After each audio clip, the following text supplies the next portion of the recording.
The man was originally China's strongest special forces soldier, but during a mission, he was shot while rescuing hostages and fell into the depths of a cave. When Gao Feng opened his eyes again, he found himself transported to ancient times, becoming a refugee who was now so hungry he was barely clinging to life. A young woman was lying in his arms. Then a memory flooded his mind, and he learned that she was the original owner's childhood sweetheart, Suyu. Suyu curled up in Gao Feng's arms, her voice barely audible. "Brother Feng, I really can't take it anymore. This world is too bitter.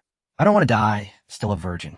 Gao Feng looked down at the girl's face, which was covered in dust, but still looked pretty.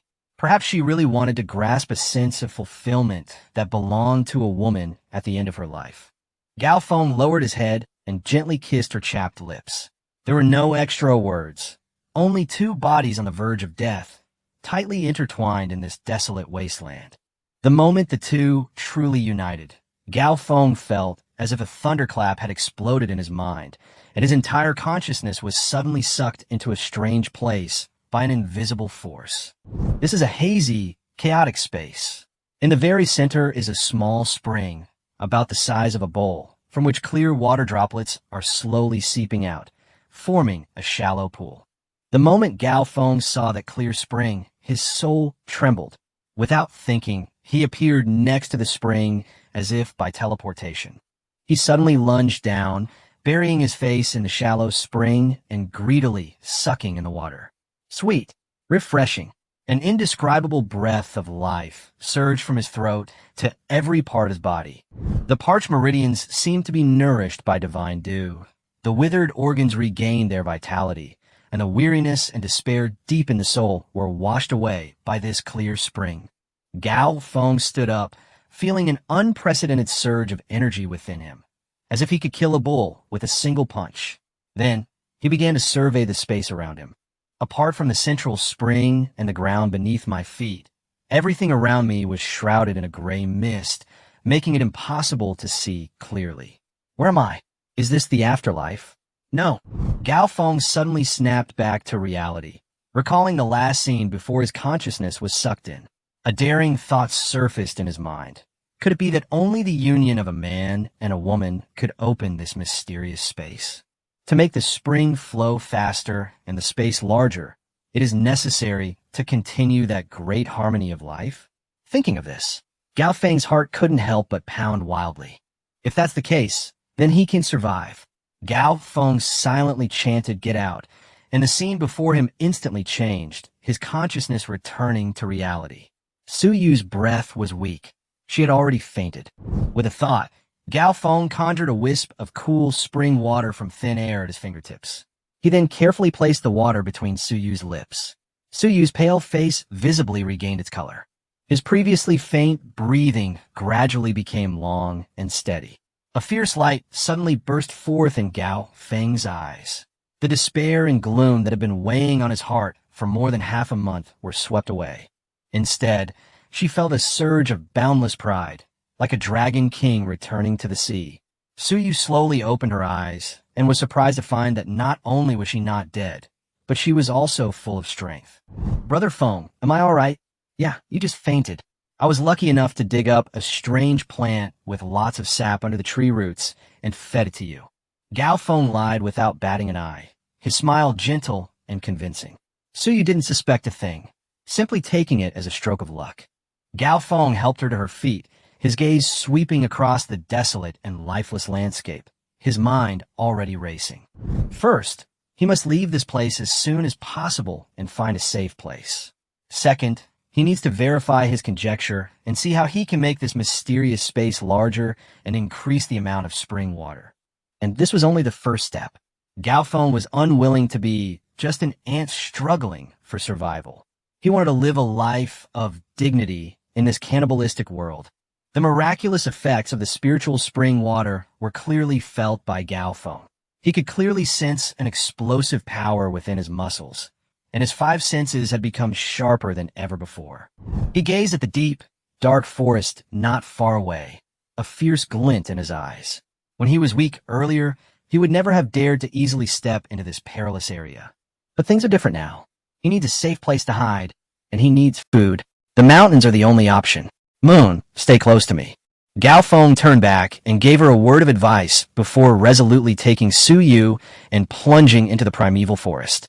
Drawing on his experience as a special forces soldier from his previous life, Gao Feng moved with ease through the mountains and forests. He could easily discern directions, avoiding the tracks left by poisonous insects and ferocious beasts, leading Suyu safely deeper into the area. Looking at his broad, reliable back, Suyu felt an unprecedented sense of security. Just as the two crossed a mountain ridge, a commotion and piercing screams faintly came from the valley ahead. Gao Feng immediately made a shushing gesture and pulled Suyu behind a huge rock. He peeked out cautiously and saw a bloody looting taking place in the open space. A dozen or so ragged, ferocious-looking refugees were frantically attacking another group of people fleeing in panic. The group looked like they had once come from a wealthy family. Although they were in a sorry state, their clothes were made of much better material than those of the refugees, and there was a carriage parked beside them. Gao Feng frowned, instinctively wanting to avoid this group of lunatics. He didn't want to get involved. He just wanted to leave with Suyu as soon as possible. But just as he was about to turn away, a glimpse out of the corner of his eye made his breath catch in his throat. Behind the carriage, 4 stunningly beautiful girls were bound. What made his heart race even more was that these 4 girls looked exactly alike.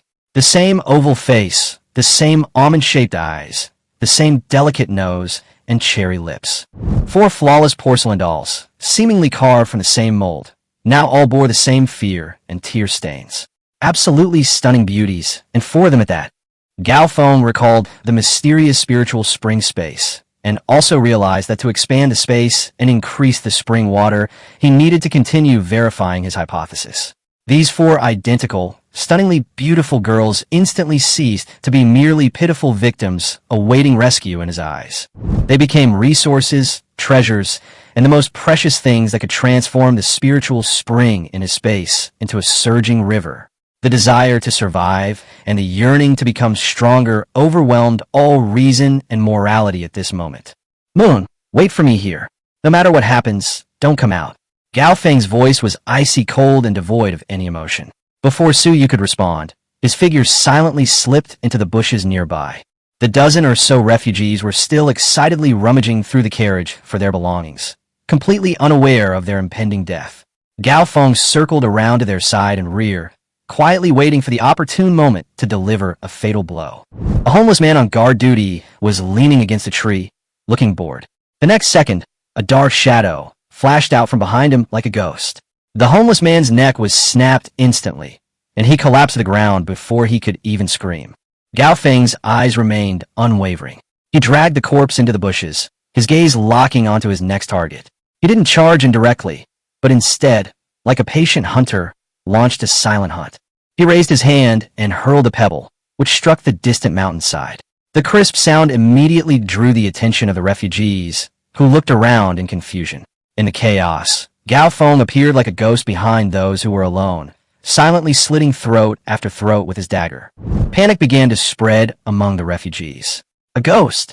A ghost! One refugee cried out, finally breaking down as he watched his companion fall silently. Now, as the refugees looked around in terror and even began to doubt their companions, Gao Feng made his move. Like a tiger leaping out of the shadows, he charged into the crowd with a ferocious, killing intent. At this moment, Gao Feng's strength and speed far surpassed those of these starving refugees. The dagger in his hand had transformed into the scythe of death, and with each swing, it brought forth a spray of scalding blood. Upon seeing this, the bandit leader was both shocked and enraged. He raised his steel knife and roared with a ferocious expression. "You little bastard! You're asking for death." Gao Feng's body turned slightly to the side at an incredible angle, letting the blade glide past his cheek. At the same time, his fist slammed into the bandit leader's chest. The bandit leader's ferocious expression froze instantly. He looked down in disbelief and saw that his chest had been punched through and had a bloody hole. The bandit leader swayed and collapsed heavily to the ground. The remaining refugees, witnessing this, were terrified and, screaming, dropped their weapons and scrambled into the depths of the forest. Gao Feng didn't give chase. He stood amidst the corpses and blood, his chest rising and falling slightly as he slowly exhaled a breath of stale air. The four identical girls were already terrified, their faces pale with fright. At this moment, they were looking at this godlike, demonic man with eyes that were a mixture of fear, shock, and bewilderment. They had thought they would fall into the hands of those beastly refugees and suffer the most terrible humiliation in the world. Unexpectedly, in the blink of an eye, hell transformed into another unknown abyss. Gao Feng walked up to them, his gaze sweeping over their four beautiful, tear-streaked faces, each identical in its own way. With a swift movement of his dagger, he cleanly severed the ropes binding them. The four women went limp and collapsed to the ground. Gao Feng declared in an unquestionable tone, "From today onward, you are my women." After Gao Feng finished speaking, he ignored the women's terrified expressions and didn't care whether they wanted to or not. Suyu cautiously ran over from behind the rock. "Brother Feng, are you all right?" "It's all right." Gao Feng nodded, then methodically began cleaning up the battlefield. He first searched the bandit leader's corpse, finding a steel knife, a few taels of silver, and a booklet soaked in oil called the Mighty Bull. Gao Feng opened the booklet and learned that in this world, the path of martial arts was clearly divided into 9 stages, which people called the 9 stages of martial arts. The first stage, strength training, was forging basic strength and was for soldiers. The second stage is skin training, resulting in tough skin and membranes, making one an elite. The third stage is tendon training, producing explosive power, making one a skilled martial artist. Above that are bone training, marrow training, organ training, blood exchange, and meridian opening, culminating in a legendary 9th stage, human immortal, where the physical body achieves sainthood. This book, The Mighty Bull, is an introductory technique for honing strength, directly targeting the first stage of strength training. Although it's only the most basic method, it's already an invaluable treasure for Gao Feng at his current level. Then, Gao Feng walked over to the overturned carriage. The wheels were broken, but the carriage itself was relatively intact. He lifted it up forcefully, and several burlap sacks rolled out of the carriage, from which golden millet gushed out. The other pocket contained dried, cured meat and several coarse flatbreads. Food. Real food. Gao Feng's breathing quickened, and Suyu, seeing this, instantly burst into tears. "We have food. Fengjier, we have food." Suyu cried tears of joy, her voice trembling. Gao Feng pulled Suyu into his arms and gently patted her back. "Yes, we'll never go hungry again." Soon, a campfire was lit in front of a secluded cave. In a broken iron pot found on a horse-drawn carriage, a fragrant porridge of cured meat and millet was cooking, the rich aroma of meat and rice filling the air. Just smelling that aroma filled one with energy. Gao Feng first filled his own bowl to the brim, then filled Suyu's bowl, and finally gave the rest to the 4 still-shaken sisters. Suyu held the steaming bowl of porridge, blew on it to cool it down, and then eagerly took a small sip. The warm, mellow flavor slid into her stomach, and she squinted her eyes in comfort, a blissful smile of satisfaction spreading across her face. Gao Feng looked at her and couldn't help but smile slightly, then began to eat heartily. Only after he had finished eating and drinking did he have time to carefully examine the 4 girls. "What are your names?"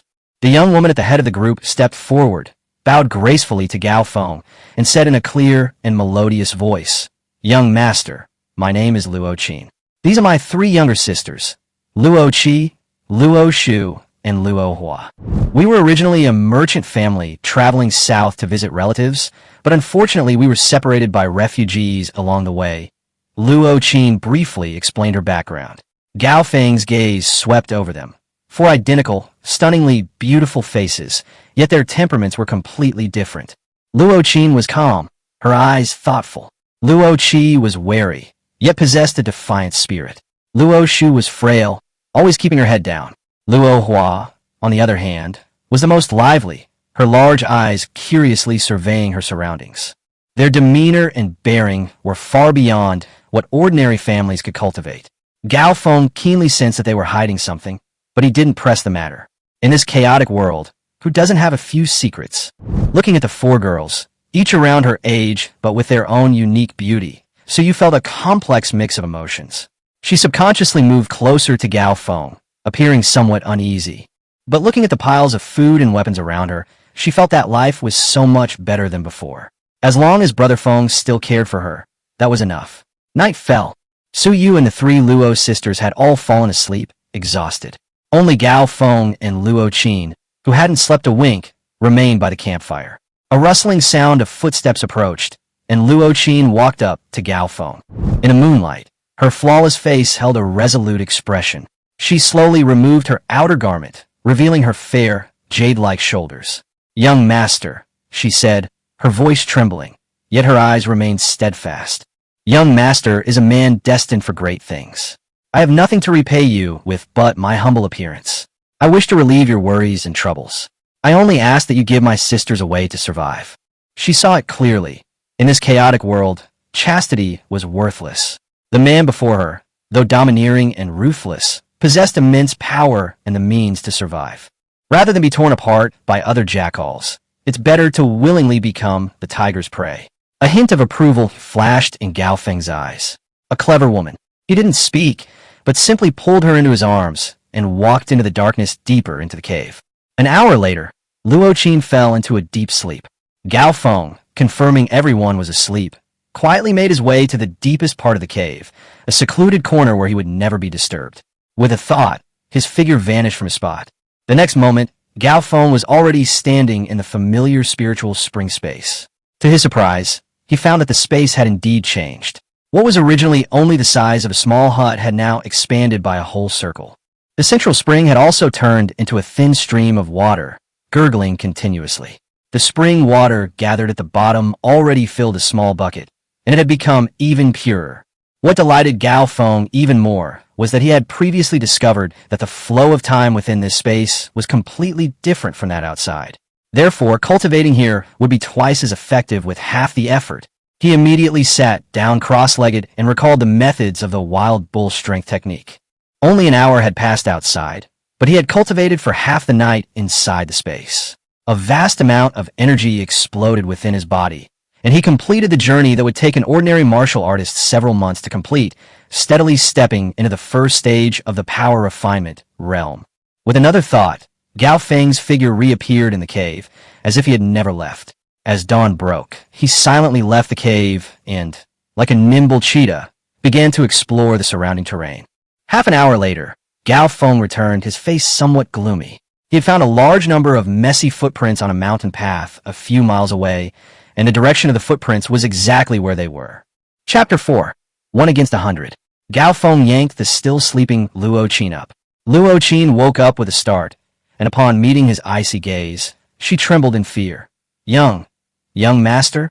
Gao Feng stared at her, his voice devoid of any warmth. "Did those people from yesterday have any accomplices?" Luo Qin dared not hide the truth and replied in a trembling voice. "Yes, they are from Blackwind Stronghold, and there are over 100 people in the stronghold." "Hundreds of people?" Gao Feng's eyes suddenly sharpened, and he asked coldly, "Why didn't you say anything about something so important yesterday?" As the murderous aura pressed down, Luo Qin was so frightened that tears welled up in her eyes. "I was too scared yesterday, and forgot to say it." At this moment, Suyu and the other 3 women were also awakened. Upon hearing that there were still hundreds of bandits, their faces instantly turned pale. Suyu quickly grabbed Gao Feng's sleeve. "Brother Feng, let's run." But Gao Feng showed no fear whatsoever. Instead, he revealed an almost maniacal excitement. He shoved Luo Qin aside, grinning cruelly and coldly. "Run? Where to run? Even if you run to the ends of the earth, this cannibalistic world will still be here." He glanced at the 5 women in front of him and said, word by word, "These hundreds of people are not a crisis, but a gift delivered to my door. I'm going to devour them all right here." His words fell into a deathly silence. Suyu and the 4 Luo sisters were all stunned. To face over 100 bloodthirsty bandits alone wasn't just audacity, it was suicidal. Gao Feng, however, offered no further explanation, turning and walking out of the cave, his back view particularly cold and hard in the morning light. Without turning his head, he gave the order, "Suyu, Luo Qin." The 2 women whose names were called trembled. "Take them with you, find all the ropes you can use, sharpen all the captured weapons, and then dig the pits in the places I tell you to." His voice wasn't loud, but it carried an undeniable authority. The women exchanged bewildered glances, their faces filled with shock and confusion. But seeing Gao Feng already picking up the sharp stones and rapidly marking the ground at the pass, they dared not delay any longer. Suyu was the first to move. She was filled with fear, but her almost blind trust in Gao Feng made her grit her teeth and take the first step. Luo Qin followed. She saw absolute confidence in Gao Feng's eyes, so she pulled her still-dazed sisters along and started working, trembling. Before long, the sounds of digging and sharpening knives filled the silent valley. The peak, like a tireless machine, frantically set up one deadly trap after another. Sharpened bamboo spears, camouflaged pits, precariously rolling boulders along the mountainside, and makeshift spear throwers hidden in the bushes. Several women worked while watching his busy figure. Their fear of the bandits slowly transformed into a fear of Gao Feng. This man wasn't like a human being at all. He was more like a wild beast guarding its territory, waiting to tear apart anyone who dared to intrude. By the end of the morning, the narrow pass had been transformed into a slaughterhouse by the towering peaks. Several women had blisters on their hands, their faces covered in mud, and their eyes were filled with nothing but fear. And the final step had arrived. Go to the pass and start a fire. Make sure the smoke rises as high as possible, Gao Feng said coldly, devoid of any emotion. Suyu and the four Luo sisters instantly turned pale. They all understood that this meant they would be used as bait to lure the ruthless bandits over. Young master, Luo Shu's voice trembled, almost breaking down in tears. Gao Feng replied with only one word, go. His icy gaze silenced everyone. Faced with absolute violence, they dared not resist and could only clutch the firewood, trembling as they walked towards the pass. Soon, a wisp of smoke rose from the pass, standing out conspicuously against the mountain forest. Gao Feng, like a rock, remained lurking in his sniping position above the pass, coldly watching the distant mountain path. In less than half an hour, a dark mass of figures appeared at the end of the path. The group of men were ragged, emaciated, yet each gripped knives, spears, and clubs, their eyes gleaming with the ferocity of hungry wolves. Leading them was a one-eyed, burly man riding a skinny horse, none other than Hungry Wolf, the second in command of Black Wind Stronghold. Brothers Smoke. It must be those girls from yesterday. They can't have gone far. Ha ha ha, I'll go have some fun today. The hundreds of bandits laughed and quickened their pace. In their eyes, those women were just food and playthings.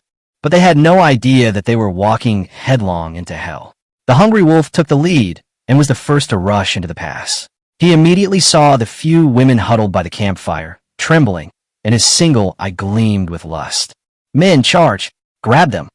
Hundreds of bandits surged into the narrow pass like a tidal wave. At that very moment, the dozen or so men at the front lost their footing and, before they could even scream, fell into a pit filled with bamboo spikes.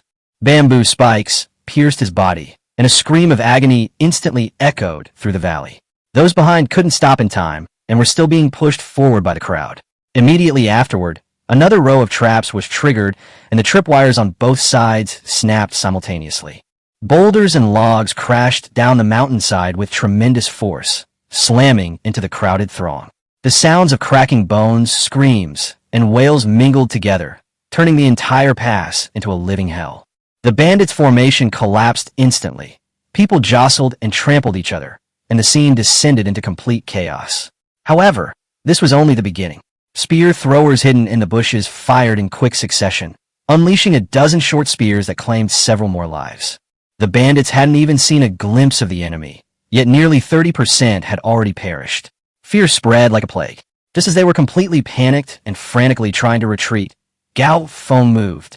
Chapter 5, A Bountiful Harvest. He leaped down from a rock several meters high like a tiger, descending from the sky. With a loud bang, Gao Feng landed firmly on his feet, the ground trembling slightly.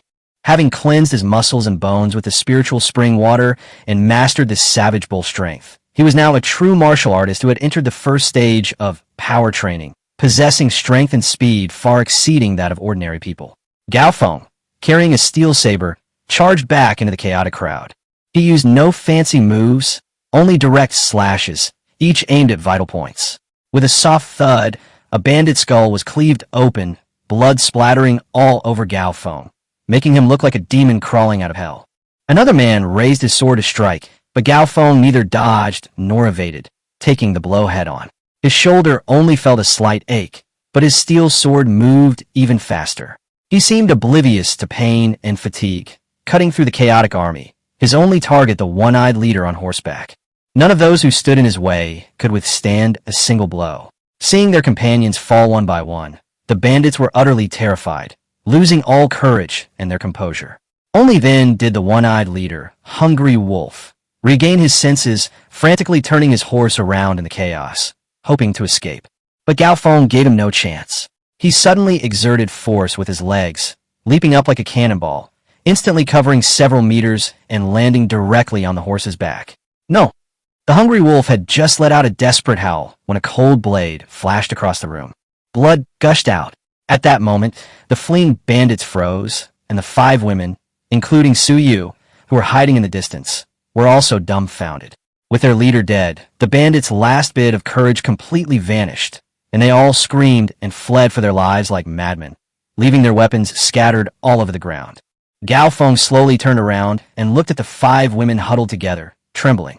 "Come here, clean up the battlefield." His tone was terrifyingly calm, as if the massacre just now was nothing to worry about. The last bit of hope that Suyu and the 4 Luo sisters had left vanished completely at that moment. They finally understood that in this cannibalistic world, the only way to survive was to follow Gao Feng, a man even more ferocious than a jackal. The past was stained with blood, but the cleanup of the battlefield couldn't stop. The 5 women, suppressing their nausea, painstakingly searched the corpses for weapons, food, and other belongings. Once all the spoils were gathered, the men were increasingly alarmed. There were 17 steel swords, 12 spears, a horn bow, and 2 quivers of arrows, as well as several pieces of damaged leather armor, which could still be used after some mending. There was even more grain. 3 large sacks of millet, 2 sacks of coarse flour, a dozen or so pieces of cured meat, 7 or 8 dried rabbit legs, and even a small sack of coarse salt. In addition, there were some loose copper coins, a few pieces of silver, and some usable cloth and other odds and ends. Looking at the supplies piled up in front of the cave, Suyu's eyes reddened instantly. She couldn't help but reach into the rice bag, touching each real grain of millet, and tears streamed down her face again. With these things, at least for a while, they wouldn't have to struggle for food anymore.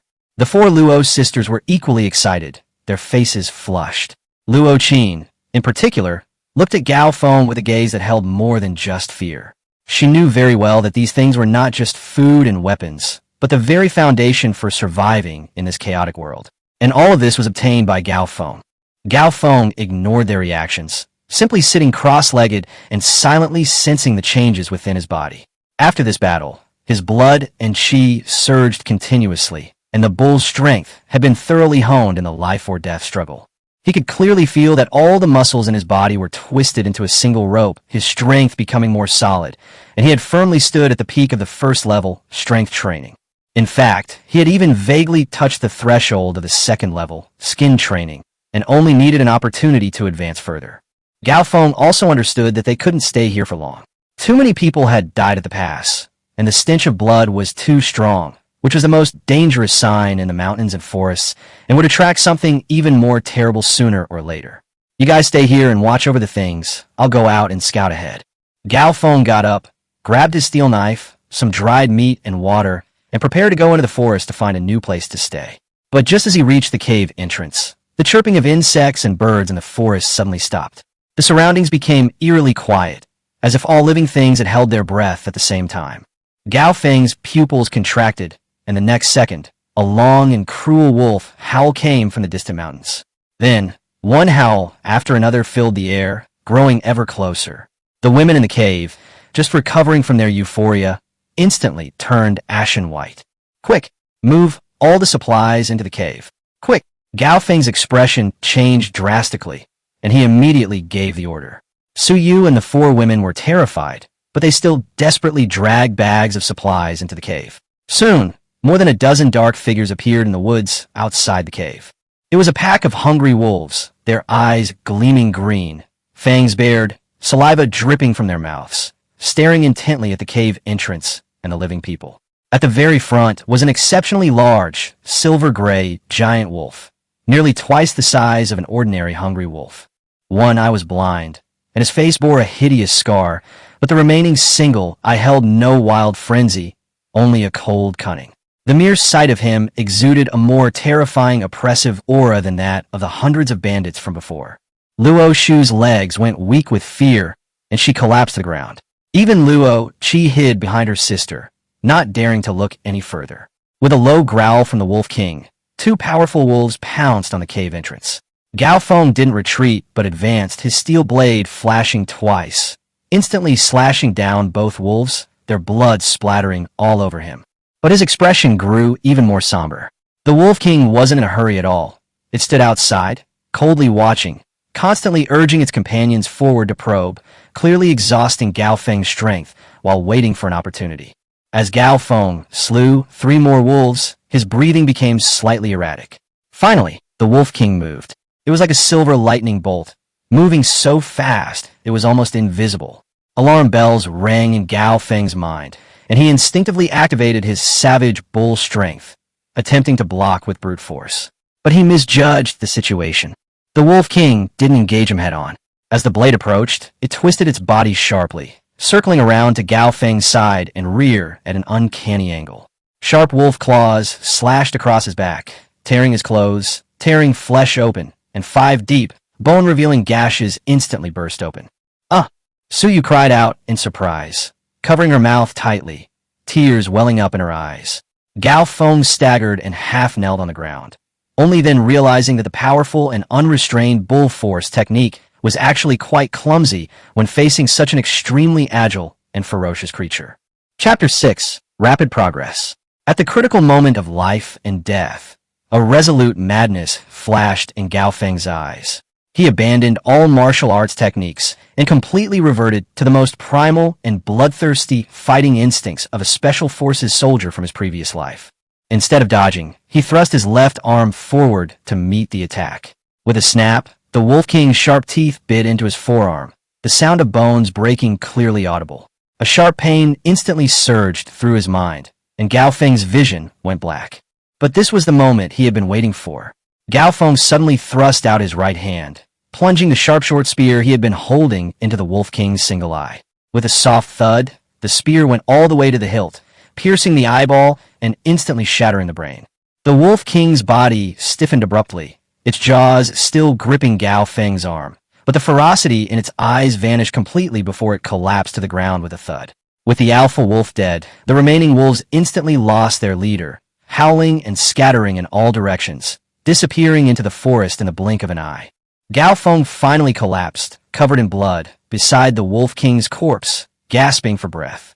This battle made him realize that martial arts techniques were merely supplementary. What truly determined life and death was the heart that dared to gamble with one's life and remain calm in dire circumstances. He gritted his teeth and used his unbroken right hand to slowly pry open the wolf's mouth, forcibly pulling out his mangled left arm. Then he dragged the huge wolf carcass step by step toward the cave, leaving a long trail of blood on the ground. "Brother Feng," Suyu cried out as Gao Feng staggered into the cave, dragging the wolf carcass. She was the first to rush forward. Seeing his mangled left arm and the 5 deep, bone-revealing claw marks on his back, Suyu couldn't stop the tears from streaming down her face. The 4 Luo sisters all paled, especially Luo Qin, who knew better than anyone that Gao Feng was their only support. If Gao Feng fell, their fate would be worse than death. "Don't cry," Gao Feng said weakly.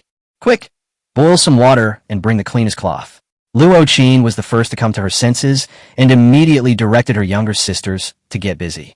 In no time, some were boiling water and others were tearing cloth in the cave. Although they were busy and flustered, they were finally able to get things organized. Gao Feng leaned against the cave wall, secretly drinking some spiritual spring water, then let the women clean his wounds. The intense pain made his muscles twitch all over.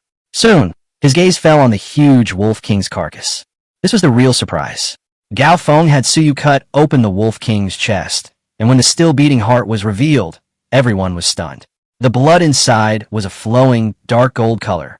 The blood was thick and hot, clearly containing astonishing power. 2 words instantly flashed through Gao Feng's mind. Mutant. He immediately realized that this was no ordinary wolf. This wolf had most likely consumed some rare and precious treasures to evolve to this level. The essence and blood within this heart are undoubtedly a true treasure. Collect all the heart's blood, don't waste a single drop. Gao Feng disregarded his injuries and immediately decided to use this exotic wolf blood in conjunction with the spiritual spring, following the methods of the wild bull's strength, to forcefully break through to the second stage, skin refining. Soon, A large iron pot captured from the battlefield was set up. Half of the pot was filled with spiritual spring water, and the other half was filled with boiling dark gold wolf blood. As soon as the two were mixed, the entire pot of liquid immediately began to boil, emitting an eerie red mist. Gao Feng stripped off his tattered clothes and, to the horrified gazes of the women, stepped into the iron pot. With a hiss, his skin sizzled as it came into contact with the scalding liquid. Like meat being roasted, an excruciating pain instantly engulfed his entire body. The scalding wolf blood, like countless red-hot steel needles, frantically pierced his pores, his meridians feeling as if they were being burned alive. Meanwhile, the spiritual spring water continuously repaired his damaged body. Amidst the interplay of ice and fire, his skin membranes tore and healed repeatedly, then tore and healed again. Even with Gao Feng's strong will, he couldn't help but let out a painful roar. Layers of black blood and foul-smelling impurities were forcibly forced out of his body, quickly staining the entire pot of water black. Suyu and the four Luo sisters all huddled in a corner, covering their mouths, afraid to make a sound. Just as the pain reached its peak and Gao Feng was about to faint, a soft cracking sound suddenly came from his skin. Immediately afterwards, a series of subtle popping sounds came from all over his body, as if he had broken free of some invisible shackles. The next moment, all the pain receded like a tide. Second stage skin refining done, Gao Feng suddenly stood up from the pot. His whole body was covered in a thick layer of black grime, but with just a gentle shake, all the grime fell off, revealing a brand new bronze skin. His skin had a faint metallic sheen, and beneath the membrane lay an explosive power. The deep, bone-revealing wounds on his back and arms had completely healed, leaving only a few faint red marks. Not only were his injuries fully healed, but his strength had also achieved its first real leap forward. His gaze then turned to the remaining wolf carcasses. They were all meat, meaning he could finally eat meat every day from now on. This haul was truly enormous. Then he thought of the so-called Black Wind stronghold. Most of its main force was dead, and even its second-in-command had been beheaded. The stronghold must be extremely vulnerable now. An even more insane plan quietly took shape in his mind. Chapter 7. The Fish That Escaped the Net. But before that, they needed to familiarize themselves with their increased strength and then understand the situation at Blackwind Stronghold. After Gao Feng broke through to the second level of skin refining, the feeling was completely different from simply gaining strength. He could clearly feel that beneath every inch of his skin, there was an extra layer of tough membrane. It wasn't an illusion, but a transformation resulting from the combined tempering of wolf blood and the spiritual spring. He raised his hand and ran his fingernail across his arm, leaving only faint white marks that vanished in an instant, without even a hint of pain. This defensive power gave him a genuine sense of security for the first time. He clenched his fist lightly, and his joints immediately cracked. The injuries he had sustained earlier had already been completely healed by the combined effects of the wolf blood and the spiritual spring, leaving no scars. Inside the cave, the campfire burned brightly. Suyu and the four Luo sisters sat around the fire, carefully roasting fresh wolf meat. The rich aroma of the meat slowly filled the cave, dispelling much of the gloom in everyone's hearts. Color finally returned to the women's faces, and their eyes were no longer filled only with numbness and despair. Suyu, in particular, couldn't help but swallow hard as she watched the wolf meat sizzling on the fire, her eyes filled with anticipation for the future. She believed that as long as she followed Fengge, such good days would continue. Luo Qin and her three younger sisters, meanwhile, would occasionally glance at Gao Feng, who was leaning against the cave wall, resting with his eyes closed. Their eyes were filled with complex emotions, awe, fear, and dependence. This man was their only pillar of support in this chaotic world. Just then, Suyu carefully offered Gao Feng a piece of golden brown, juicy wolf meat, held on a leaf. He didn't take the meat, but instead coldly looked towards the pass. "Stop playing dead. Come out." The atmosphere in the cave froze instantly upon hearing this. Suyu's hand hovered in midair, and the four Luo sisters were all startled, following Gao Feng's gaze. But apart from wild grass and corpses scattered everywhere, there wasn't a single person in sight. "Young master." Even the usually composed Luo Qin couldn't help but speak up. "Aren't you too tired? Everyone there should be dead by now." Gao Feng slowly curled a cold smile at the corner of his mouth, carrying his sword as he walked step by step toward the battlefield. His steps were not fast, but each step made people's hearts tighten. "Looks like a tough nut to crack." Gao Feng stopped in front of a face-down corpse, looking down at it. As he spoke, he slowly raised the steel knife in his hand. After I've shattered every bone in your limbs, inch by inch, and then given you a good salt wash to clean your wounds, let's see how long you can keep up this act. As soon as he finished speaking, he made a move to swing his knife, the blade aimed not at a vital spot, but at his ankle. Just then, a sudden change occurred. A small, thin figure crawled out of the nearby pit.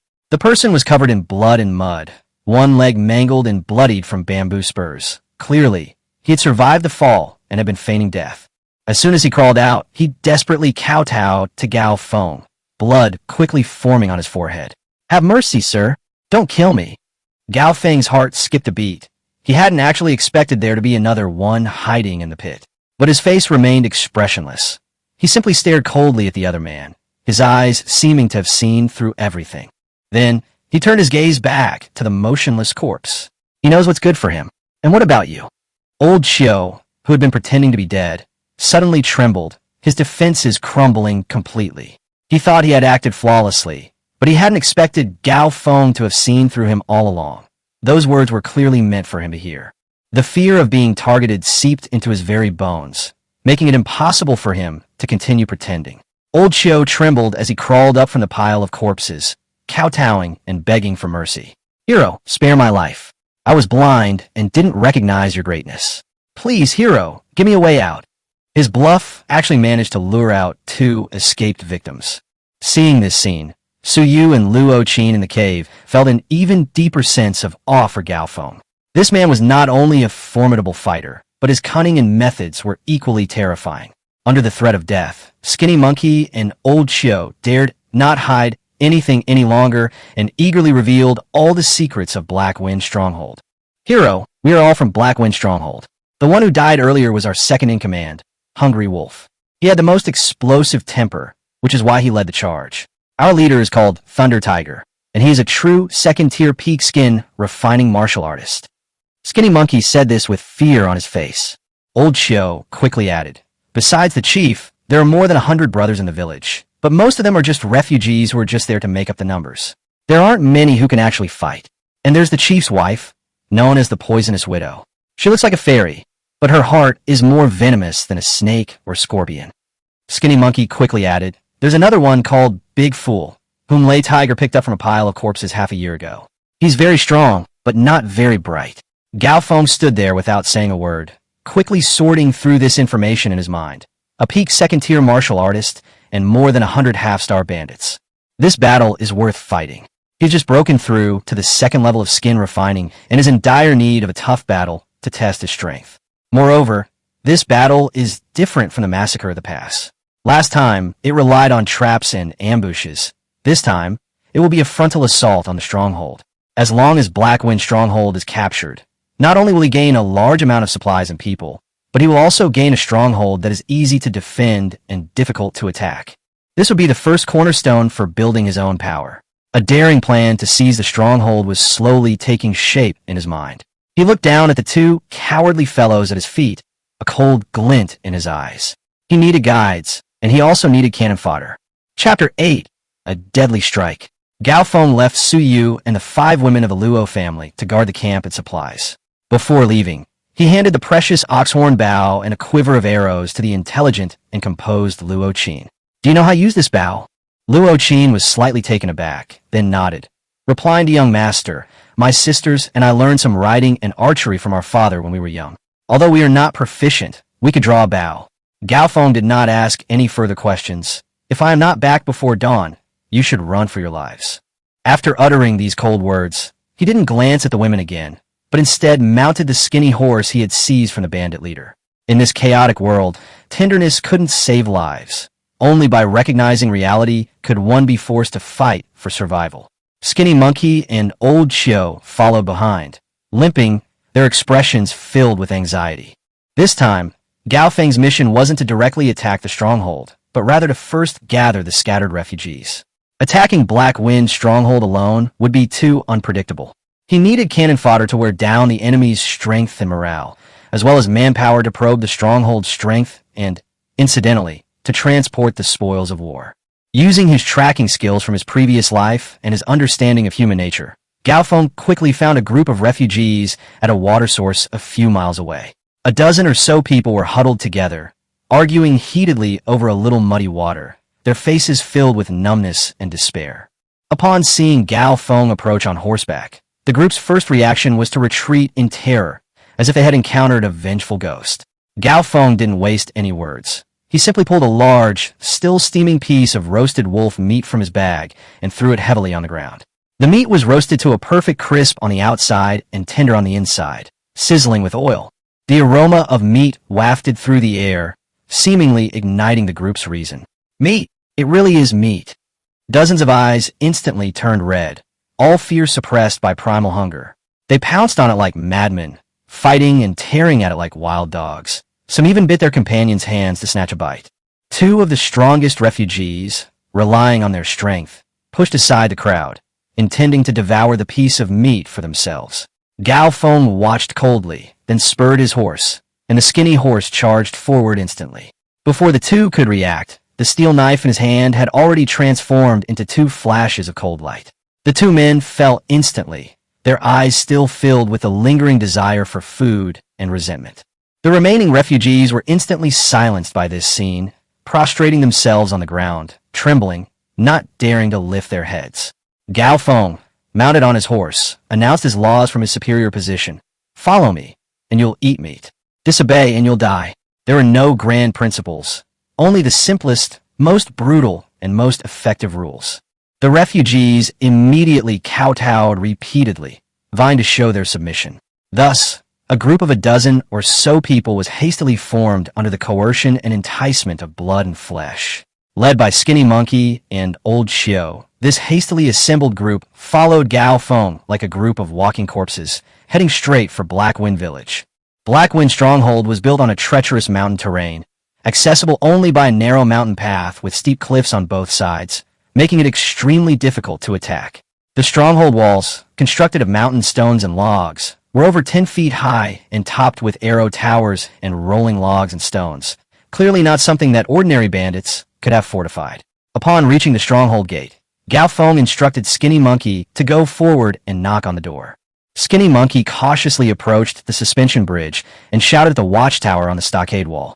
He said that he and Old Xiao had risked their lives to escape and had even recruited a group of desperate heroes, begging the bandit leader for a meal. The bandits on the stockade wall peeked out a few times, saw that Gao Feng and his group were ragged and emaciated, and recognized Skinny Monkey and Old Xiao, so they didn't suspect anything. After all, in years like these, it was all too common for refugees to seek refuge in the village. Soon, the suspension bridge slowly lowered, emitting a jarring creak. The village gate opened, and a stench mixed with the smells of wine, meat, sweat, and urine assaulted their senses. Gao Feng and his group were led into the main hall. Several torches burned in the hall, casting a dim, yellowish glow. The gang leader, Lei Laohu, sat imposingly on the large chair in the center, covered with a tiger skin. His face was full of menacing features. His bald head gleamed, his temples bulged, and his eyes were as fierce as a hungry wolf's. Beside him sat a voluptuous woman, the Poison Widow. She wore a stolen silk dress, her breasts half exposed, her eyes alluring, making her seem completely out of place in this crude mountain stronghold. In the corner of the hall, a young man nearly 2 meters tall and as strong as an iron tower squatted on the ground, playing with 2 rounded stones, occasionally letting out a silly laugh, oblivious to everything around him. Lei Laohu glanced at Gao Feng with disdain, grabbed a roast chicken from the table, tore off a leg, and cursed with greasy mouth. That piece of trash-hungry wolf is dead, and you bunch of small fries still dare to come back? What, you want to freeload here too? Before he could finish speaking, Gao Feng moved. Like a cheetah that had been lying in wait, he suddenly pounced, his entire body exploding with power. With a powerful stomp of his feet, his figure almost became a blur, instantly covering several meters and charging straight at Lei Laohu. The speed and explosive power brought by the second stage skin refinement erupted completely at this moment, far exceeding Lei Laohu's expectations. Lei Laohu sensed the deadly danger almost the instant Gao Feng moved. That chilling, killing intent made the hairs on his entire body stand on end. He roared, instinctively trying to leap from his chair and grab the large, gleaming sword beside him. But it was too late. Lei Laohu only managed to utter that one word before Gao Feng's steel blade had already precisely sliced across his neck. Blood gushed from Lei Laohu's neck instantly. He clutched his throat, his eyes filled with disbelief and horror. He opened his mouth to speak, but only a hissing sound escaped his lips. His massive body crashed to the ground, twitched twice, and then remained motionless. The entire Hall of Righteousness fell into a deathly silence. Everyone was stunned by the lightning-fast turn of events. Gao Feng glanced around, completely unmoved. This rabble wouldn't dare resist once their leader was dead. But just then, the poison widow suddenly let out a piercing scream. Her beautiful face instantly contorted, her eyes filled with nothing but resentment and madness.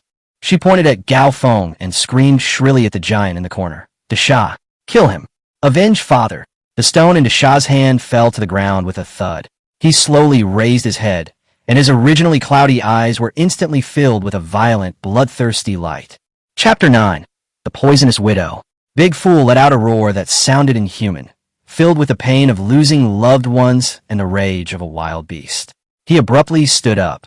His massive body, nearly 2 meters tall, resembled a small mountain, almost reaching the rafters of the Hall of Righteousness, casting a shadow over his towering peak. Without even glancing at them, he casually grabbed 2 solid stone stools beside him, using them as benches. The 100-pound objects felt as light as nothing in his hands. The next moment, Desha strode forward, the wooden floor creaking under his feet as if it might collapse at any moment. 2 stone pillars, accompanied by a howling wind, crashed down on Gao Feng from the left and right. Gao Feng's pupils constricted sharply. He could clearly feel that the force was enough to smash him into a pulp. He dared not take the blow head-on, immediately increasing his speed to the maximum, shifting his feet slightly and narrowly escaping between the 2 stone pillars. The stone block slammed heavily onto the ground, instantly creating 2 deep craters in the bluestone pavement, cracks and rubble exploding outwards. The poisonous widow, her face contorted with venom, screamed madly, inciting the stunned bandits. Whoever kills him will be the new leader of Black Wind Stronghold. The Stronghold's grain and women will all belong to him, and I will be his too. Enticed by the hefty reward, dozens of bandits, their eyes red with greed, charged forward, howling. A chaotic battle erupted instantly. The refugees Gao Feng had brought were a hastily assembled rabble. Their loyalty, bought with a meal, was fragile and easily broken. Several were cut down in the first exchange, and the rest scattered and fled. Gao Feng was suddenly in danger. He then realized that the information from Skinny Monkey and Old Chiu was completely inaccurate. This big fool was no idiot at all. He was clearly a real humanoid beast. Judging from his rock-like muscles and astonishing blood and energy, he probably possessed superhuman strength, and his physical strength was not much weaker than that of a 3rd-level tendon-refining martial artist. Gao Feng could only rely on his speed to keep moving, dodging Desha's fierce attacks while also slashing at the bandits who rushed at him. But he soon discovered that Desha was not afraid of knives at all. Gao Feng seized an opening and slashed hard at Desha's arm, but only managed to draw a shallow gash, which made his own hand go numb from the impact. Desha seemed completely oblivious to the pain, his other hand already swinging the stone block across, forcing Gao Feng to dodge again. The situation was fraught with danger. This was the most perilous battle Gao Feng had encountered since his transmigration. Just as he was about to be cornered, the skinny monkey, trembling in the corner, suddenly remembered Desha's greatest hobby. He yelled at the top of his lungs, "Big fool! Stop hitting him! Your mother lied to you. They're going to steal all the braised pork knuckle in the kitchen. Go eat some meat." His shouts sounded particularly abrupt and even somewhat comical amidst the chaos. But it was precisely this sentence that had a miraculous effect. Desha, who was about to smash Gao Feng to death with a stone block, suddenly stopped. The bloodshot in his eyes flickered slightly, revealing a hint of confusion, and drool involuntarily dripped from the corner of his mouth. "Meat, eat meat." He muttered a phrase, as if the allure of those 2 words was greater than avenging his father. The next second, he released the stone block from his hand, which slammed to the ground with a thud. Then, this humanoid beast ignored everything in front of it and turned to charge towards the kitchen. With Desha gone, the bandits' last shred of courage vanished. Gao Feng seized the opportunity, drew his sword, and charged into the crowd. His steel blade flashed in deadly arcs, swiftly slaughtering the remaining bandits. Seeing that all was lost, The poison widow's previously venomous face instantly transformed into a pitiful expression. She fell to her knees with a thud, hurriedly tore open her clothes, revealing a large expanse of snow-white skin, and cried with tears streaming down her face. "Hero, spare my life. I was forced by Lei Laohu. As long as you don't kill me, I'm willing to be your slave or maid, and I'll tell you everything about the village." Gao Feng coldly watched her act, but instead of killing her immediately, he began to take stock of the Black Wind stronghold spoils. This time, he personally conducted the search, leaving no corner unchecked. Upon seeing this, Gao Feng was immediately overjoyed. The wooden box contained more than 30 taels of gold, more than 500 taels of silver, and more than 10 strings of copper coins. The granary contained enough grain to feed 100 people for 3 months, as well as a lot of dried meat and several jars of inferior liquor. There were more than 20 weapons hanging in the storeroom, and 10 sets of damaged leather armor, 3 oxhorn bows, and 5 quivers of feathered arrows piled up in the corner. In the backyard shed, there were 3 oxen, a dozen fat sheep, and dozens of chickens and ducks. In chaotic times, these things were more valuable than silver. In addition, there are 7 or 8 young women imprisoned in the village, and more than a dozen farmers forced to farm. The biggest find was that Gao Feng found a thick book in a hidden compartment under Lei Laohu's bed half of tiger venerable skill. This is actually a superior technique that can lead directly to the 4th level of bone refining. Gao Feng opened it and found a crouching tiger stance and a set of matching boxing techniques inside. The boxing techniques alone were more than 1 level above the wild bull strength. Unfortunately, the most crucial internal training method, crouching tiger breathing technique, and the true killing move, 5 tigers soul-destroying blade, were nowhere to be found. Even so, this half of the technique is enough to raise Gao Feng's strength to another level.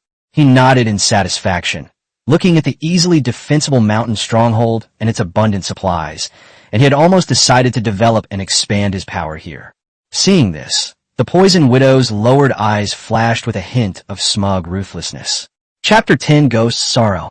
But Gao Feng was cautious by nature, and having just suffered from inaccurate intelligence, he did not completely trust this woman. He then dragged the old clerk in charge of bookkeeping over and interrogated him with a knife to his neck. The advisor, fearing for his life, dared not conceal anything and stammered out a shocking secret.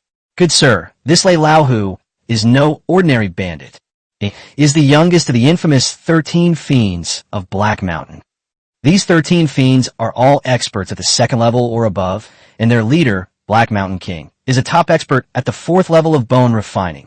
Our stronghold is just a place for them to sell stolen goods and a place to stay.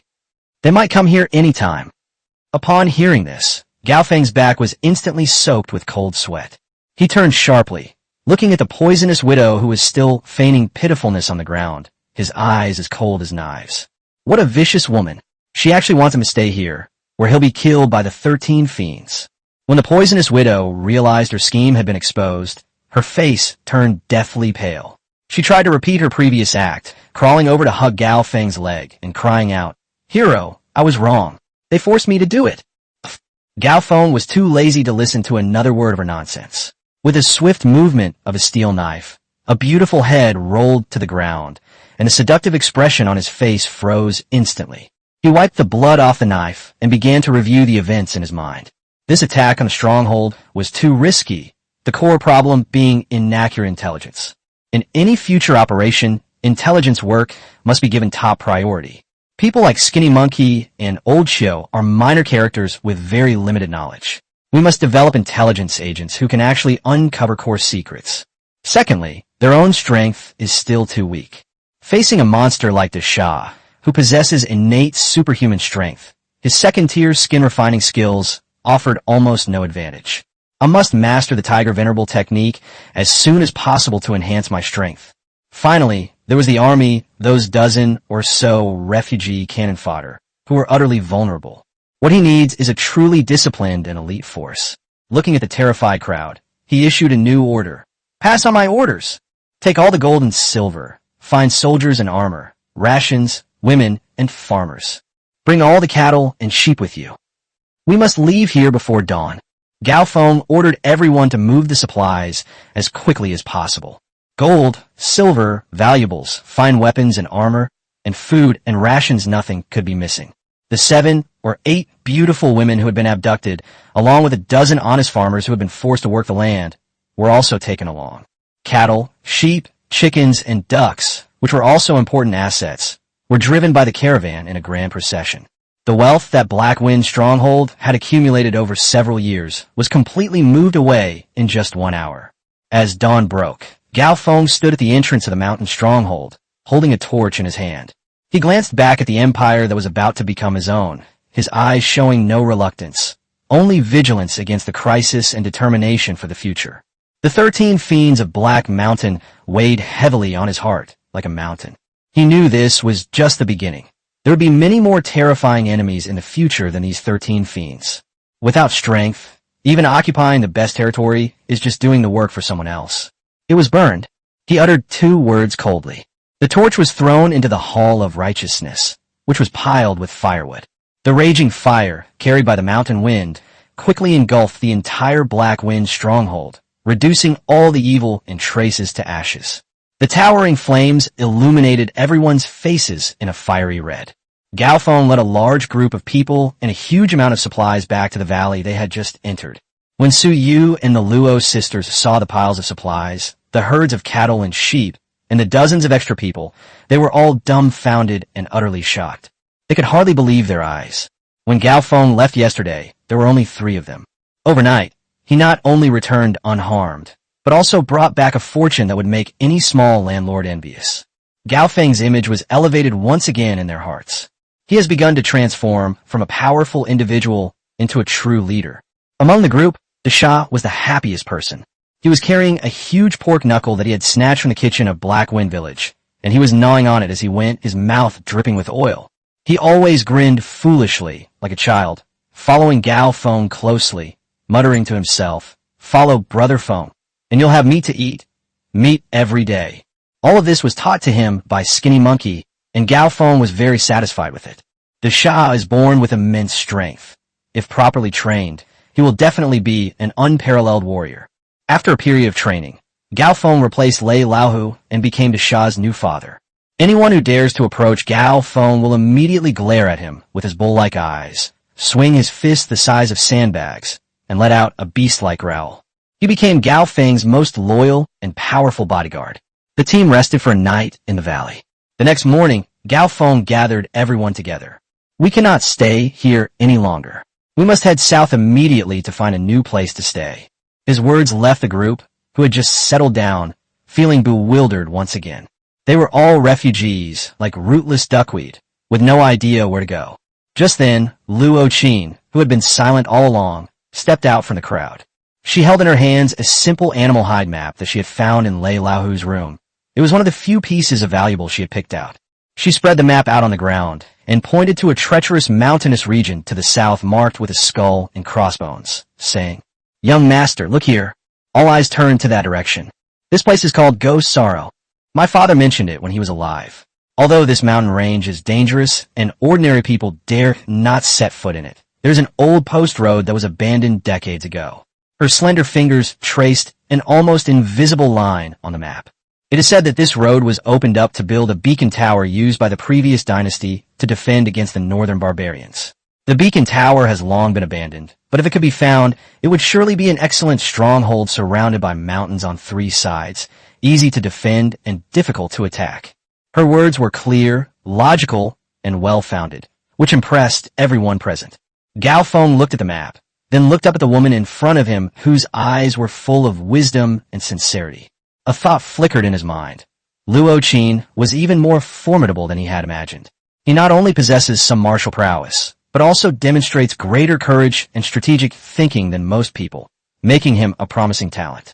A leader who is both courageous and resourceful also needs subordinates who are insightful and have a broad perspective.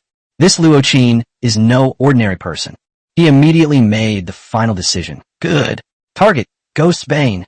Everyone, get ready immediately. Pack the supplies, make makeshift trailers, and in the time it takes for an incense stick to burn, we'll be ready to go." Once the order was given, the entire temporary camp instantly became busy and orderly. Chapter 11, A Difficult Journey. Early the next morning, a group of nearly 40 people set off on their southward journey, facing the rising sun. Gao Feng rode his fairly strong warhorse at the head of the group, his eyes sharp as he vigilantly scanned the surroundings. Big Fool carried his two precious stone pillars and followed closely behind. His massive body was a powerful deterrent in itself. In the middle of the procession were three simple trailers pulled by oxen. The cart was loaded with the most precious grains, gold, silver, and armor. The four Luo sisters and the other rescued women sat in the car, taking care of the only two children in the group orphans taken in by the mountain village. The dozen or so newly arrived farmers and migrants were treated as laborers, pushing carts or carrying heavy supplies, following behind the procession. Although they were exhausted, there was a light in their eyes. Because Gao Feng promised that as long as they behaved themselves, they would not only have food to eat every day after arriving at their destination, but would also be given land. The roles of Skinny Monkey and Old Chio in the team gradually became apparent. Skinny Monkey was clever and eloquent. Gao Feng assigned him to manage the newly recruited refugees, responsible for conveying orders, calming people down, and occasionally telling jokes to lighten the mood. He did a pretty good job. Old Chio, a mature and meticulous man, was assigned by Gao Feng to oversee supplies. He would carefully count the grain and water every day to ensure there was no waste or theft, keeping the logistics in perfect order. On the third day at dusk, the group camped at the edge of a sheltered river valley. As night fell and the campfire was lit, everyone thought they could get through the night safely, but a crisis was quietly brewing. The howling of wolves, several miles away, grew louder and louder, reaching everyone's ears clearly. The newly arrived refugees panicked instantly, their faces filled with fear. Gao Feng remained expressionless, simply gazing coldly into the dark woods. Soon, a dozen pairs of eerie green eyes lit up in the darkness. The wolf pack was attracted by the smell of blood from the cattle and sheep in the herd. This time, Gao Feng doesn't need to intervene. Luo Qin had taken down the ox horn bow at some point. She stood steadily on the ox cart, drew her bow and knocked an arrow, her movements skillful and graceful. Whoosh! The arrow pierced the air with a sharp whistle, accurately striking the eye of the wolf charging at the forefront.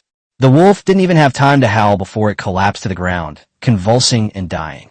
With the alpha wolf killed, the remaining wolves let out a low growl of panic, hesitating to move forward. Her younger sister, Luo Qi, was already holding a steel knife, guarding the front of the car. Her eyes were sharp and her demeanor was quite disciplined, showing no trace of the fragility of an ordinary woman. Upon seeing this, Gao Feng developed a strong interest in archery. He silently calculated in his mind, I am proficient in marksmanship, which emphasizes the 3 points in a line and the prediction of the trajectory of the bullet. Although the bows and arrows in this world are primitive, their principles are the same. If I can master archery, combined with my eyesight and judgment, it will surely become a great weapon for me. You can learn archery from Luo Qin first, and then you can learn more advanced archery techniques later. A few days later, the group finally set foot on the official road. The scene before me was like hell on earth. Along the official road, corpses of starving people could be seen everywhere, some even mutilated by wild dogs. The emaciated disaster victims wandered the road like zombies, their eyes numb. When they saw Gao Feng's caravan with cattle and sheep, their eyes would light up with greed, but when they saw the Shah walking at the front and the stone block in his hand, they would be immediately replaced by fear and retreat. Gao Feng witnessed a pale and emaciated mother, in order to exchange half a moldy black steamed bun from a merchant, tearfully pushing her 7 or 8-year-old daughter toward him. This tragic scene deeply pained him. He was not a saint and could not save everyone. But his idea of establishing an order that would allow those around him to survive became even more firm and urgent. On the way, they encountered several more groups of refugees who wanted to rob them. Gao Feng stopped taking action himself, and instead had the Skinny Monkey lead the dozen or so newly recruited refugees to the front lines, while he and Asha watched from the sidelines. This is a brutal selection process. The cowardly and disobedient are eliminated in the battle. Those who survive become more ferocious and dependent on their teams. After a victory, he would select able-bodied men from the opposing team to replenish his ranks, while leaving the old, weak, sick, and disabled to fend for themselves. Over the course of a few days, his team grew exponentially to more than 70 people. Although they were still a rabble, after several bloody battles, they had begun to take the shape of an army. At least, they had learned to obey orders. Among the newly recruited refugees, a grandfather and grandson caught Gao Feng's attention. The old man was called Uncle Sunday. It was said that he had been an itinerant doctor in his youth and knew a lot about herbs. His grandson was called Nyo, a teenager who was quiet and reserved but quick-witted. He always followed his grandfather to pick some inconspicuous grass leaves by the roadside.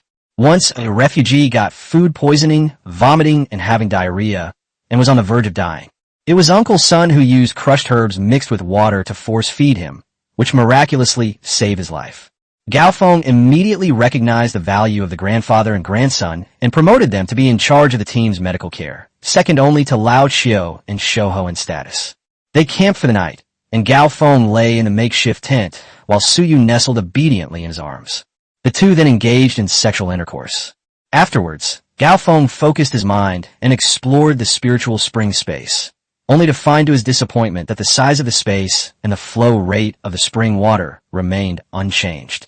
He realized, it seems that only the first time with each woman, the initial energy of yin and yang in harmony can promote the growth of the space. This discovery left him with mixed feelings, but he was quickly overwhelmed by his desire to become stronger. The following evening, he summoned Luo Qi, who was strong-willed and had a talent for martial arts, into his tent under the pretext that you are quite skilled, so I will teach you a few self-defense techniques privately. Luo Qi was both surprised and frightened. Her cheeks flushed, but seeing the pleading and encouraging look in her sister Luo Qin's eyes, she gritted her teeth and walked in with her head down. That night, Gao Feng entered the space again. Just as he expected, the space expanded outwards by a large circle, almost half the size of a basketball court. The central spring, which had previously been a trickle, had become a clear spring about the thickness of a thumb, gushing out continuously with a gurgling sound and gathering into a small pool at the bottom. The spring water is now more abundant and pure. This put him in a great mood. After obtaining more spiritual spring water, Gao Feng began to cultivate diligently within the spiritual spring space. He mainly practiced the crouching tiger stance and 5 tiger fists from the tiger venerable skill. The two complement each other. The stance training cultivates qi and blood, while the fist training strengthens muscles and bones, making him feel that his strength is increasing at an astonishing rate every day. At the same time, he did not forget to cultivate his core team. He used diluted spiritual spring water to cleanse Suyu and the 4 Luo sisters, improving their physical condition, and taught them some of the simplest and most direct fighting techniques used in later generations of the military. The 5 women knew this was the key to survival in chaotic times, and they all studied it very hard. Only Desha was taught boxing by Gao Feng, but he was clumsy and couldn't even learn the simplest starting stance. He was less effective than Desha himself, who would just grab a stone block and smash it around. Gao Feng had no choice but to temporarily give up and decided to fully develop his potential in the direction of heavy tanks. And so, this peculiar team, struggling to survive on their arduous journey, quietly underwent a transformation, beginning to demonstrate an extraordinary cohesion. Chapter 12, Auspicious Land. After more than half a month of arduous trekking, the team finally arrived at the outer edge of the Gosaro mountain range marked on the map. As soon as you enter the mountainous area, a primitive and desolate atmosphere hits you. Here, the rocks are jagged and the terrain is treacherous. Towering ancient trees block out the sun, and a layer of pale green miasma permeates the forest all year round. Poisonous insects and snakes are everywhere, and almost no living person dares to set foot here easily. The marching speed of the convoy was forced to slow down significantly. The oppressive environment and fear of the unknown caused the newly joined refugees in the group to begin to complain and retreat. How can anyone live in this godforsaken place? I might as well go back to being a bandit. Exactly. I think that woman is lying to us, trying to bring us all here to get us killed. Rumors and discontent began to spread like a plague. One night, a former bandit leader who had been recruited by Gao Feng, a refugee, tried to incite more than a dozen people to escape overnight and also wanted to steal some of the grain. Upon learning of this, Gao Feng took immediate action without hesitation, personally taking action in front of everyone. He only used one move. A powerful and unparalleled iron tiger fist punch caused the leader's chest to cave in, spitting out blood and killing him instantly. The cold corpse in Gao Feng's eyes, as cold as ice, instantly suppressed all the commotion. Anyone who undermines morale will be executed without mercy. He used an iron fist to stabilize morale once again. Guided by Luo Qin's memory and the simple map, They trudged through thorns and cliffs for another 3 days. Several times, the team almost lost their way and fell into dire straits. Just when everyone was about to despair, they finally found an old post road, barely wide enough for an ox cart, hidden by thick vines and years of accumulated rocks between two huge cliffs. Found it. This is it, Luo Qin exclaimed excitedly. The group was greatly encouraged and immediately began clearing the roadblocks. We climbed nearly 1,000 meters up this almost vertical post road with great difficulty. An abandoned beacon tower, standing on a cliff face and almost blending into the surrounding gray rocks, finally came into view. It is like an ancient behemoth, silently lying atop the mountains, looking down upon the masses below. This place is surrounded by mountains on 3 sides and backed by a bottomless abyss. The only way to get there is this treacherous path. It can truly be said that one man can hold the pass against 10,000. This place is simply a perfect fortress created by nature.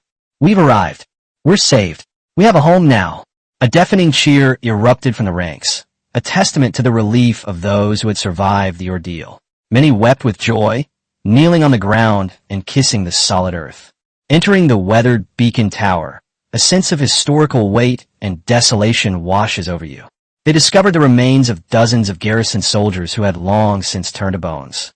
Many of them remained in a fighting stance, leaning on their broken weapons, facing north, as if they were still vigilant against the enemy's direction in their last moments. On a stone wall inside the beacon tower's inner courtyard, Gao Feng discovered lines of writing carved deep into the stone wall with blood and sharp weapons. The handwriting is vigorous and unrestrained, full of indomitable spirit and tragic grandeur. In the 342nd year of the Tianqian reign, the northern barbarians invaded the pass. The capital was in dire straits. The imperial edict was cut off, and no reinforcements arrived. We, the 16 comrades, stood guard against the flames of war and perished with our nation. That short sentence seemed to allow everyone to see that tragic and devastating history. Abandoned by the imperial court, the isolated army, without food or reinforcements, held out desperately in a besieged city, and ultimately all perished in battle. This spirit of unwavering loyalty and courage moved even Gao Feng. He solemnly saluted the skeletons, a gesture reminiscent of his past life as a soldier. From this day forward, I shall take over this place. Rest in peace, my fallen heroes. Beside the skeleton of a local general, clad in tattered iron armor, Gao Feng discovered a black iron box that the general was tightly clutching in his arms. The box was rusty, but it was surprisingly heavy. Gao Feng used tremendous effort, prying it open with a steel knife, before he could slowly pry it open. The moment the tin box was opened, a fierce and ruthless aura emanated from it. There were no gold or silver jewelry inside, only 3 things. But each of these things made Gao Feng's breathing quicken. The first item was a detailed parchment map. It's so much more accurate than Lei Lao's. The inscription not only uses fine lines to mark the mountains, rivers, towns, and villages within hundreds of miles, but also uses special red cinnabar to mark the troop deployments, granary locations, and strategic passes of various government offices. This is a genuine, strategic-level military map. The second item was an ancient bronze tiger tally, divided into 2 halves, with seal script engraved on them. Although its purpose was unknown, the fact that it was kept close to a general's body indicated that it was no ordinary item. The third item, which made Gao Feng ecstatic the most, was a sword manual made of special animal hide that was impervious to water and fire. On the cover are 4 large, menacing characters written in blood. Blood battle, sword technique. When Gao Feng opened it, he found no complicated mental techniques or mysterious moves, only the purest and most direct military combat skills. Chopping, slashing, thrusting, parrying, blocking. Each move is deadly, sweeping and powerful, brimming with a taste of iron and blood. This sword technique is completely different from the tiger venerable skill he cultivates, yet it is equally powerful. One focuses on internal martial arts training, while the other focuses on external combat techniques. If he can integrate the two, his combat power will surely increase dramatically once again. Gao Feng held the sword manual in his hand, his heart filled with boundless pride. He climbed to the top of the beacon tower and gazed into the distance. Standing here, he finally understood what Luo Qin meant by development potential. This beacon tower is not an isolated dead zone. Below it is not a bottomless abyss, but a vast, secluded valley, surrounded by mountains. In the valley, a clear river meanders through, with fertile black soil on both banks, covered with lush wild grass. This valley is like a paradise, a natural treasure trove. The land can be cultivated, the rivers can be used for fishing and hunting, and the surrounding mountains and forests contain endless resources. The only way to the outside world was the old post road they had taken when they went up the mountain. As long as the entrance to the post road is guarded, this place will be a secluded kingdom where one can peacefully farm and develop. It can be used for both offense and defense. This isn't some place that even ghosts fear. It's a treasure trove that would make even immortals tremble. Holding the sword manual, Gao Feng felt the overwhelming aura of iron and bloodlust, his heart surging with excitement, and his plans for the future became clearer than ever before. He was no longer a refugee, merely seeking survival. From this day forward, he was a ruler of a powerful force. In his mind, a grand blueprint was slowly unfolding. First, the existing population needs to be reorganized. Those dozen or so farmers are the foundation of future agriculture and must be given preferential treatment. The rescued women can be assigned logistical tasks such as sewing and cooking. Of course, if they wish, they can also take up arms and become a women's guard. Those refugees who were incorporated into the army became the prototype of the future army and the main force in its construction. Gao Feng decided to implement the military settlement system. Everyone serves as a soldier in times of war and as a civilian in times of peace. Land reclamation and solving the food problem were the top priorities of all the plans. With the spiritual spring space, he was confident that he could achieve food self-sufficiency in the shortest possible time. At the same time, defensive fortifications were built and beacon towers were reinforced, turning this place into a true impregnable fortress. Once the food problem is solved, we will begin to build a truly elite army.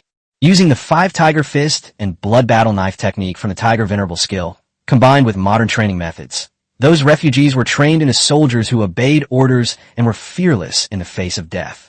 He wanted to establish a strict system of awarding land to those who had rendered meritorious service in order to inspire everyone's fighting spirit. When he has enough strength, he will leave the valley and take the initiative to attack. The target was the government granaries, wealthy towns, and even county towns marked on that military map. They used war to sustain war, snowballing their strength, population, and territory. Of course, his ultimate goal was not just to become a mountain bandit. He wanted to tear a piece of flesh from the corrupt Great Qin dynasty and establish his own territory. A new world where there is no hunger, no oppression, and everyone has food to eat and clothes to wear. He wanted to use his knowledge, which was ahead of his time, to develop agriculture, industry, and the military, and to deliver a devastating blow to this corrupt feudal dynasty. At that time, all the Black Mountain 13 fiends, powerful families, sects, and the Great Qin dynasty will be reduced to dust under his iron hooves. Chapter 13, Rock Village. Thinking of this, Gao Feng was filled with boundless pride and ambition. He knew the road ahead would be fraught with thorns and bloodshed, but he was fearless. He surveyed the hopeful and dependent faces below, and in an unprecedentedly bold tone, solemnly announced, "From this day forward, this place will be called Panshir Village. May we be as steadfast as a rock, never to crumble. Panshir Village." This name will resound throughout the land from this day forward, and in the near future, it will resound throughout the entire world. That night, everyone went to bed early. Finally, the days of wandering were over, and being able to get a good night's sleep was the greatest happiness. The next morning, the first morning after the establishment of Panshir Village, was peaceful and serene like never before. Golden sunlight crossed the eastern mountain ridge and gently shone into this valley surrounded by mountains, dispelling the gloom of the past few days. Inside the stone-built beacon tower, snores rose and fell. Whether it was the rescued women, the refugees who were incorporated into the army, or even the former bandits, they all slept a more peaceful sleep than ever before. They no longer have to worry about being carried away by hungry wolves in the middle of the night, no longer have to fear waking up the next day to become a dead soul under the swords of bandits, and no longer have to be on guard against the assassination attempts of those around them, as they were in Blackwind Stronghold. Here, they experienced for the first time the luxury of safety. Gao Feng stepped out of the cold beacon tower room and took a deep breath of the air, which was filled with the fragrance of earth and grass. He saw that not far away by the stream, Suyu and the Luo sisters were washing clothes.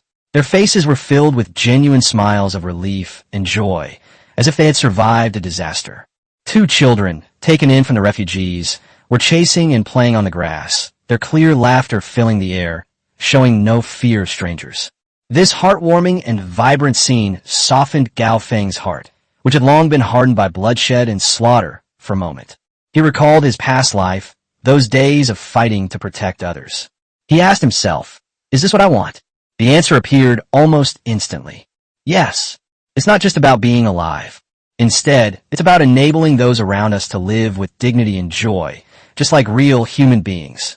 This idea has never been so clear and firm. He started walking towards the stream. In a valley at dawn, the stream water is icy cold. As Gao Feng approached, he saw Suyu washing a heavy garment. Her small hands were red and purple from being soaked in the icy stream for a long time. She was completely unaware of this and just focused on doing her work. Gao Feng said nothing, but silently stepped forward and, to Suyu's surprise, took her hand. His large, warm hands, like a handful of warm charcoal, completely enveloped her cold little hands. A powerful warm current instantly spread from her palm throughout Suyu's entire body. Suyu's pretty face flushed red instantly, both shy and happy. She lowered her head, her heart pounding uncontrollably.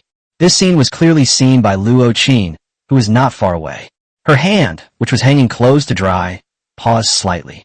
A complex and inscrutable emotion flashed in her eyes, a mixture of envy, relief, and perhaps even a touch of bitterness that she herself was unaware of. Through this silent action, Gao Feng's care is more touching than any sweet words. It's time for breakfast. In a large pot was a meat porridge made from grain and dried meat seized from Black Wind Village. The rich aroma of meat makes everyone who smells it unable to resist swallowing their saliva. When Lao Qiu distributed bowls of meat porridge, so thick that chopsticks could stand upright, to everyone, many refugees were moved to tears. They couldn't remember the last time they had such a hearty meal. After breakfast, Gao Feng gathered everyone together in the open space in front of the beacon tower for the first formal reorganization.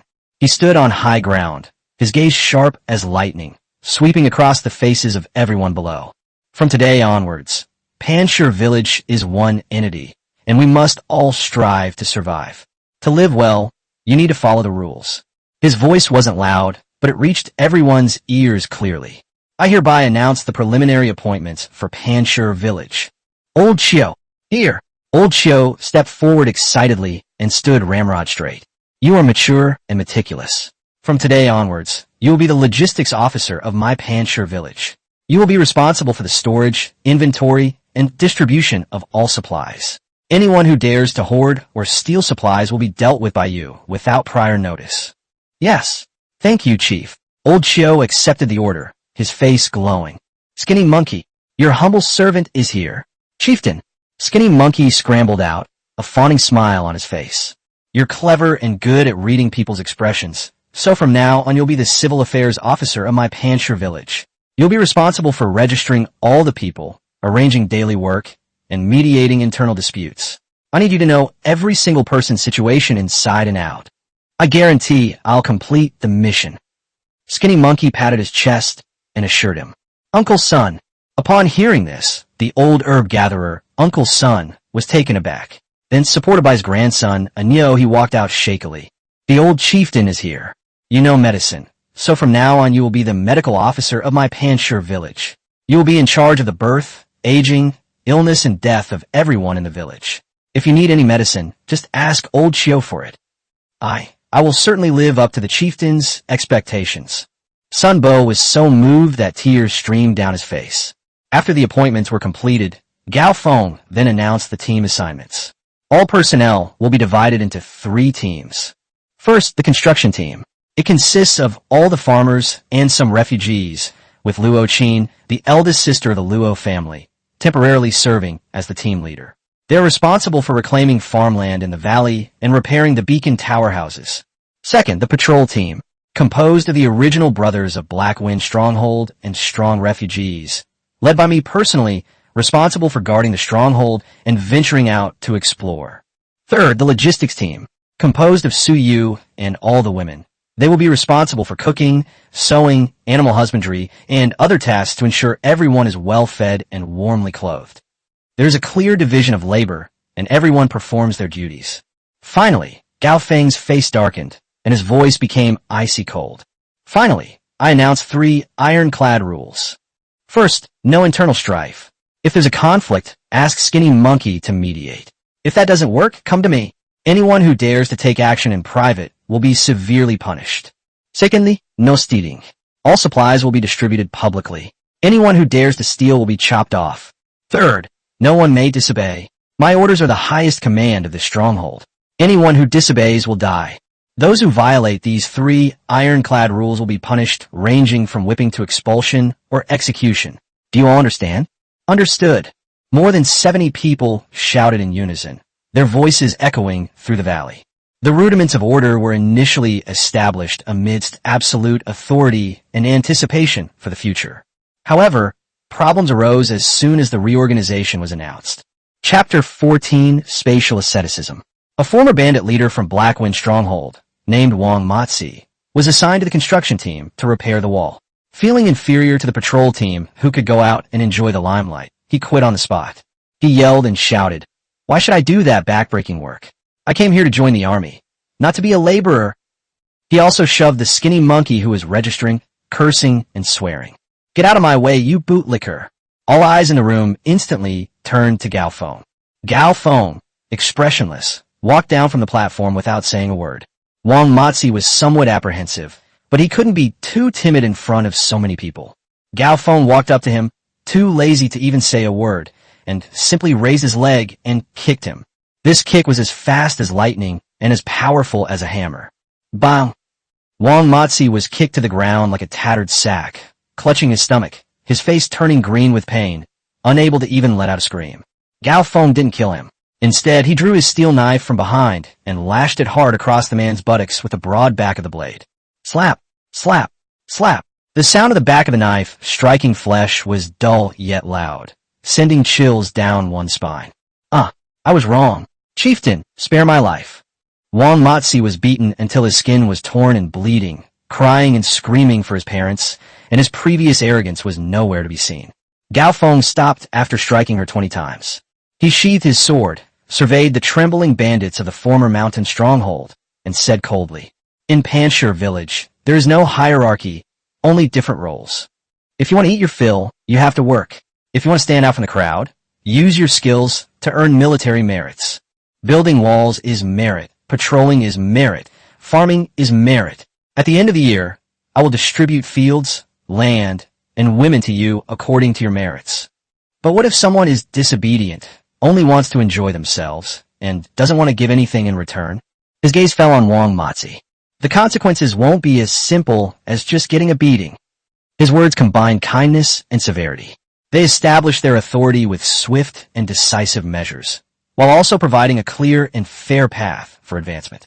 Those troublemakers who had previously harbored some ulterior motives all lowered their heads now, no longer daring to show the slightest disrespect. After dealing with the troublemaker, Gao Feng pointed to the vast and fertile land in the valley and painted an exciting picture for everyone. "Do you see this land? Within a month, I will fill this place with grain.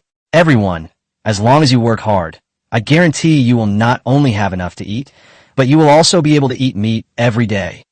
At the end of the year, land will be distributed according to merit. At that time, each of you will have your own land and home." These words, like a boulder thrown into a calm lake, ignited the flame of hope in everyone's hearts. In this chaotic world of displacement, owning their own land and home is something they never dared to dream of. And now this man has given them that hope. It was late at night. While the entire Panshir village fell into slumber, Gao Feng's consciousness had already sunk into a secret garden in the spirit spring space. After cultivating with Luo Qi, the space underwent another earth-shattering change, and has now expanded to the size of half a basketball court.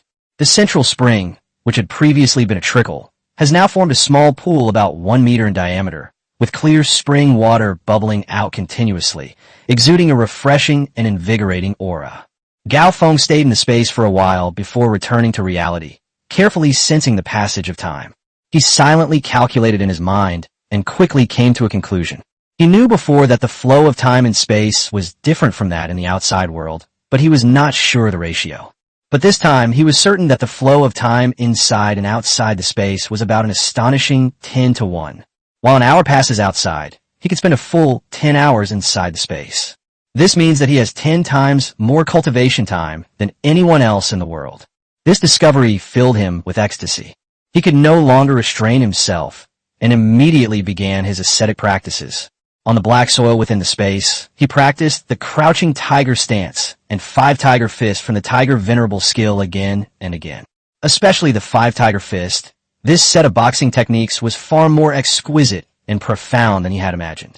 According to the manual, the 5 tiger fist is not a single set of boxing techniques, but rather 5 distinct styles of boxing stances, each corresponding to a different tiger-like essence. First form, flying tiger. It emphasizes swift movement, lightning-fast punches, and graceful, agile movements, winning through speed. Second form, iron tiger. It emphasizes hard-hitting and powerful punches, with each move exuding strength and focusing on direct, heating confrontation.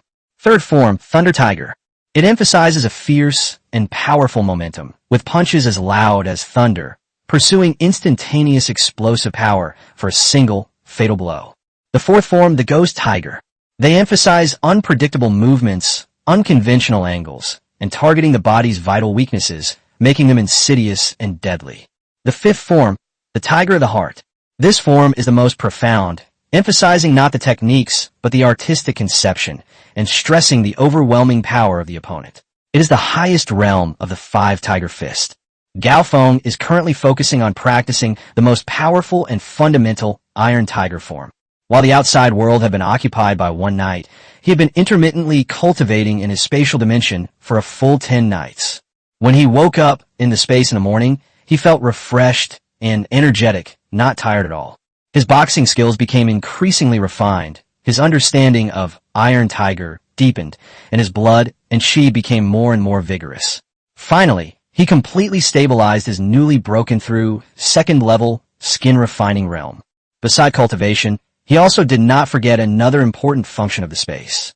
He carefully planted some of the grain seeds he brought from Black Wind Village on the black soil of the space and irrigated them with spiritual spring water. When he entered the space again the following evening, the sight before him left him speechless. In just one night, not only did all the seeds germinate, but they also grew into tender seedlings half a foot tall, lush and green, growing vigorously, dozens of times faster than those outside. This is simply a super cheat code for agriculture. Gao Feng was overjoyed, as if he could already see the future scene of the Panshir village granary overflowing.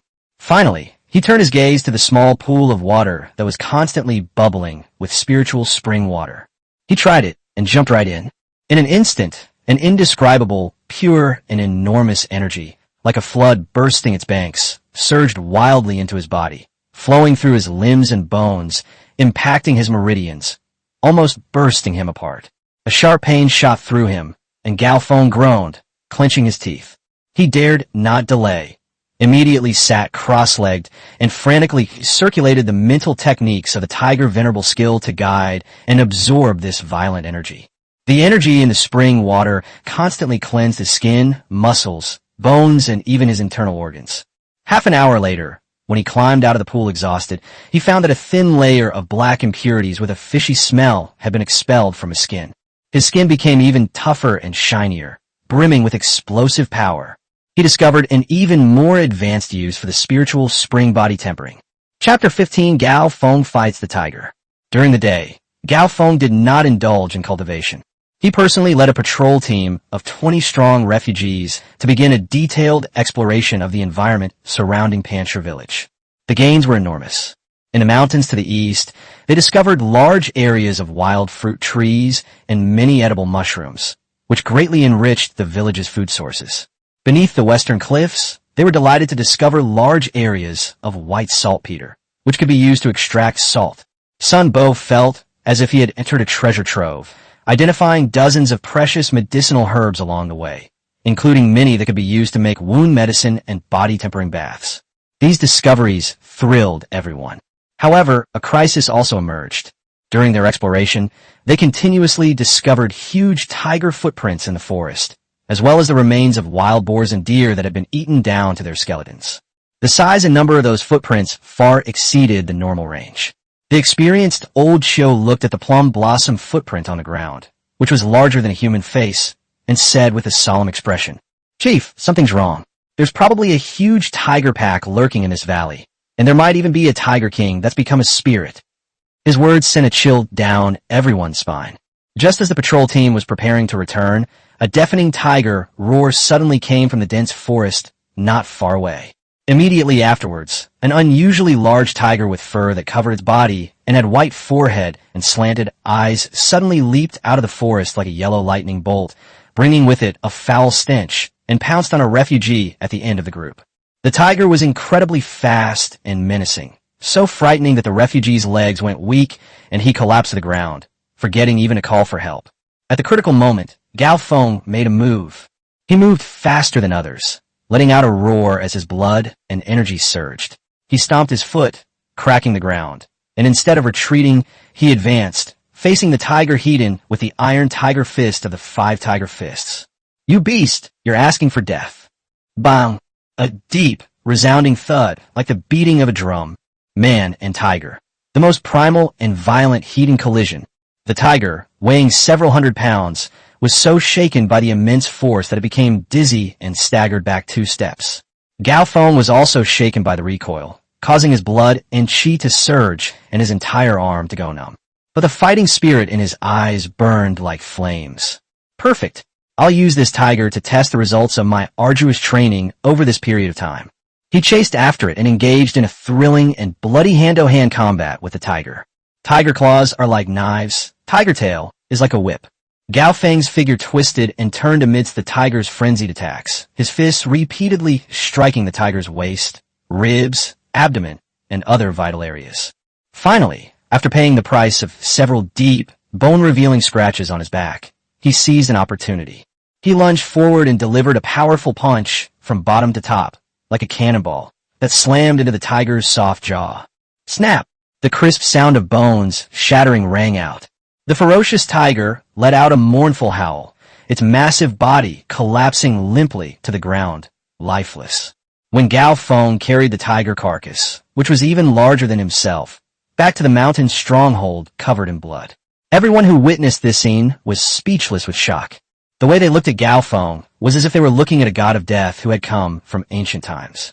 At this moment, Gao Feng's prestige reached its peak. A deafening cheer erupted from the village. Everyone was thrilled to have killed the tiger. But Gao Feng's heart sank. This one tiger alone is so troublesome. What about the entire tiger pride? And what about the possible tiger king? He was keenly aware that the tiger threat would be the first and most severe life-or-death challenge that Panshir village would face after establishing itself. This is not just a threat, but also a huge opportunity. Tiger bones, tiger meat, and tiger skin are among the most precious resources in the world. The enormous tiger carcass was carried back to the mountain stronghold, and that night, the entire Panshir village was immersed in a tiger meat feast. A fragrant tiger meat soup simmered in a large pot, while grilled tiger meat sizzled and dripped with oil on a grill. Every member of Panshir village received a large piece of delicious tiger meat, which they ate with great gusto, their mouths greasy with oil. Gao Feng carefully removed the most precious tiger bone and handed it to Uncle Sun, instructing him to use a secret method to brew it into a body-tempering medicinal wine, which would be used to strengthen the bodies and enhance the strength of his core members. At the height of the banquet's atmosphere, Gao Feng stood up. He formally announced to everyone the existence of the tiger threat and his own assessment. Ladies and gentlemen, this tiger is just the beginning. In this valley, there lives a huge tiger pride, whose numbers may far exceed our imagination. His words were like a bucket of cold water, instantly extinguishing everyone's enthusiasm. The celebratory atmosphere instantly cooled down. Everyone realized that lurking beneath this idyllic paradise was a massive crisis capable of tearing them all to shreds. The land beneath our feet was snatched from the jaws of tigers. If we want to live peacefully here, we must kill all these beasts. Gao Feng's voice was resolute. Building consensus on a crisis is the first step in preparing for war. The next morning, the entire Panshir village ended its peaceful construction and officially entered a tense state of preparation for war. Gao Feng selected 30 of the strongest, most obedient men with a fierce look in their eyes from the patrol and construction teams to form the first and only combat team in Panshir village. He did not keep anything to himself. He taught all the soldiers the 3 simplest, most effective, and most suitable moves for battlefield combat, from the blood battle sword technique splitting Mount Hua, sweeping across 1,000 armies, and straight to the Yellow Dragon. He then publicly announced that those who made meritorious contributions in the upcoming battle to exterminate the tiger would be able to learn stronger and more exquisite sword techniques. A clear motivational goal instantly ignited everyone's enthusiasm. Next, Gao Feng combined his previous experience in training special forces soldiers with a rigorous and efficient training program for them. Every morning, they first undergo formation training to cultivate their obedience and discipline. In the morning, I swung the knife thousands of times, practicing those 3 knife techniques until they became second nature to my body. In the afternoon, a series of physical training exercises were conducted, including weighted running, climbing, and strength training. In the evening, they would take a bath with a special herbal decoction prepared by Uncle Sun to promote blood circulation and remove blood stasis, which would relieve their fatigue from the day and strengthen their constitution. The training was so arduous that several people vomited on the spot. But no one quit, because they can eat their fill every day and even drink meat broth. They can clearly feel themselves becoming stronger and more powerful day by day. This change is real and tangible. In the midst of this intense training session, an unexpected figure appeared. Luo Qi, a woman with a strong personality, actually took the initiative to find Gao Feng and asked to participate in the training. Behind her followed her 3 sisters, as well as several other brave women who had been rescued. "We don't want to be a burden. We also want to contribute to the village," Luo Qi said stubbornly. Looking at the determined light in their eyes, Gao Feng pondered for a moment and then readily agreed. He then announced the formation of a 10-person women's guard, with Lok Shin as its captain. Unlike men, they did not need to undergo intense physical training. Their main task was to practice archery and short sword fighting and to guard the inside of the beacon tower. This decision once again won the support of everyone. Chapter 16, Peerless Warrior. One night, during military training, the bright moon hung high in the sky. While inspecting the camp, Gao Feng found Luo Qin standing alone on the city wall of the beacon tower, facing the mountain wind and gazing at the waning moon in the sky, lost in thought. Her figure appeared somewhat thin and lonely in the moonlight. Gao Feng's heart stirred, and he stepped forward to stand beside her. "Missing home?" Gao Feng asked softly. Luo Qin's body trembled slightly. She turned her head to look at Gao Feng, a hint of surprise flashing in her eyes, which then turned into a bitter smile. "Our home is gone." For the first time, she took the initiative to confide in Gao Feng. She recounted her family's experiences during the war, her father's dying words, and the hardships and despair of fleeing with her sisters. This woman, who usually appears wise, strong, and composed, finally revealed her inner vulnerability and weariness at this moment. Gao Feng listened quietly without interrupting her. He knew that all she needed was someone to confide in. After she finished speaking, Gao Feng didn't say any insincere sweet words. Instead, he spoke a simple and unadorned sentence in a very serious and solemn tone. "Don't worry, as long as I'm here, the Luo family will not perish. Panshir village will be your home forever." This simple promise, like a warm current, instantly touched the softest spot in Luo Qin's heart. She turned her head and looked at Gao Feng's profile, which appeared incredibly resolute in the moonlight, and her eyes shone with an unusual, crystalline light. At this moment, her feelings towards Gao Feng were no longer just awe and dependence. At this moment, Gao Feng realized that coercion, bribery, and physical relationships were far from enough to truly win over these talented people and make them follow him wholeheartedly. It also requires emotional respect and heartfelt recognition. Luo Qin's value is far more than just being a woman who can provide dual cultivation. She will be an indispensable chief steward for Panshir village in the future. Amidst the tense atmosphere of everyone preparing for the competition, an interesting little incident occurred. Deshao would spend all day hugging his 2 stone stools, sighing and groaning. He treasured them terribly, yet complained that they weren't sturdy enough. He had accidentally cracked the wooden handle of the stone block last time, which caused him great distress. Gao Feng was moved when he saw this scene. He recalled the rusty, useless junk weapons that had been seized from Blackwind's stronghold, piled up in a corner. He immediately ordered the farmer in the village who used to be a blacksmith to light a fire in his furnace. He ordered the blacksmiths to put all the captured miscellaneous iron weapons into the furnace and remelt them. After 3 days and 3 nights of forging, a pair of brand new, enormous, solid octagonal wrought iron hammers, gleaming with a chilling light, were finally born. These 2 sledgehammers each weigh 150 pounds, and their heads are covered with jagged edges. Just looking at them makes your scalp tingle. When the pair of divine weapons were delivered to the Shah, he was as happy as a 300-pound child.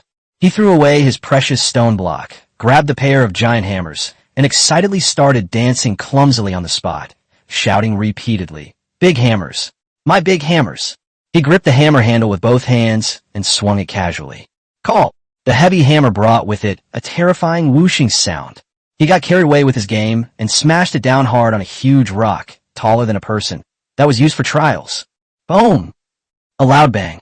That incredibly hard boulder was smashed into pieces by his hammer, sending fragments flying everywhere.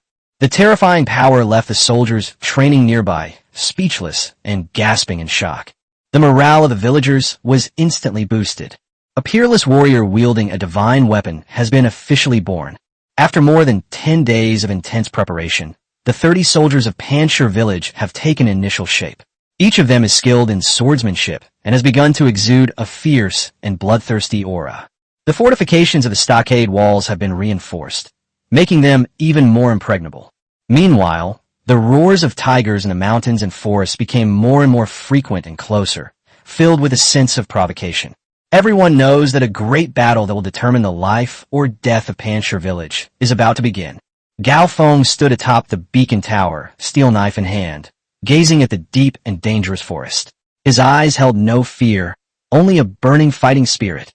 Sitting idly by and waiting for death is not Gao Feng's style. But he also knows that with the current number of people, directly confronting the entire tiger pack would be tantamount to throwing an egg against a rock, courting certain death. After careful consideration, he decided to turn this survival crisis into an once-in-a-lifetime opportunity for training. He wants to turn solving the tiger problem into utilizing the tiger problem. At the first gathering in the morning, Gao Feng officially announced that the training of Panshir village would begin today in the form of actual hunting. Their first training targets were the lone, small-scale tigers on the outskirts of the valley. This decision filled the displaced people and farmers, who had just taken up arms, with both excitement and fear. That morning, Gao Feng personally led a hunting party consisting of 10 elite soldiers and 5 female archers into the perilous mountains and forests.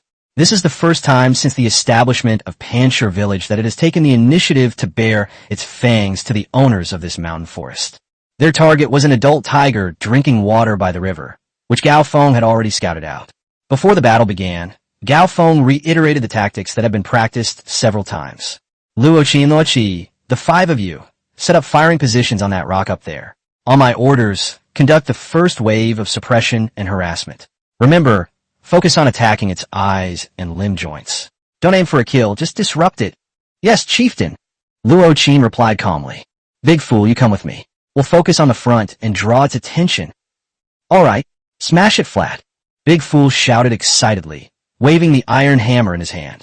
The rest of you, split into 2 groups and flank it from the left and right. Once it's drawn to us, you 3-person formations will coordinate to attack its flanks and hind legs. Remember, strike once and retreat immediately. Don't be greedy for quick results. Understood, the 10 soldiers replied in unison, their voices filled with barely suppressed tension. With the plan in place, the group quietly slipped into their designated positions. When Gao Feng and the Shah, who was 100 meters away, exchanged a glance, they rushed forward at the same time, and a battle was about to break out. Chapter 17 Training Through Hunting. The tiger drinking water by the river was extremely vigilant and spotted them instantly. It let out an angry roar, abandoned its watering, and with a nimble turn, pounced on the most threatening peak. Release the arrows. Gao Feng gave the order. On the high rock, Luo Qin, Luo Qi, and the others had already drawn their bows and knocked their arrows. Whoosh! Whoosh! Whoosh! 5 feathered arrows, whistling sharply, pierced the sky and headed straight for the tiger. The tiger nimbly twisted its body in midair, dodging most of the arrows, but one arrow still grazed its hind leg, leaving a bloody mark. The tiger, gripped by pain, became even more ferocious. But at that moment, Big Fool roared up from the other side, wielding his pair of giant hammers, and smashed them down with tremendous force. The tiger sensed a deadly threat and dared not take the attack heed. It was forced to abandon its attack on Gao Feng and dodge to the side in a sorry state. Boom! The hammer slammed into the ground, sending shards of stone flying and leaving a terrifying crater. Chance! Kill! The 10 soldiers who had been lying in ambush on both sides immediately charged out with shouts. Their steel swords gleamed coldly in the sunlight, and following the tactics they had practiced countless times, they slashed fiercely at the tiger's flank. However, the plan was perfect, but reality was far from ideal. These new recruits were, after all, facing such a ferocious beast for the first time. When the tiger's fierce gaze swept over them, several people's legs went weak and they felt a chill run down their spines. A new recruit on the right wing, due to excessive nervousness, was a beat too slow in drawing his knife. The tiger seized the opportunity and delivered a powerful sweeping blow with its tail, striking him hard in the chest like a steel whip. Puff! The recruit screamed, spitting out blood, and flew backward. Fortunately, he was protected by simple leather armor, which prevented him from being disemboweled on the spot. The formation instantly became somewhat chaotic. Gao Feng's eyes narrowed, and he immediately abandoned the frontal assault. In a flash, he appeared beside the tiger, his steel knife whistling through the air as he slashed fiercely at its waist, forcing it to abandon its pursuit and thus saving the recruit. The battle reached a stalemate for a time. The ferocity and tenacity of tigers exceeded everyone's imagination. Just then, Luo Qin, high above, once again displayed her superb archery skills. She held her breath, her eyes flashing like lightning, and the instant the tiger pounced and landed, she decisively released the bowstring. Call out! That arrow was fast, accurate, and ruthless. It hit the tiger squarely in the left eye. Oh! The tiger let out a deafening, piercing howl, its vision instantly blurred by blood.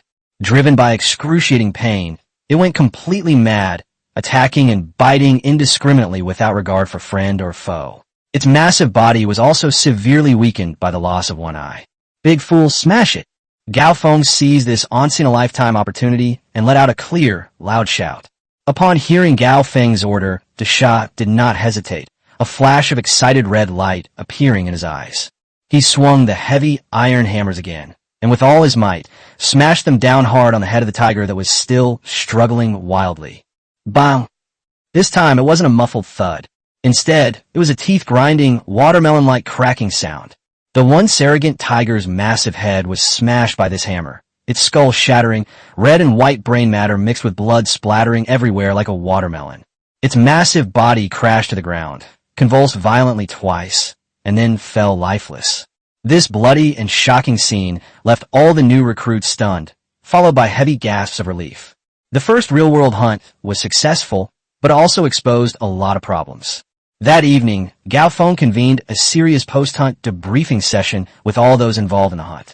He pointed out everyone's mistakes without reservation and emphasized the enormous advantages that long-range weapons like bows and arrows could bring in mountain warfare.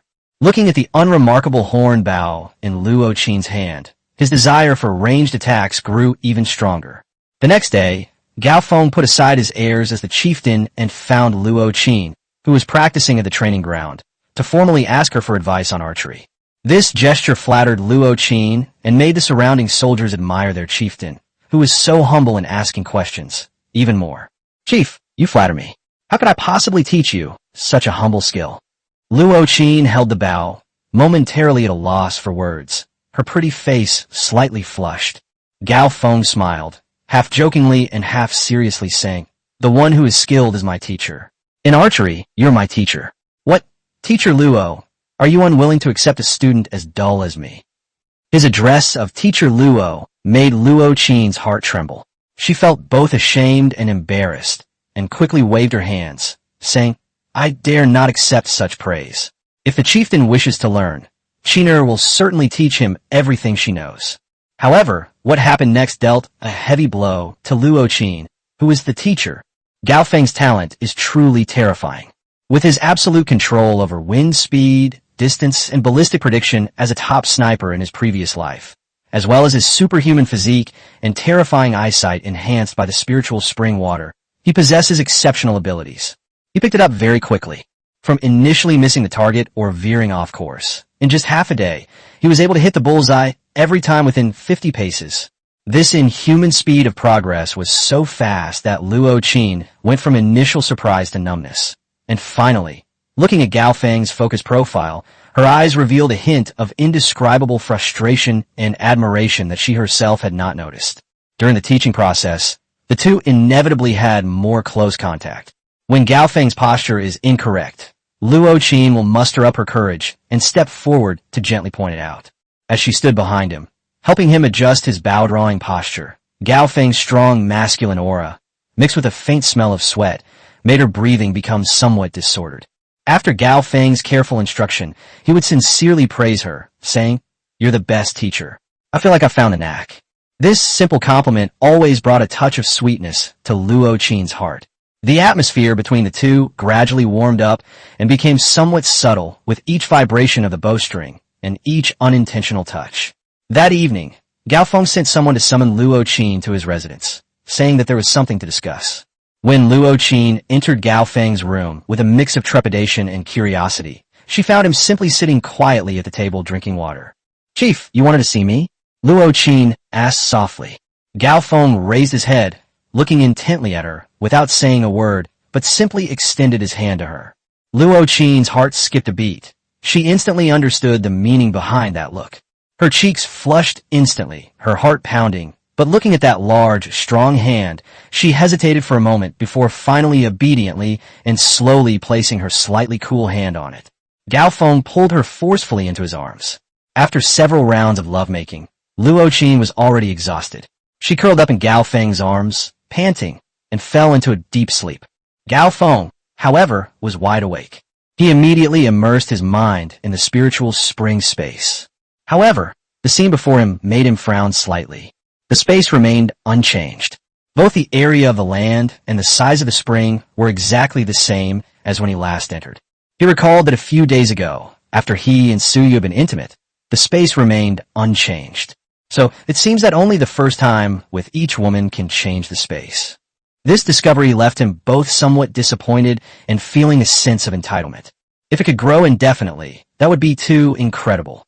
He looked at Luo Qin, who was sleeping peacefully in his arms, his eyes not filled with lust, but with calm calculation. Of the four Luo sisters, only Luo Shu and Luo Hua remain. Luo Shu is proficient in mathematics, and Luo Hua excels in painting. They are both rare talents. In a few days, should we look for Luo Shu first or Luo Hua? A playful smile curved at the corners of his mouth. Well, having both together isn't out of the question. Chapter 18, 100 Steps, a perfect shot. Over the next few days, Gao Feng's life became regular and fulfilling. Besides instructing the soldiers on their training, he spent most of his day at the shooting range, practicing archery like crazy. In the evening, he would return to his room and meditate to cultivate the tiger venerable skill to stabilize his chi and blood and his realm, never slacking off in the slightest. The daily life of the mountain stronghold was also running smoothly under the management of Luo Qin, Lao Qiu, and Shouho. Land reclamation, logging, construction, everything was thriving. When Gao Feng led the hunting party out again, his archery skills had undergone a complete transformation. This time, their luck wasn't so good. They only found a cunning, solitary tiger. After chasing it for a long time, it seized an opportunity and climbed up a steep cliff to escape. The group was helpless and could only watch as it climbed higher and higher. Just when everyone thought they were going to return empty-handed, Gao Feng calmly stopped 100 paces away. He slowly drew the bow to its fullest extent, his eyes narrowing slightly. After instantly calculating the wind speed and the tiger's trajectory, he decisively released the bowstring. Buzz! The arrow flew from the bowstring, tracing a perfect arc in the air that was almost invisible to the naked eye. The next second, the tiger, which was climbing the cliff, suddenly froze, then let out a short, mournful cry, and its huge body fell heavily from the cliff, which was tens of meters high, like a kite with a broken string. An arrow, with pinpoint accuracy, pierced its eye socket and penetrated its entire brain. This incredible skill of shooting an arrow through a willow leaf from 100 paces completely shocked everyone present. The look in their eyes when they saw Gao Feng was no longer simple admiration, but filled with fervent worship, adding a touch of legendary, almost supernatural quality to his image as the chieftain. With each successful hunt, the soldiers of Panchir village became increasingly coordinated and their combat effectiveness steadily improved through trials of blood and fire. Tiger meat and tiger skins gradually accumulated in the mountain stronghold.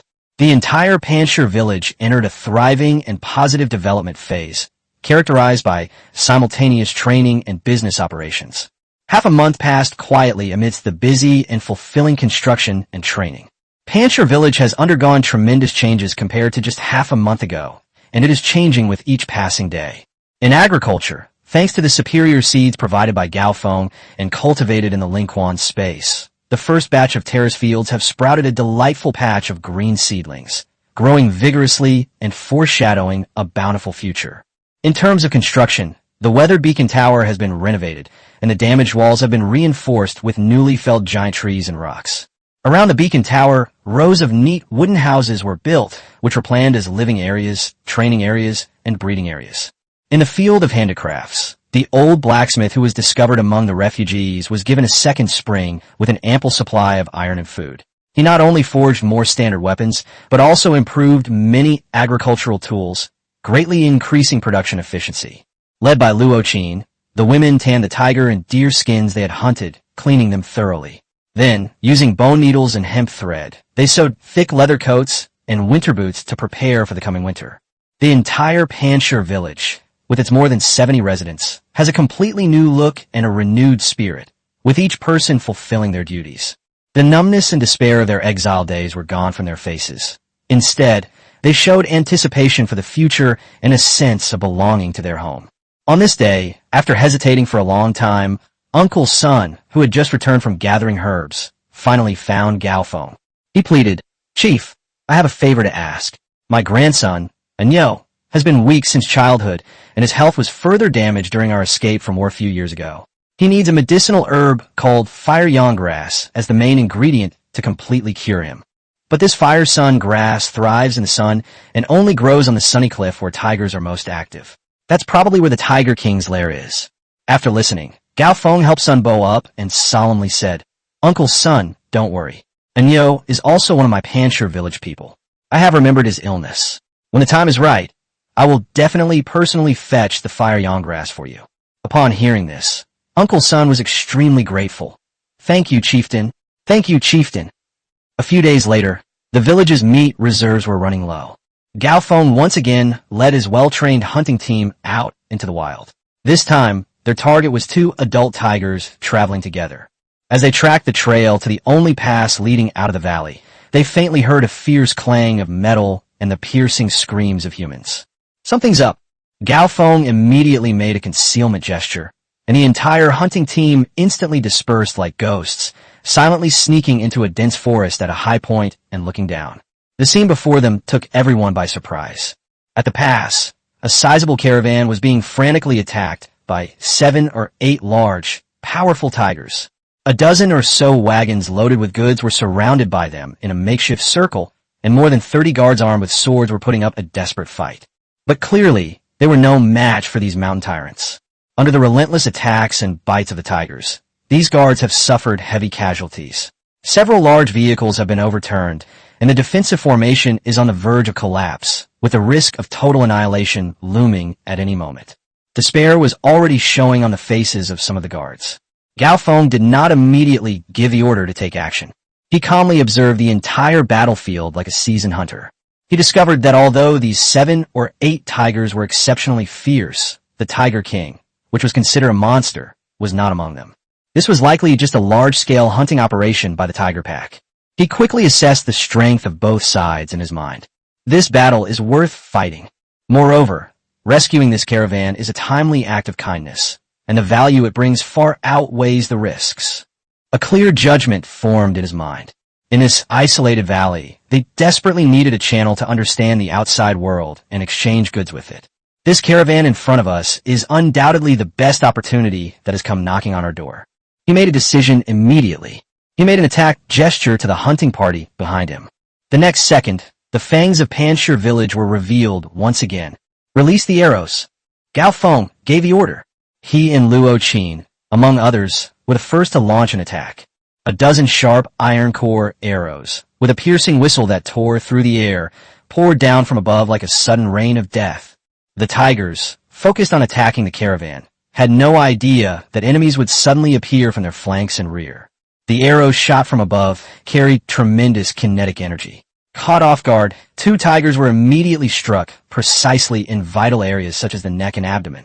With a mournful cry, their massive bodies fell heavily to the ground and died. Another one was shot in the hind leg and became sluggish. This sudden blow greatly relieved the pressure on the caravan's crumbling defenses. Chapter 19 Transactions. Roar. Just as the tiger pack was in a brief moment of chaos, a deafening roar rang out. Big Fool wielded his pair of terrifying wrought iron hammers, like a god of death descending from the sky, using the momentum of the high slope to smash into the chaotic tiger pack from the side. Bang! He swung his hammer and struck a tiger squarely in the waist. Before the tiger could even let out a scream, its entire lumbar spine was smashed by the irresistible force, and it collapsed limply to the ground, its internal organs turning into a puddle of flesh. Kill! Following closely behind was the combat team personally led by Gao Feng.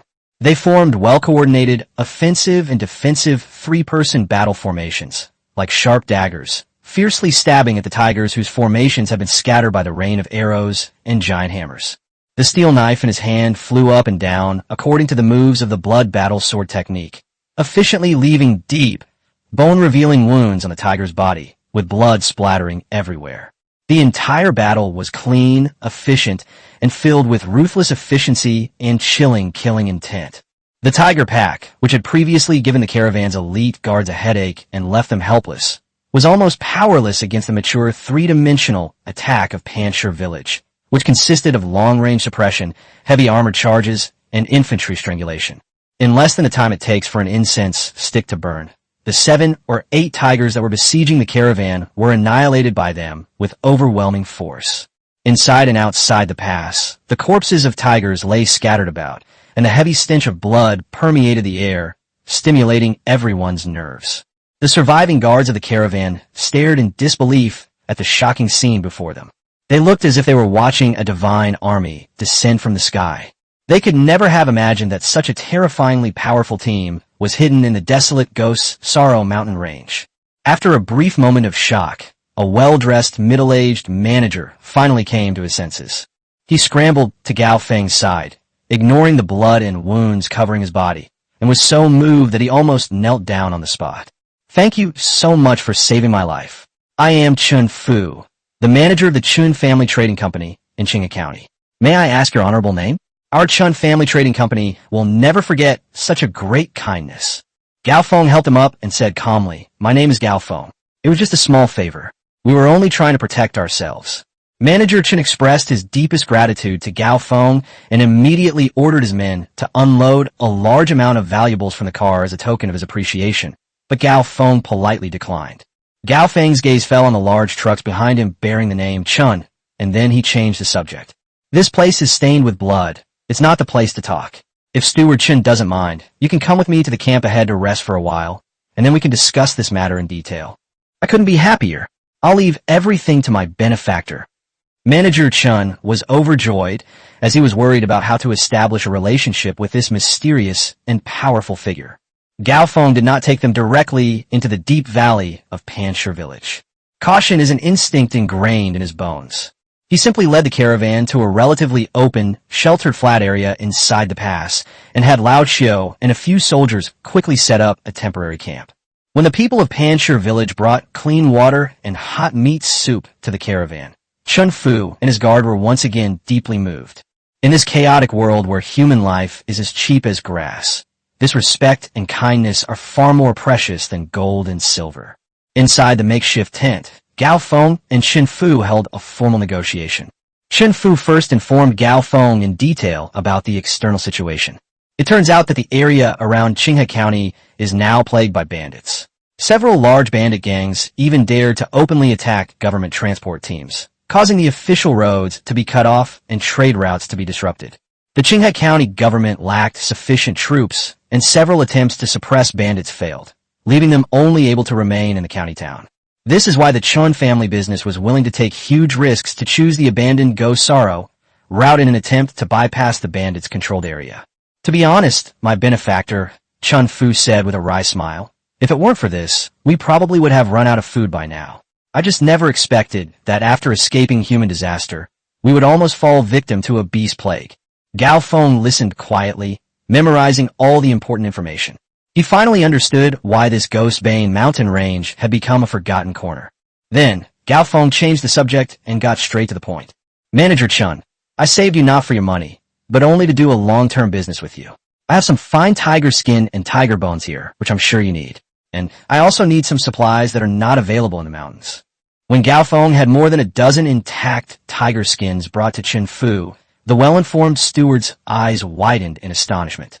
Each of these tiger skins was cleaned thoroughly and was in excellent condition, far superior to the goods of ordinary hunters.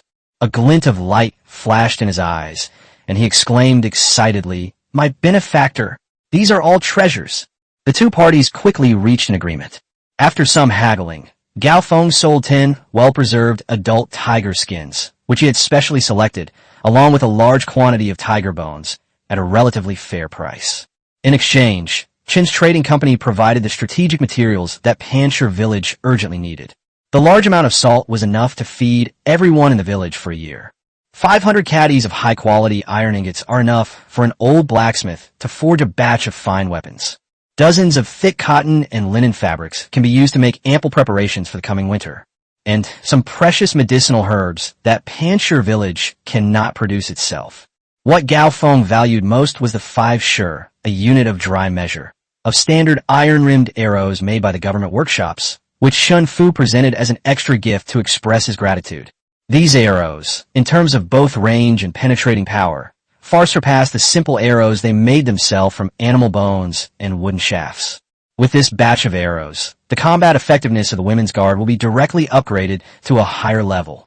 During the inspection, Chun Fu saw the tiger skin that Gao Feng had specially taken out as a sample to display the skin of the first tiger that Gao Feng had personally killed.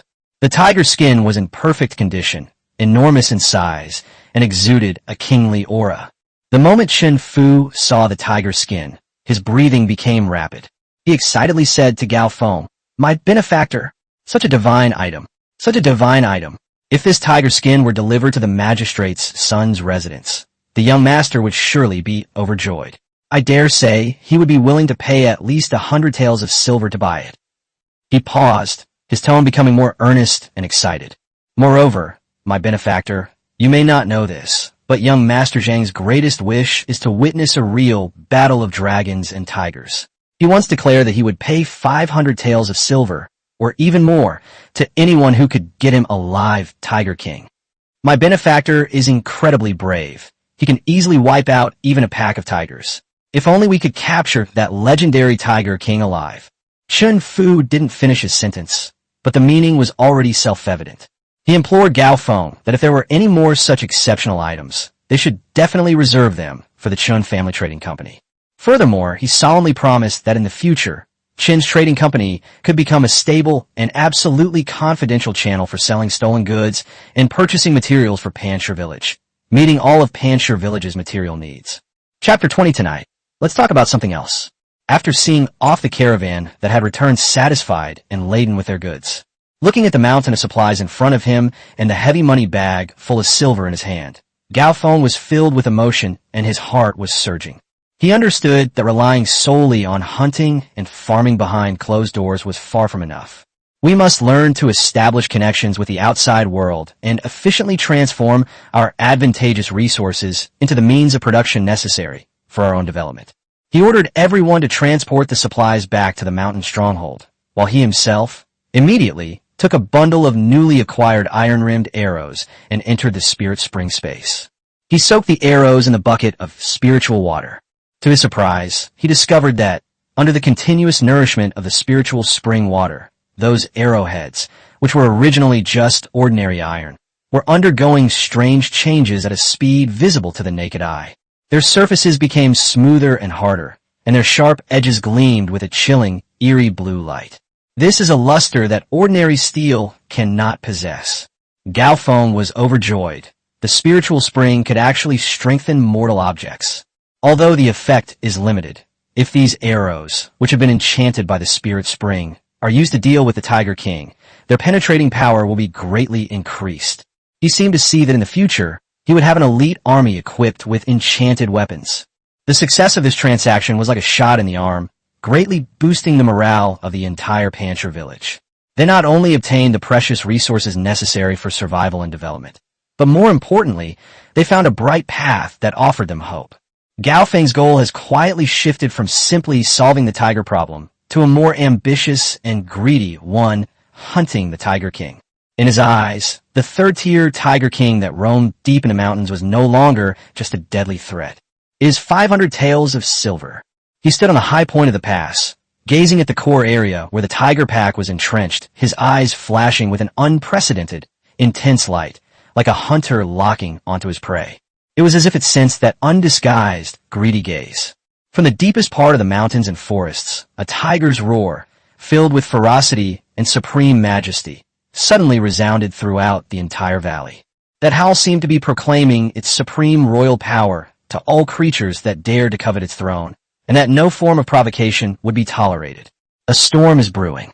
A true battle for supremacy, one that will determine the ownership of this valley, is about to erupt. The Tiger King's roar echoed through the valley, its lingering sound carrying a chilling aura of power. The soldiers patrolling near the pass all turned pale, instinctively gripping their weapons with fear stemming from a biological instinct. However, standing on high ground, with a mountain wind blowing his robes, Gao Feng showed no fear whatsoever. The flames of greed that had ignited in his deep eyes because of the 500 taels of silver slowly faded, replaced by a cold, calculating calm. Third-tier, alien beast. He muttered to himself, clearly assessing the gap between himself and the enemy. He knows his own limitations better than anyone else. A second-tier skin refiner is already an invincible master in the eyes of ordinary people, capable of splitting stone tablets and shattering rocks. But when facing a true Tier 3 beast, it would be an all-around crushing defeat in terms of strength, speed, reaction, and even recovery. A direct confrontation would have a very slim chance of success. Capture alive? That's pure fantasy. His own strength was an insurmountable chasm between himself and the 500 taels of silver. The immense joy of successfully completing the transaction with Chen's trading company was quickly replaced by a deep anxiety about their own strength. Pancher Village is like a heavy war machine that has just started up. External components, such as resources, population, and morale, are all rising, but the core engine of high-end combat power is improving too slowly. I must find a way to improve my strength as soon as possible. This thought was like a red-hot branding iron, deeply imprinted on his heart. He was not a gambler who would pin his hopes on luck. He would never gamble with his own future and that of the entire village without sufficient certainty. As night fell, Gao Feng paced restlessly in his room. The flame of the oil lamp danced before his eyes, and his thoughts churned violently. He thought of his greatest secret, the spirit spring space. That love-making session with Luo Qin brought about a qualitative leap in my understanding of space, and the all-round improvement is still fresh in my memory. What about the others? Once this idea takes root, it grows like wild grass, impossible to contain. His gaze involuntarily fell upon another beautiful figure in the mountain stronghold, Luo Shu. Unlike her sister Luo Qin, who was dashing and spirited, Luo Shu possessed an innate intellect and scholarly air. She wasn't as dazzling as her sister, but rather like a cup of warm, refreshing tea, requiring careful appreciation. Since taking over the management of the village's supplies and population registration, those thick ledgers have become well organized in her hands, with every transaction of supplies and every increase or decrease in the population clearly recorded. She is undoubtedly an indispensable management talent for Pancher Village. But at this moment, in Gao Feng's eyes, her greatest value may not lie in this.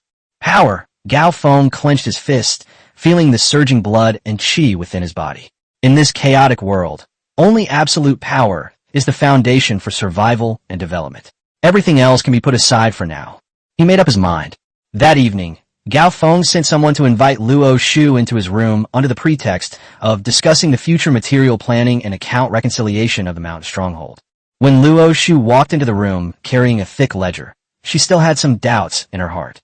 The chieftain just had a meeting during the day, so why is he specifically looking for me again tonight? However, when she saw the scene in the room, her heart started pounding wildly. Inside the room, the oil lamp flickered, casting long shadows of the two people on the wall. The chieftain Gao Feng did not sit at the table as usual, but stood by the window with his hands behind his back. He did not look at the night outside the window, but his eyes, which seemed particularly hot under the lamplight, were staring at him without blinking. There was neither a map nor a sand table in the room, and the table was empty. Luo Shu was incredibly intelligent. She understood immediately. Her cheeks flushed bright red instantly, as if dyed by the sunset, the redness extending all the way to her delicate neck. She instinctively hugged the ledger in her arms tighter, as if it could bring her a sense of security. Her knuckles turned slightly white from gripping the ledger so tightly. Her heart pounded like a deer's, and she lowered her eyes in a panic, unable to meet those aggressive gazes. Chief of the village, she mustered her courage, her voice barely audible. You called me here to see the accounts, didn't you? Gao Feng didn't speak, but slowly walked towards her. With each step he took forward, Luo Shu's heart beat faster. The intense masculine aura emanating from him, a mixture of sweat and virility, enveloped her as if it were a tangible presence, leaving her feeling parched and at a loss for what to do. Gao Feng walked up to her, reached out, and gently pulled the thick ledger from her arms, casually tossing it onto the table with a soft sound, shattering the last line of defense in Luo Shu's heart. We'll look at the accounts tomorrow. Gao Feng's voice was deep and magnetic. Tonight, let's talk about something else. Without giving Luo Shu any chance to react, he pulled her into his arms. Luo Shu gasped and instinctively struggled a couple of times, but Gao Feng's arms were like iron hoops, preventing her from moving. Her whole body went limp, and she could no longer muster any strength. The intellectual, virginal fragrance emanating from her, carrying a faint scent of ink, was completely different from Suyu's allure and Luo Qin's dashing spirit. Instead, it aroused Gao Feng's primal desire to conquer. Under Gao Feng's undeniable domineering presence, she finally gave up resisting, resignedly closing her eyes, her long eyelashes trembling slightly like butterfly wings. Chapter 21, Further Expansion. After their lovemaking, Gao Feng contentedly immersed himself in the spiritual spring space. As he expected, the scene before him changed once again. The land, which was originally about half the size of a basketball court, has been expanded to the size of a standard basketball court. On the newly reborn land, the black soil exudes vibrant life. The central spring pool has also grown larger, and the spring water seems more abundant and clearer. However, the magnitude of this change was significantly smaller than when she first united with Lacan. As expected, the effect will diminish at the margin. Gao Feng lay in bed and came to a conclusion in his mind. He wasn't too disappointed. On the contrary, he felt that this was the norm. If he could achieve the same effect every time, wouldn't he be able to expand infinitely and become a god? It seems I can't expect to reach the top in one step with this. It's ultimately just an aid, a catalyst, that can make me go faster than others, but it can't replace my own walking. In the end, I still have to rely on my own cultivation and opportunities. This discovery clarified his understanding of the golden finger, a metaphor for a powerful, influential figure, and brought him to a complete calm. Relying on women could only be an added bonus, not a lifeline. To enhance our strength, we must find new ways. He recalled some auxiliary elixir formulas recorded in the Tiger Venerable technique, which could greatly promote the generation of qi and blood, shortening the cultivation time. However, refining these elixirs required various rare, medicinal materials. Medicinal herbs. A thought flashed through his mind. He thought of Sun Bo's grandson, Anyo, and the main medicine that could cure his cold ailment Huang grass. The next day, Gao Feng found Uncle Sun, who was busy in the herb garden. Uncle Sun, did you sleep well last night? Gao Feng greeted him with a smile. Thanks to the chieftain, everything is good, very good. Upon seeing Gao Feng, Uncle Sun immediately put down his work and said respectfully, I came here to ask if you have a more detailed explanation of the fire yang grass for Nyo's illness? Gao Feng asked bluntly. When this matter was mentioned, a glimmer of hope immediately appeared on Uncle Sun's aged face. He pulled Gao Feng aside, lowered his voice, and said excitedly, Chief, I've been searching through that tattered ancient book again these past few days, and it records it clearly. Fire yang grass grows in extremely yang places, often living among tigers and leopards, absorbing the yang energy of fierce beasts to grow. It is a first-class spiritual medicine in the world. He paused, his voice growing increasingly excited. It is not only the only main medicine to cure Enyo's internal coldness, but the extreme yang energy it contains is also of great benefit to martial arts practitioners. The book says that if a martial artist takes it, it can greatly promote the circulation of qi and blood and clear the meridians, making it an excellent medicine for breaking through bottlenecks. Gao Feng immediately realized that this fire yang grass was a treasure that killed two birds with one stone. He could fulfill his promise to cure Enyo's illness, thereby completely winning over the hearts of the villagers and letting everyone see that he, as the village chief, always kept his word. Secondly, it can help him break through his strength bottleneck and add the greatest weight to his hunting of the Tiger King. This item must be obtained.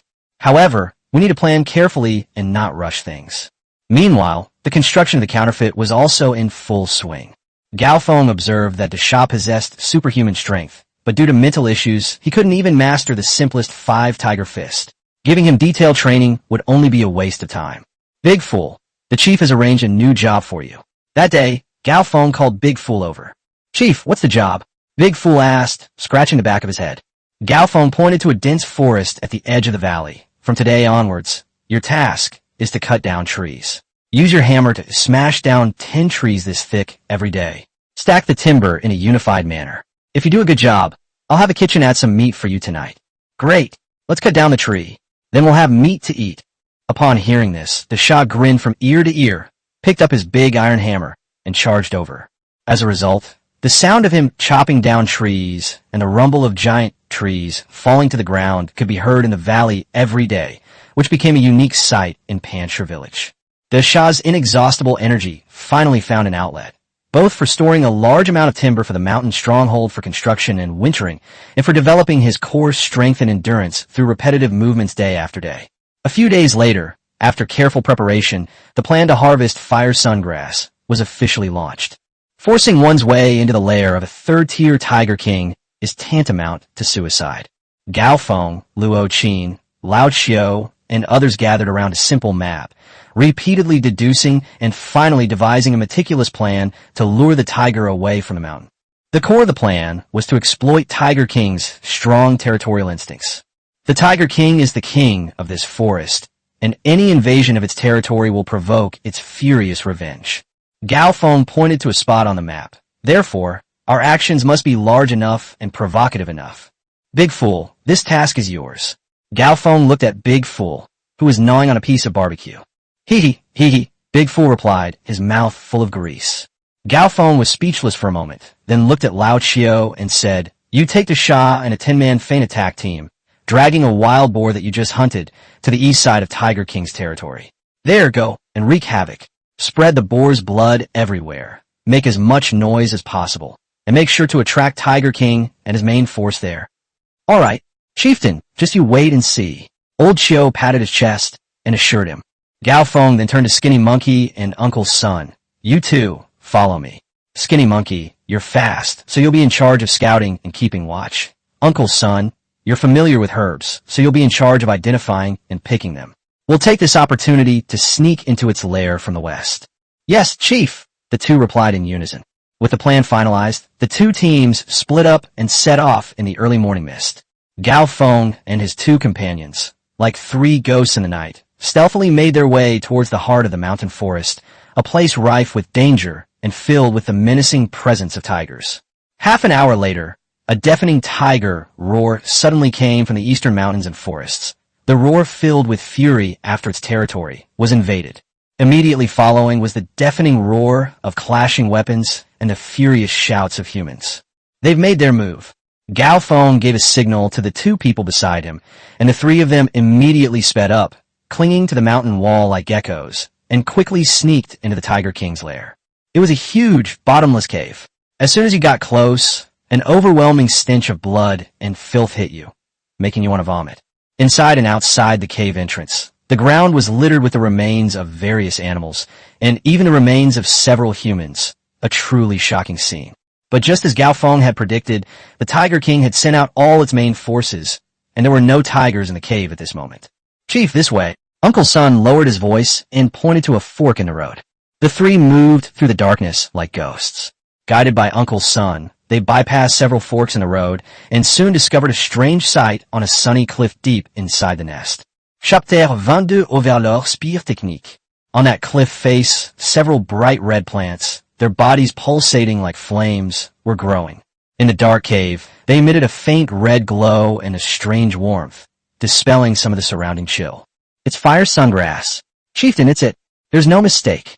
Uncle Sun's voice trembled with excitement, and tears streamed down his face. Just as the skinny monkey nimbly climbed up the protruding rock wall and carefully picked the fire sun grass with his jade knife, Gao Feng held a steel knife and warily surveyed his surroundings. His gaze was suddenly drawn to a pile of animal bones at the bottom of the cliff. A rusty, clearly man-made piece of metal protruded from the stark white animal bone. A thought struck him, and he stepped forward, using his steel knife to pry open the layers of animal bones. Soon, a fine iron box, gnawed and torn but still intact, appeared before our eyes. How come there's a human box here? Skinny Monkey and Uncle Sun also came over, their faces full of surprise. This Tiger King has been entrenched here for who knows how many years, and many unlucky souls have probably become its prey. This box may have been left behind by one of those unlucky souls. As Gao Feng spoke, he used a steel knife to pry open the rusted lock. With a snap, the latch broke. Gao Feng took a deep breath and slowly opened the box. There was no gold or silver treasure in the box, only a book carefully wrapped in thick oilcloth and perfectly intact. He opened the oilcloth and saw 4 large, flamboyant characters written in cinnabar on the cover of the book. The Overlord Spear Technique. Ecstasy. An overwhelming surge of joy instantly welled up in Gao Feng's heart. Panshir Village currently only has the Blood Battle Sword Technique, and its true types are limited to close-quarters combat. The spear is the king of weapons. Whether in formation combat or long-range charges, it far surpasses the sword. Swords and shields are for defense. Spears are for offense. A combination of close and long-range attacks, with both offensive and defensive capabilities. With this set of marksmanship techniques, he could train a real spearman to work in conjunction with swordsmen and shieldmen, forming a complete 3-dimensional battle formation. This represents a qualitative leap in enhancing the overall combat effectiveness of Panshir Village. This is 10,000 times more precious than receiving 100 taels of silver. Go quickly. Gao Feng suppressed his excitement and carefully put the fire sun grass and the Overlord Spear Technique into his pocket. A moment later, the two teams met at the designated location. Although the Shah's feint attack team was all injured and in a sorry state, fortunately no one died, which was a stroke of luck amidst misfortune. Chief, we lured that beast away. It's really powerful. Big Fool did a great job. If it weren't for him, we would have suffered heavy casualties. Old Xiu plopped down on the ground, panting heavily.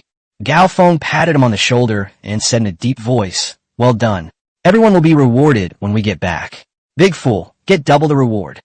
This adventure yielded far more rewards than anyone had anticipated. Gao Feng clutched the fire sun grass and the spear technique manual tightly in his arms, feeling extremely excited. When Gao Feng led the two teams back to the mountain stronghold with the wounded and a huge harvest, the entire Panshir village was in an uproar. When Uncle Sun, with trembling hands, received a few fire sun grasses radiating a strange warmth from Gao Feng, this old man, who had been strong all his life, could no longer control his emotions and knelt down on the spot, sobbing uncontrollably. "Chief, you are Anyo's second parents. This old man kowtows to you." "No, Uncle Sun, get up quickly." Gao Feng hurriedly helped him up and said solemnly, "I promised you, and I will definitely do it. Go and brew the medicine for Anyo." Those few, simple words warmed the hearts of everyone around them. The way they looked at Gao Feng showed not only awe, but also heartfelt admiration and trust. A village chief who always keeps his word and is willing to risk his life for a promise to an ordinary child is someone they should follow with their lives. After settling everything in, Gao Feng took the remaining 2 fire yang grasses and the Overlord Spear Technique and eagerly entered the absolutely safe spiritual spring space. Standing on that familiar yet unfamiliar black soil, now twice its size, he took a deep breath, his heart filled with anticipation. "Now that you've shown your strength, let me see just how far you can go." He sat cross-legged and swallowed a fire yang grass directly. Without the slightest hesitation, because it was impossible to refine the elixir in a short period of time. In an instant, an indescribable, violent, and extremely young power exploded within his body like a volcanic eruption. That force was so domineering, like scalding magma, frantically washing over his limbs, bones, and internal organs. The intense pain caused even someone as strong-willed as Gao Feng to let out a muffled groan. Beneath his skin, large, bluish veins bulged out like angry little snakes. He looked as if he had been thrown into an alchemical furnace, being roasted from the inside out, suffering unbearable pain. "Refine it for me." Gao Feng's eyes turned bloodshot, and he let out a wild roar. He endured the excruciating pain that would kill an ordinary person, and frantically activated the Tiger Venerable technique, guiding this domineering energy to circulate throughout his limbs and bones, constantly tempering his body. Boom!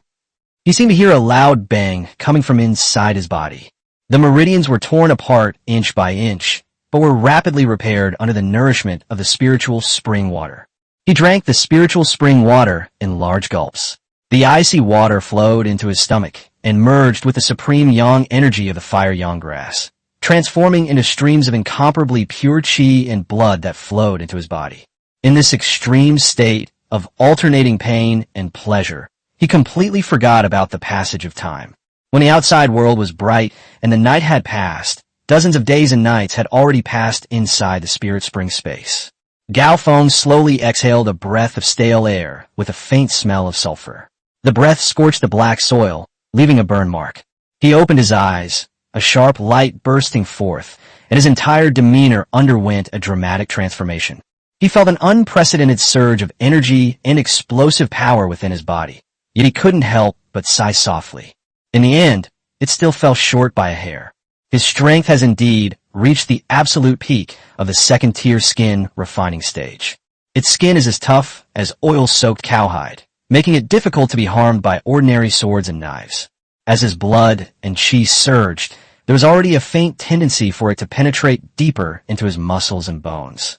He was only a thin layer of paper away from the legendary third stage of tendon training. It's still because I haven't cultivated for long enough, he realized. My foundation isn't solid enough. Even with the help of spiritual herbs, I can't achieve anything overnight. However, at this rate, I'll definitely be able to reach the third rank in a month at most, or half a month at least. Although he did not achieve an immediate breakthrough, he was already very satisfied with the result. Such rocket-like cultivation speed is enough to terrify any martial artist. Chapter 23, Gathering the Refugees. After improving his skills, Gao Feng immediately began to work on enhancing the overall combat power of the stronghold. He made public the news of the capture of the Overlord Spear technique, and announced that he would form the first long spear team of Panshir village. This news excited all the soldiers, especially the tall, strong men who were eager to sign up and learn this new martial art that sounded incredibly powerful. The sword is the courage of all weapons, and the spear is the king of all weapons. We, the Rock Stronghold, used to only have courage, but from today onwards, we will become kings. Gao Feng stood on the high platform and raised his arms to shout, "Be king! Be king!" The soldiers below were stirred up and shouted in unison. Gao Feng personally selected 10 of the tallest and strongest soldiers to form the first spear team. Old Qiu's son was also among them. The old blacksmith was ordered to put all the usable iron into the furnace. With the help of several apprentices, he worked day and night to create a batch of 3-edged armor-piercing spears that were 12 feet long and had spearheads designed by Gao Feng himself. Looking at the nascent sword and shield squad and the spear squad, Gao Feng felt a new problem: a severe shortage of manpower. The entire stronghold has no more than 40 soldiers capable of fighting. Apart from guarding the pass and conducting daily patrols, the mobile forces available are far too few. There is a severe shortage of manpower to form a decent battle formation. We need to increase the population. At a meeting of core members, Gao Feng proposed a new direction. Old Qiu nodded in deep agreement. What the chieftain said is true. Now the mountain village has plenty of food and places to live. With more manpower, we can speed up the process of cultivating fields and logging and construction. Then it's settled. Gao Feng immediately made a decision. Old Qiu, you are a calm and experienced person. I'm giving you a task. Take 10 reliable soldiers and plenty of rations, and go out of the valley to gather the refugees. He looked at Lao Qiu his expression turning serious. Remember, our principle is better to have none than to have bad ones. I don't want those lazy, cunning, or dishonest people, much less those thugs and criminals whose hands are stained with the blood of innocent people. I only want those kind-hearted people who have nowhere else to turn, but are honest and simple. Do you understand? Chief, I understand. Old Chiu solemnly accepted the order, knowing that this task was crucial to the future foundation of Panchur village. 3 days later, Lao Chiu led 10 carefully selected soldiers out of the valley he had come to call home for the first time. When they passed through that hidden pass and stepped onto the outside world, everyone was deeply pained by the sight before them.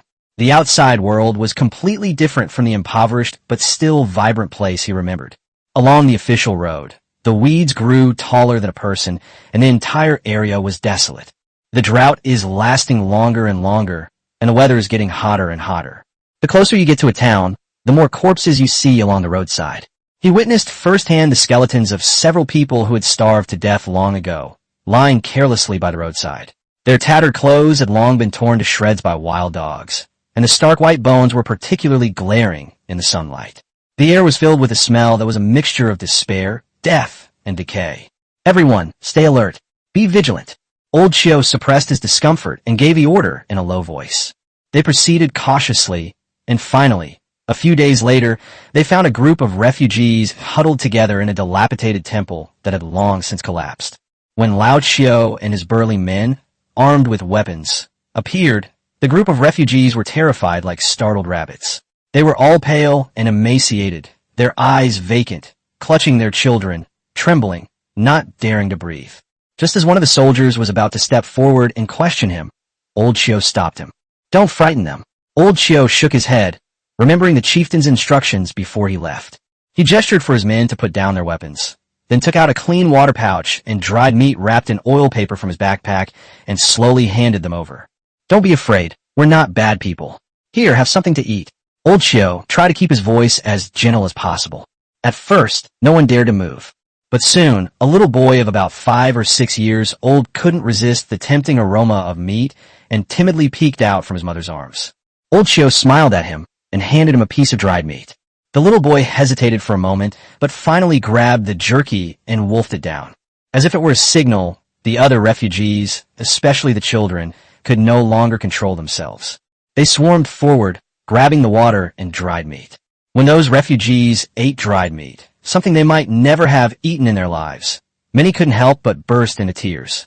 In those cries, there was the relief of surviving a disaster, the uncertainty about the future, and endless sorrow. Old Chiu felt very uncomfortable watching this scene. He recalled his own past, when he and his children were wandering from place to place, and wasn't he in the same situation? If they hadn't met the village chief, their family would probably have become a pile of bones by the roadside long ago.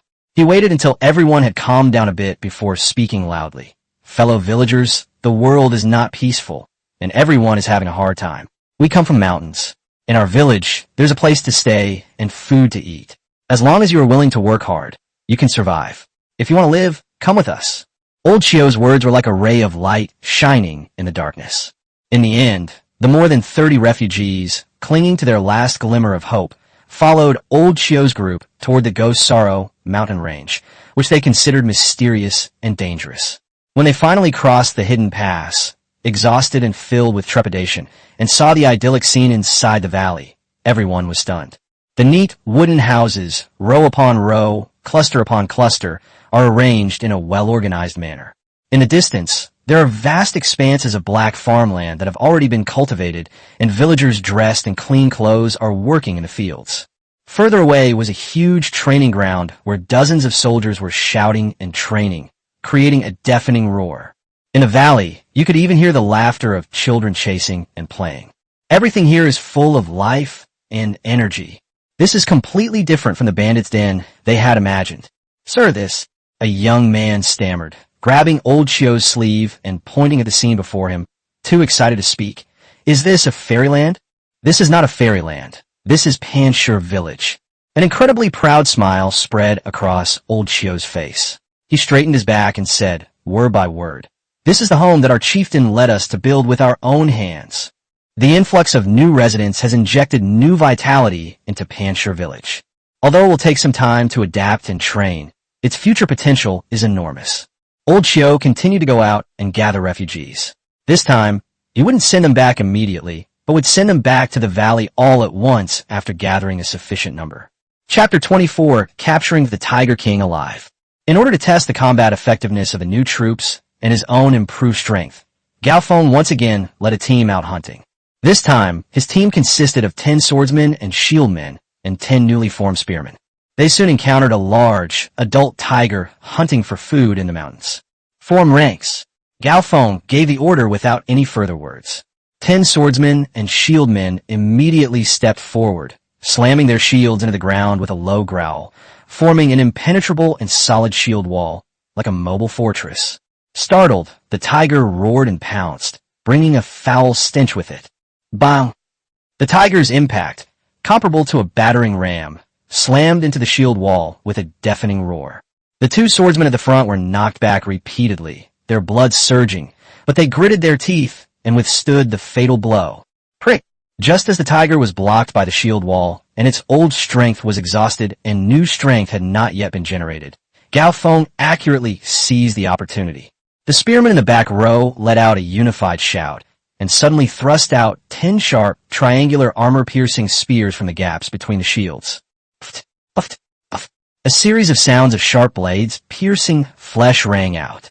Before the ferocious tiger could even let out a scream, it was instantly pierced through the body by several spears, blood spurting out. It was pinned firmly to the ground, its massive body twitching twice before it went completely lifeless. Clean, swift, 0 casualties. This near-perfect hunt demonstrated the immense power of unit coordination to all the participating soldiers. They were all flushed with excitement, brimming with confidence and high morale. As Gao Feng looked at the tiger that was easily hunted down and felt the surging power within him about to break free of its cocoon, a sense of pride welled up in his heart. Although I haven't officially broken through to the 3rd tier yet, with my excellent equipment, tacit battle formation coordination, and the overwhelming numbers, I'm absolutely confident I can deal with that 3rd tier Tiger King. The plan to capture the Tiger King alive and exchange it for wealth can now be officially put on the agenda. With the team's strength increasing and a new batch of refugees joining, Pancher Village's overall strength reached an unprecedented level. The old blacksmith even used captured armor to tailor-make a suit of armor that fit Gao Feng perfectly. Paired with a brand new spear in his hand, standing on the high ground, he looked even more majestic, like a god descending to earth. The plan to capture the Tiger King alive has officially begun. The entire Pancher village has entered a state of final preparation for battle. Sun Bo brewed a large quantity of wound medicine and antidote. Luo Qin personally led the women's guard to carefully coat all the arrows, which had been strengthened by the spiritual spring, with a numbing agent that Sun Bo had concocted using various herbs, which could paralyze wild beasts for a short time. This time, Gao Feng's goal was very clear to capture him alive. A dead Tiger King might fetch 100 or so taels of silver. But a live tier 3 Tiger King is a symbol of status and power for those high-ranking figures, and is worth thousands of taels of silver. He and core members, including Luo Qin, Lao Qiu, and Shou Ho, spent several nights huddled around the sand table, repeatedly simulating and devising a complex plan with interconnected elements, a veritable inescapable net. The first step is to entice. Gao Feng pointed to a mark on the sand table. According to Uncle Sun's records, the Tiger King's favorite food is a kind of fragrant fruit called fragrant fruit. I have already sent people to find this fruit. When the time comes, we will use its scent to lure the Tiger King out of his den. The second step is consumption. His finger traced a narrow valley. We will lure the Tiger King into this prearranged battlefield. The terrain here is complex, with many rocks and narrow paths, which will not allow it to take advantage of its speed. At that time, the spearmen will hold the front, while the archers will harass it from the high ground, using arrows coated with anesthetic to wear it down as much as possible and reduce its speed and reaction time. The third step, the trap. His finger finally touched the end of the valley. Here, I've had Shah lead his men to dig a huge pit that is 3 zhang deep and 5 zhang wide. It is covered with camouflage, and the bottom of the pit is covered with the toughest vine net that we have prepared beforehand. He raised his head, his eyes gleaming with confidence. The final step, subjugation. Once the Tiger King falls into the trap, Big Fool will use his giant hammer to intimidate it from above, while I will personally go down into the pit and use specially made oxytocin ropes soaked in tung oil to completely bind it. The entire plan thrilled and terrified everyone present. Just one day before the plan was to be implemented, the prearranged emergency signal suddenly came from the mountain pass. 3 sharp cries of eagles. It's Steward Chun. The guards rushed to report. Gao Feng frowned and immediately led his men to the pass. Chun Fu has come again in such a short time, risking so much. Something big must have happened. Sure enough, when Gao Feng met Chun Fu, the shrewd manager had lost his usual composure. He was covered in sweat and panting heavily, and upon seeing Gao Feng, he regarded him as a savior. Your Majesty, something terrible has happened. Chun Fu grabbed Gao Feng's arm, his voice trembling. Manager Chun, don't rush. Tell me slowly what happened. Gao Feng supported him and asked in a deep voice. Chun Fu took a few deep breaths before hurriedly saying, It's Zhang Yang, the son of the magistrate of Qinghe County. That little tyrant, I don't know where he heard the news that there's a Tiger King in the Ghost Sorrow Mountains, and he actually hired a team of martial arts experts to form a tiger-slaying team of more than 20 people. All of them are desperate criminals. They have already entered the mountains, and their target is the Tiger King. This news caused the expressions of Lao Qiu and the others behind Gao Feng to change. Chun Fu continued anxiously, King Gao, you are unaware of this. That young Master Zhang is extremely arrogant and vindictive. If he gets there first, not only will your big deal fall through, but more importantly, given his personality, if he discovers Panshir village, he will absolutely not allow such an uncontrollable force to exist near his territory.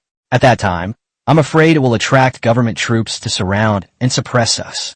These words were like a bucket of cold water poured over everyone's burning hearts. Gao Feng's expression instantly turned serious. His worst fears came true. Panshir village, this idyllic paradise, could not remain isolated from the world forever. The trouble came faster and more violently than he had anticipated. He looked at Chun Fu's anxious face, but his mind was racing. Give up? Absolutely not. This is not just about 500 taels of silver. It is also the first step for Panshir village to show its strength to the outside world and establish its prestige. A heating clash? The other side has a large number of people and is backed by the government, which is extremely unwise. Countless ideas flashed through his mind in a flash, and finally, a bolder, more adventurous, and more vicious plan took shape in his mind. Chapter 25 The Mantis Stalks the Cicada. Manager Chun, don't worry. Gao Feng suddenly smiled, a smile that carried a chilling coldness. If he wants to capture Tiger King, let him do it. He immediately made a decision to abandon the original plan and use a counterplan. He wanted to send the magistrate's son's tiger-slaying team to capture the Tiger King and have them fight that third-tier Tiger King to the death. He himself would lead all the elites of Panshir village to become the most deadly Oriole lurking in the shadows. He not only wanted the Tiger King, but also wanted to see if there was a chance to take over the so-called tiger-slaying team as well. Turn their superior equipment, swift horses, and all their wealth into resources to strengthen Rock's stronghold. The risks are enormous, but the rewards are equally enormous. In chaotic times, seeking stability is tantamount to waiting for death. Only by taking risky actions can one carve out a bloody path. Manager Chun, you immediately take your caravan and hide in the safe cave I've designated. Do not come out without my orders. Gao Feng commanded decisively. Okay. I'll follow King Gao's arrangements. Chun Fu nodded repeatedly. After settling Chun Fu in, Gao Feng immediately summoned all the core combat forces. On the training ground, swordsmen, spearmen, and archers stood in neat rows, exuding a fierce aura. Clad in iron armor and wielding a long spear, Gao Feng stood on the high command platform, his gaze sharp as lightning, sweeping over every face below, whether young or resolute. He took a deep breath, and his voice, like rolling thunder, echoed throughout the entire training ground. Brothers, outsiders have come to steal our prey. An uproar immediately erupted below, followed by a surge of anger and shouts of curses. Damn it! Who dares to steal what our chieftain has his eye on? Kill them!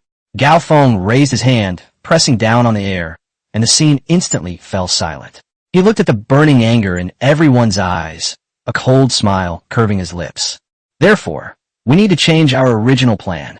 This time we're not just going to hunt tigers.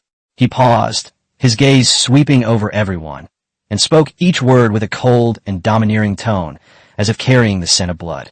Perhaps we'll even have to hunt dragons. Dragon hunt, dragon hunt, dragon hunt. One sentence instantly ignited the ferocity and fighting spirit in everyone's hearts. Their shouts merged into a soaring, killing intent, as if they were going to tear the clouds and the sky apart. The mountain wind was like a knife, whistling through the jagged rocks, its mournful sound like the wailing of ghosts. The peak, like a sculpture fused with the rocks beneath it, lay motionless on the edge of the high ground, its cold gaze peering through the dense foliage down at the valley below, filled with the stench of blood and death. Behind him, 50 elite soldiers from Panchir village lay in ambush with near-severe discipline. They imitated Gao Feng, smearing mud and leaves on their faces and leather armor, perfectly blending their body contours into the surrounding environment. Breathing was suppressed to the minimum, and everyone's heart was beating steadily and powerfully, like a pack of wolves waiting to hunt, patient and deadly. This was the first time Gao Feng had taught his team the special forces infiltration techniques he had learned in his previous life, without reservation. The effect was remarkable. Looking around, the entire hillside seemed deserted, with only the rustling of the wind through the grass and trees. He chose this high ground, a perfect location. It offered a clear view of the entrance to the Tiger King's lair below, and was also within effective range of arrows, allowing for both offense and defense. After Chen Fu brought that astonishing news, Gao Feng immediately made this risky decision. He knew all too well that this was a huge gamble. If they win the gamble, Panchir village will rise to prominence and gain the development resources they've always dreamed of. If they lose, they will face utter ruin. Chief, they've arrived. The skinny monkey beside him lowered his voice, his tone a mixture of nervousness and excitement. Gao Feng's pupils contracted slightly as he looked in the direction the skinny monkey was pointing. In the distance, a group of more than 20 people could be seen swaggering along the mountain path. The leader, riding a tall white horse and wearing a magnificent brocade robe, was none other than the legendary son of the county magistrate Zhang Yang. His face was pale, his eyes were dark from excessive indulgence, and his expression was arrogant, as if this dangerous mountain forest was his own backyard. Hurry up! All of you hurry up! Zhang Yang impatiently whipped the air with his horsewhip. It's just a beast. Why are you dawdling? Once we catch that beast, I'll reward you handsomely. Surrounding him were more than 20 fierce-looking martial arts masters. These men, each carrying a sharp blade and with fierce eyes, were clearly desperate criminals who had lived on the edge of death. The leader of this group of desperados was a burly man with only one ear remaining. He had a hideous scar on his face that stretched from the corner of his eye to the corner of his mouth. As he spoke, the scar writhed like a centipede, making him look particularly terrifying.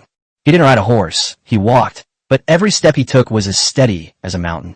In his hand, he held a huge, demon-headed sword, its blade reflecting a chilling light in the sunlight.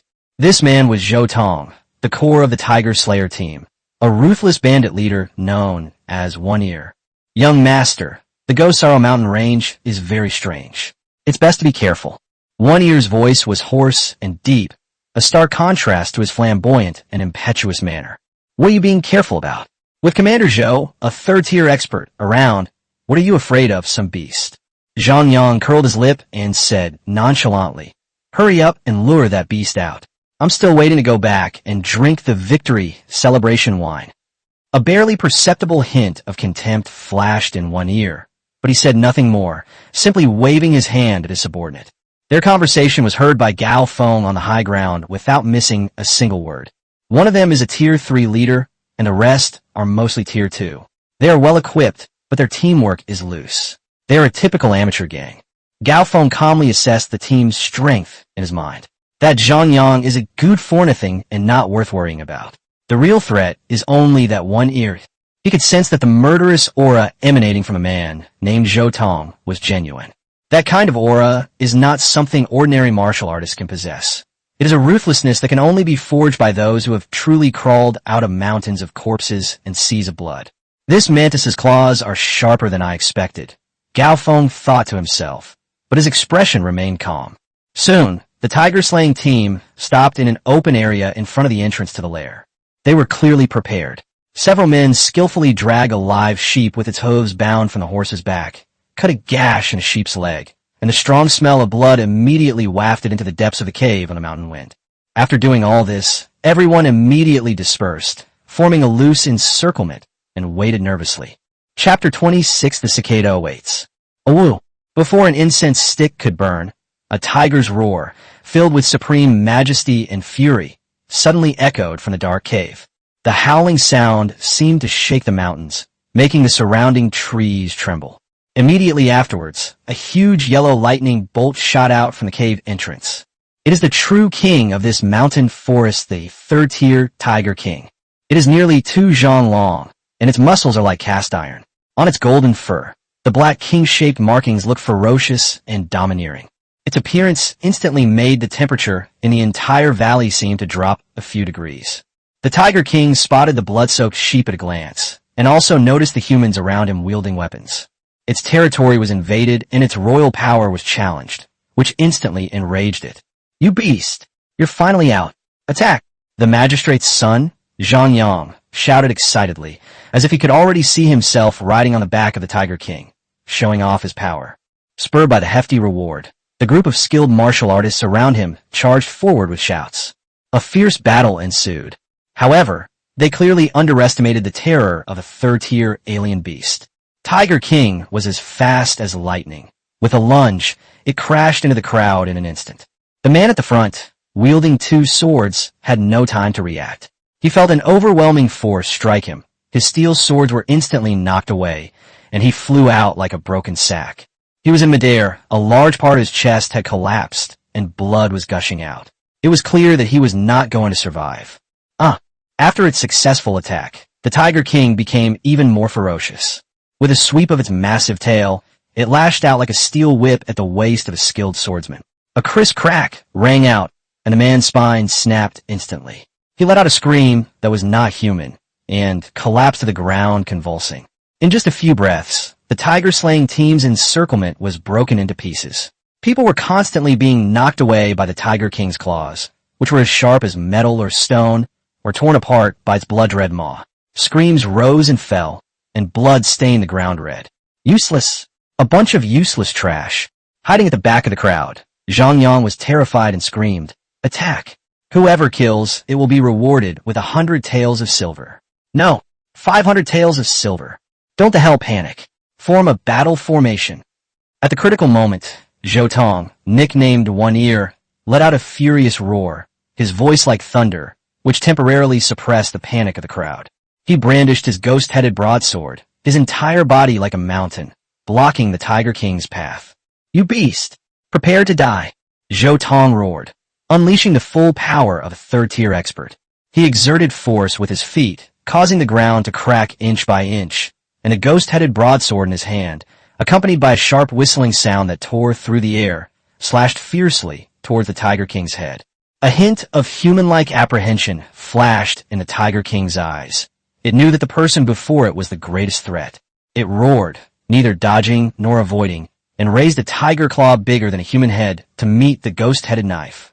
When a deafening clang of metal clashing rang out, knives and claws clashed, sparks flying.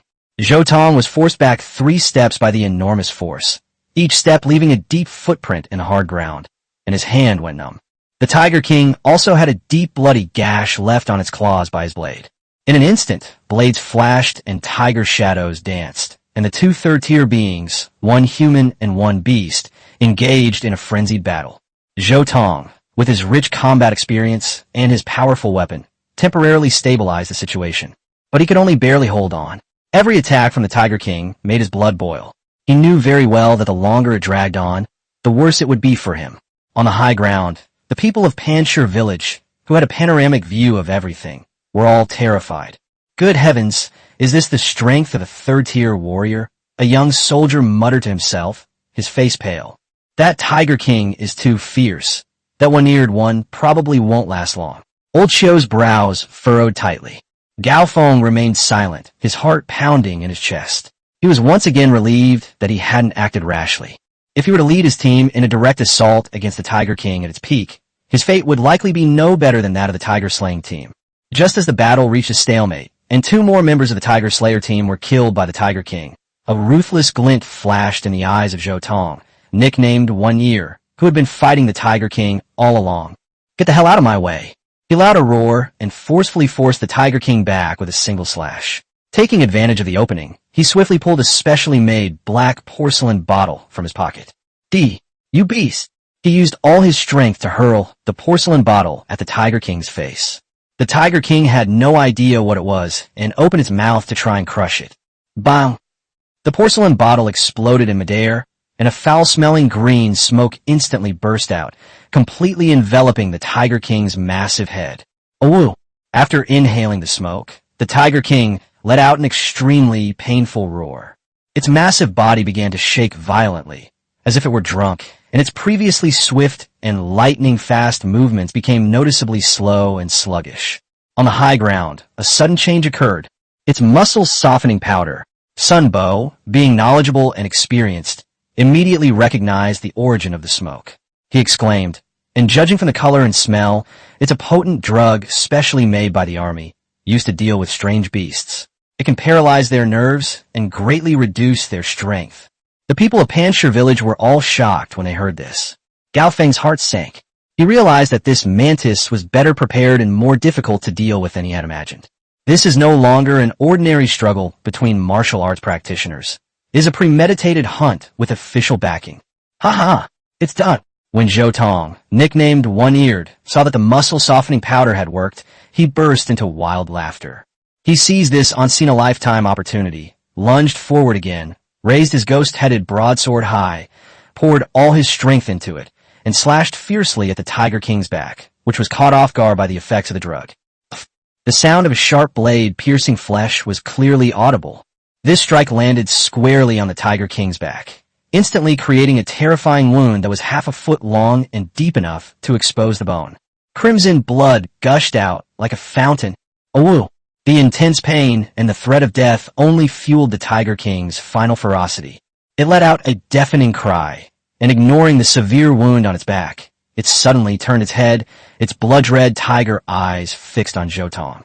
It gathered all the remaining power within its body, and with a desperate determination to perish together, a tiger claw, even faster and more ferocious than before, slammed fiercely into Zhou Tong's chest. Zhou Tong was shocked to find that this beast could unleash such terrifying power, even after being poisoned by the muscle-weakening powder. His expression changed drastically, and he hurriedly drew his sword to block it. Chapter 27: The Tiger King's Might. Bang! A loud bang. Zhou Tong was sent flying backward by the slap. Although the ghost head saber blocked and deflected the force, his left shoulder blade was still shattered inch by the enormous force attached to the tiger claw. Puff! He felt a sweet taste in his throat, spat out a mouthful of blood, and his face instantly turned ashen.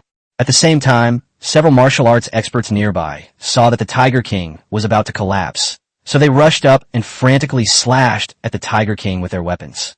The Tiger King was at its last gasp. With a loud crash, its massive body collapsed to the ground, covered in blood, and the wounds on its back were particularly gruesome. It was panting heavily, its golden pupils beginning to dilate, clearly on the verge of death. The Tiger Slayer team also paid a heavy price. Of the original group of more than 20 people, only 7 or 8 are still standing, and all of them are injured and still in shock. Zhou Tong, nicknamed 1-Ear, was severely injured. His left arm hung limply, and he could only barely keep his body from falling by sticking his ghost head knife into the ground.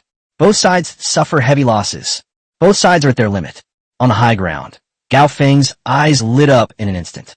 The time has come. He slowly rose from his lurking position, his cold gaze sweeping over the carnage below, like a god looking down upon mortal ants. He slowly made a cold gesture that signified attack towards the elite troops of Panshir village behind him, who were already poised to attack. He opened his mouth silently and mouthed out 2 words. Fired arrows. The next second, the archers, who had already drawn their bows to their fullest extent, released their fingers from the bowstrings. Dozens of arrows, coated with anesthetic, enhanced by the spiritual spring and gleaming with a cold, eerie blue light, silently tore through the air like invitations from the Grim Reaper, enveloping the group of mantises below who had just experienced a fierce battle and were now most relaxed in their minds. The Oriole has finally revealed its sharp claws. In the deathly silent valley, the sound of arrows piercing the air was perfectly masked by the wind. Those dozens of arrows falling from the sky, like the kiss of the Black Grim Reaper, were a true catastrophe for the remaining tiger, slaying team members below, who had just experienced a bloody battle and were exhausted. Careful! A sharp-eyed martial arts expert was the first to notice the anomaly. He pointed to the sky in alarm and let out a shrill warning. But it was all too late. This was the perfect time to let one's guard down, and hardly anyone could react in time. Puffed. Under the barrage of arrows, several martial arts experts, caught off guard, were shot through the body on the spot. Before they could even utter a scream, their eyes widened in disbelief as they collapsed to the ground. Their faces still held the relief of surviving a disaster, but it was swallowed up by the merciless death in the next second. Luo Qin stood calmly at the front of the group. She ignored the small fry, and her bright and sharp eyes were fixed on the biggest threat from the very beginning, One Ear, Zhou Tong. The moment Gao Feng gave the order, her longbow was drawn to its fullest extent, and 3 arrows, gleaming with cold light, were knocked and aimed at the bandit leader, who, though severely wounded, still exuded a dangerous aura. Now, at the same moment the rain of arrows fell, Luo Qin loosened her grip. Whoosh! Whoosh! Whoosh! 3 arrows, arranged in a triangular pattern, whistled sharply like 3 streaks of light, blocking all of Zhou Tong's possible escape routes. These 3 arrows, in terms of power, speed, and accuracy, represent the pinnacle of her archery skills. However, just as the deadly arrow was about to strike One Ear in the throat, a sudden change occurred. The bandit leader, who seemed to be teetering on the brink of collapse from his severe injuries, suddenly unleashed a terrifyingly sharp glint in his eyes. A ferocious and insane smile appeared on his pale face. Trying to get a bargain? Not so easy. He let out a sharp screech. His reaction speed was not like that of a seriously injured person. He suddenly grabbed the body of one of his men who wasn't quite dead yet, and used it as a shield in front of him. 2 arrows pierced deeply into the corpse. At the same time, he roared toward the mountain path. Young Master Zhang, run. There's an ambush. That's not all. In the instant the corpse became a cover, his intact right hand flashed out of his pocket and pulled out a small, vicious military crossbow that was already cocked. He didn't even look at the direction the arrow came from. Based solely on a split-second judgment, he fiercely pulled the trigger at the approximate location of Luo Qin. Call out. A sharper, more piercing sound rang out. A crossbow bolt, entirely black with an arrowhead flashing an eerie green light, darted through the gaps in the branches and leaves like a venomous snake, heading straight for Luo Qin's face. This sudden turn of events caught everyone off guard. Careful, Old Xiao and the others were utterly horrified, their eyes wide with horror. But their shouts were nowhere near as fast as the poisoned crossbow bolt. Luo Qin hadn't expected the other party to launch such a swift counterattack under those circumstances. When she saw the poisoned arrow rapidly enlarging in her pupils, a chill of death instantly enveloped her entire body. Her body didn't even have time to react. At this critical moment, a figure, like an arrow released from a bow, swooped down from the high ground. It's the peak.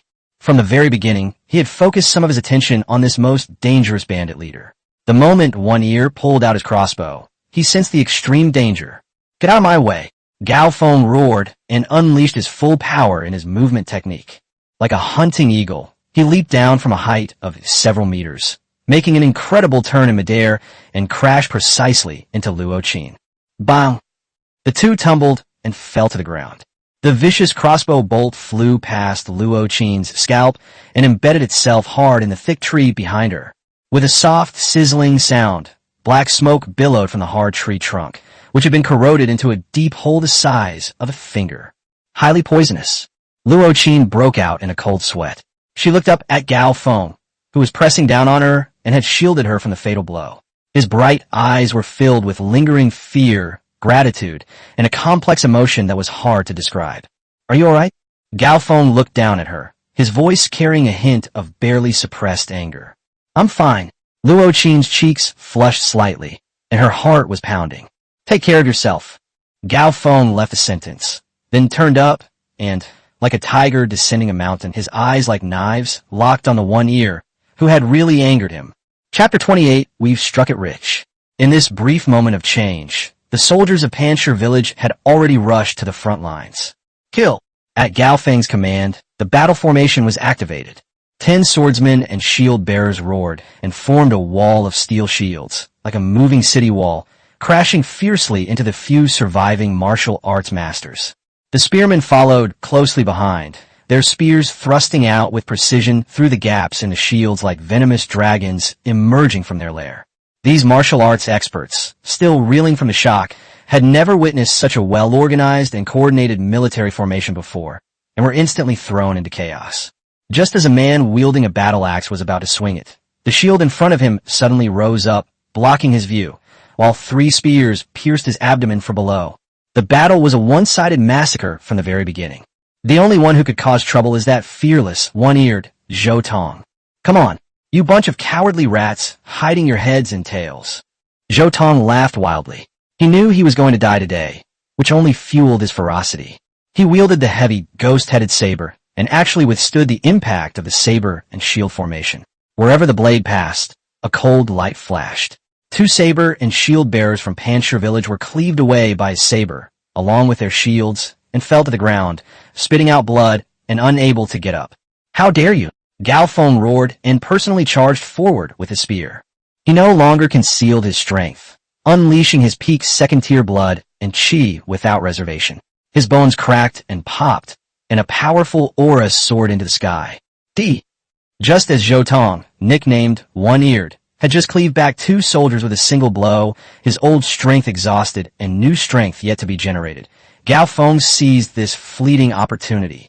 The spear in his hand, like a black lightning bolt slicing through the darkness, carried unparalleled power as it hit and met Zhou Tong's hastily defending ghost-headed saber. When a louder and more muffled bang than when the Tiger King collided with him before rang out. The spear and the ghost-head saber clashed fiercely. Zhou Tong's already severely injured body could no longer withstand this overwhelming force. He felt an irresistible force coming from the hilt of the sword, and his hand split open instantly, blood splattering everywhere. He could no longer hold onto the ghost-headed broadsword that had been with him for many years, and it flew out of his hand. The next second, Gao Feng's spear, like a viper's tongue, pierced through his chest without any resistance. You all! Zhou Tong lowered his head, staring in disbelief at the spear tip that had pierced his chest, his eyes filled with resentment and confusion. He died unable to understand how such a well-equipped and disciplined, terrifying army could have emerged from this desolate wilderness. Gao Feng expressionlessly drew his spear, letting the corpse fall limply to the ground. Just as everyone was surrounding and killing One-Eared, and the battle was nearing its end, a rapid sound of hooves came from the direction of the mountain road. Oh no, chieftain, that pretty boy has escaped. Skinny Monkey shouted anxiously, pointing into the distance. Everyone looked in the direction of the sound, and saw that the magistrate's son, Zhang Yang, had seized the opportunity during the chaos to mount the most magnificent horse and was fleeing for his life without looking back, under the desperate cover of 2 loyal guards. I'll go after them, Skinny Monkey said, about to set off. No need to chase after them. Gao Feng unexpectedly stopped him. He watched Zhang Yang's retreating figure, knowing he couldn't catch up. The other's horse was simply too fast. The battle is over. The soldiers of Panshir village began to skillfully clean up the battlefield, collect spoils of war, and bandage the wounded. Gao Feng then walked towards the dying Tiger King. At this moment, the King of Beasts had completely lost the ability to resist. Its massive body lay in a pool of blood, its golden pupils dim and lifeless, with only faint breathing to prove that it was still alive. Big fool, Gao Feng shouted. Hey, chieftain! Big fool, carrying his big iron hammer, came running over excitedly. Keep an eye on it and don't let it move around. Big fool roared and charged forward, smashing the ground next to Tiger King's head with a series of bangs. The enormous tremors and noises rendered the already weakened Tiger King completely immobile. Taking advantage of the opportunity, Gao Feng jumped into the arena, took out a specially made cowhide rope soaked in tung oil that he had prepared beforehand, and with his current strength and agility, easily circled behind the Tiger King and skillfully fastened a series of complex military-grade locks, firmly binding this once invincible king of beasts into a giant zongzi rice dumpling. When the post-battle inventory results were presented to Gao Feng, even he couldn't help but feel his heart race. The harvest this time was astonishing, enough to completely transform Panshir village. First and foremost, there is a live Tier 3 Tiger King, which is the greatest treasure. Secondly, there were the dozen or so magnificent war horses left behind by the Tiger Slayer team, as well as the fine weapons and armor they wore. Finally, and most directly, a heavy box was found among the packages Zhang Yang had discarded. When they opened it, the brilliance of the gold and silver jewelry inside almost blinded everyone.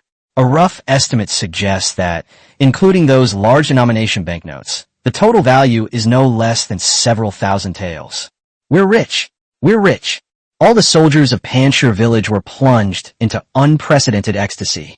However, Luo Shu, who was in charge of taking inventory of the valuables, took the account book and walked quickly to Gao Feng's side. Her face did not show much joy, but was instead filled with solemnity. "Chieftain," she said in a low voice, her voice filled with worry, "Zhang Yang has escaped. Once he returns to Qinghe County, he will surely exaggerate his story to his father. We have essentially declared war on the entire Qinghe County government in advance. Next, we must be prepared for the possibility of a large-scale siege by the government troops." Luo Shu's words were like a bucket of cold water, instantly cooling down the atmosphere of jubilation. Gao Feng stepped out from the jubilant crowd. He looked at the distant, layered mountains, then back at the mountains of spoils and the hopeful faces behind him, his eyes gleaming with a mad and resolute light. "What's there to be afraid of?" His voice wasn't loud, but it was unusually firm. "His escape means that the magistrate of Qinghe County may still have forces we don't know about.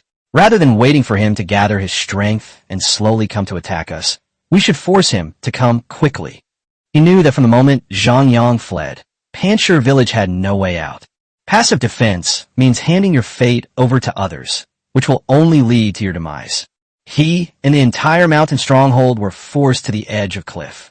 But the view from the edge of the cliff is also the most magnificent. Only by putting yourself in a desperate situation can you survive. An even crazier and bolder plan had already taken shape in his mind. Chapter 29, The Storm is Brewing. The night was as dark as ink, and the mountain wind grew colder. When the soldiers of Panshir village dragged their tired but excited bodies back to the valley with the last batch of spoils, the entire village was plunged into a sea of revelry. The bonfire blazed brightly, casting a red glow on everyone's faces. The rich aroma of meat mixed with the cheap fragrance of rice wine creates a unique and intoxicating flavor that belongs only to the victors. Gao Feng did not participate in the celebration. He stood alone on the newly built wooden watchtower, his gaze sweeping over the jubilant crowd below and toward Qinghe County. In his deep eyes, there was no joy, but rather a solemn and unwavering expression. Zhang Yang ran away. This thought, like a cold needle, pierced the immense satisfaction brought by victory, instantly clearing his mind. He knew better than anyone what a terrified and extremely proud second-generation official would say when he returned his father, and what kind of revenge he would take. "Chieftain," a steady voice sounded from behind, and old Xiao came up carrying a steaming bowl of meat soup. "It's so lively downstairs. Why are you sitting here alone in the cold wind?" Gao Feng took the slightly hot ceramic bowl, but did not drink from it. He simply felt the warmth emanating from his palm. He said slowly, "Old Xiao, what do you think we lack most right now?" Old Xiao paused for a moment, then followed Gao Feng's gaze. Below, the newly arrived migrants and the old villagers mingled together. Although they were all celebrating, there was still a clear divide between them. Some of the newly arrived young men even got into minor shoving and verbal altercations while scrambling for food. He sighed, understanding what Gao Feng meant. "People," old Xiao's voice was a little hoarse. "What we lack are truly capable people." Gao Feng nodded, a hint of approval in his eyes. Although Lao Xiao wasn't highly educated, his decades of experience allowed him to see the root of problems. "That's right, it's people. Not population, it's talented people." Gao Feng took a sip of the broth, the spicy sensation warming him from his throat all the way to his stomach, but his thoughts became increasingly clear. "Look down," he pointed down. "We have over 300 people now with about 150 or 60 able-bodied men. But besides you and me, Luo Qin, Luo Shu, and those few lads like Skinny Monkey, who can stand alone. Luo Shu manages the accounts very well, but she is, after all, a woman. She can't control hundreds of troublesome young men. Luo Qin is good at fighting and leading troops, but she is alone and cannot be in two places at once. Moreover, handling internal affairs and planning production are not her strengths. You are experienced and capable of keeping things under control, but it would be difficult for you to learn to read and write, do accounting, and train troops. As for the others, Gao Feng shook his head. I promoted 10 squad leaders and 5 platoon leaders today, but they can't even recognize their own names. It's too difficult for them to understand my orders and then accurately relay them. This is the current state of Panshur village, like a giant with a strong body, but an underdeveloped brain and nervous system. It looks impressive on the outside, but it's full of all sorts of problems on the inside. There is an extreme shortage of talent. This is the first and most fatal weakness. And another thing, Gao Feng put down his bowl and continued, we are like deaf people and like blind people. He pointed to the dark mountains in the distance. When will the officers and soldiers arrive? How many will come? Which road will they take? Who will lead them? We know nothing about any of this. We can only passively wait here, waiting for others to come knocking on our door. I really dislike this feeling. Intelligence was completely cut off. This is the sword of Damocles hanging overhead. Old Xiu fell silent. He knew that what Gao Feng said was true. They were immersed in the joy of defeating the Tiger Slayer team, but they overlooked the even more turbulent undercurrents behind the victory. An emergency meeting of Corps members was held overnight in this simple watchtower. The light from the campfire cast the flickering shadows of Gao Feng, Luo Qin, Luo Shu, Lao Qiu, and others onto the wooden wall. After Gao Feng laid out all his concerns, the atmosphere became extremely heavy. I agree with my brother's opinion.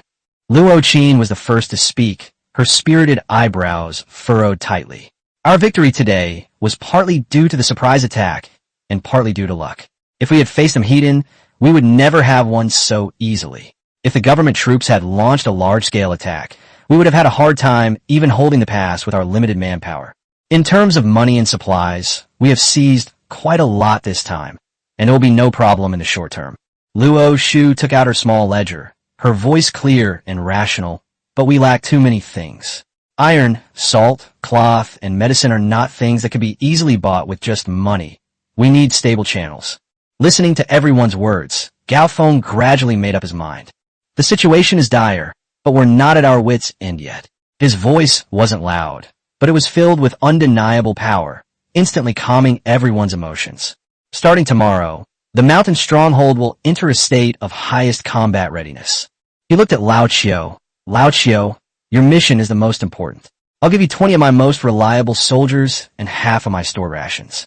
I want you to continue out of the mountains, to go to even farther places, and at all costs, to bring back more refugees. Remember, this time I don't just need people. I especially need those useful people who are desperate but have some education, have worked as craftsmen, or have been minor officials. Tell them that if they come to our Panshur village, they will not only have enough to eat, but they will also be given important positions and live like human beings. Old Xiu nodded heavily. Don't worry, Chief. I'll risk my life to bring him back for you. Then, Gao Feng looked at the skinny monkey, a clever and cunning young man who was looking at him with admiration. Skinny monkey, I'm giving you a new job. Scout captain. I'll pick 10 of the fastest and smartest young men for you. Your mission is to sneak out of the valley and keep a close watch on all the roads leading to Qinghe County. I need to know every single fly in the county town, male or female. Skinny monkey, his face flushed with excitement, puffed out his chest and said, Yes, Chief. I guarantee I'll complete the mission. Finally, Gao Feng's gaze fell on the Luo Qin and Luo Shu sisters. Luo Qin, the defense of the stronghold and the training of all soldiers are entirely your responsibility. Train our troops to the bone. I want them to become true tigers and wolves before the government troops arrive. Yes, brother. Luo Shu, you are in full charge of the village's internal affairs, logistics, and production. I have only one request.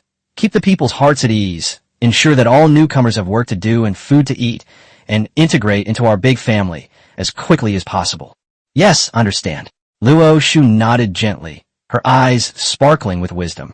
After the deployment, everyone understood their tasks, and the initial anxiety and unease were replaced by a tense yet fulfilling enthusiasm. Chapter 30, Dominating Destiny. After the meeting ended, everyone dispersed to prepare. Gao Feng remained alone on the watchtower, his robes fluttering in the mountain wind. He knew he had done everything he could to make arrangements. But all of this is just external force. In this chaotic world, to truly gain a foothold and protect everything behind him, he ultimately has to rely on himself. He clenched his fist, feeling the surging blood and chi within his body and that incredibly tough bottleneck. Third stage, tendon training. He murmured to himself, his eyes blazing with an unprecedented desire. It'll be soon, very soon. He had a strong premonition that once that thin veil was lifted, he would undergo a tremendous transformation. Only then will he have the right to truly control his own destiny in the coming storm. The next morning, as the first hint of dawn appeared on the horizon, the entire Panshir village began to operate with unprecedented efficiency, like a tightly wound precision machine. Old Chiu, leading a well-equipped team and carrying heavy sacks of grain, embarked on a new round of recruitment. Skinny Monkey led his newly formed scout team and disappeared into the mountains, becoming the eyes and ears of Panshir village to the outside world. Luo Qin herded all the soldiers to the training ground and began what could be described as grueling training. On the training field, shouts, the clash of weapons, and heavy breathing rose and fell, forming a symphony full of power and sweat. Luo Shu then demonstrated her amazing management skills. Holding the simple planning map drawn by Gao Feng, she divided the hundreds of newly joined refugees into more than a dozen groups. Young and middle-aged men were responsible for reinforcing the passes and digging traps. Women were organized to sew, wash, process game, and cure meat, and carpenters and stonemasons with some skills were gathered together to build new wooden houses and warehouses according to the plans. Those who are idle and lazy will not find a place to live in Panshir village. Based on Gao Feng's suggestion, Luo Shu established a clear work point system. Anyone who put in the work could receive corresponding work points, which could then be exchanged for food, cloth, or even dried meat at the warehouse. This system greatly stimulated everyone's enthusiasm for production. Rather than starving and waiting to die, people chose to use their own hands to create hope for survival. For a time, the entire mountain stronghold presented a bustling and thriving scene, which greatly diluted the shadow of the impending war. However, just when everyone thought that the soldiers' retaliation would come soon, 3 days passed, and the area outside the mountain remained calm. On the evening of the fourth day, Skinny Monkey, exhausted and covered in dust, quietly returned to the mountain stronghold, bringing back news that surprised everyone. "Chief, something's not right." The Skinny Monkey gulped down a large bowl of water before panting and saying this. "Explain." Gao Feng was inspecting the fortifications of the pass when he heard this, so he stopped what he was doing. "Our men have reached a town about 30 miles outside Qinghe County. According to the villagers there, it's true that the county magistrate's son was attacked by bandits in Gijianshu, and the magistrate is furious and wants to send troops to suppress him. But the Skinny Monkey changed the subject. The conscription notice has been posted at the county government office for several days, but there are very few applicants. Moreover, I heard that the county magistrate is arguing with the largest families in the city to raise funds for the expedition and pay the soldiers. None of the families are willing to contribute money or supplies, and the two sides are having a very unpleasant argument. Therefore, the county government's army has not yet assembled." This news stunned the core members present, who were all somewhat puzzled. Luo Shu frowned slightly and analyzed. "That's not surprising. I've heard Steward Chen mention Zhang Dingtian, the magistrate of Qinghe County, and he's a greedy man. This military expedition is a personal vendetta for him, but for those powerful families, it means they have to pay real money. Naturally, they don't want to be suckers. Moreover, suppressing mountain bandits is always a thankless task. If you win, the credit goes to the county magistrate. If you lose your own money, food, and manpower." Luo Qin also snorted coldly. In the end, it's still the corruption of the government and the lack of unity among the people. If it were truly an elite force that obeys orders without question, it would probably have arrived by now. Whatever the reason, this is fantastic news for us.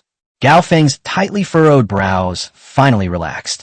A glint of light flashed in his eyes, and he immediately made a judgment. The enemy has given us time, so we cannot waste this gift. This is the golden period for us to accumulate strength and make up for our shortcomings.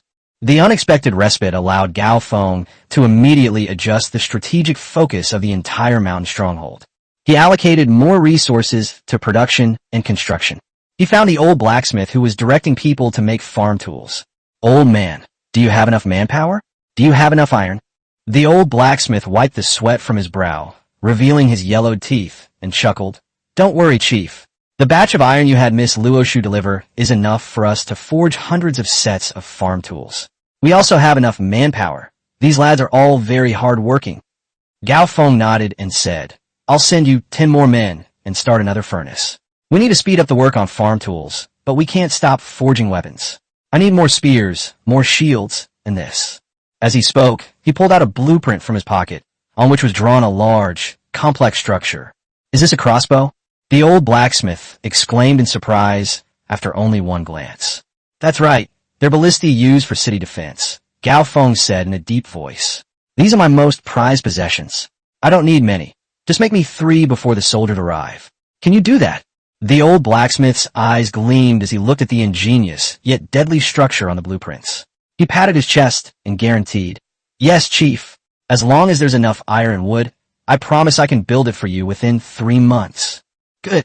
Gao Feng was a cold weapon enthusiast in his previous life, which is why he was able to draw up the blueprints for a simplified version of the ballista. Although it's not very powerful, it's just enough. After arranging production, Gao Feng turned his attention to the captured Tiger King. He did not mistreat the former king, but instead ordered a huge iron cage to be built to imprison it, and served it good meat and water every day. He knew that this living Tiger King was far more valuable than a corpse. Perhaps we can give it a try. A bold idea began to take shape in his mind. He went into his room, took out a bowl of clear spring water from his spiritual spring space, and then carried it to the Tiger King's cage. Upon seeing Gao Feng approach, the Tiger King in the iron cage immediately let out a low roar, its golden eyes filled with vigilance and hostility. Gao Feng showed no fear. He slowly placed the bowl of spring water, which exuded a faint spiritual aura, next to the cage. Drink it, he said softly. I know you understand. Chapter 31, Third Stage, Tendon Training. The Tiger King stared at the bowl of water, sniffed it, and a hint of doubt and longing flashed in his eyes. The aroma emanating from that bowl of water had a fatal, instinctive attraction for it. It hesitated for a long time, but finally couldn't resist the temptation, stuck out its tongue, and carefully licked it. With just one bite, its golden pupils suddenly lit up. A pure and gentle energy flowed down its throat and throughout its body, nourishing its damaged meridians and internal organs, making it feel more comfortable than ever before. Without further hesitation, it drank the bowl of spiritual spring water clean in a few gulps, then raised its head and looked at Gao Feng with a complicated expression. The hostility in his eyes had lessened considerably, replaced by a hint of inquiry. Gao Feng smiled. He knew that his plan had succeeded in its first step. In the days that followed, Gao Feng would personally feed the Tiger King a bowl of spiritual spring water every day. He didn't rush things. He simply repeated the action day after day, using this method to convey his goodwill to the proud beast. And the entire Panshur village, amidst this atmosphere of external tranquility and internal fervor, was developing and expanding at an unprecedented speed. Gao Feng devoted most of his personal time to cultivation. He knew perfectly well that all external conditions were merely supplementary. In this impending chaotic world, the only thing that can give him a place to live is his own increasingly powerful fists. He was getting closer and closer to that threshold. The night was as deep as the sea. Panshur village had fallen completely silent, with only the crackling of the torches carried by the patrol team and the chirping of insects from the distant mountains and forests. In Gao Feng's room, however, a dim oil lamp was lit. He sat cross-legged on the bed, with several earthenware jars in front of him, containing various auxiliary medicinal materials that he had asked Uncle Sun to process. These are all simplified versions of the pill formulas from Tiger Venerable Skill. Although their effects are far inferior to those of real pills, they are better than nothing. In his hand, however, was a bowl of water that was quite unusual. This bowl of water was not taken from the spiritual spring space, but rather he mixed the spiritual spring water with a few drops of the captured Tiger King's essence blood to make it. This was a bold attempt on his part. He wanted to use the ferocious blood and energy of the Tiger King, a third-tier beast, as a catalyst to break through the barrier in his body in one fell swoop. Success or failure hinges on this one move. Gao Feng took a deep breath, his eyes becoming incredibly determined. He first took the auxiliary medicinal herbs one by one, feeling the gentle medicinal power dissipate in his body and slowly nourish his meridians. Then he picked up the bowl of spiritual spring water mixed with the Tiger King's blood essence and drank it all in one gulp. Boom! It was as if a volcano had erupted inside his belly. An incredibly violent energy, full of brutality and masculinity, surged towards his limbs and bones like a flood bursting its banks. Even with Gao Feng's steely will, he couldn't help but let out a painful groan. His skin instantly turned crimson, and the veins bulged out like angry dragons, twisting and throbbing wildly beneath his skin. It felt as if he had been thrown into a furnace, and was being scorched by the flames from the inside out. The Tiger King's essence blood was far more domineering than he had imagined. "Refine it for me." Gao Feng's eyes were bloodshot, his jaw was clenched, and blood seeped from the tip of his tongue. He frantically circulated the Tiger Venerable technique, guiding this violent energy like a battering sledgehammer, smashing it again and again against that incredibly tough second-tier bottleneck. Thump, thump, thump. He could almost hear the dull thuds coming from inside his body. The meridians were being torn apart inch by inch, but under the gentle medicinal power of the spiritual spring water, they were being repaired rapidly. This extreme pain and pleasure intertwined, almost tearing his mind apart. He felt as if his body was being forged and tempered like a piece of raw iron. With each impact, that invisible barrier loosens a little more. With each repair, his meridians and skin become a little stronger. Time seemed to lose its meaning at this moment. He didn't know how much time had passed, but when Gao Feng's energy was about to be exhausted, he suddenly felt that the rock-solid barrier made a barely perceptible crack sound. It cracked. Chance! Gao Feng was greatly encouraged. He mustered his last bit of strength and condensed it into a cone-shaped spike, which he then fiercely stabbed at the crack. Break it! He let out a roar that came from the depths of his soul. Boom! A deafening roar, as if the heavens and earth were splitting apart, exploded in his mind. The formidable barrier that had troubled him for so long shattered at this moment. A torrent of chi and blood, several times stronger and purer than before, broke through the restraints and surged out, no longer merely staying on the surface of his skin, but like a rushing river, pouring into the meridians throughout his body. He could clearly feel that every tendon in his body was rapidly becoming tougher and stronger, full of explosive elasticity, under the cleansing and nourishment of this energy. The major tendons throughout his body rolled slowly under his skin like dragons and snakes, making a crisp, crackling sound. Beneath his skin, a thin yet incredibly tough fascia was rapidly forming, as if an extra layer of top-grade inner armor had been added between the muscles and the skin. Third stage, tendon training. It's done. An unprecedented sense of power filled Gao Feng's entire body. He slowly stood up, and with a casual clench of his fist, a muffled sonic boom echoed through the air. He felt that he could punch through a city wall with his own fist. His speed, endurance, reaction speed, and even his five senses have all undergone a qualitative leap.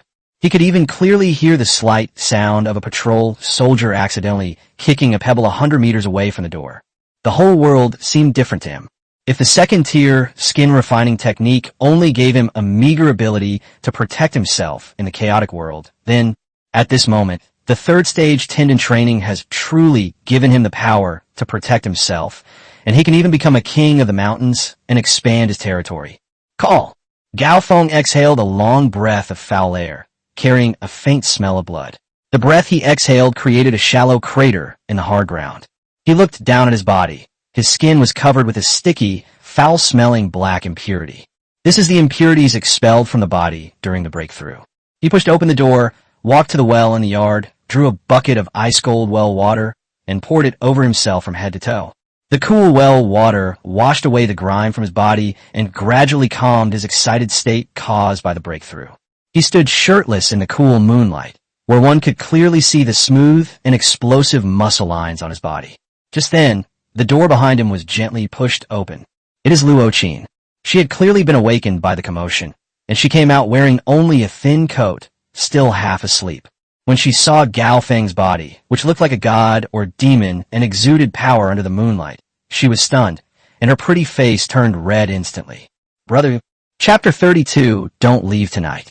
Brother, Luo Qin's voice trembled slightly, and in the moonlight, her spirited and pretty face was as red as a ripe apple. She had never seen such a masculine and aggressive scene. Gao Feng's body, every inch of muscle line, seems to be the most perfect masterpiece of God, full of explosive power. The water droplets on her skin, still damp from the moonlight, shimmered like flowing starlight, exuding a captivating charm. In particular, the faint aura emanating from him, which had not yet been fully subdued after his breakthrough, was like the strongest Realgar wine, making her dizzy and her heart race uncontrollably. Gao Feng turned around at the sound and was slightly taken aback when he saw Luo Qin, who was only wearing a thin nightgown that revealed her curves. "Did I wake you up?" He smiled, his voice even more powerful and magnetic than before. No. Luo Qin hurriedly looked away, not daring to meet his gaze, and subconsciously tightened her coat. "I just heard some noise outside and came out to check." "It's all right, go back to sleep," Gao Feng said, turning to go back to his room. "Wait a minute." Luo Qin mustered her courage and called out to him. She walked up to Gao Feng, looked up, and her bright eyes shone with an unusual brilliance in the moonlight. She stretched out her slender, jade-like fingers and carefully touched Gao Feng's chest, which was as solid as steel. "Brother, you've broken through?" She could clearly sense that Gao Feng's body contained a terrifying power that was many times stronger than before. Gao Feng nodded, making no attempt to hide anything. Upon receiving an affirmative answer, Luo Qin's eyes instantly shone with indescribable joy and admiration. She knew what that meant. This means that Panshir village now has a true pillar of stability. This also means that the man in front of her has taken another big step closer to his goal. That's great. She muttered to herself, so excited that she became somewhat incoherent. Seeing her heartfelt joy, Gao Feng felt a surge of warmth in his heart as well. He suddenly realized that Luo Qin had matured a lot. She had blossomed into a graceful and spirited young woman, standing before him in thin clothing. The youthful, sweet fragrance of her body, mixed with the distinctive scent of her sweat, constantly stimulated his nerves, which had become exceptionally sensitive after his breakthrough. The atmosphere suddenly became somewhat ambiguous. Luo Qin also sensed the unusual atmosphere. Her face turned even redder, and her breathing became somewhat rapid. "I'm leaving now." She dared not stay any longer, and after saying a few words, she turned to go back to her room. Etc. Gao Feng looked at her somewhat disheveled figure, shook his head with a wry smile. "Don't leave tonight." The next day, news of Gao Feng's breakthrough to the 3rd level spread throughout the core of the entire Panshir village. Everyone was thrilled.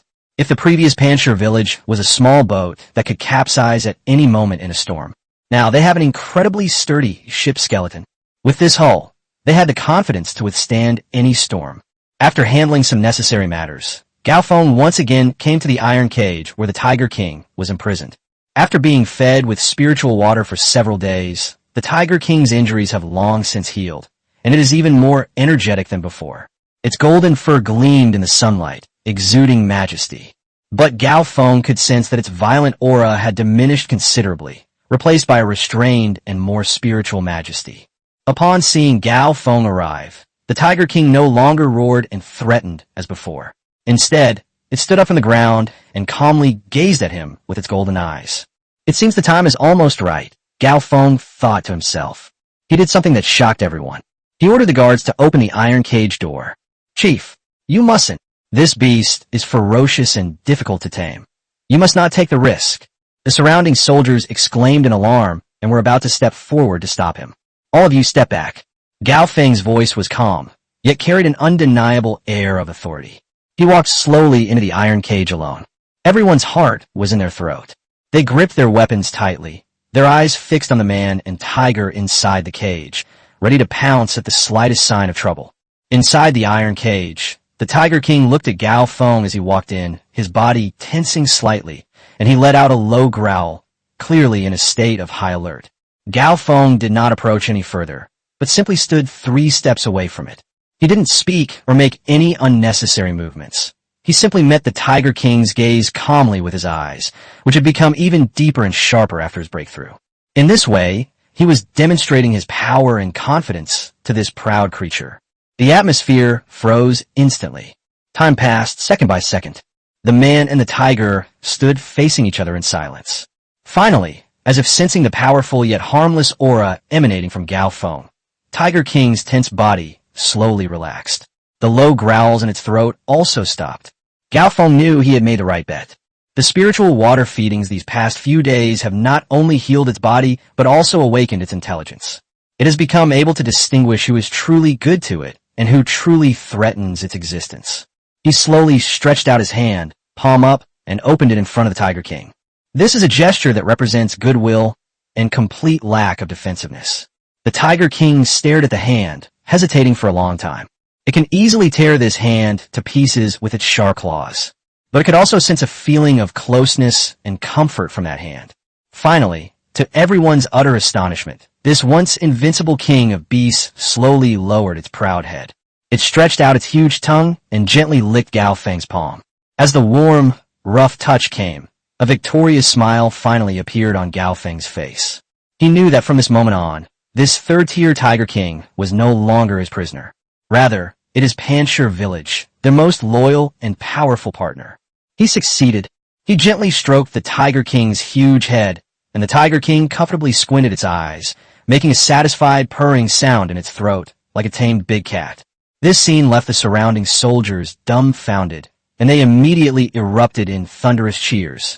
Their chieftain was not only incredibly powerful, but he was even able to subdue such a ferocious tiger. This is simply a miracle. The way they looked at Gao Feng was filled with not only awe but also a fervent admiration. In their hearts, Gao Feng's image is no different from that of a god. Chapter 33, Auspicious Omens. Subduing the Tiger King was a more symbolic event for the entire Panshir village than Gao Feng breaking through to the third level. If Gao Feng's strength is what gives everyone a backbone and makes them feel at ease. Therefore, the Tiger King's submission gave Panshir village an almost mythical and legendary aura. If a chieftain can subdue even the king of beasts, what can't he do? From then on, no one dared to question any of Gao Feng's decisions. His prestige reached its peak at this moment. Gao Feng gave this male tiger a simple yet powerful name, Ada. After being released from his cage, Ada did not leave. Instead, with Gao Feng's tacit approval, he made a pool under a waterfall in the back mountain of Panshir village his new home. It spends most of its time each day lying on the boulder by the pool, seemingly dozing, appearing lazy and harmless. But everyone knows what terrifying power this dozing big cat will unleash once it is awakened. Its very existence is a powerful deterrent. However, what surprised Gao Feng even more was yet to come. On the third night, after Ada was subdued, the patrol team of Panshir village was suddenly startled by a deep and long roar. The roar came from Ada's territory in the back mountains.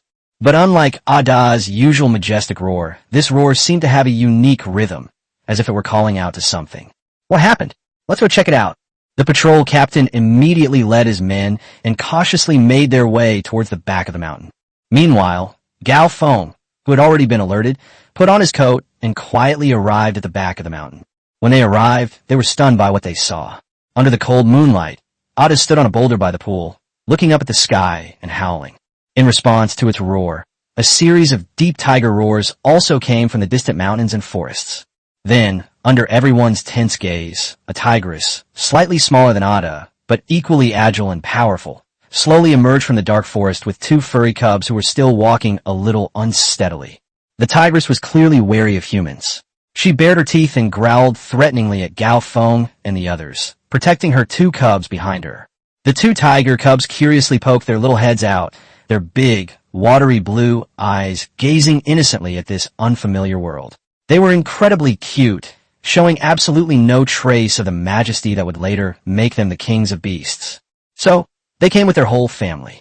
Gao Feng watched this scene and couldn't help but chuckle. When Ada saw his wife and children arrive, he immediately jumped down from the boulder, affectionately nuzzled the mother tiger with his head, and then licked the heads of the two cubs, making satisfied purring sounds in his throat. Then, it turned its head and let out a low growl at Gao Feng. The roar contained no hostility, but rather carried a hint of pleading and introduction. Gao Feng understood its meaning. He waved at the patrol behind him, signaling them to put down their weapons and not to be nervous. Don't be afraid. He took a few steps forward and said in a gentle voice, "From today onwards, this is your home. No one will hurt you." As he spoke, he took out a water pouch from his robes, which contained diluted spiritual spring water that he had prepared beforehand, and gently placed it on the ground. The tigress was initially wary, but at Ada's urging, she tentatively licked it. In an instant, its wary eyes lit up. It no longer cared about anything else, and quickly drank all the spiritual spring water in the water bag. Then, it looked at Gao Feng with the same complicated look that Ada had given him back then. The two tiger cubs waddled to Gao Feng's feet and nuzzled his trouser leg affectionately with their little heads, making soft, babyish purring sounds. Clearly, the pure aura emanating from Gao Feng, a result of his long-term consumption of spiritual spring water, made them feel particularly close to him. Gao Feng bent down, smiled, and rubbed the heads of the two little guys, naming one Air and the other Asen. From then on, a peculiar Tiger King family appeared on the back mountain of Panshir village. After the news spread, the entire village was in an uproar once again. May heaven bless our Panshir village. This is truly an auspicious sign. The chieftain is the chosen one, and even divine beasts have come to join him with their families. The refugees, awe of the peak, had reached the point of near fanatical devotion. They worked even harder because they firmly believed that following such a true emperor would surely bring them a good life. Meanwhile, a grander plan was taking shape in Gao Feng's mind. As he watched the family of four playing and frolicking in the moonlight, an idea became clearer and clearer in his mind. One Tiger King can guard a region. What if there were 10 or 100? What if in the future I could subdue more strange beasts, such as giant eagles in the mountains and forests and giant pythons in the deep pools, and form an army of strange beasts? Beast Legion. This thought made Gao Feng's heart pound violently. He knew that it might be a long way off, but it wasn't impossible. The Tiger King family before him was the first cornerstone of his grand plan. He immediately ordered that the back mountain be designated as a restricted area, and that no one except him and a few core members be allowed to approach it. Every day, a special person would deliver fresh blood food and diluted spiritual spring water to the Tiger King's family. He wanted to carefully protect the spark of this beast legion. Time flies, the hot summer is gradually passing, and autumn is just around the corner. In the valley, wisps of smoke rose from chimneys, mingling with the aroma of food spreading everywhere.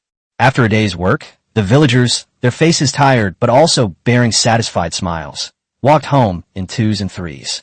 The entire Panshir village was filled with a peaceful and harmonious atmosphere. Gao Feng finished his afternoon patrol and returned to his residence.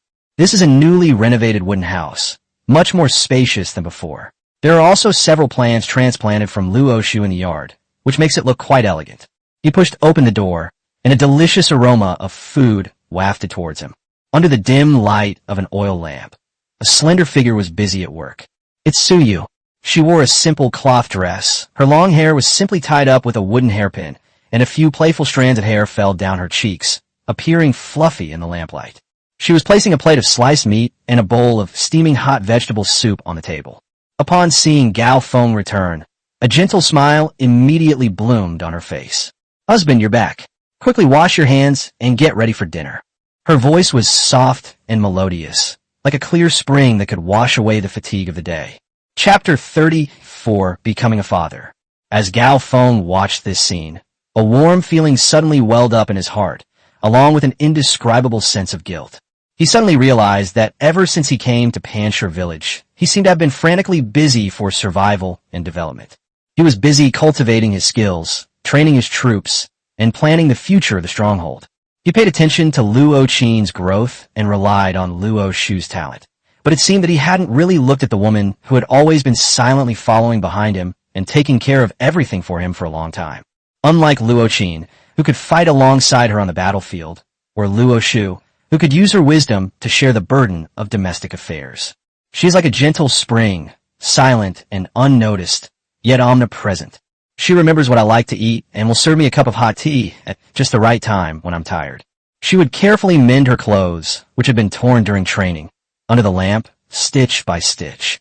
She transformed this cold and simple wooden house into a true home, where, no matter how late she returned, there would always be a light and a hot meal waiting for her. She never competes or fights. She simply supported everything in her own quiet way. Gao Feng's heart was filled with an emotion called being moved. He stepped forward and gently wrapped his arms around Suyu's slender waist from behind. Suyu's body suddenly stiffened.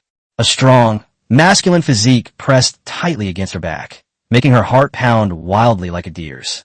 Her cheeks also quickly blushed with a beautiful rosy hue. She was somewhat at a loss when she said, "Husband," her voice barely audible. "You've worked so hard."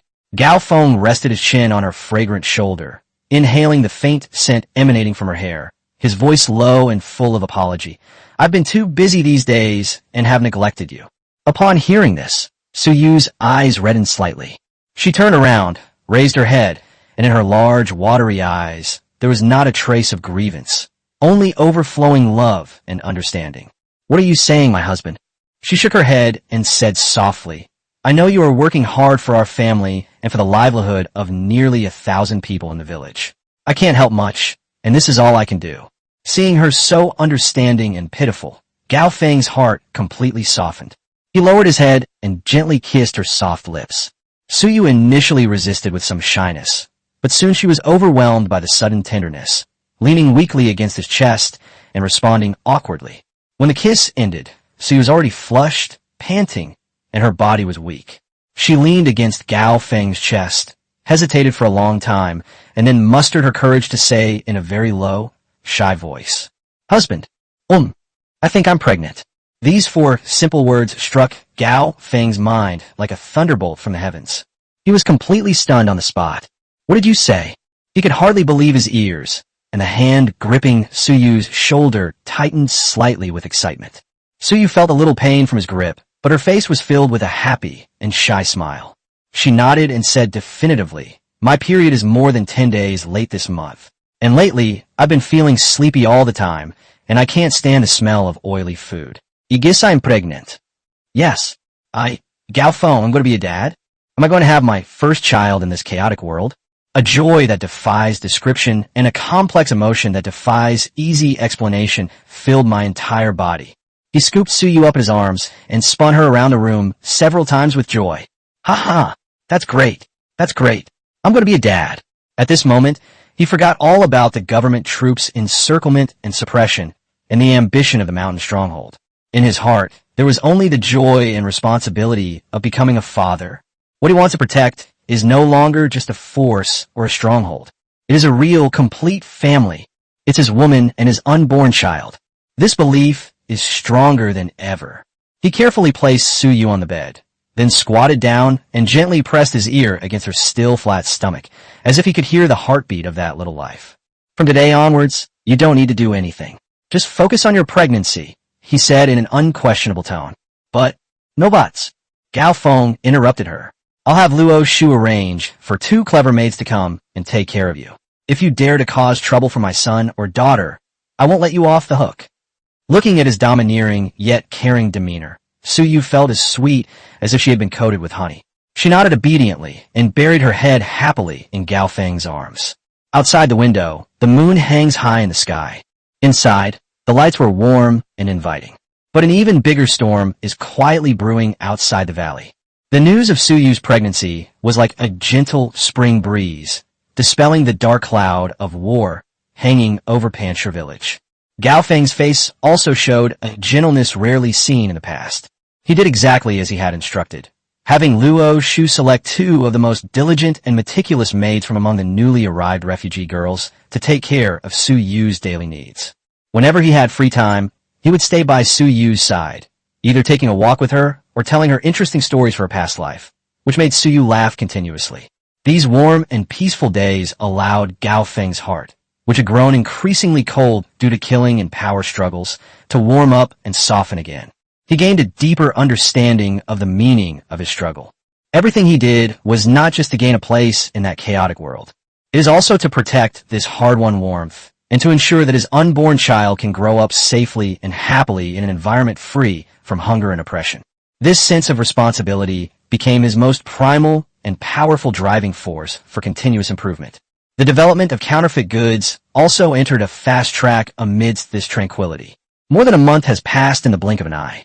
Thanks to Lao Chio's tireless efforts, nearly 500 more refugees were brought to the mountain stronghold in batches. The total population of Panshir village has officially exceeded 1,500. Among them, there are more than 600 able-bodied men. This is a force that would make any power take notice. Chapter 35 Heaven's Help. With ample manpower, the construction of the fortified village progressed at breakneck speed. Rows of brand-new wooden houses rise up along the valley. Large tracts of wasteland have been reclaimed into neat fields and planted with cold-resistant crops. In the old blacksmith's workshop, The furnace fire burns day and night, and sharp spears and sturdy shields are produced in an endless stream. Meanwhile, the Skinny Monkey's scout team was also maturing day by day. Like ghosts in the mountains and forests, their activities have expanded to the outskirts of Qinghe County. Any news, no matter how small, in the county town would reach Panshir village immediately. That afternoon, Gao Feng was on the drill ground, personally instructing a group of new recruits on marksmanship. After more than a month of training and ample nutrition, these once emaciated refugees have been transformed. Their eyes no longer held numbness and fear. Instead, they displayed the confidence and fierceness of soldiers. Draw your gun quickly, accurately, and ruthlessly. Gao Feng's voice, like thunder, echoed across the training ground. Holding an ordinary wooden spear, he easily deflected the attacks of the three recruits with a casual thrust, flick, and parry. Your strength is too scattered. You need to learn to generate power from your waist, starting from the ground, twisting your waist, thrusting your hips, and thrusting the spear. Concentrate all the power of your body on that one point at the tip of the spear. He spoke while demonstrating. That thrust, though it didn't use any of his vital energy, still produced a sharp, piercing sound, and the spear tip seemed to leave a trail of afterimages in the air. The new recruits were stunned, their eyes practically overflowing with admiration. Just then, the sound of rapid hoofbeats approached from afar. It's a Skinny Monkey. He rode a captured warhorse and charged into the valley like lightning.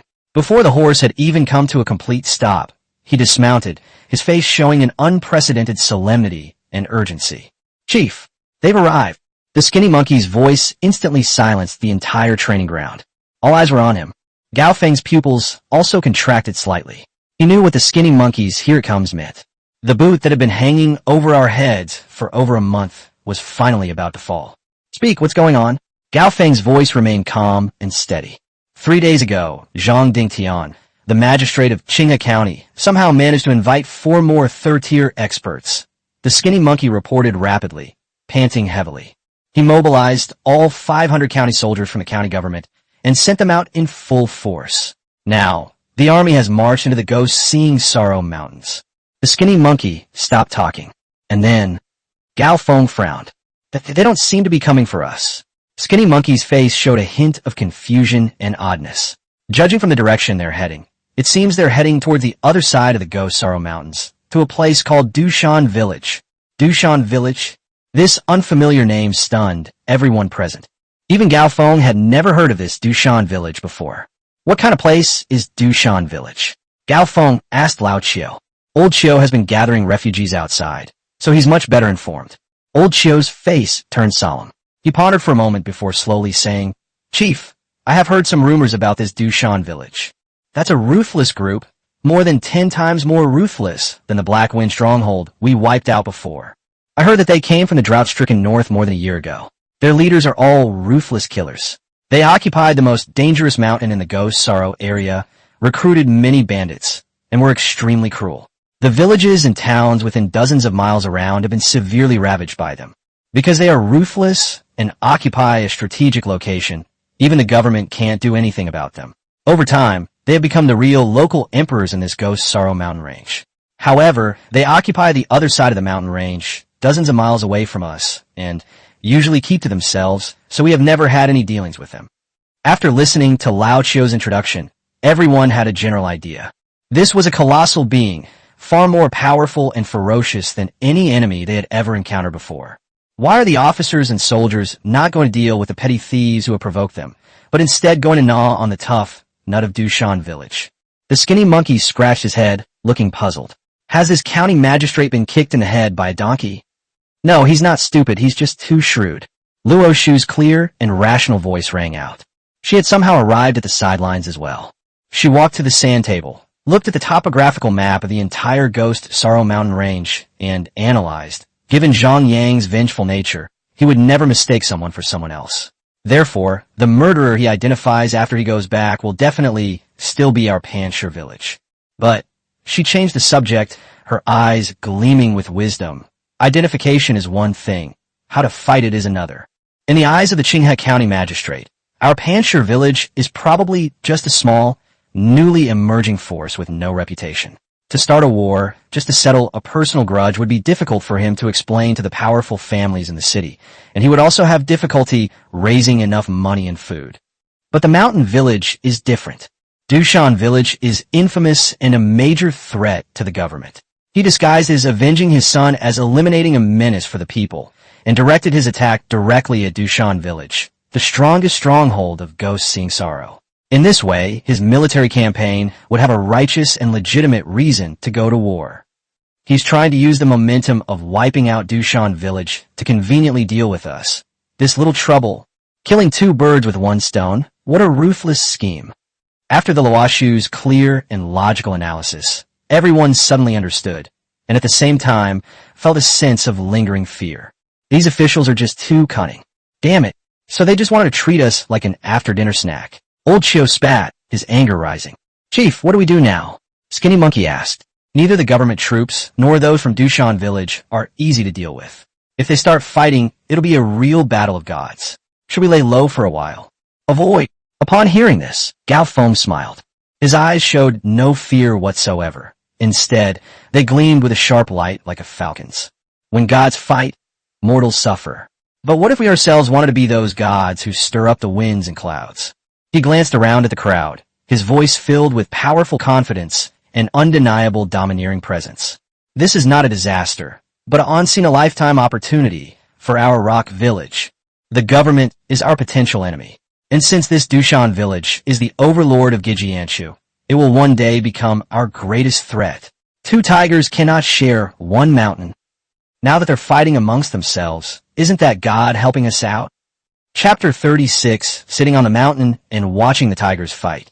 His words instantly calmed everyone's hearts, which had been hanging in suspense because of the formidable enemy. Yes, with the chieftain around, what is there to be afraid of? Pass on my orders. Gao Feng's voice became resolute. The entire village is on high alert. All soldiers are ready to be deployed at any time. Skinny Monkey, exist. Immediately send out all the best scouts to infiltrate the vicinity of the battlefield. I need to know every single detail of the battlefield, the deployment of the officers and soldiers, the response of Dushan village, even which leader farted. I need to know everything. Yes, the Skinny Monkey accepted the order, his eyes gleaming with excitement. Luochin, yes, brother. You immediately go and organize the army. Swordsmen, spearmen, and archers, each in their proper positions. Be ready to obey my orders at any time. Clear. Old Chio, the Luoshu, exist. You two, stay and hold down the fortress. Keep the people calm and manage the logistics. We're fighting at the front, so we absolutely cannot let our rear catch fire. Rest assured, Chief, orders were issued methodically and systematically. The entire Panshir village once again sprang into action, like a war machine wound up tight. Gao Feng himself changed into a black outfit that allowed for easy movement and carried his beloved overlord spear on his back. Skinny Monkey, you lead the team and come with me. All right, chieftain. He wants to go and see for himself. Let's see how capable these soldiers in Qinga County really are. Let's also see who this overlord, Dushan village, who has been entrenched in the ghost den for many years, really is. Sit on the mountain and watch the tigers fight. What he needs to do is not just watch the fight. In this struggle, one must find the perfect moment to transform into the last harbinger of doom and devour the two fierce tigers, who are locked in a fierce battle, in one gulp. The ghost-seeing Sorrow Mountains, Dushan village. The terrain here is far more treacherous than that of small hills like Blackwind village. Three sides are sheer cliffs, as if carved by a knife and axe, with jagged rocks that even monkeys would find difficult to climb. The only passage is a narrow canyon, known locally as the Road of the King of Hell, a place so impregnable that one man can hold it against 10,000. After more than a year of development, the bandits of Dushan village had already transformed the place into a veritable war fortress. The towering stockade walls are entirely constructed from massive stones from the mountains, making them thick and exceptionally sturdy. On the stockade walls, arrow towers and watchtowers are scattered in an orderly fashion, and rows of dark crossbows, like lurking ferocious beasts, exude a deadly chill. Behind the stockade walls, there are even more treacherous traps and poison mechanisms. A single misstep could result in certain death. However, at this moment, outside this seemingly impregnable fortress, banners fluttered and a murderous aura filled the air. 500 county soldiers, dressed in standard leather armor, formed tight infantry squares on the flat ground at the foot of the mountain. The front row consisted of shield bearers holding tower shields aloft, while the rear row was filled with spearmen wielding long spears.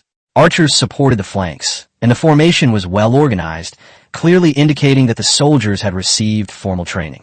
At the very front of the army formation, for powerful and arrogant martial arts figures were surrounding a young man dressed in fine silk and satin. It was the magistrate's son, Zhang Yang.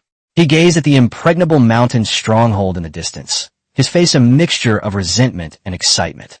This is it. I'd recognize it, even if it were ashes. He pointed at the mountain stronghold and shrieked, "The 4 uncles my father invited for me, and Commander Wang. Today we must raise this Dushan stronghold to the ground and tear that bandit leader to pieces to vent my hatred." Beside him stood a middle-aged general clad in iron armor and carrying a long sword at his waist. This was none other than Wang Kui, the county military commander. He looked at the precipitous mountain stronghold, his brows furrowed slightly, and said to a middle-aged scholar wielding a sword beside him, "Mr. Li, this Dushan stronghold is situated in a dangerous location, and its fortifications are impenetrable. A direct assault would likely result in considerable casualties." The one referred to as Mr. Li was none other than Li Chunfeng, the flowing cloud sword, one of the 4 third-tier masters whom Zhang Dingtian had hired at great expense. Li Chunfeng stroked his goatee and said arrogantly, "Commander Wang need not worry. Mountain bandits are just mountain bandits, a bunch of rabble. The 4 of us will take their leader's head. At that time, without a leader, this mountain stronghold will naturally fall without a fight." The other 3 also looked disdainful. They were all renowned martial arts masters, and they didn't take these so-called bandits seriously at all. Just as they were discussing, a row of figures appeared on the towering stone wall of Dushan village. The leader was nearly 9 feet tall, with broad shoulders and a muscular build, like a moving iron tower. He was shirtless, revealing bronze-colored muscles brimming with explosive power, and carried a giant axe taller than a man on his shoulder. He is none other than Xiong Batian, the leader of Dushan village, also known as Splitting Mountain Bear. Behind him stood the second in command, Ghost Shadow Nyakong, the third in command, Iron-Faced Judge Du Wei, and the 4th in command, strategist White Fan Lu Chengfeng. "Brother, they are soldiers from Qinghe County." Lu Chengfeng waved his white paper fan, but his brows were tightly furrowed. "Something's not right, very not right." "What's wrong?" Xiong Batian asked in a gruff voice, looking at the soldiers below the mountain as if they were a group of people who had offered themselves up for their achievements. Lu Chengfeng's eyes were filled with confusion. "Brother, our Dushan village hasn't provoked the government recently. Why would Zhang Dingtian suddenly send out all his forces to attack us with this fight-to-the-death attitude? This matter is suspicious in every way, and there must be a reason that we don't know." "Who cares about the reason?" Xiong Batian let out a cold snort like muffled thunder, his voice full of disdain. "Do these officials need a reason to suppress bandits? Maybe some blind bastard accidentally touched their grain supplies, or maybe some newly arrived county magistrate wants to use the heads of our Dushan village as a stepping stone for his promotion." He took a sudden step forward, his eyes blazing with fanatical fighting spirit. "Why think so much? We'll meet force with force. Since they've come to us, let's take them on. Perfect, we're short of weapons and armor anyway. So let's kill them, and all these things will be ours." He looked at the group of soldiers below the mountain as if they were a moving treasure trove. Upon hearing this, strategist Lu Feng could only give a helpless, bitter smile. He knew his older brother's temper. Reasoning with him was pointless, and he only believed in the axe in his hand. "What my elder brother says is true." Lu Chengfeng had no choice but to agree with him, but still cautiously reminded him, "However, those 4 Jianghu people on the other side are quite powerful and should all be third-tier experts. The government troops are well organized and do not seem like a rabble. We should focus on defense and rely on the terrain to wear down their morale. A strategist is a strategist, but he's even more timid than a woman." Xiong Batian waved his hand impatiently. "A few mere third-tier cultivators dare to be so insolent in front of me. Today, I'll show them who the true master of this ghost sorrow is." As he spoke, he suddenly grabbed a huge cowhide drum next to him and slammed it down hard with his fist. Thump, thump, thump. The deep, resonant drum beats, like the heartbeat of the god of war, echoed throughout the entire valley. "You bastard from Dushan village. The government's spineless cowards have delivered themselves to our doorstep. Grab your weapons, and let's slaughter them together. Xiong Baishan's voice was full of wild, inflammatory energy. Kill, kill, kill. On the stockade wall, hundreds of bandits raised their weapons and roared deafeningly. That fierce and fearless aura even made the well-trained soldiers below the mountain feel a chill, and a slight commotion broke out in the army formation. In the distance, on a secluded hillside about a mile away, Gao Feng and Shouho, like two rocks, lay motionless in the grass, observing every move on the battlefield through binoculars. This is a simple telescope that Gao Feng made in his spare time using 2 pieces of crystal. Although it is crude, it is enough for him to see the general situation of the battlefield. Good heavens, this bandit leader of Dushan village is incredibly fierce. Skinny Monkey looked through the binoculars at Xiong Batian, who resembled a demon god, and couldn't help but click his tongue in amazement. Gao Feng didn't speak, but his heart was also in turmoil. His eyesight is far beyond that of ordinary people. He could clearly sense how immense the aura emanating from the bandit leader named Xiong Batian was. It was a pure, extremely refined physical power. 4th tier. He's definitely a 4th-tier master of external martial arts. Gao Feng's heart sank. He originally thought that the strongest in Dushan village was only at the peak of the 3rd rank. But he never expected that a genuine 4th-level expert was entrenched here. No wonder they can run rampant, and even the government can't do anything about them. The existence of a 4th-tier powerhouse is enough to change the course of a local war. It seems that today's show is even more exciting than I imagined. Gao Feng muttered to himself, but his eyes became even sharper. The stronger the opponent, the higher his fighting spirit became. The battle down the mountain is about to break out. All troops, attack the mountain. Seeing that morale was being eroded, Wang Kuei, the county military commander, immediately ordered a full-scale attack. Raise shields, advance, kill them. 500 county soldiers, under the loud command, began to move out. The shield bearers of the forefront held their massive tower shields in front of them, forming a mobile shield wall that protected the spearmen and archers behind them as they steadily advanced towards the mountain stronghold. Their steps were steady, and their formation was intact. They were clearly not so easy to deal with. However, they soon paid a bloody price for their attack. Just as the shield wall advanced to within 100 paces of the stockade wall, the strategist Liu Changfeng calmly waved down the white paper fan in his hand. Put! At a single command, the bandits, who were already prepared, immediately activated the mechanism. Boom! Suddenly, a large section of the ground in front of the stockade wall collapsed, revealing huge pits several meters deep.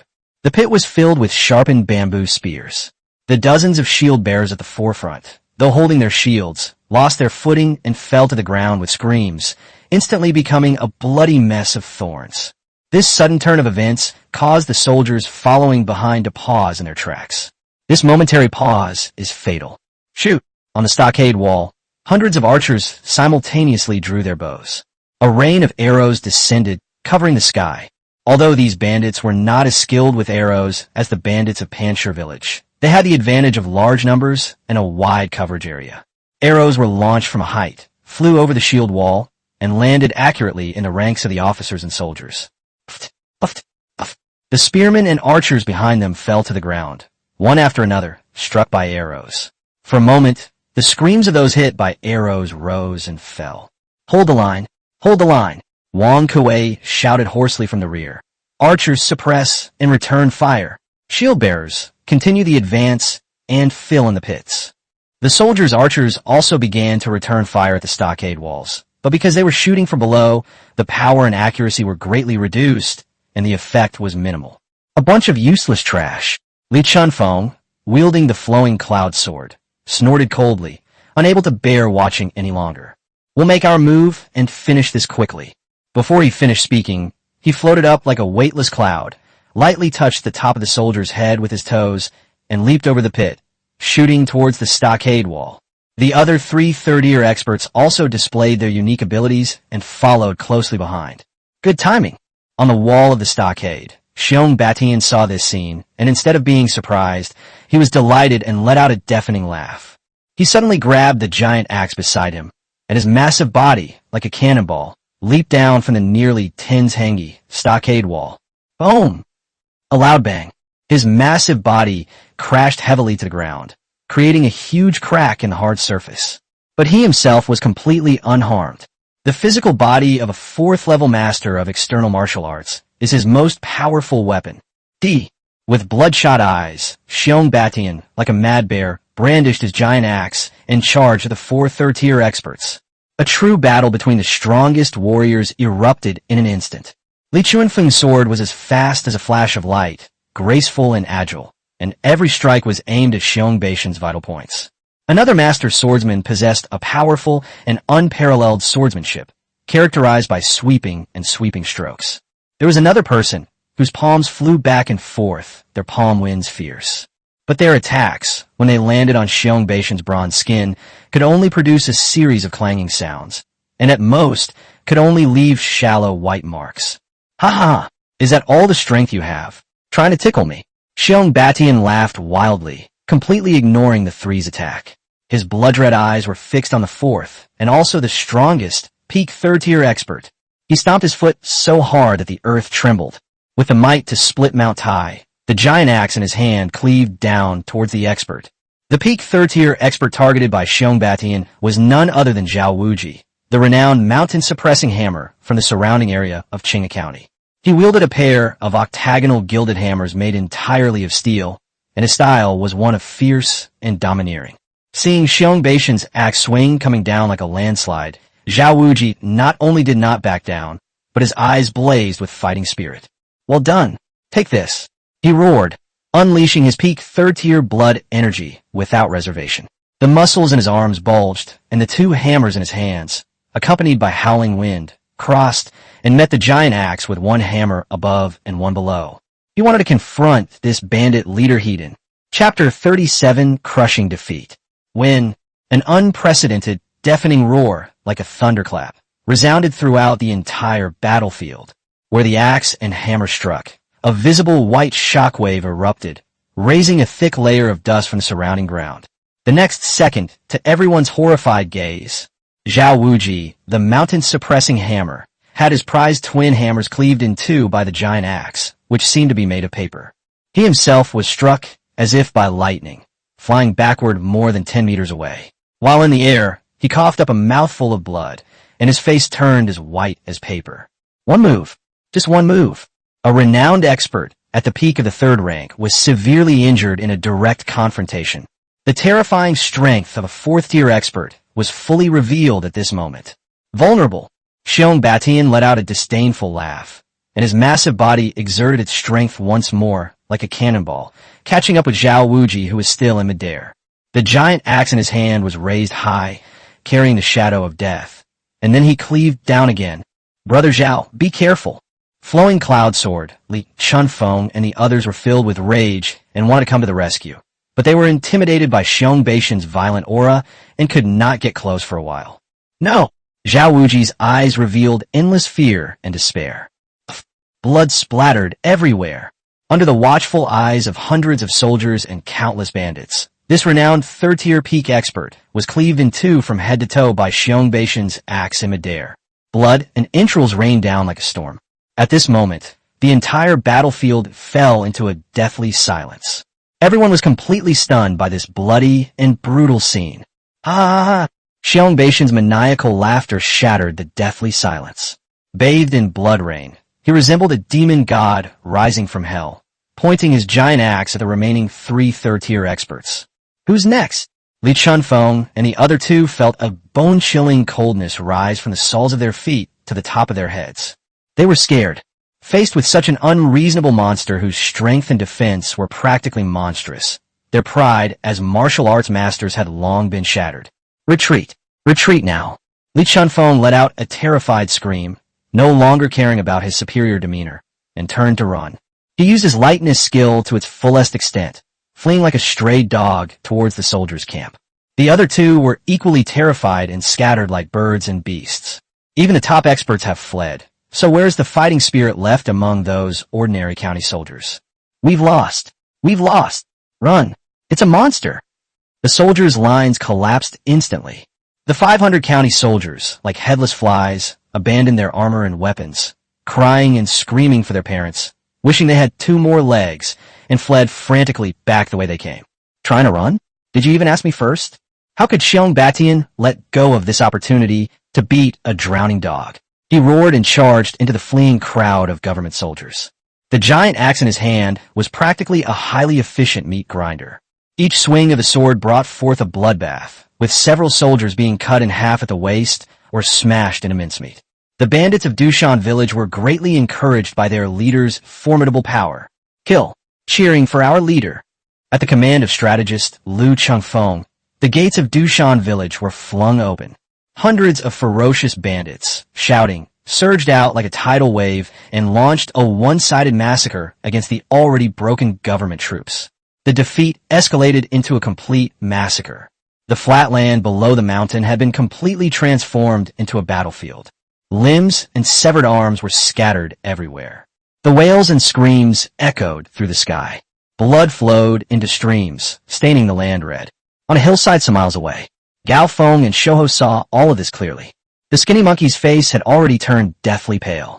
His hand, holding the binoculars, trembled slightly with nervousness. Is the chieftain Xiong Batian a monster? His voice trembled. The image of cleaving a peak third-tier expert in two with a single axe stroke had a tremendous impact on him. Gao Feng didn't speak, but his heart was also churning with emotions, unable to calm down for a long time. Shocking. An unprecedented and shocking experience. He knew that fourth-tier experts were very strong, but it wasn't until he saw it with his own eyes that he realized he had underestimated them. That was a pure, unreasonable, and overwhelming force. Faced with absolute power, any skill or coordination seemed so pale and powerless. He asked himself, if he were facing Xiong Batian now, what would the outcome be? The answer is self-evident. Even though he is now at the 3rd level of tendon refining and has Tiger King Adai's help, he can probably only last 10 moves against Xiong Batian at most. Even 5 moves could be risky. It seems I need to revise my previous plan. A serious look flashed in Gao Feng's eyes. He originally thought he could wait until the government troops in Dushan village were both exhausted, and then he could clean up the mess himself. But now it seems that this was a one-sided massacre. The officers and soldiers were defeated too quickly and too miserably. It caused absolutely no substantial damage to Dushan village. His yellow bird plan failed before it even began. No, you could even say he doesn't even qualify to be the one to pounce on the opportunity. Compared to Xiong Batian, a true tiger, this so-called yellow sparrow, was at best just a slightly stronger sparrow. Wah! Gao Feng made a decisive decision and did not linger. Let's go back to the mountain's stronghold immediately. He knew that this crushing defeat of the officers and soldiers would bring about a series of chain reactions. And the most direct one of them is, after this battle, Dushan village's prestige will reach its peak. A neighbor whose ambition and strength are both growing rapidly is definitely not good news. Especially when this neighbor might have already noticed their prosperous little mountain village.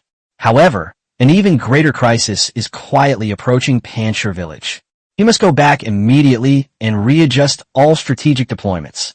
This time, they will no longer face corrupt officials and soldiers, but a truly fierce and powerful army led by a 4th-level expert. News of the government army's crushing defeat spread like wildfire throughout the entire Ghost Sorrow Mountain range at an astonishing speed. For a time, the name Dushan village became incredibly popular. The mountain-splitting bear, Xiong Batian, was even rumored to be a peerless master with 3 heads and 6 arms, invulnerable to swords and spears. Small groups of bandits and outlaws in the mountains surrendered at the mere sight of the enemy and went to Dushan village for refuge. In just a few days, the power of Dushan village expanded rapidly, like a snowball rolling downhill. Chapter 38, An Unpleasant Guest Arrives. Inside the stronghold, in the gathering hall of the chief leader Xiong Batian, a grand banquet was being held. The hall was filled with sizzling roasted whole lambs, mountains of game meat, and fine wine seized from the soldiers. The bandit leaders, their faces flushed from drinking, burst into loud laughter. That felt great. Damn, that felt so good.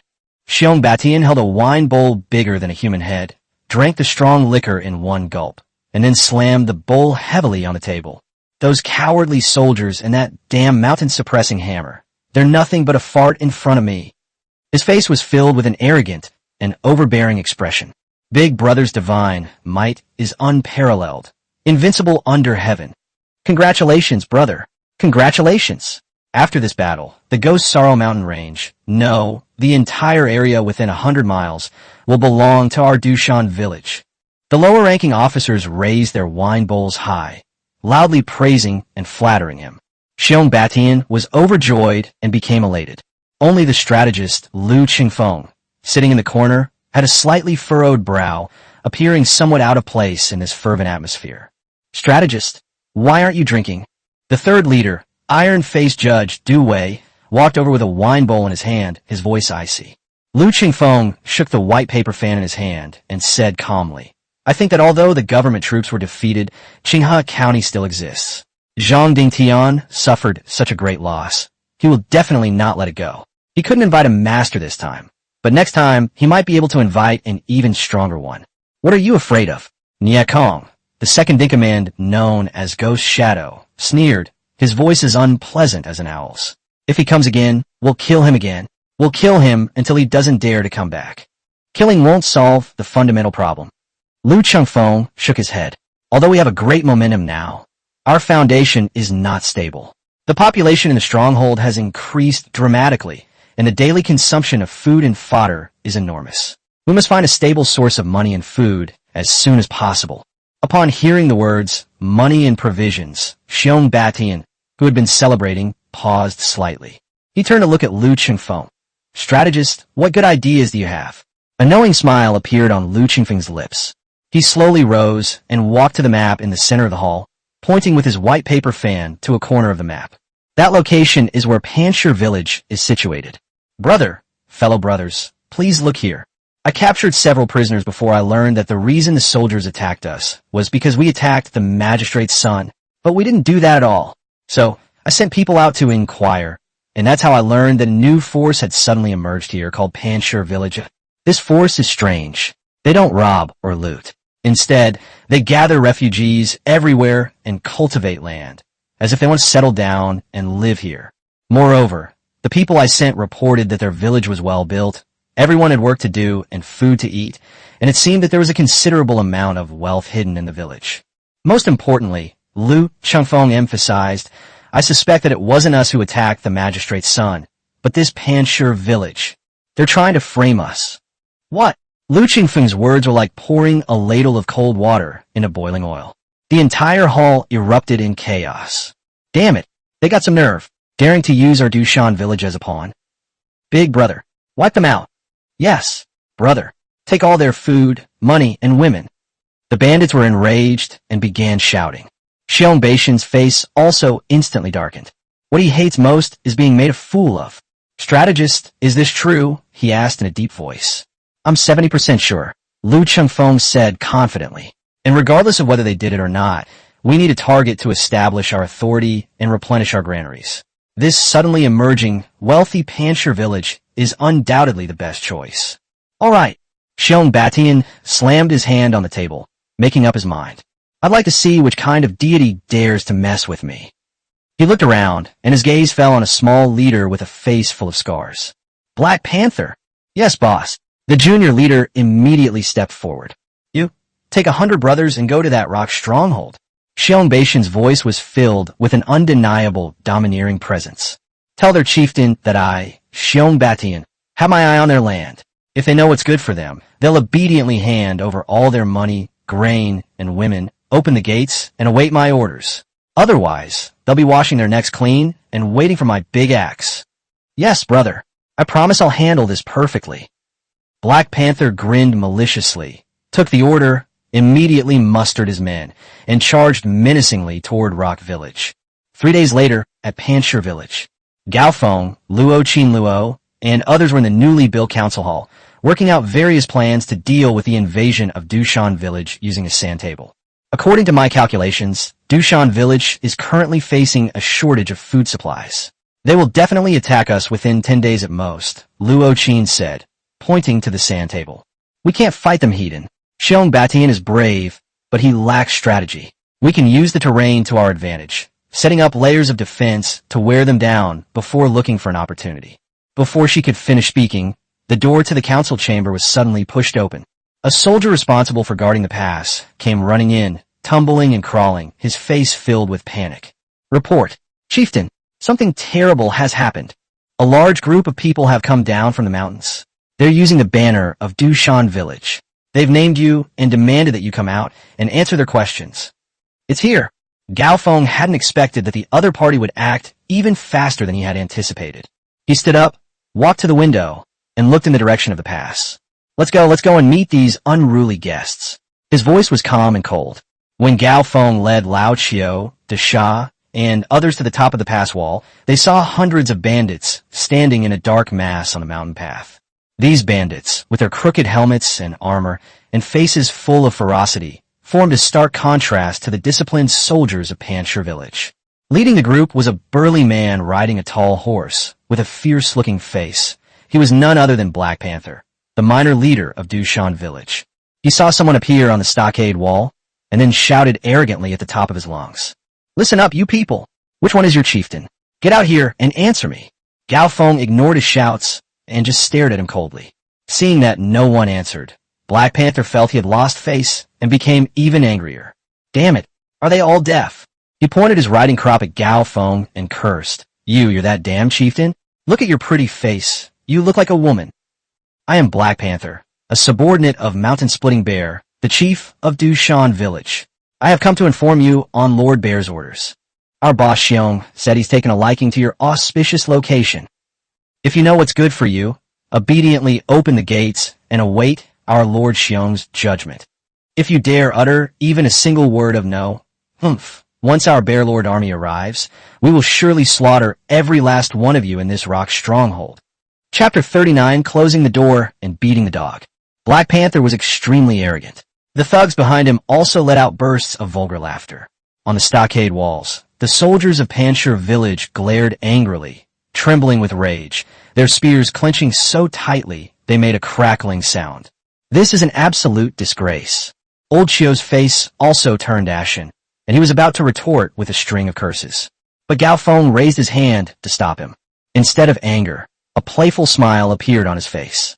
He looked down at the Black Panther and slowly spoke, his voice not loud, but clearly reaching everyone's ears. This is Master Leopard, right? We need to consider the conditions you mentioned. Well then, since you've come from afar as guests, why don't you come in first to my pass and have a drink, then we can sit down and talk things over. Gao Feng's words stunned everyone. The soldiers on the stockade wall looked puzzled and anxious. Upon hearing this, the black leopard beneath the stockade wall softened its ferocious grin, replacing it with a look of scrutiny and suspicion. He squinted, scrutinizing the excessively young chieftain on the stockade wall. Could someone who could establish himself in Gijianshu and even dare to frame Da Shanzhai be such an easily subdued fool? There's probably something fishy going on here. Black Panther had been in the underworld for many years and was able to become a small boss not only because of his ruthlessness, but also because of his extraordinary caution. He sneered, not immediately agreeing, but instead pointing with his riding crop in the distance, and said, "Want to talk? Fine, but you'd better show some sincerity. Here's what we'll do." A sly glint in his eyes. "You, the chieftain, come down from the wall by yourself and stand before me. Then, have your men open the gate. Only then will I believe you genuinely want to talk, and aren't just up to some tricks." He's testing the waters. If the other party really only wanted to use the open the door to thieves tactic, they would never dare to let their own chieftain personally take the risk. His words made everyone in Panshir village nervous. "Chief, you mustn't," Old Chio hurriedly advised. "Yes, chieftain. Those down there are all desperate criminals. You can't go down." Gao Feng waved his hand at the crowd, signaling them to calm down.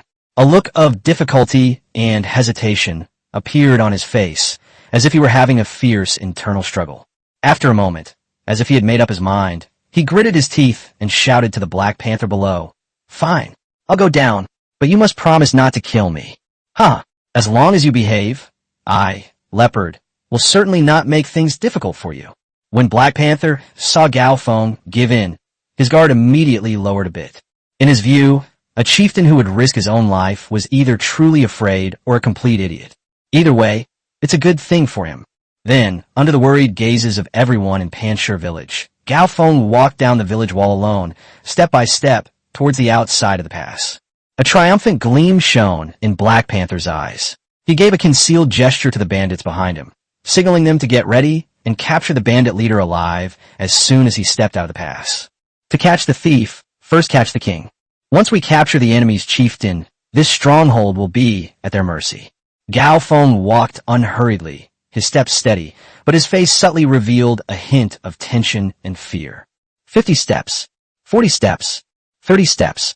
Just as he was about to step out of the pass and into the area controlled by Black Panther and his men. Just as Black Panther and his gang were at their most focused and about to make their move, a sudden change has occurred. All the expressions on Gao Feng's face vanished instantly. Instead, what remains is the chilling, menacing killing intent of a tiger before it pounces on its prey. He stomped his foot suddenly, and his body retreated backward at an incredible speed, like an arrow released from a bow. He instantly retreated back into the narrow pass. Oh no, we've fallen for their trap. Black Panther's pupils constricted sharply as he reacted first, roaring, "Quick, grab him!" Without a second thought, he and his dozen or so close associates pounced on the open pass like hungry wolves. They were completely fooled by Gao Feng's superb acting skills. They thought the other party was trying to escape, and this was the best opportunity to capture him. However, they rushed into a path that did not lead to victory. Rather, it is the gateway to hell.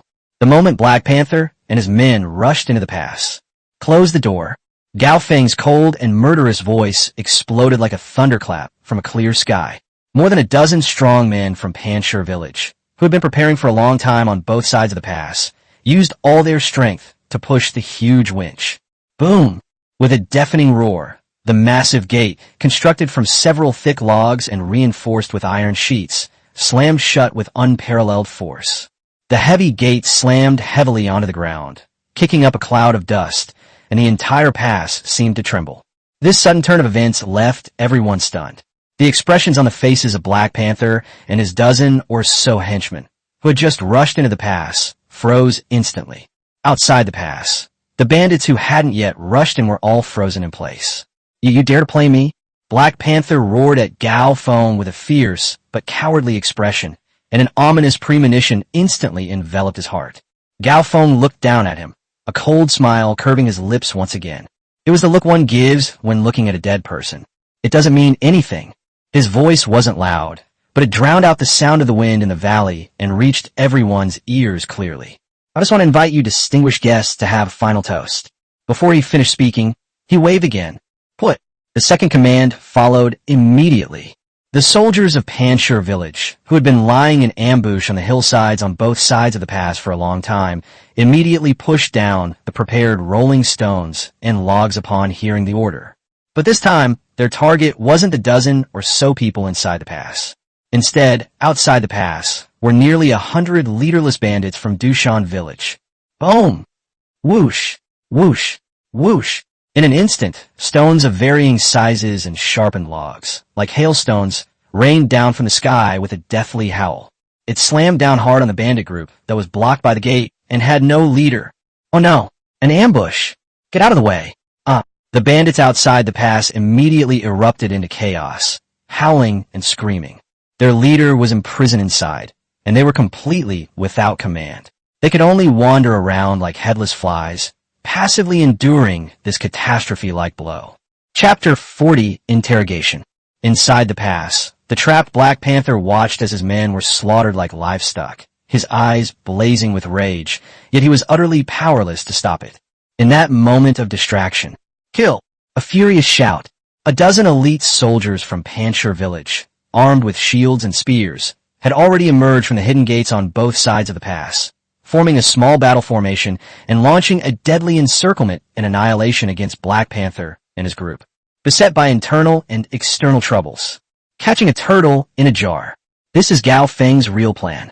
He not only wanted to annihilate this 100-man team, but also to capture their leader alive in the most shocking way.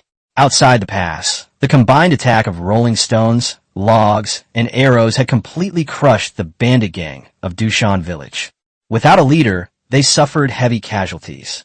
The remaining bandits, under the intimidation of the soldiers of Panshir village, had long lost the will to resist.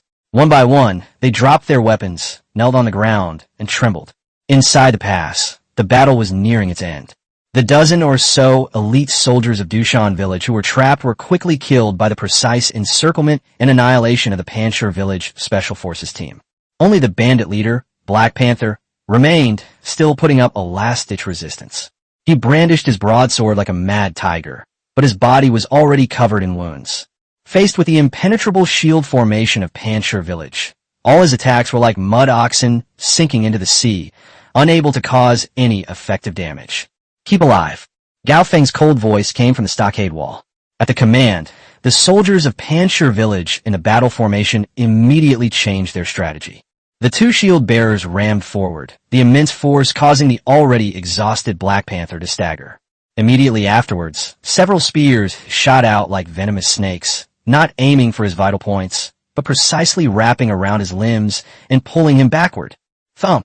Black Panther could no longer hold on and fell heavily to the ground. Several soldiers rushed forward and used specially made ropes to tie him up like a rice dumpling, making him unable to move. Let me go, you bunch of bastards. If you have the guts, kill me. Black Panther remained defiant, continuing to hurl insults and curses. Bang! Old Chiu stepped forward and, without any hesitation, kicked him in the mouth, instantly sending his teeth flying, mixed with blood. If you dare say another word, I'll tear your mouth apart right now. The world is finally at peace. The battle is completely over. From the ambush to the capture of the bandit leader, the entire process was clean and efficient. Panjshir village achieved another resounding victory with minimal cost. The victory did not go to Gao Feng's head. He immediately ordered the orderly handling of post-war matters. All surrendered soldiers should be disarmed, temporarily imprisoned, and placed under strict guard. Clean up the battlefield, drag all the corpses outside the valley, burn them, and bury them deeply to prevent the spread of plague. Collect all usable weapons and leather armor, and put them into storage. Orders were issued one after another in an orderly manner, and the soldiers immediately sprang into action. In chaotic times, being merciful to the enemy is being cruel to oneself. This principle, after this baptism of blood, has been deeply imprinted in the hearts of every soldier of Panjshir village. Half an hour later, inside a newly built dungeon in Panjshir village. It was dark and damp here, and the air was filled with a musty smell. The Black Panther, bound hand and foot, was woken up by a bucket of cold water poured over his head. He opened his eyes and saw the young chieftain of Panjshir village, whom he hated to the core, sitting in a chair, looking down at him coldly. Beside him stood a burly man with a menacing face, holding a branding iron, grinning maliciously at him. What? What do you want to do? For the first time, a sense of fear arose in Black Panther's heart. Gao Feng didn't say anything, but simply picked up a cup of hot tea next to him and gently blew on it. Old Chiu, who was standing next to him, stepped forward and asked in a cold voice, Name, and what position do you hold in Dushan village? I am Black Panther of Dushan village. Kill me or torture me. It's all up to you. Don't even think about getting a single word out of me. Black Panther was quite tough, stiffening his neck as if he were ready to die. Yeah. Gao Feng put down his teacup and said calmly, I've heard that the rules in Dushan village are very strict. Someone like you, leading a team in a battle, only to have the entire army wiped out, and even being captured alive, even if you go back, your fate probably won't be much better than death, right? These words, like a needle, pierced the heart of the Black Panther. His expression changed instantly. He knew very well that with the temper of the leader Xiong Batian, he had completely disgraced Dushan village this time. Even if he could return alive, he would definitely be skinned alive, or even be publicly executed as a warning to others. Gao Feng took in the changes in his expression and continued unhurriedly. Now, you only have two paths to take. First, continue to be your tough guy. Then, I will have someone break every bone in your body, one by one, and throw you back at the gate of Dushan village. I believe your leader will be happy to deal with a traitor who has lost the battle and leaked information in the most cruel way. The second way, Gao Feng said with a meaningful smile, is to tell me everything you know about Dushan village in great detail. For example, what is the relationship between you major leaders like? For example, who has a conflict with whom? For example, in your mountain stronghold, are there any unspeakable secrets? As long as what you say satisfies me, I can not only give you a quick death, but I can even give you a way out, a sum of money enough for you to live a worry-free life for the rest of your days, so that you can go far away and never have to live this life of licking blood off a knife again. You should think carefully about which path to choose. After saying that, Gao Feng fell silent, simply sipping his tea and waiting. A deathly silence fell over the dungeon. Large beads of sweat appeared on the Black Panther's forehead. He was torn between his inner thoughts and his own conscience. On one side, there is the illusory concept of loyalty and righteousness, and on the other, a tragic death that is destined to follow. On the other side, there is readily available new life and wealth and glory. This multiple-choice question is not difficult. Ultimately, the will to survive prevailed over everything. He raised his head, and his once fierce eyes were now filled with defeat and compromise. I said, the news couldn't be kept secret. However, the messages sent back were carefully arranged. The next day, several bandits from Dushan village who had managed to escape from the battlefield scrambled back to their stronghold. The news they brought back was that Black Panther's 100-man squad had been ambushed by Rock Stronghold and almost completely wiped out. Only a few of them managed to escape by fighting to the death. The leader, Black Panther, refused to surrender and died on the spot. This result completely shocked Dushan village. Chapter 41, The Strategist's Plan. The atmosphere inside the Hall of Gathering Righteousness was extremely oppressive. Bang! The leader, Xiong Batian, smashed the hardwood table in front of him to pieces with a single punch. Useless. A bunch of useless trash. He paced back and forth like an angry lion, roaring, 100 men? They can't even take down an obscure little mountain stronghold. They've utterly disgraced our Dushan village. His large, bell-like eyes swept over the silent leaders below, filled with a violent killing intent. Brother, please calm down. Lu Qingfeng stepped forward, his expression equally solemn. This matter is probably not that simple. He slowly said, according to the brothers who escaped, not only did Panshir village take advantage of the terrain to set up an ambush, but its leader is also a cunning and ruthless character. To be able to wipe out Black Panther and his bandits, Panshir village is no ordinary force. Brother, we mustn't underestimate our enemy. Lu Qingfeng earnestly advised. Even a lion uses its full strength to hunt a rabbit. We know too little about this Panshir village. I suggest we send out scouts first to find out their strength and weaknesses, such as how many men they have, the strength of their leader, and the quality of their defenses. Only after we have gathered enough intelligence can we formulate a detailed battle plan and strike with certainty. Enough! Xiong Batian interrupted him impatiently. Strategist, you're getting more and more timid. He pointed at Lu Qingfeng and scolded him without any politeness. You're afraid of wolves in front and tigers behind. How can you accomplish anything great like this? I don't care what tricks he has up his sleeve. He can defeat 100 pieces of trash. But does he think he can stop me, Xiong Batian? He looked around at the crowd and announced loudly. Pass on my orders. Tomorrow morning, muster all the men.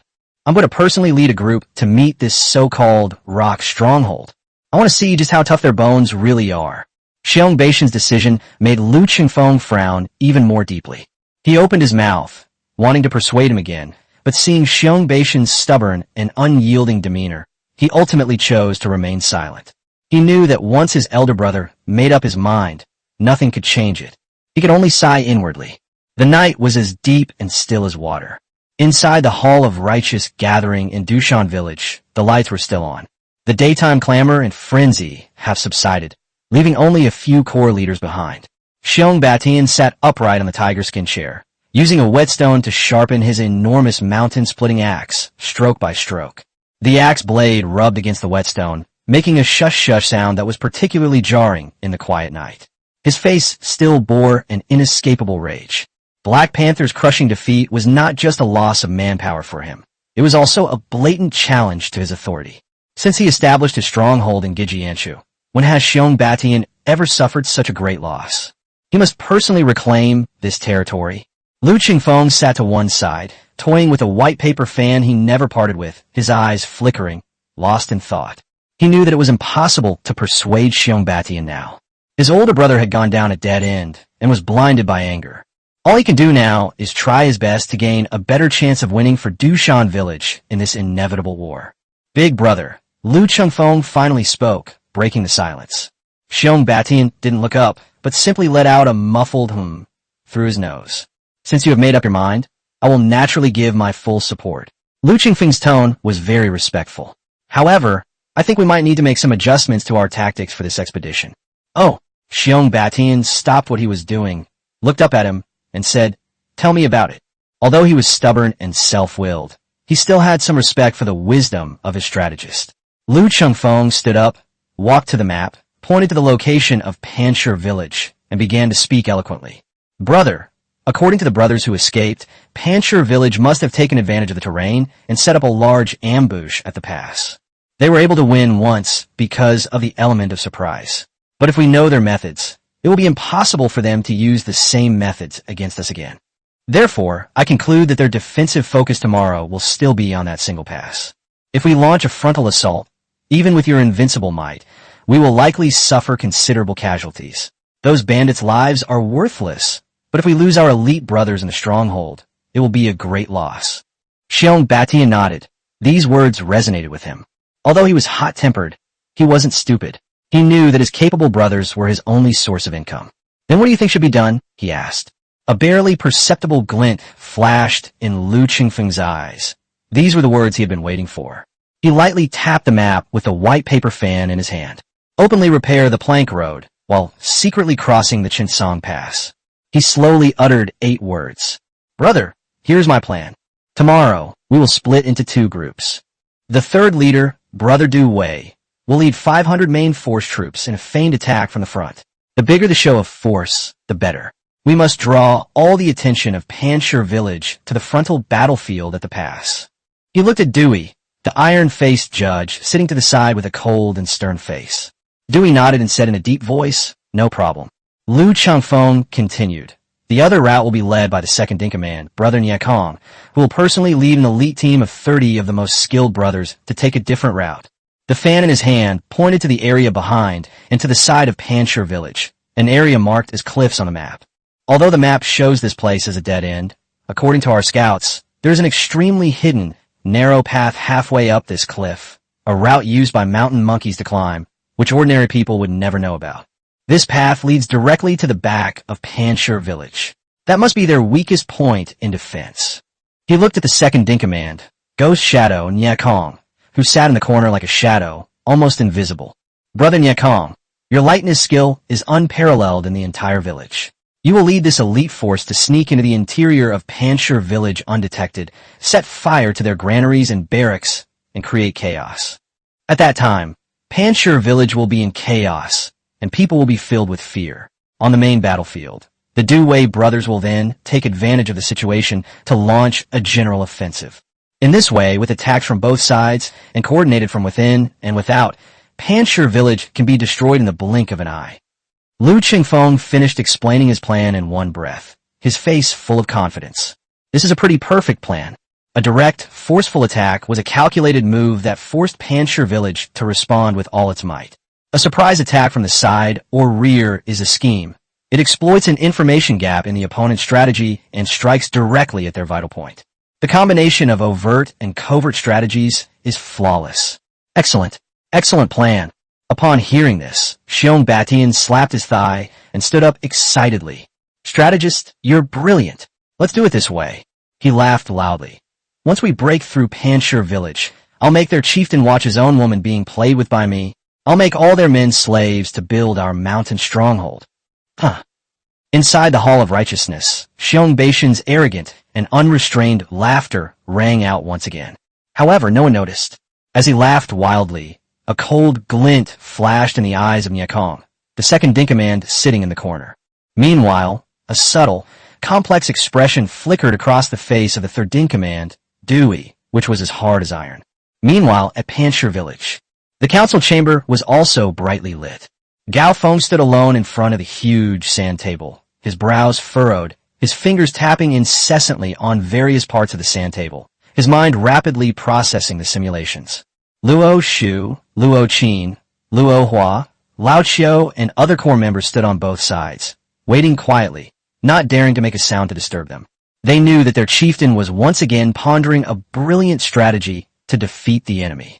"Chief, although we won a great victory today, we have thoroughly enraged Dushan village."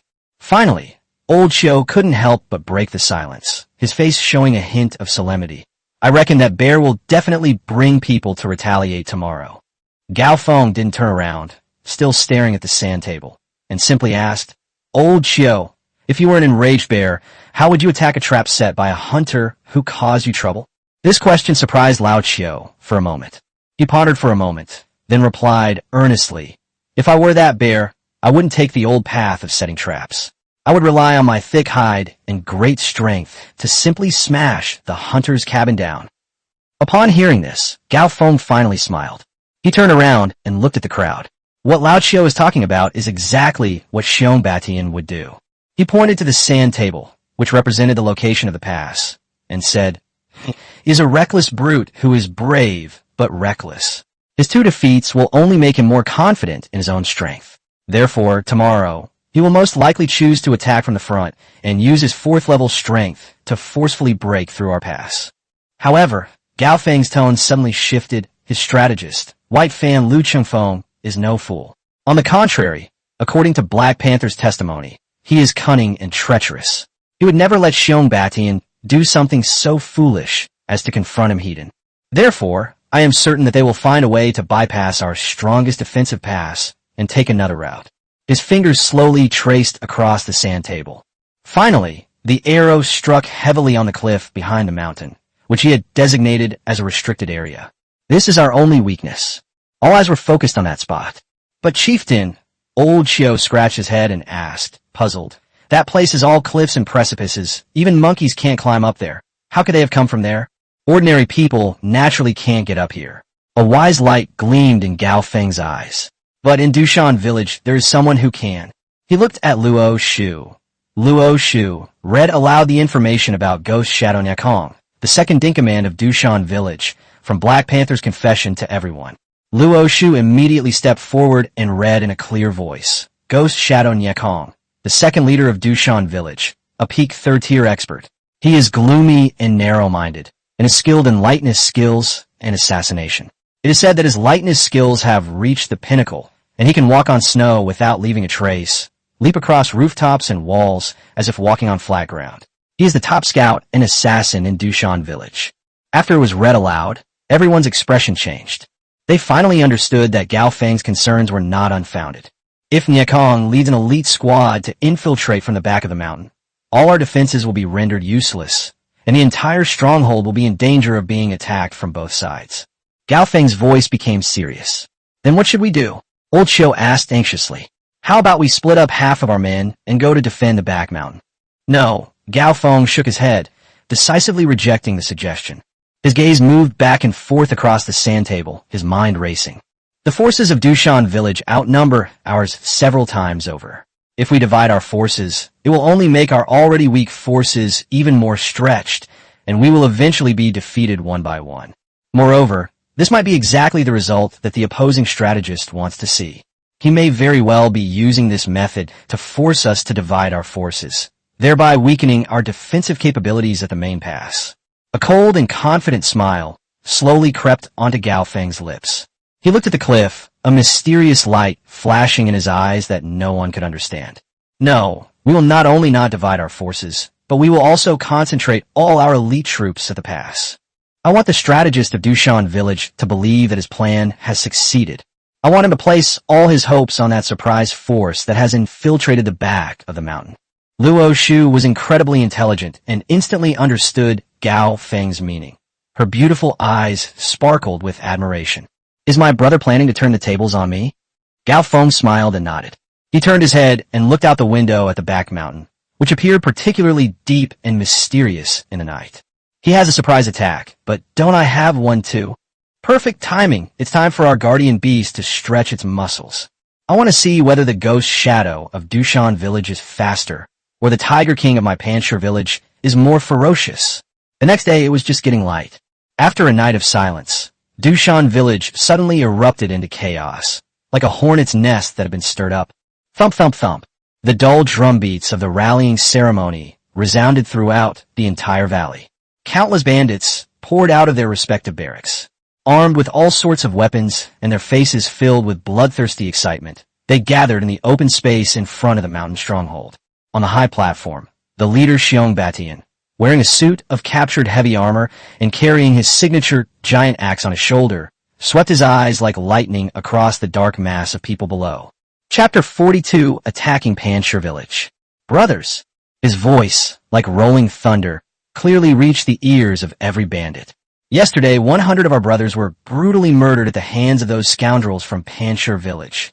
We cannot let this blood feud go unavenged. Today, I will personally lead the team to raze Panshir Village to the ground and avenge our fallen brothers. Whoever follows me into battle today, after we break through the stronghold, you may choose any money, provisions, or women you desire. Kill, kill, kill. A few simple words instantly ignited the ferocity of all the bandits. They raised their weapons high and let out a deafening roar.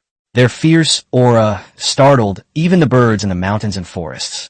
Strategist Lu Chengfeng stood behind Xiong Batian, watching this scene, a hint of worry flashing in his eyes. Morale is good, but they're too arrogant. An arrogant army is bound to be defeated. He couldn't help but glance at Nie Kong, the second in command, and Du Wei, the third in command, who were standing on the other side. Dewey's face was ashen, revealing neither joy nor anger. Nie Kong, on the other hand, was shrouded in shadow, as if he had become one with the darkness. In his hands, he was toying with two short blades as thin as cicada wings, which shimmered with an eerie blue light, clearly coated with deadly poison. As planned, 500 main bandits, led by their third leader Du Wei, marched in a mighty force towards Panshir Village from the front. With banners waving and battle cries shaking the heavens, the scale of the battle was more than 10 times larger than that of the Black Panther battle. Meanwhile, the second in command, Nie Kong, led 30 carefully selected, most agile bandits, quietly breaking away from the main force and disappearing like ghosts into the dense forest on the other side. Panshir Village, located at the top of the pass. The atmosphere was extremely heavy. All the soldiers are in position. Swordsmen and shieldmen were in front, spearmen were behind, and archers were on high ground, ready to fire. Everyone's face was filled with a resolute determination to die. They knew that today would be the day that would determine the life or death of Panshir Village. Gao Feng, dressed in a black outfit and holding the Overlord spear, personally sat in the center of the stockade wall. His eyes were calm and deep, showing no sign of the tension that a great battle was about to begin. They're here. He looked at the Dushan village army surging like a black tide on the distant mountain path and slowly uttered 2 words. Chief, their numbers are at least 3 times ours. Old Xiu stood beside Gao Feng, his palms already sweating. It's not about the quantity of soldiers, but their quality. Gao Feng's voice remained calm and steady. Pass on my order. No one is allowed to fire an arrow or move a stone without my command. Let them approach. Yes. The army from Dushan village quickly advanced to the pass.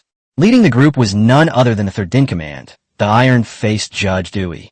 He rode a tall black horse, his face stern, looking at the heavily fortified pass ahead, a hint of seriousness flashing in his eyes. Although he harbored resentment towards Xiong Batian and Lu Chengfeng's plans, as the third in command, he would carry out military orders without fail. Attack! Without further ado, he drew his sword from his waist and pointed it forward. Kill them. 500 bandits, shouting, launched their charge. This time, they clearly learned from their previous mistake. Leading the charge were rows of bandits holding up makeshift wooden shields. They crouched low, cautiously and tentatively advancing, wary of any potential traps. However, to their surprise, when they rushed to within 100 paces of the stockade wall, the anticipated pitfall did not appear.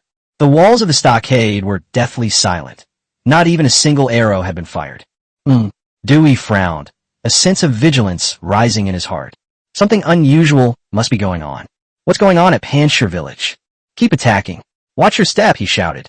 The bandits continued their advance, and soon reached the foot of the stockade wall, where they began to set up makeshift ladders in preparation for attacking the city. And just then, just when all their attention was focused on climbing the stockade wall, Gao Feng's icy voice finally rang out again, releasing it now. At a single command, the soldiers of Panshir Village, who had been waiting on the hillsides on both sides of the pass for a long time, stopped throwing stones and logs and instead poured out buckets of dark, pungent liquid that they had prepared beforehand. It's flammable oil. It's a specially formulated high-potency oil. The black oil, like a waterfall, instantly drenched the bandits who were attacking the city, giving them a thorough chill. What is this? It stinks. Oh no, it's kerosene. The more astute bandits let out terrified screams. But it was all too late. Ignition. with a second order from Gao Feng. Dozens of rockets, each tied with tinder, roared out from the top of the stockade wall. The rockets landed on the ground, and the bandits, which were soaked in flaming oil, like sparks falling into a powder keg. Boom! A towering, raging wall of fire shot into the sky in an instant. The raging flames, like a ferocious fire dragon, devoured everything around it. Those bandits who were doused with kerosene instantly turned into living human torches. Ah! Help! Fire! Fire! A shrill, inhuman scream echoed throughout the valley. They writhed and struggled in the sea of fire, trying to extinguish the flames on their bodies. But the specially made fire oil, once it touched them, was like a bone-deep infection, impossible to put out, and only burned brighter and brighter. A nauseating smell of burning flesh instantly filled the air. This sudden, hellish scene terrified the remaining bandits. They dared not take another step forward and retreated frantically. The entire siege formation collapsed on its own, as Dewey sat on his horse, gazing at the raging inferno before him and feeling the scorching heat emanating from it. A hint of horror finally appeared on his perpetually icy face. What ruthless methods! What a vicious plan! He finally understood why the other party hadn't attacked in the first place. They are waiting. When all your men are within attack range, and at their most relaxed, then deliver a fatal blow in the most brutal and domineering way. This fire not only killed hundreds of their brothers, but also burned away all the morale they had painstakingly built up. Retreat. All troops retreat. Dewey acted decisively and issued the order to retreat. He knew that it was impossible to continue fighting on the main battlefield today. Now he can only place all his hopes on another force, the surprise force personally led by the second-in-command. If Niekong can successfully infiltrate and create chaos inside Panshir village, then he still has a chance to turn the tide. Chapter 43, The Tiger King's Wrath. Deep in the dense forest, beneath the cliff, the second-in-command, Ghost Shadow Niekong, was leading his 30 elite bandits, like geckos, silently clinging to the near-vertical cliff. The path he chose was indeed extremely secretive, just as his strategist Lu Qingfeng had said. This is not a road at all, but an extremely dangerous path where one can barely find a foothold in the crevices and protrusions of the rock wall. Ordinary people would probably feel their legs go weak just looking at it, let alone climb it. However, for Niekong and his skilled Lightfoot subordinates, although it was difficult, it was not impossible. Niekong's movement technique was the most agile. He seemed weightless, like a leaf blown by the wind, rising easily over 10 feet high with a few bounces on the rock face. He glanced down at his men, who, though not as graceful as he was, were all experienced and steadily climbing upwards, using both hands and feet. That guy Lu Qingfeng has finally done something reliable. A cold smile flashed in Niekong's eyes. He was full of confidence in this operation. In his view, even if the people of Panshir village racked their brains, they would never have imagined that someone would sneak into this place, which was considered a natural stronghold. Once they successfully infiltrated the stronghold, they set fire to the granary and barracks. At that time, the entire Panshir village will surely fall into chaos. That will be the time for Ghost Shadow Niekong to make a great contribution. He had even begun to calculate how much treasure and women he would get after conquering Panshir village, and how he would use this achievement to surpass Du Wei, the third leader who had always been at odds with him. As for the leader Xiong Batian, a deeper shadow crossed Niekong's eyes. Xiong Batian was brave, but he was too reckless and stubborn. Following a leader like that, sooner or later he'll drag the entire Dushan village down into the ravine. Perhaps this is also an opportunity. An even bolder idea quietly sprouted in his mind. He licked his dry lips, a flash of murderous intent crossing his eyes. With all sorts of thoughts swirling in their minds, Niekong led his team, climbing ever higher. Half an hour later, they finally reached the top of the cliff. Suddenly, everything became clear. A dense forest appeared before them. Passing through this forest, one can vaguely see the staggered rooftops of Panshir village and the wisps of smoke rising from their chimneys. It's a success. One of the bandits, suppressing his excitement, said in a low voice. Shut up, all of you. Niekong coldly rebuked. You're getting too excited before we've even entered the village. He has always been a cautious person. He gestured for everyone to rest and recover their strength. Meanwhile, he himself, like a raccoon dog, silently slipped into the woods ahead to conduct a final reconnaissance. Just as he had expected, This was indeed the weakest point in the defenses of Panshir village. He moved stealthily for hundreds of meters without detecting a single sentry. The entire back mountain was unusually quiet. A bunch of idiots, Nie Kong sneered inwardly. Do they really think no one can climb this cliff? He lowered his guard and prepared to return, lead his men, and launch a surprise attack. However, in the instant he turned around, the bloodthirsty aura emanating from him, accumulated from years of killing and imperceptible to ordinary people, was like a torch in the night, instantly startling the true master of this jungle. Roar! A tiger's roar, filled with supreme majesty and fury, suddenly exploded from his side and behind him without warning. The howling sound seemed to shake mountains, making his eardrums buzz and his blood surge. What is that? Nie Kong turned around in shock. Suddenly, a golden tiger, larger than he had ever imagined, appeared less than 10 feet behind him. The tiger's muscles were like cast iron, and its golden fur was covered with black, king-shaped stripes, making it ferocious and domineering. A pair of golden eyes were fixed on him, filled with icy killing intent and furious rage at having their territory invaded. A Tier 3 alien beast. Nie Kong's pupils instantly shrank to the size of pinpoints. He never dreamed that such a terrifying beast would be kept in the back mountains of Panshir village. This is not a weak defense at all. This is a damned den of dragons and tigers. Escape. This was the first and only thought that flashed through Nie Kong's mind. Without a second thought, he unleashed his lightness skill to its fullest extent, transforming himself into a gray shadow as he fled desperately back the way he came. He didn't even dare to look back, because he knew that if he hesitated even slightly, he would be torn to pieces by that terrifying tiger. However, he was fast, but Tiger King Ada was even faster.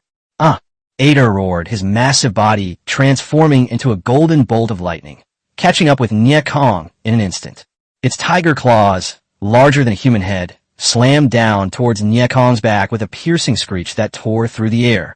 If this claw strike lands squarely, even Nie Kong, a peak third-year cultivator, would be smashed into mincemeat on the spot. Damn it! At the critical moment, Nie Kong demonstrated his astonishing reaction speed as a top assassin. He twisted his waist sharply, his body moving at an incredible angle, narrowly avoiding the fatal blow. Boom! The tiger's claws slammed heavily onto the spot where he had just been standing, shattering a rock half the height of a person into pieces. Shards of stone flew everywhere, like shrapnel, scattering in all directions. Although Nie Kong avoided vital points, his back was still slashed open by the sharp claw wind, leaving several deep, bone-revealing gashes that stung terribly. Before he could catch his breath, another, slightly smaller, yellow figure had already silently pounced on him from the side. It's that tigress. Silent and stealthy, like a top-notch assassin, it seized the perfect moment, opening its blood-red maw and biting at Nie Kong's neck. 2 against 1. In an instant, Nie Kong found himself in an unprecedented crisis. He let out a sharp shriek, and the sicadawing short blade in his hand flew out like 2 venomous snakes, shooting towards the tigress's eyes, forcing the tigress to turn her head and dodge. Taking advantage of this opening, he quickly pushed off with his feet, once again creating distance between himself and the 2 tigers. At this moment, his 30 men also heard the commotion and rushed over. When they saw the 2 tigers, which were as big as small mountains, they were all terrified, their faces turning pale and their legs going weak. Second Master, what the hell is this thing? Quickly, form ranks. Protect the second in command. Although they were afraid, they were still loyal and immediately drew their weapons to protect Nie Kong in the middle. However, their actions were utterly foolish in the face of 2 third-tier beasts. Ada and the tigress. Looking at these foods that had come to their doorstep, both revealed a cruel and ferocious glint in their eyes. A massacre, with no suspense whatsoever, has begun. Chapter 44. Trapped in a dire situation. Form ranks. All of you form ranks. Don't panic. Protected by his subordinates, Nie Kong roared hoarsely, trying to stabilize the morale of his troops, which was on the verge of collapse. However, his so-called elite 30 men, in the face of 2 genuine Tier 3 beasts, found their so-called formation as fragile as a sheet of paper. Tiger King Ada gave them no chance to catch their breath. It roared, its massive body, like an out-of-control heavy truck, crashing into the crowd with unparalleled force. Bang, bang, bang. A series of dull thuds rang out. The 7 or 8 bandits at the forefront were sent flying by the overwhelming force before they even had time to react. Their bodies twisted bizarrely in midair, their bones shattered, and the blood spurting from their mouths was like free blood plasma. In a single encounter, the so-called elite squad was routed. "Ah, my leg! Help! Help me!" Panic spread instantly like a plague. The tigress, on the other hand, displayed an elegance and lethality distinct from audace, befitting an assassin. Instead of charging headlong into the crowd, it moved with silent, cat-like steps, like a ghost blending into the jungle, swiftly weaving through the chaotic throng. Each of its attacks is precise and deadly. Just as one of the bandits raised his steel knife, before he could even bring it down, the tigress appeared behind him. Her sharp claws, like a scalpel, easily slit open his throat. Blood gushed out, and the bandit clutched his neck, unable to make a sound. His eyes widened in disbelief, and he collapsed to the ground. Another bandit who tried to escape had only taken 2 steps when the tigress bit his neck from behind. With a sharp crack, his cervical vertebrae were bitten off. With a flick of her head, the tigress tossed his corpse away as if it were a rag doll. The killing was proceeding efficiently. These ruthless bandits, who usually bullied ordinary people, were now lambs to the slaughter, unable to offer any effective resistance other than desperate screams. "You beast! I'll fight you to the death." Finally, some of the bandits were driven to the brink and unleashed their final ferocity. His eyes were bloodshot, and he brandished his long sword, roaring as he charged toward Tiger King Ada. However, his pitiful courage seemed utterly ridiculous in the face of such an overwhelming disparity in strength. Ada didn't even bother to look at him, just casually raised a paw. When, with a crisp sound, the fine steel longsword was instantly knocked away. Immediately afterwards, the tiger's claws, still powerful, landed heavily on the bandit's chest. The bandit's chest caved in as if struck by a battering ram, and he flew backward like a kite with a broken string, crashing into a large tree before slowly sliding down and falling silent. Protected by the crowd, Nyekong looked at the scene before him, which was like a living hell, and felt his hands and feet turn cold, with a chill rising from the bottom of his heart. He knew he was wrong. That's completely wrong. All his plans and ambitions became a huge joke in the face of these 2 unreasonable tigers.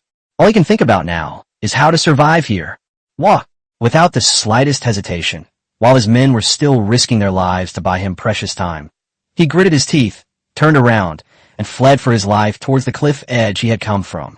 As for his subordinates, who were still fighting desperately, he had long since regarded them as expendable pawns used to buy time. "Second in command, don't abandon us." "Second master, help me." The remaining bandits, seeing Nye Kong escape, let out desperate cries. Their beliefs collapsed completely at that moment. They couldn't understand why their second-in-command, who usually treated his subordinates fairly well, would discard them like trash at such a crucial moment. However, Nye Kong did not turn back at all. He didn't even feel the slightest bit of guilt. In his view, the lives of all his subordinates combined were not as precious as his own. As long as he can escape, with his strength, he can raise another team wherever he goes. But he wanted to run away. But how could Tiger King Ada let him have his way? In Ada's eyes, Nye Kong, the strongest and most threatening human, is its true target. Roar! Ada let out a deafening roar, ignoring the remaining soldiers, and his massive body transformed into a golden lightning bolt once more, hurtling straight towards Nye Kong's back. This time it's faster and more powerful. As Nye Kong was fleeing for his life, he heard the familiar, death-snatching sound of the wind behind him, and felt his scalp tingle and his soul tremble. He knew he absolutely couldn't escape it. Yeah, at the critical moment of life and death, Nye Kong also unleashed his full power. He let out a shriek that sounded inhuman, and suddenly pulled out a handful of black powder from his pocket. Without thinking, he threw it behind him. Poison sand palm. This is an extremely vicious skill. The black powder is a mixture of several highly poisonous substances, which can kill instantly upon contact with blood. However, Ada's fighting instincts were incredibly sharp. The moment it smelled that pungent odor, it suddenly braked and opened its huge mouth, spewing out a powerful stream of air. Call! That airflow formed an invisible wall of wind, blowing away all the vicious black powder. Although he successfully stopped Ada's pursuit, Nye Kong had used up his last means of survival. Because of that momentary turnaround, he lost the most precious time to escape. The tigress, that deadly yellow phantom, had silently circled around to his front, blocking his last path to the cliff. A tigress blocked their path in front, while the Tiger King pursued them from behind. Nyakong, there's nowhere to go but to heaven and nowhere to go but to hell. He was completely trapped in a desperate situation. For the first time, a look of despair finally appeared on his gloomy face. Meanwhile, on the front lines of the pass, the third leader, Dewey, stared at the insurmountable chasm made of flames, his face so grim it was almost dripping with water. He has already ordered a retreat, but he still clung to a last glimmer of hope. He is waiting. Back at the back mountain, the surprise force led by Nyakong sent news of their victory. As long as a fire breaks out on the back mountain and Panchir village is thrown into chaos, he will have the opportunity to regroup and launch a counterattack. However, what he received was neither towering flames nor chaotic shouts. Instead, it was a series of screams, one after another, filled with despair and fear from his companions. The screams, though far away, were still clearly audible in the silent valley. Chapter 45. A way to break the stalemate. Dewey's heart sank little by little. He knew it was over. Nyakong's route also failed. Moreover, judging from the screams, what they encountered was probably something even more terrifying than the wall of fire on the front lines. Retreat. He practically gritted his teeth, squeezing out the final command through gritted teeth. This time, there was no hesitation whatsoever. The army of Dushan village retreated in a disheveled and humiliating manner, like stray dogs. On the stockade walls, the soldiers of Panchir village watched the enemy's hasty retreat and erupted in a deafening cheer. We won. We won again. Long live Panchir village. Long live the village chief. They raised their weapons high, freely expressing their joy of victory. Gao Feng stood on the stockade wall, listening to the cheers around him, but his face didn't show much of a smile. His gaze pierced through the smoke of battle, fixed on the retreating enemy troops in the distance. He knew this was far from over. As long as Xiong Batian doesn't die, as long as the main force of Dushan village remains, then even fiercer and more frenzied retaliation will surely follow. Cheers echoed through the valley for a long time. The joy of victory overshadowed the tension and bloodshed of war, and every soldier in Panchir village beamed with pride and excitement. Once again, led by their own chieftain, they repelled an enemy force several times their size. This sense of accomplishment from winning against overwhelming odds and overcoming adversity has elevated their cohesion and sense of belonging to an unprecedented level. Gao Feng did not disturb their celebration. He knew that after suppressing their emotions for so long, they needed a complete emotional release. He simply walked down the stockade wall in silence and began to arrange post-war matters. Old Xiu, have the brothers put out the fire, and be careful. Luo Qin, take stock of our casualties, as well as the consumption of arrows and fire oil. Compile the statistics and report them to me. Skinny Monkey, take a team and go check out the back mountain. Remember, don't get too close. Just find out what's going on. Yes, chieftain. The group accepted the order and immediately set to work.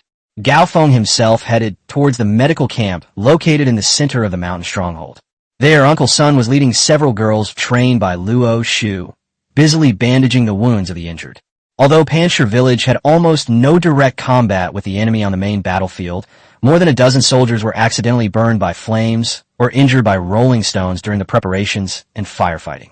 The air was filled with a mixture of herbs and the smell of blood. Gao Feng walked in, and when the wounded saw him, they all struggled to get up and pay their respects. Lie down. Don't move. Gao Feng quickly waved his hand to stop them.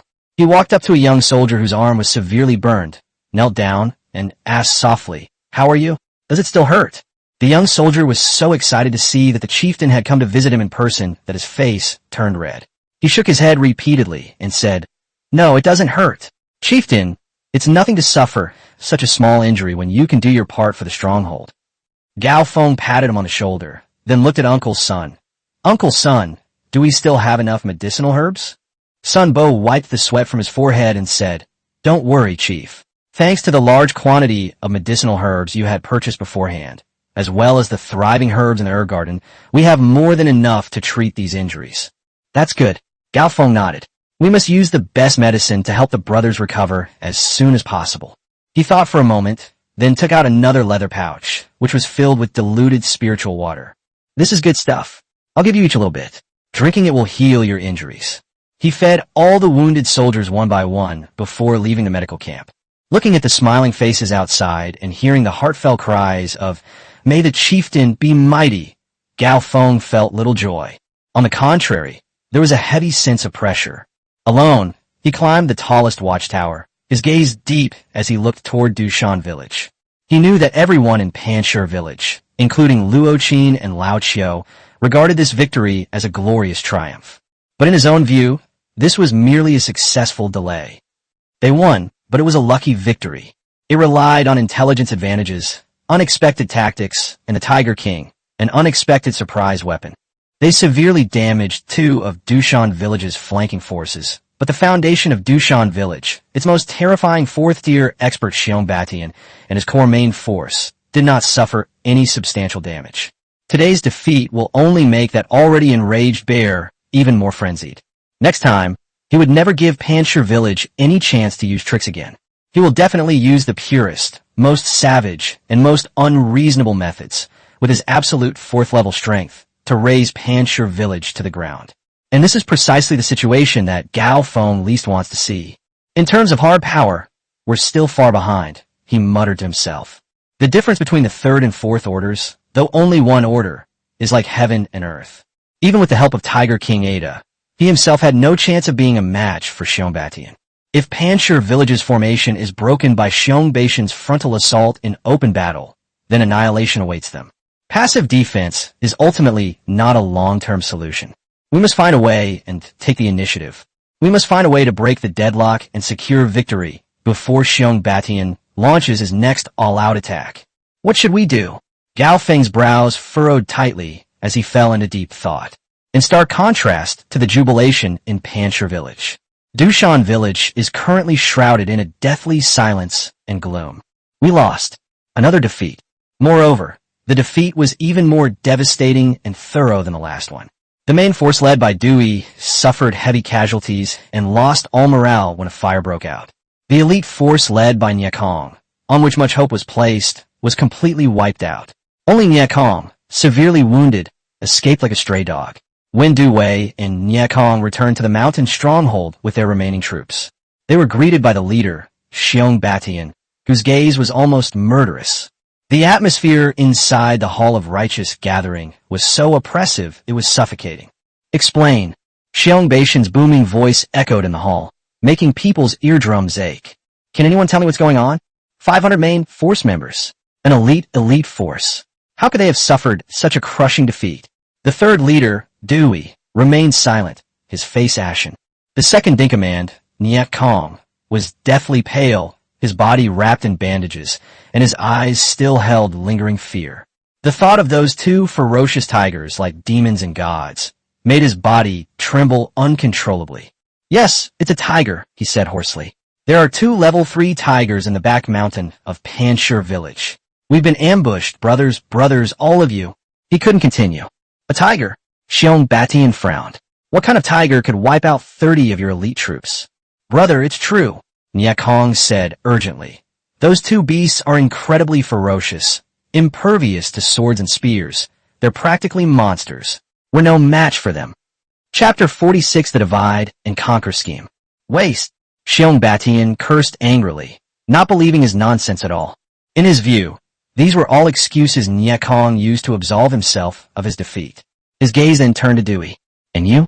You led 500 main force members. How could you also lose?" Dewey raised his head, met Xiong Batian's gaze, and said in an icy voice, "Panshur village was well prepared. They laid a fire attack plan at the pass. Our soldiers were caught off guard and suffered heavy casualties. Their morale has collapsed, and they're no longer able to fight." "Fire attack? Another scheme." Xiong Batian's fists clenched so tightly they cracked. Just who is this Panshur village? His gaze finally settled on the strategist, Lu Chengfeng. "Strategist? Didn't you say your plan was flawless? Now explain it to me." Lu Chengfeng's face was also full of solemnity and confusion. "Brother, I miscalculated in this matter." He readily admitted his mistake. "I never expected that there would be a third-tier exotic beast being kept in this rock village. Moreover, they were intimately familiar with our military operations, as if they could foresee the future. This indicates a serious problem with our intelligence. Even," he paused, then uttered a guess that sent shockwaves through everyone. There's even a traitor within our mountain stronghold. A mole. These two words, like a thunderclap, resounded throughout the hall. All the leaders instinctively looked at the people around them, their eyes filled with suspicion and distrust. Xiong Beishan's face also instantly turned extremely ugly. What he hates most is this kind of intrigue and backstabbing hidden in the shadows. When the second in command, Nie Kong, and the third in command, Du Wei, heard the word traitor, they were startled and subconsciously exchanged glances. They both saw a barely perceptible hint of hostility in each other's eyes. Nie Kong suspected that Dewey might have deliberately slacked off on the main battlefield to preserve his strength, which led to his retreat being cut off. Dewey, however, suspected that Nie Kong, out of fear of death, had exaggerated the enemy's strength, leading to the complete annihilation of the surprise attack. The existing contradictions were fully exposed and brought to the forefront at this moment. "Shut up, all of you!" Just as the two were about to draw their swords against each other in the Hall of Righteousness, Xiong Batian slammed his hand on the armrest and let out a deafening roar. They haven't even been killed by outsiders yet, and they're already fighting amongst themselves. What kind of behavior is this? Xiong Batian roared furiously. "All of you, get back here. Reflect on your actions. Tomorrow, if anyone dares to mention the word traitor again, or dares to gossip behind someone's back, don't blame me, Xiong Batian, for disowning my brothers with my axe." He knew that at this time, the worst thing to do was to avoid internal suspicion. Regardless of whether there is a mole or not, this matter must be suppressed at the first opportunity. Otherwise, they would have scattered before Panshir village even attacked. Although Nie Kong and Du Wei were still unconvinced, they dared not say anything more in the face of the furious Xiong Batian. They could only snort coldly and leave. An argument was forcibly suppressed, but the crack had become even larger and more shocking.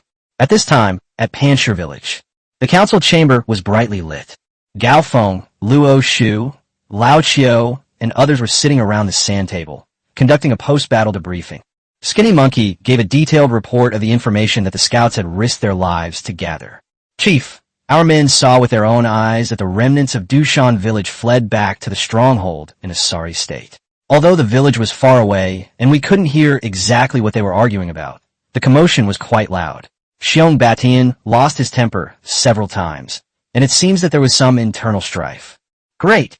They've turned on each other." Old Qiu slapped his thigh excitedly. "Chief, this is our golden opportunity." A smile appeared on Gao Feng's face, but he did not immediately express his opinion. The situation is developing in the direction he predicted, but it's not enough. He needs more precise and lethal intelligence to completely tear this rift open. He looked at Luo Shu beside him. "Luo Shu, how's the interrogation of those captured this time going?" Luo Shu nodded and reported, "Brother, the ones we caught this time are all bullies who prey on the weak." Old Qiu didn't even put them in torture. He just threatened them a few times, and they all confessed. "Oh, what do they talk about?" Gao Feng became interested. "They've almost completely exposed the secrets of Dushan village." Luo Shu suppressed a laugh and said, "The eldest leader Xiong Batian is brave, but reckless. The second leader Nie Kong is insidious and vicious. The third leader Du Wei is upright and incorruptible. And the various conflicts that have existed among these leaders for a long time are all clearly explained." "Very good." Gao Feng nodded in satisfaction. This intelligence is the most lethal weapon he is about to deliver to Dushan village. A bold and insidious plan quickly took shape in his mind. "Bring me pen and ink." Luo Shu quickly prepared the brush, ink, paper, and inkstone. Gao Feng pondered for a moment, then picked up his pen and began to write. The letter was addressed to the third in command, Dewey. But Gao Feng knew that this letter must not fall into the hands of the upright Dewey. Its final destination must be the most suspicious and insidious second in command of the entire Dushan stronghold, Ghost Shadow Nie Kong. The letter reads as follows. To Brother Dewey. Last time, following Brother's plan, we launched a feigned attack from the front, and then a sneak attack from the rear, which resulted in a great victory. Our troops have successfully crushed Xiong Beishan's momentum, killing over 100 of his elite soldiers, enraging him and causing him to suspect traitors within the stronghold, creating widespread panic. Brother's plan was truly brilliant. Now, Xiong Batian is nothing but bones in a grave, and Nie Kong is nothing but a treacherous villain, not worth worrying about. The great undertaking is about to succeed. Next time, my brother and I will work together from the inside to weaken their power. When the time is right, we will take the heads of Xiong and Nye, and the position of leader of Dushan village will surely belong to you, brother. At that time, our two families will share the spoils of ghostly sorrow equally. Wouldn't that be wonderful? Enclosed is a map of my Panshir village defenses as a token of my sincerity. I hope you will keep it safe and await good news. Brother, Chief of Panshir village, Gao Feng, personally inscribed. The contents of this letter can be described as extremely malicious. It was written entirely from the perspective of an accomplice, deliberately attributing all the credit for the previous disastrous defeat at Dushan village to Dewey's playing along. This seems full of loopholes because everyone knows that last time it was Dushan village that took the initiative to attack. However, precisely because it is full of loopholes, it seems more like a secret letter written between allies who are eager to take credit and are carried away by their success. This was especially true for Nye Kong, who was already hostile to Dewey and naturally suspicious. When he saw the letter, he didn't immediately think about whether it was real or fake. Instead, so the crushing defeat last time wasn't an accident at all. It was all a charade orchestrated by that Baijid guy Dewey in collusion with outsiders. They deliberately sent me to my death in the back mountains and deliberately made Dewey slack off in the front. Their goal was to weaken Big Brother's strength and get rid of me, this thorn in their side. A seed of doubt, with just a little soil and water, can grow into a towering tree. And this letter is the most fertile soil and the most powerful catalyst. Chapter 47, A Huge Secret. The skinny monkey, who had always acted timid and cowardly, suddenly had a terrifying glint in his eyes. His body, which seemed to be retreating in a panic, suddenly ducked down like a nimble monkey and dodged the scarred man's grabbing hand.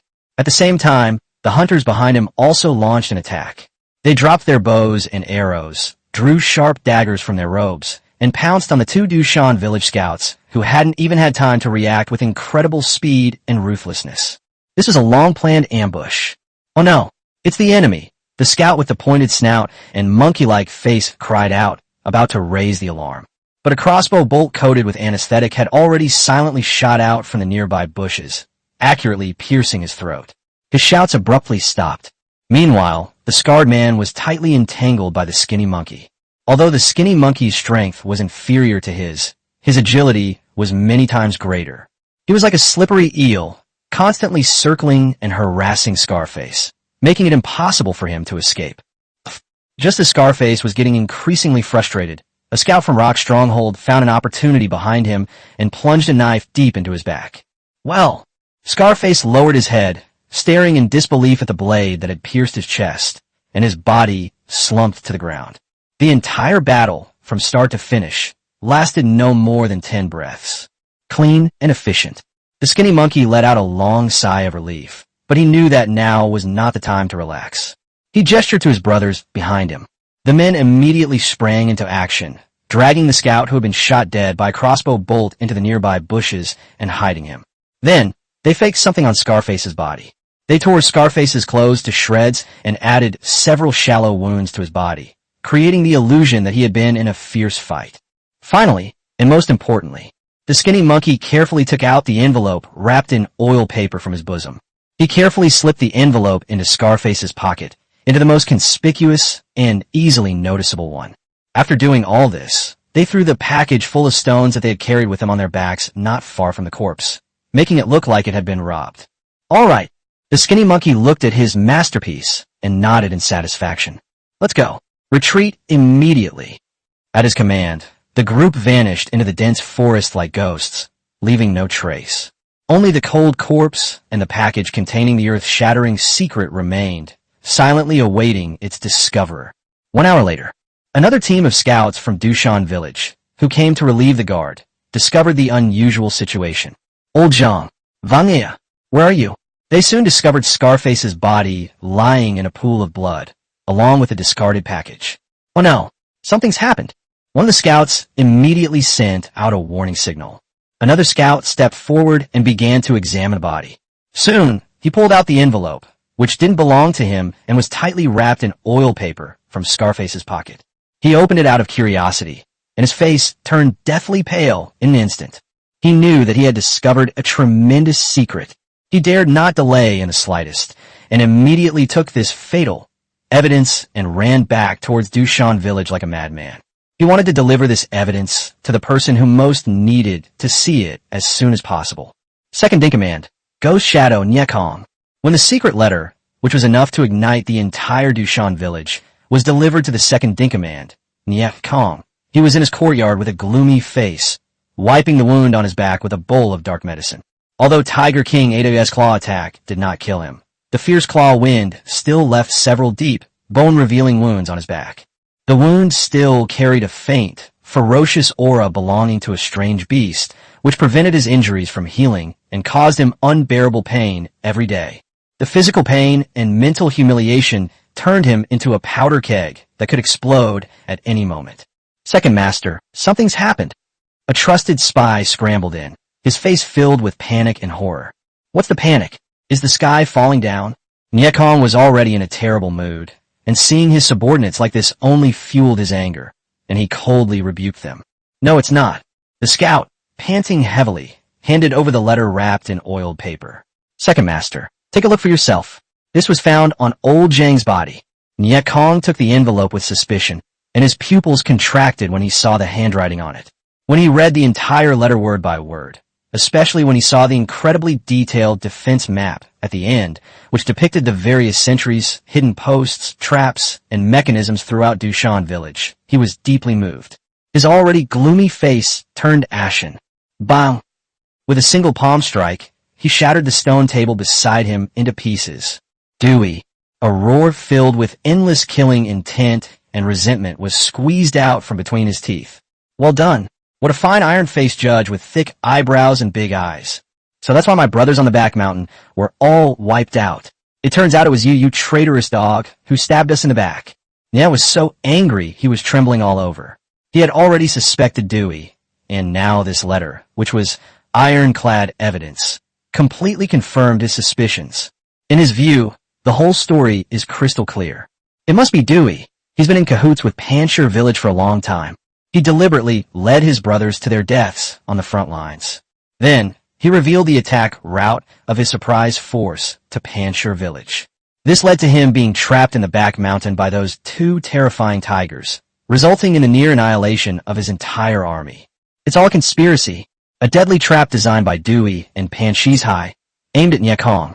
You want to get rid of me? And then split Ghost Sorrow with Rock Stronghold. Nyekong's eyes flashed with a venomous light, like that of a poisonous snake. Dewey, you're seriously underestimating me, Nyekong. An overwhelming sense of anger and betrayal nearly consumed his reason. His first thought upon receiving the letter was to immediately go and complain to the gang leader, Xiong Batian. He wanted Xiong Batian to see for himself what kind of traitorous beast his most trusted third brother really was. He wanted Dewey to die without a burial place. But after taking only 2 steps, he suddenly stopped. Chapter 48, The Beginning of Internal Strife. Wrong. No. A single thought instantly calmed him down considerably. He has always been a suspicious person. He trusted no one, including the seemingly rude but actually domineering leader, Xiong Batian.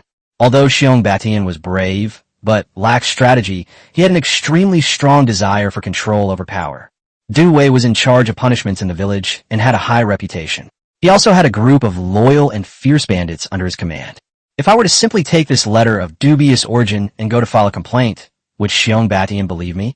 Given Xiong Batian's suspicious nature, wouldn't he think that this was evidence he deliberately fabricated to suppress Dewey?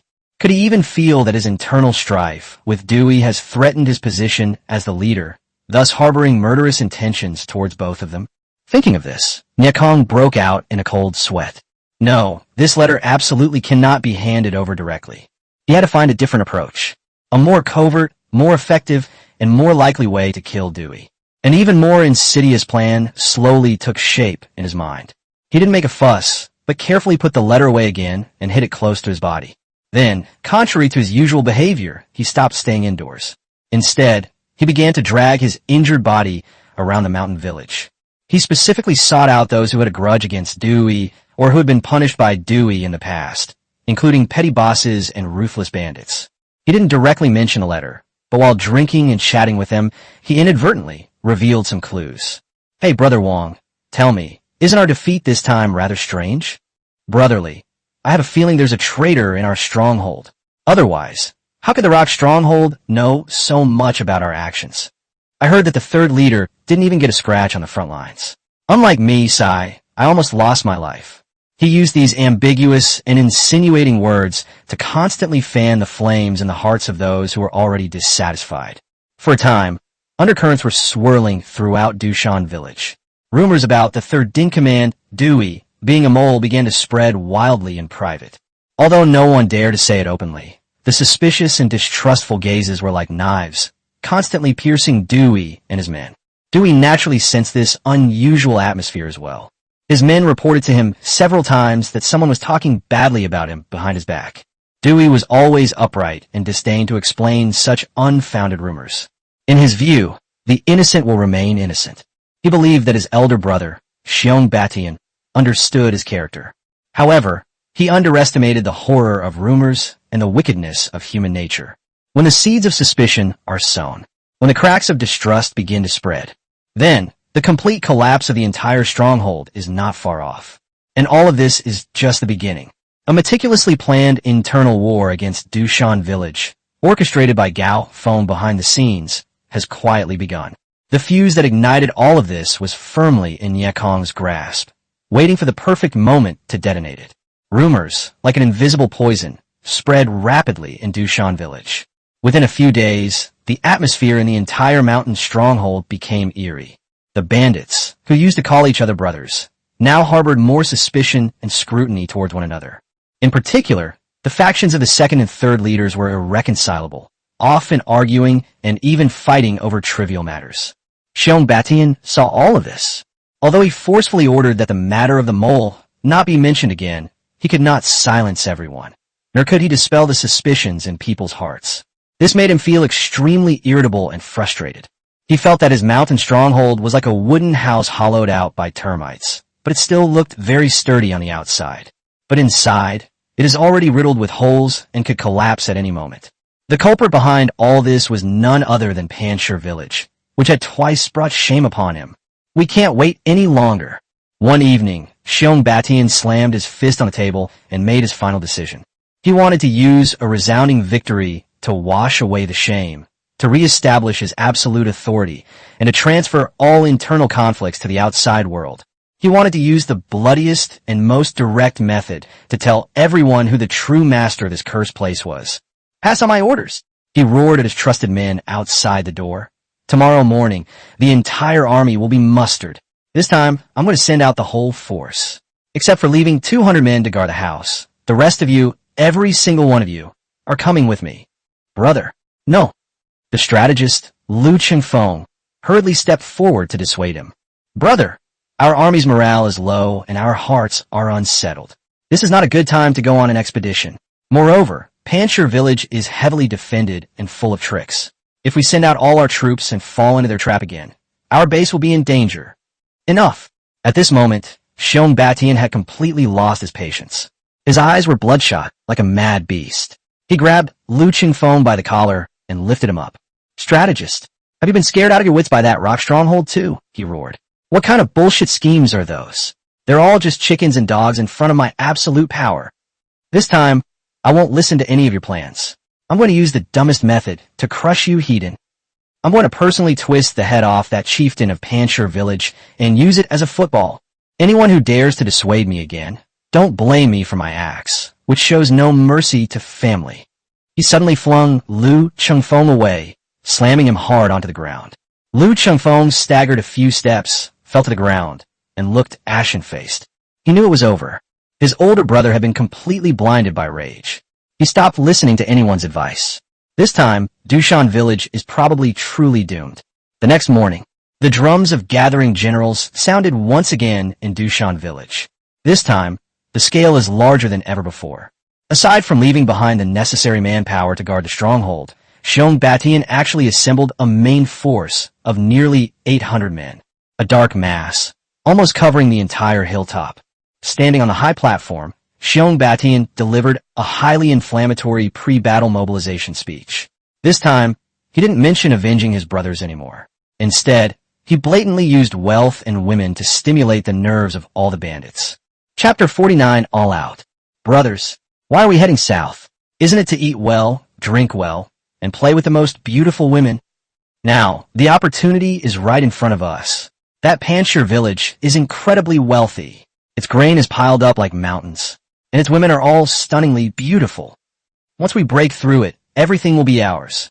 Then we'll eat meat to our heart's content, drink wine from large bowls, and sleep with women every day. What do you say? Isn't that great? Good. Driven by primal desires, the bandits' low morale was reignited. Their eyes gleamed, and they let out wild howls. Xiong Batian nodded in satisfaction. This is exactly the effect he wanted.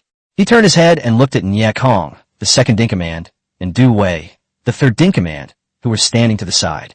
You two, he commanded in an unquestionable tone. Today, you'd both follow behind the army. If anyone dares to try anything funny, don't blame me for chopping off their head as a sacrifice to the flag. He doesn't trust anyone anymore. He wanted to keep all the high-end combat forces firmly under his control. Nye Kong and Du Wei exchanged a glance, both seeing a trace of helplessness and humiliation in each other's eyes. But they could only bow and accept the order. Set off. With Xiong Baishan's command, Dushan village, all its inhabitants came out. An army of nearly 800 men, like a black torrent, swept towards the direction of Panchir village. The news was relayed back to Panchir village immediately. They're here. Chieftain, Dushan village has mobilized its entire force, and leading them is none other than Xiong Batian himself. They number at least 800. The scout, exhausted and covered in dust, rushed into the council chamber. This news caused the expressions of all the corps members present to change. 800 people. It was personally led by a fourth-tier powerhouse. This force is enough to easily flatten any poorly defended county town. All eyes instinctively turned to Gao Feng. They wanted to see what decision their chieftain would make in the face of this unprecedented pressure. Should we hold the pass and fight to the death, or temporarily retreat to avoid the enemy's advance? However, Gao Feng's reaction once again surprised everyone. Instead of showing any tension or fear, his face revealed a relieved smile. Good timing. He slowly stood up, walked to the sand table, and looked at the black flag representing the enemy army, his eyes gleaming with excitement. I've waited so long, and this is the moment he's come out in full force. He turned around, looked around at everyone, and spoke in a strong and clear voice. Pass on my orders. Abandon the pass. Everyone was stunned by his order. What, chieftain? Abandon the pass. Old Xiu stammered. Then where are we supposed to defend? The mountain pass was their greatest asset. Abandoning it would be tantamount to exposing the entire stronghold to the enemy's advance. Who said we were going to defend it? Gao Feng's lips curled into a confident and domineering smile. He has never been one to passively take hits. Defense will never guarantee victory. Only offense. Use the fiercest attack to completely crush, cripple, and terrify the enemy. This time, he said, emphasizing each word, we will not defend. We will take the initiative. I will finish this battle in this valley of ghosts and demons. I want to show Xiong Batian who the real hunter is in this game. He suddenly waved his hand and pointed to a very dangerous canyon on the sand table, located behind Panchir village and leading deep into the mountains. He named it a line of sky. All troops attack. Set up an ambush here. I will swallow all 800 elite soldiers of Dushan village, along with their bandit leader Xiong Batian, in one gulp. I will fight for our Panchir village and create a bright and just world. Gao Feng's decision was insane. They abandoned their greatest geographical advantage and chose to fight a decisive battle in the wild against a powerful enemy several times their size, led by a fourth-tier expert. To anyone, this would be tantamount to throwing an egg against a rock, a suicidal act. However, in Panchir village, Gao Feng's prestige was already like that of a god. No one questions any of his decisions. All they knew was that if they followed the chieftain, they would surely win the battle. All troops, listen up. Target. Yixianshan. Move out. With a crisp command from Luo Qin, Panchir village, this quiet valley, instantly transformed into a massive war camp. 300 of the most elite soldiers quickly assembled. They were all clad in leather armor, wielding sharp blades, and their faces exuded a chilling aura. In their eyes, there was not a trace of fear of a powerful enemy, only a desire for victory and a fanatical trust in their own chieftain. 1 hour later, Panchir village, all its inhabitants came out. Instead of confronting the main force of Dushan village Heaton, Gao Feng led them to take a shortcut and arrive ahead of time at the one-line sky canyon, which he had chosen as the final battleground. The first line of sky is the only way to leave Panshir village and reach the deeper parts of the Ghost Sorrow mountain range. Here, two mountains stand side by side, with only a narrow passage in between. At its narrowest point, it can only accommodate 3 to 5 people walking side by side. Its strategic importance surpasses even that of a narrow pass. Gao Feng divided his 300 elite troops into 3 parts. A group, led by Luo Qin, ambushed on the hillside to the left of the canyon. The other group, led by Lao Xiao and Desha, ambushed on the hillside to the right of the canyon. He himself led 50 of the most elite, best-equipped heavy armored gunners, guarding the exit of the canyon like nails. His mission was to block the way out of Dushan village and trap them firmly in this dead end. In addition, he prepared a large amount of oil-soaked firewood and boulders, which he piled up on both sides of the canyon entrance. A meticulously woven net of death has been quietly unfurled, waiting for the giant bear to walk right into it. Half an hour later, finally, the army of Dushan village arrived in a grand procession at the pass of Panshir village. However, what they saw before them stunned everyone. The imagined scene of heavy security and readiness did not materialize. The gate of the pass was wide open. The stockade walls were deserted, without even a single flag. The entire Panshir village seemed to have become a ghost town. What's going on? Xiong Batian frowned deeply as he looked at the bizarre scene before him. Chapter 50-something's fishy going on. Brother, something's definitely fishy. The strategist, Lu Chengfeng, immediately stepped forward and said with a solemn expression, "This chieftain of Panshir village is cunning and treacherous. There's no way he would flee at the mere mention of his name. This empty city must be part of a scheme. In my opinion, there are 3 possibilities." Lu Chengfeng held up 3 fingers. First, there are ambushes inside the stronghold, intending to lure our army in, cut off our retreat, and trap us like turtles in a jar. Second, they have buried oil and traps in the stronghold. Third, and most likely, they have abandoned this place to lure us into a more advantageous location for a decisive battle. A disdainful sneer appeared on Xiong Beishan's face. What kind of decisive battle can a stray dog, who doesn't even want its own lair, talk about? But he didn't completely underestimate them. He said to the second and third leaders behind him, "You two, each take 100 elite scouts and search carefully. Don't miss any corner. See what tricks they're up to." Nie Kong and Du Wei accepted the order and cautiously led their men inside. The news arrived a short while later. Report. Brother, the village is empty. There's not a soul in sight. The warehouse has been emptied, and we haven't found any ambushes or traps. Just when everyone thought that Panshir village had really just run away, another scout came rushing over with an amazing discovery. Brother, strategist, we found a lot of little tracks and footprints on the path leading east from the back of the mountain stronghold. It seems they were heading towards the narrow gorge with their families and supplies. A Naho Passage. Upon hearing the name of the place, Lu Qingfeng's face turned deathly pale. He immediately rushed to the makeshift marching map, staring intently at the location, and cried out urgently, "Brother, we must not pursue them. The place called One Line Sky is flanked by 2 mountains. It's an excellent ambush spot. They deliberately left traces to lure us to our deaths." Ha ha ha! Xiong Batian burst into laughter at this moment, his laughter filled with smugness and contempt. Strategist, oh strategist, you're getting more and more cowardly as you get older. He pointed at the map and laughed wildly. How fast can they run with their families and baggage? They think they can ambush us at One Line Sky, but they miscalculated one thing. That is the absolute difference in strength between us and them. Before they even arrive and have a chance to set up their traps, my army will be there to kill them. By then, they'll have nowhere to run, along with the elderly, women, and children in the narrow canyon. This isn't a trap at all. It's a dead end they've dug for themselves. In his view, this was a fatal mistake made by Panshir village when it had no other options. Brother, think it over. Lu Qingfeng was still pleading with him. No need for further words. Xiong Batian rudely interrupted him, his eyes gleaming with greed. Pass on my order. The entire army, lightly armed, will pursue them at top speed. We must catch up with Yixianshan before they can establish a firm foothold. Kill all the men. Take back all the women's belongings. Yes, the army from Dushan village, like a pack of wolves smelling blood, had no more doubts and immediately crossed the pass, following the clearly visible wheeled tracks, frantically chasing after the one-line sky. Lu Qingfeng watched the army's departing figures and could only sigh helplessly. He knew that his elder brother had been blinded by the successive victories and the impending great results. Unbeknownst to them, every step they took was leading them closer to a death trap that had been meticulously prepared for them. A narrow canyon. The soldiers of Panshur village, who were lying in ambush on the hillside, could clearly hear the chaotic footsteps and arrogant shouts coming from afar. Everyone's heart involuntarily jumped to their throat.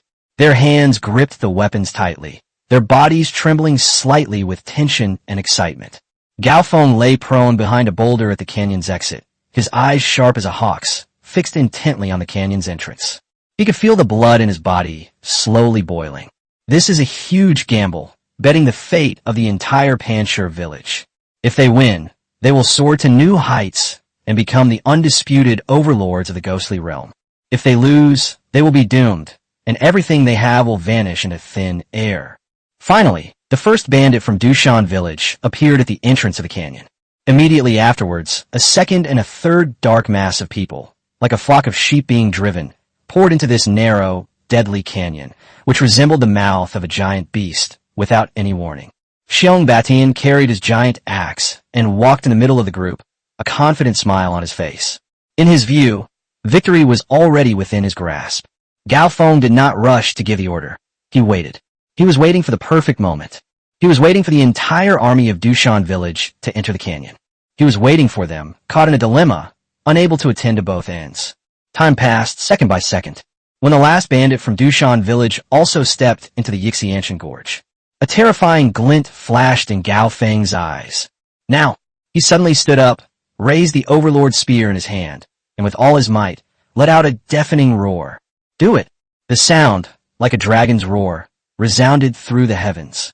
The strong men of Panshur village, who had been waiting at the entrance of the canyon for a long time, immediately threw their torches at the dry wood and boulders that had been prepared and soaked in raging oil upon hearing the command. Boom! Another raging wall of fire shot into the sky. Accompanied by raging flames, countless boulders were forcefully pushed down. Boom! The entrance to the entire canyon was instantly and completely sealed off by flames and boulders. This sudden turn of events threw the advancing army of Dushan village into chaos. What's going on? Oh no, an ambush. We've fallen into a trap. Xiong Baishan's expression also changed drastically. He suddenly raised his head and looked at both sides of the canyon. The hillside was now covered with countless figures. Young and resolute faces looked down at them with the cold gaze one would give prey. In their hands, the bowstrings, already fully drawn, gleamed with the cold light of death. Panshur village. Xiong Batian let out a resentful and furious roar. He knew he had been tricked. However, Gao Feng didn't give him any time to react at all. He stood at the canyon's exit, his overlord spear pointing towards Xiong Batian below. His voice was cold and resolute, like the pronouncement of death. Release the arrows. Chapter 51, The Final Battle, Part 1. Release the arrows. The sound of the peak, carried by the night, whined through the valley, was devoid of any emotion, yet seemed to contain the power of thunder. It is like a key that opens the gates of hell, inserted into this death valley called One-Line Sky. The archers of Panshur village, who had already drawn their bowstrings to full moon positions on the hillsides on both sides of the canyon, simultaneously released their fingers from the strings at that moment. Whoosh! Whoosh! Whoosh! Whoosh! Whoosh! In an instant, hundreds of sharp cries merged into one, transforming into a symphony of death. The sound of arrows piercing the air was deafening. Their sharp whistling seemed to pierce eardrums and shake one's soul.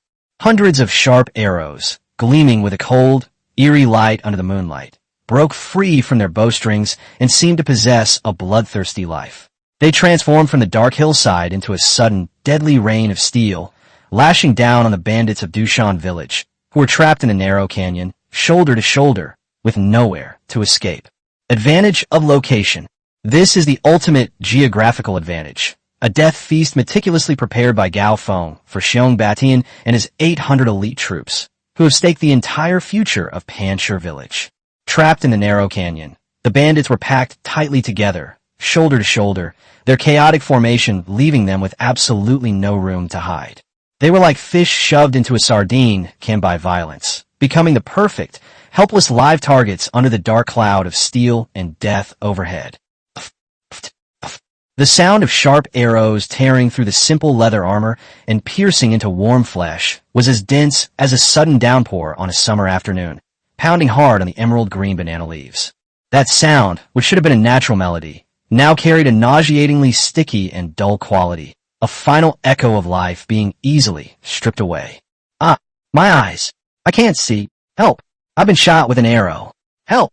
As the first volley of arrows fell, screams, wails, and pleas for mercy instantly filled the air, turning the already gloomy valley into a massive hell on earth. The bandits at the forefront were shot into a pincushion before they could even see where the enemy was. Their bodies were riddled with arrows of varying lengths, making them look like moving, ridiculous targets. Driven by inertia, they took 2 more steps forward before collapsing to the ground with a scream, their faces filled with astonishment and confusion. Their corpses, layer upon layer, became an insurmountable obstacle of flesh and blood for those who followed. The remaining bandits tried to retreat, but were horrified to find that the path they had come from was completely blocked by raging fire and constantly rolling boulders. The scorching heat, mixed with the acrid smell of burning, hit them in the face, making their cheeks sting. The raging, insurmountable wall of fire was the color of despair, burning away all their hopes of survival. They tried to rush forward, but their path was blocked by the corpses of their companions and the equally chaotic and frenzied crowd in front of them. To advance is to die. Retreat means certain death.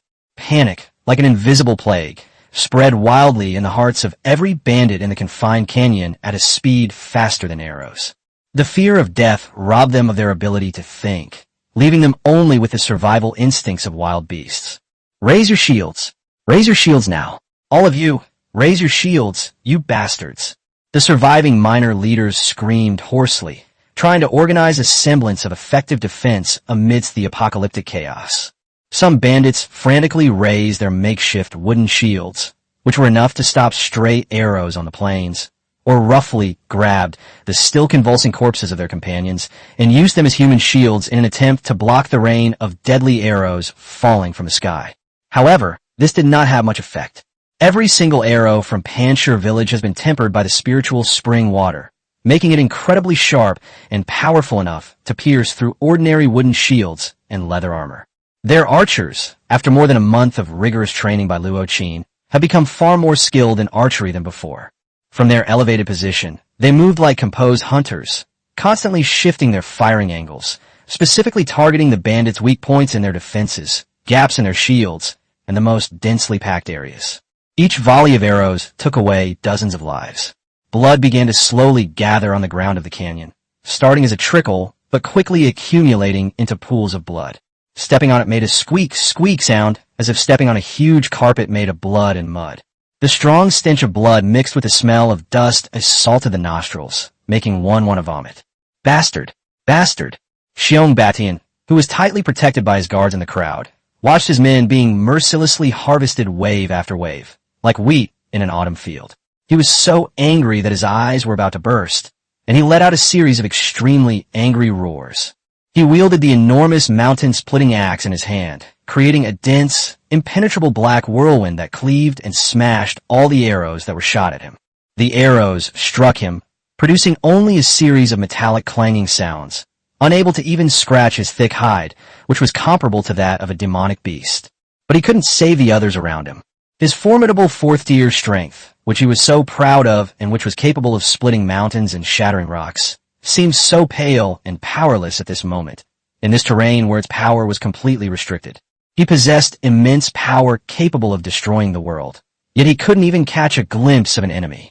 This feeling of being suffocated to the bone almost drove him mad on the spot, causing his blood to flow backward. You little brats from Panshir village, if you've got the guts, come down here and fight me fair and square.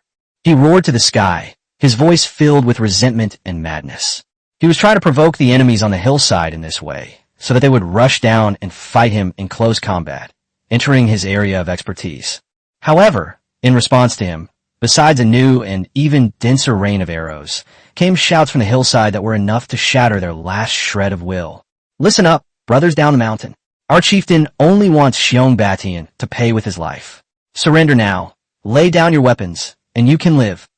The shout was like a thunderclap, exploding in the ears of every bandit still clinging to life, further shaking their already panicked hearts. And this is just the beginning. Immediately following were even more vicious and targeted voices. Third leader Du Wei's heroes. We are allies. Quickly find a place to hide. Once we kill Xiong Batian and Yakong, you'll be the greatest heroes of Panshur village. Brother Dewey, proceed according to plan. We won't touch your brothers. Get your trusted men to step aside. This shout, like a steel needle coated with deadly poison, pierced the already fragile trust among the bandits of Dushan village with its chilling malice. Chapter 52, The Final Battle, Part 2. You're talking nonsense. You're slandering me. Upon hearing this shout, Dewey trembled with rage, his once livid face instantly turning a deep liver color. He argued vehemently, trying to prove his innocence to those around him. I, Du Wei, was born a man of Dushan village, and I will die a ghost of Dushan village. How could I possibly collude with these scoundrels?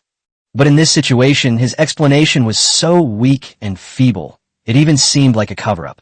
The bandits around him, especially those who weren't his trusted followers, instinctively took a few steps away from him, looking at him with a mixture of suspicion, hatred, and contempt. Considering the previous rumors about a traitor in the stronghold and the strange and disastrous defeat in the last battle, the shout from Panshur village at this moment seemed to connect all the clues in an instant. Ah, Dewey, so it really was you. The second in command, Nya Kong, spoke in a chilling, venomous voice behind him. Looking at the bandits falling one after another around him, Nya Kong had already decided to retreat. He knew that the battle was lost, utterly and completely lost. Staying here means certain death. And Dewey, the guy who had always been at odds with him, became the perfect stepping stone for him to get away. A flash of undisguised resentment and determination crossed his eyes. Taking advantage of the moment when Dewey was still angrily explaining to those around him, and his body showed a slight weakness due to agitation, he suddenly sprang up. I'll kill you first, you traitor who betrayed us. He let out a shriek, his entire being moving like a ghost, the poisoned short blade in his hand glowing with an eerie green light, and without hesitation, he plunged it viciously into Dewey's ribs from behind. The short blade pierced the flesh, so deeply that bone was visible. Dewey's face was filled with disbelief. He turned around stiffly and looked at that familiar face, which was now distorted with rage. He never expected that Nya Kong would actually dare to be so ruthless to his comrade at this time. The excruciating pain and the rage of betrayal caused his vision to go black, his inner strength to dissipate instantly, and he staggered and knelt on the ground. Brothers, Dewey, that traitor, has been executed, but he has already ruined us. The situation is hopeless. Follow me and fight your way out. Survival is the most important thing. Having landed a successful blow, Nya Kong didn't linger for a moment, not even bothering to check on Dewey's life or death. He let out a sharp cry and called to his trusted men, who, at top speed, stepped over the corpses and wounded of their companions and rushed toward a relatively gentle rock face that he had already spotted. There were a few tenacious vines there, his only way to survive. His actions were decisive, ruthless, and extremely selfish, and became the final straw that broke the camel's back for Dushan village. The second in command killed the third in command, and then was the first to run away. This cruel truth is more lethal than any rain of arrows. The last remaining bandits, their last thread of resistance snapped. The strategist, Lu Changfeng, protected by his personal guards at the back of the crowd, witnessed this absurd yet reasonable scene. He watched Nya Kong's disheveled retreating figure, then looked at Du Wei lying in a pool of blood, his eyes wide open in death, and finally turned his gaze to Xiong Batian, who was still roaring wildly in the crowd, but was now isolated and helpless. His face showed no sadness, only the calm and desolation of a wise man who had seen through the end. He knew all along that this would be the outcome. From the moment Xiong Batian, stubborn and self-willed, refused to listen to advice and insisted on stepping into this valley, the sinking of Dushan village, this wrecked ship, was already destined. If the sky wants to rain, a mother wants to remarry, and a lord wants to die, no one can stop him. A good bird chooses a good tree to perch on, and a wise minister chooses a good lord to serve. He murmured to himself, a complex light flashing in his eyes. He knew that the heavens of Gijianshu would change completely from this night onward. The young chieftain, sitting atop the hillside, strategizing and winning battles from afar, is perhaps the true, wise ruler to whom he can entrust his dragon-slaying skills. He quietly ordered his personal guards, "Put down your weapons and find a corner to hide. Charge! Target! Xiong Batian." Seeing that the enemy was in complete disarray and its command system had collapsed, Gao Feng decisively seized this fleeting opportunity and issued the order for a general offensive. He personally led 50 of the best-equipped and most determined heavy armored gunners, along with the Shah, forming a wedge-shaped assault formation. Like a red-hot iron cone, it surges upstream from the canyon exit, heading straight for the enemy's core, the mountain-splitting bear whose claws and teeth have been plucked. Kill. The soldiers of Panchir village were in high spirits. They stepped over pools of blood, bypassed corpses, and plunged fiercely into the chaotic enemy ranks with spears like a forest and shields like a wall. Those deserters from Dushan village, who had already lost their courage, were no match for this fierce and powerful army. They cried out and dropped their weapons, scattering and fleeing, clearing a path for the army.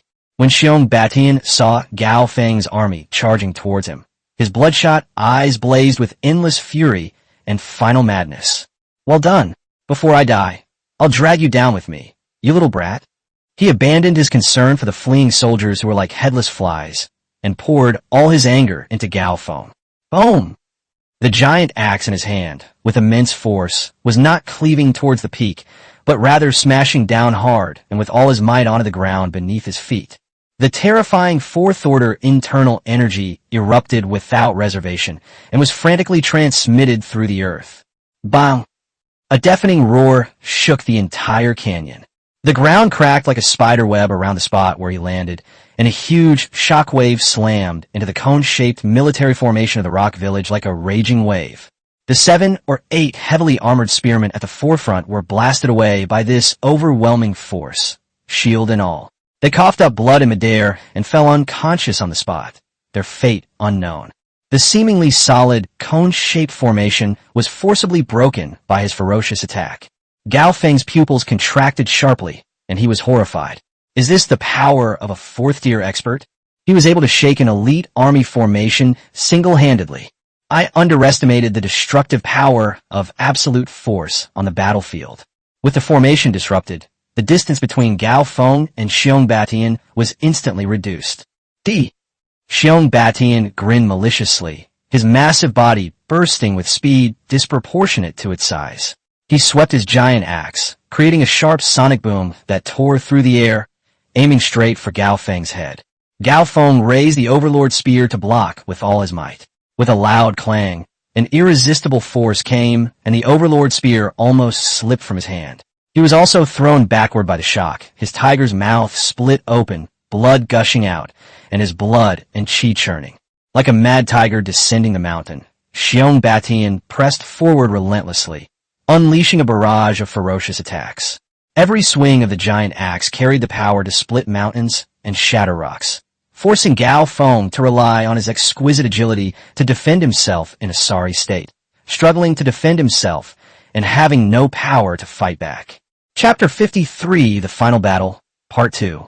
Chief, when the soldiers of Panchir village saw Gao Feng in danger, they rushed over with red eyes, using their own flesh and blood to create a chance for Gao Feng to catch his breath. Get out of my way! Xiong Batian roared and swung his giant axe, smashing 3 spearmen and their spears flying. The sound of bones shattering could be clearly heard. He was like a god of war, invincible, and no one could stop him even for a single move. Just as Xiong Batian had broken through everyone's blockade and was only a few steps away from Gao Feng, the giant axe that gleamed with the cold light of death was raised high and locked onto Gao Feng's throat. But just then, a roar from the depths of its being, unlike any human voice, suddenly exploded from the side. Ah, he's a complete idiot. This man, whose mind was like that of a child, had no idea what fear was or what tactics were. In his world, there is only the simplest logic. Whoever harms the chieftain is a bad guy and should be smashed flat with a hammer. On his honest face, there was no anger, only the stubbornness and anxiety of a child whose toy had been taken away. His eyes widened, and he let out a low growl. He didn't care about the trajectory of the giant axe or his own safety. He just slammed the huge, heavy double hammers into Xiong Baishan's side in the most primitive, savage, and unreasonable way. This strike had no technique, no method, only pure, extreme power. Xiong Batian never expected that under his fourth-level pressure, there would be such a fool who dared to attack him in a way that would lead to mutual destruction. If he insists on killing Gao Feng, his own waist and ribs will inevitably be hit by this terrifying hammer blow. Idiot! Xiong Batian cursed angrily, forced to abandon his sure-kill attack on Gao Feng. He suddenly turned around and swung his giant axe down from above, violently cleaving towards the Shah's whistling iron hammer. Clang! A deafening roar, making the entire canyon buzz, suddenly erupted. That wasn't the crisp sound of weapons clashing, but the dull, violent crash of two small mountains colliding. The sparks exploded like fireworks, and the terrifying shockwave blew away the surrounding corpses and rubble. Big Fool's pure brute force actually managed to fight Xiong Batian, a fourth-level expert, to a standstill in that instant. But the difference became immediately apparent in the next second. Inner strength ultimately triumphed over brute force. The Shah felt an indescribable force coming from the hammer handle. His arms, which could split rocks and shatter stone, instantly made a crack sound as if the bones were dislocating. But he just grinned, as if he couldn't feel the pain. His feet were like the roots of an old tree, plowing two deep furrows in the ground. He didn't take a single step back. He blocked it. He used his body of steel to withstand the furious attack of a fourth-level expert. Court death. Xiong Batian was completely enraged by the fool's fearless spirit. He swung his axe backhand, filled with a rage that wanted to destroy everything, and once again slammed it down on the big iron hammer that the fool was holding back. Bang! This time, the Shah was no longer able to resist. His massive body was like a sandbag struck by a battering ram. Blood gushed from his mouth and nose as he flew backward, crashing heavily against the distant rock wall with a thud that sent chills down his spine. He then slid down like a lump of mud, his fate unknown. However, his reckless, pure, and savage actions ultimately secured for Gao Feng that priceless and most precious sliver of hope. Gao Feng's eyes were brimming with tears, but he knew that this was not the time to be sad. The opportunity that the Shah risked his life for must not be wasted. He took a deep breath, suppressing the surging anger and grief in his heart. He knew that trying to kill this completely insane monster through unknown combat and close-quarters battles would be too costly, or even impossible. Retreat. Form a circular formation. Traps him. Gao Feng roared and forcefully gave the order.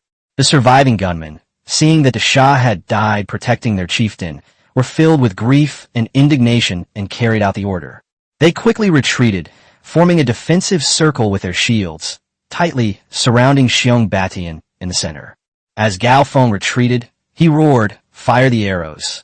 Upon receiving the order, the archers on the hillside immediately shifted their targets from the routed soldiers who were no longer a threat to Xiong Batian, who was tightly trapped in the circular formation. Whoosh, whoosh, whoosh.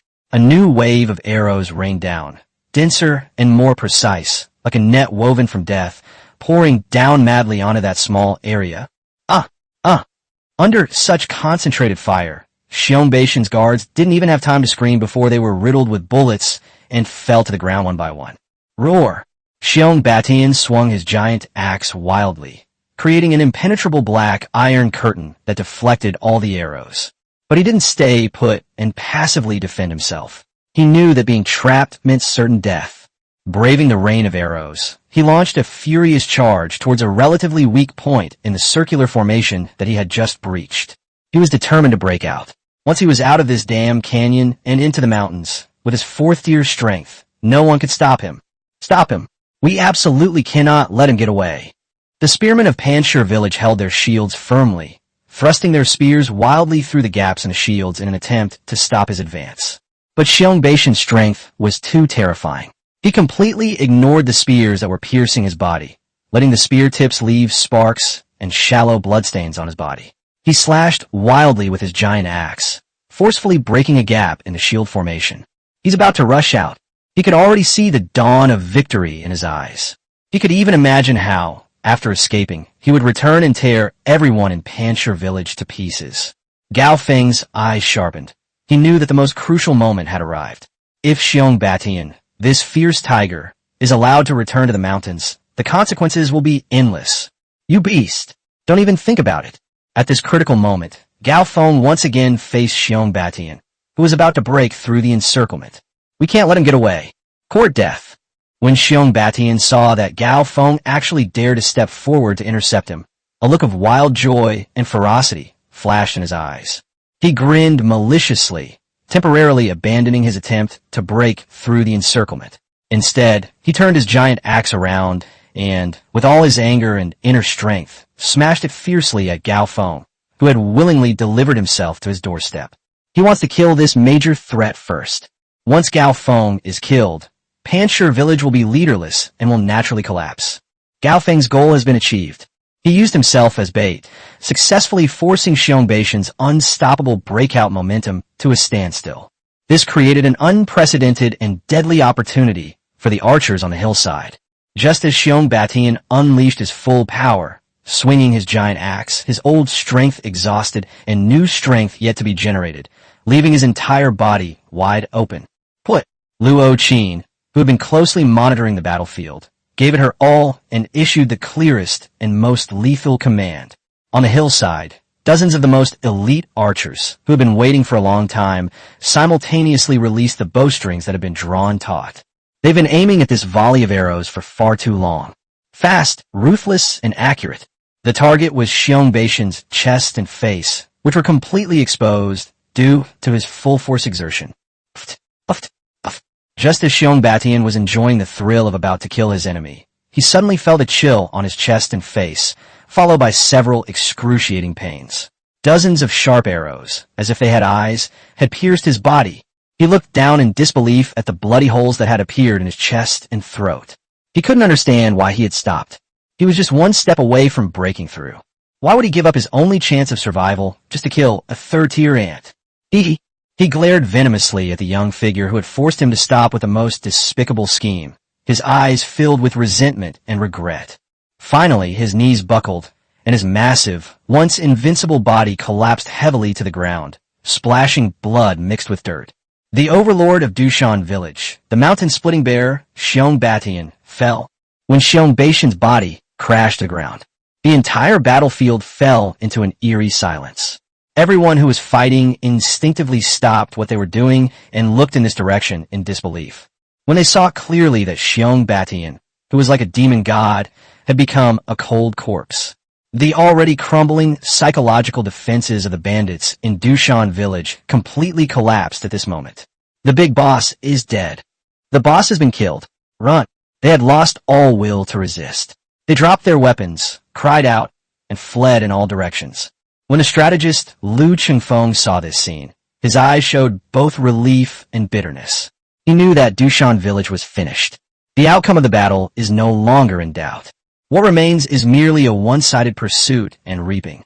As the sun sets, it paints the entire canyon with a poignant, blood-red hue. This decisive battle, which determined the future fate of the Ghost Mountain Range, has finally come to an end. Gao Feng stood on the battlefield strewn with corpses, leaning on his blood-stained overlord spear. Looking down, there were the surrendered soldiers of Dushan village kneeling on the ground. He looked around at his brothers from Panshir village, who, though exhausted, had eyes that gleamed with the light of victory. He knew, starting today, in this ghostly Sorrow Mountain range, there is only one voice. That was his voice, Gao Feng's voice. A new era has quietly arrived. Chapter 54, Huge Gains. While the bandits scattered and fled, the people of Panshir village pursued and harvested them. Lu Chengfeng, the fourth leader of Dushan village who had been hiding in the corner, stepped forward. He straightened his robes, which were covered in dust but still neat, and walked to the most conspicuous position on the battlefield. He gazed at the young figure leaning on a long spear, radiating boundless majesty, took a deep breath, and with all his might, raised his arm and shouted, Lu Chengfeng of Dushan village, leading his remaining troops, is willing to surrender. We surrender. His voice echoed throughout the valley, clearly reaching everyone's ears. As he shouted, the fleeing and kneeling surrendered soldiers of Dushan village seemed to have found their leader and began to shout in unison. We surrender. We beg the chieftain to spare our lives. We are willing to surrender. We are willing to surrender. In an instant, Cries for mercy rose from all sides in the valley, and all will to fight vanished. As for the people of Panshur village, many of them were still in a daze when they saw the dark mass of surrendered soldiers kneeling below and heard the resounding cry of, "We are willing to surrender," echoing through the valley. Did we win? That's how you win? They actually defeated the once arrogant and domineering Dushan village? After a brief silence. Oh, someone, I don't know who, was the first to let out a wild, excited roar. That roar was like lighting the fuse of a powder keg. We won. We won. Ha. We've defeated Dushan village. Xiong Batian is dead. We've won. Ha, that's great. That's absolutely great. We no longer have to live in fear. Long live the chieftain. Long live the chieftain. Long live the chieftain. Long live the chieftain. The deafening cheers, like a volcanic eruption, soared into the sky, diluting the thick smell of blood in the canyon. The soldiers of Panshur village could no longer contain their joy and excitement. They threw down their weapons, embraced their comrades with all their might, and expressed their joy of victory in the crudest language. Some people laugh, and then tears start flowing. Those were tears of surviving a catastrophe, tears of seeing hope for the future. They remembered the arduous training they had undergone day and night for more than a month, the brothers who died in the last battle, and the humiliation of being oppressed by Dushan village. And today it was all worth it. All the hard work has paid off in this moment. They looked at the figures standing at the highest point, like a god, their eyes filled with fanatical worship and awe. It was their chieftain. It was this chieftain who seemed like a god descended from the heavens, who led them to create this unimaginable miracle. As Gao Feng leaned on his overlord spear and listened to the thunderous cheers around him, a surge of heroic spirit welled up in his heart. But instead of basking in the joy of victory, he calmly surveyed the entire battlefield and immediately issued orders. Everyone, clean up the battlefield immediately. Treating the wounded is the top priority. Get all our wounded brothers together. Quickly. His voice remained steady and powerful, carrying an unquestionable authority that instantly calmed the ecstatic crowd. Yes, chieftain. Everyone immediately sprang into action. Gao Feng, on the other hand, rushed toward the massive figure lying at the foot of the rock wall at the first moment. You big idiot. He crouched down and looked at the Shah, who was covered in blood, his chest heaving slightly, and whose breath was so weak that it was almost imperceptible. A wave of fear and anger surged in his heart. If the Shah hadn't risked his life to stop Xiong Batian, the consequences would have been unimaginable. He immediately fed the Shah some spiritual water, and seeing that the Shah's breathing had stabilized considerably, he was somewhat relieved. At this moment, Lu Chengfeng had already directed several of his personal guards to carefully carry a person over on a makeshift stretcher made from a capture tower shield.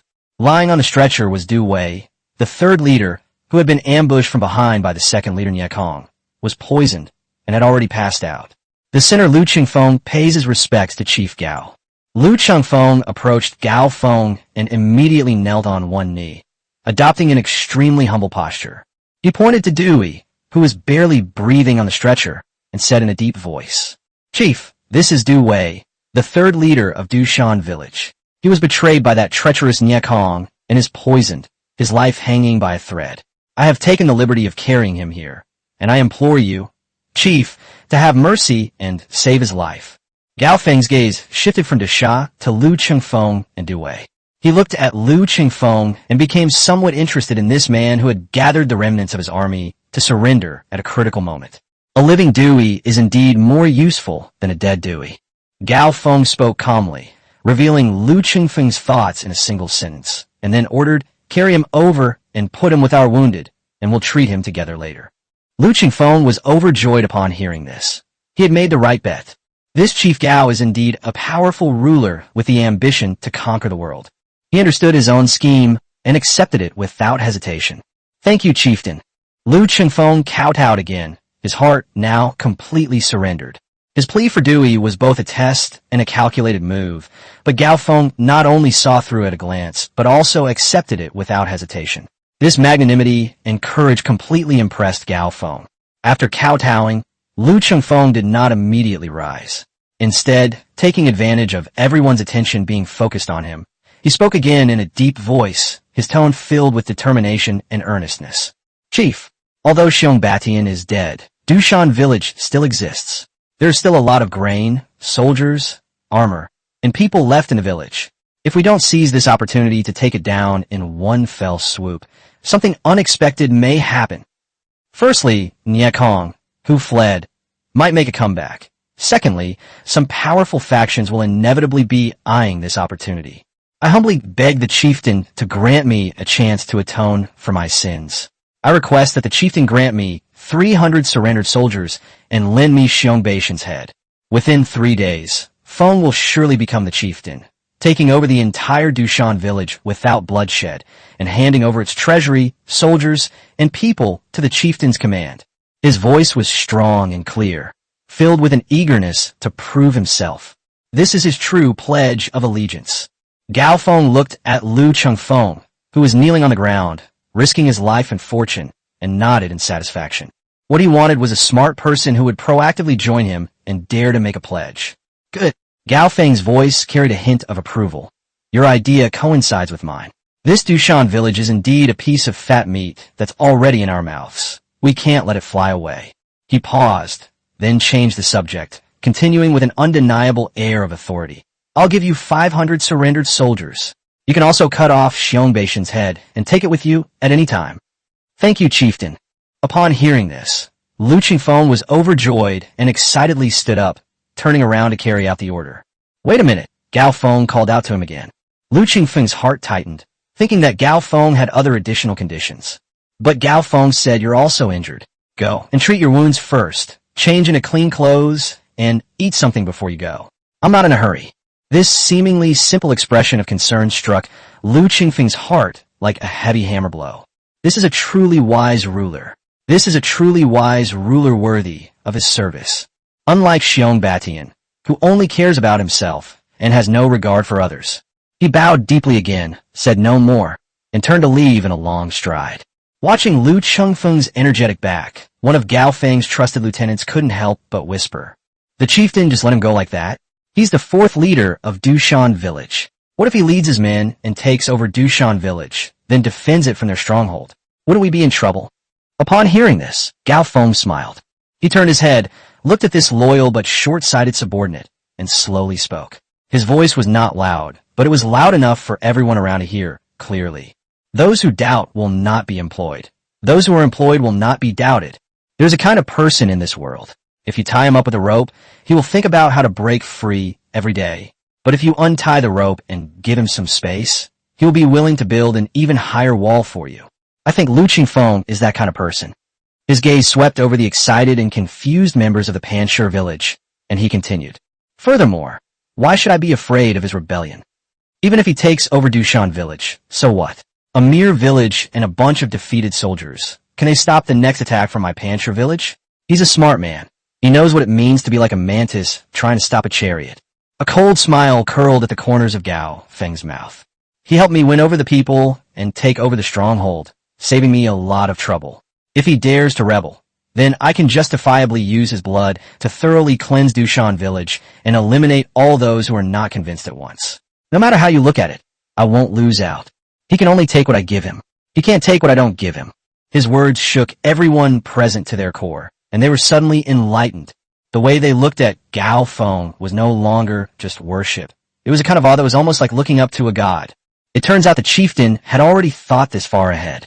It turns out that behind so-called trust lies such strong self-confidence and absolute control. Only then did they realize just how vast the gap was between themselves and the chieftain.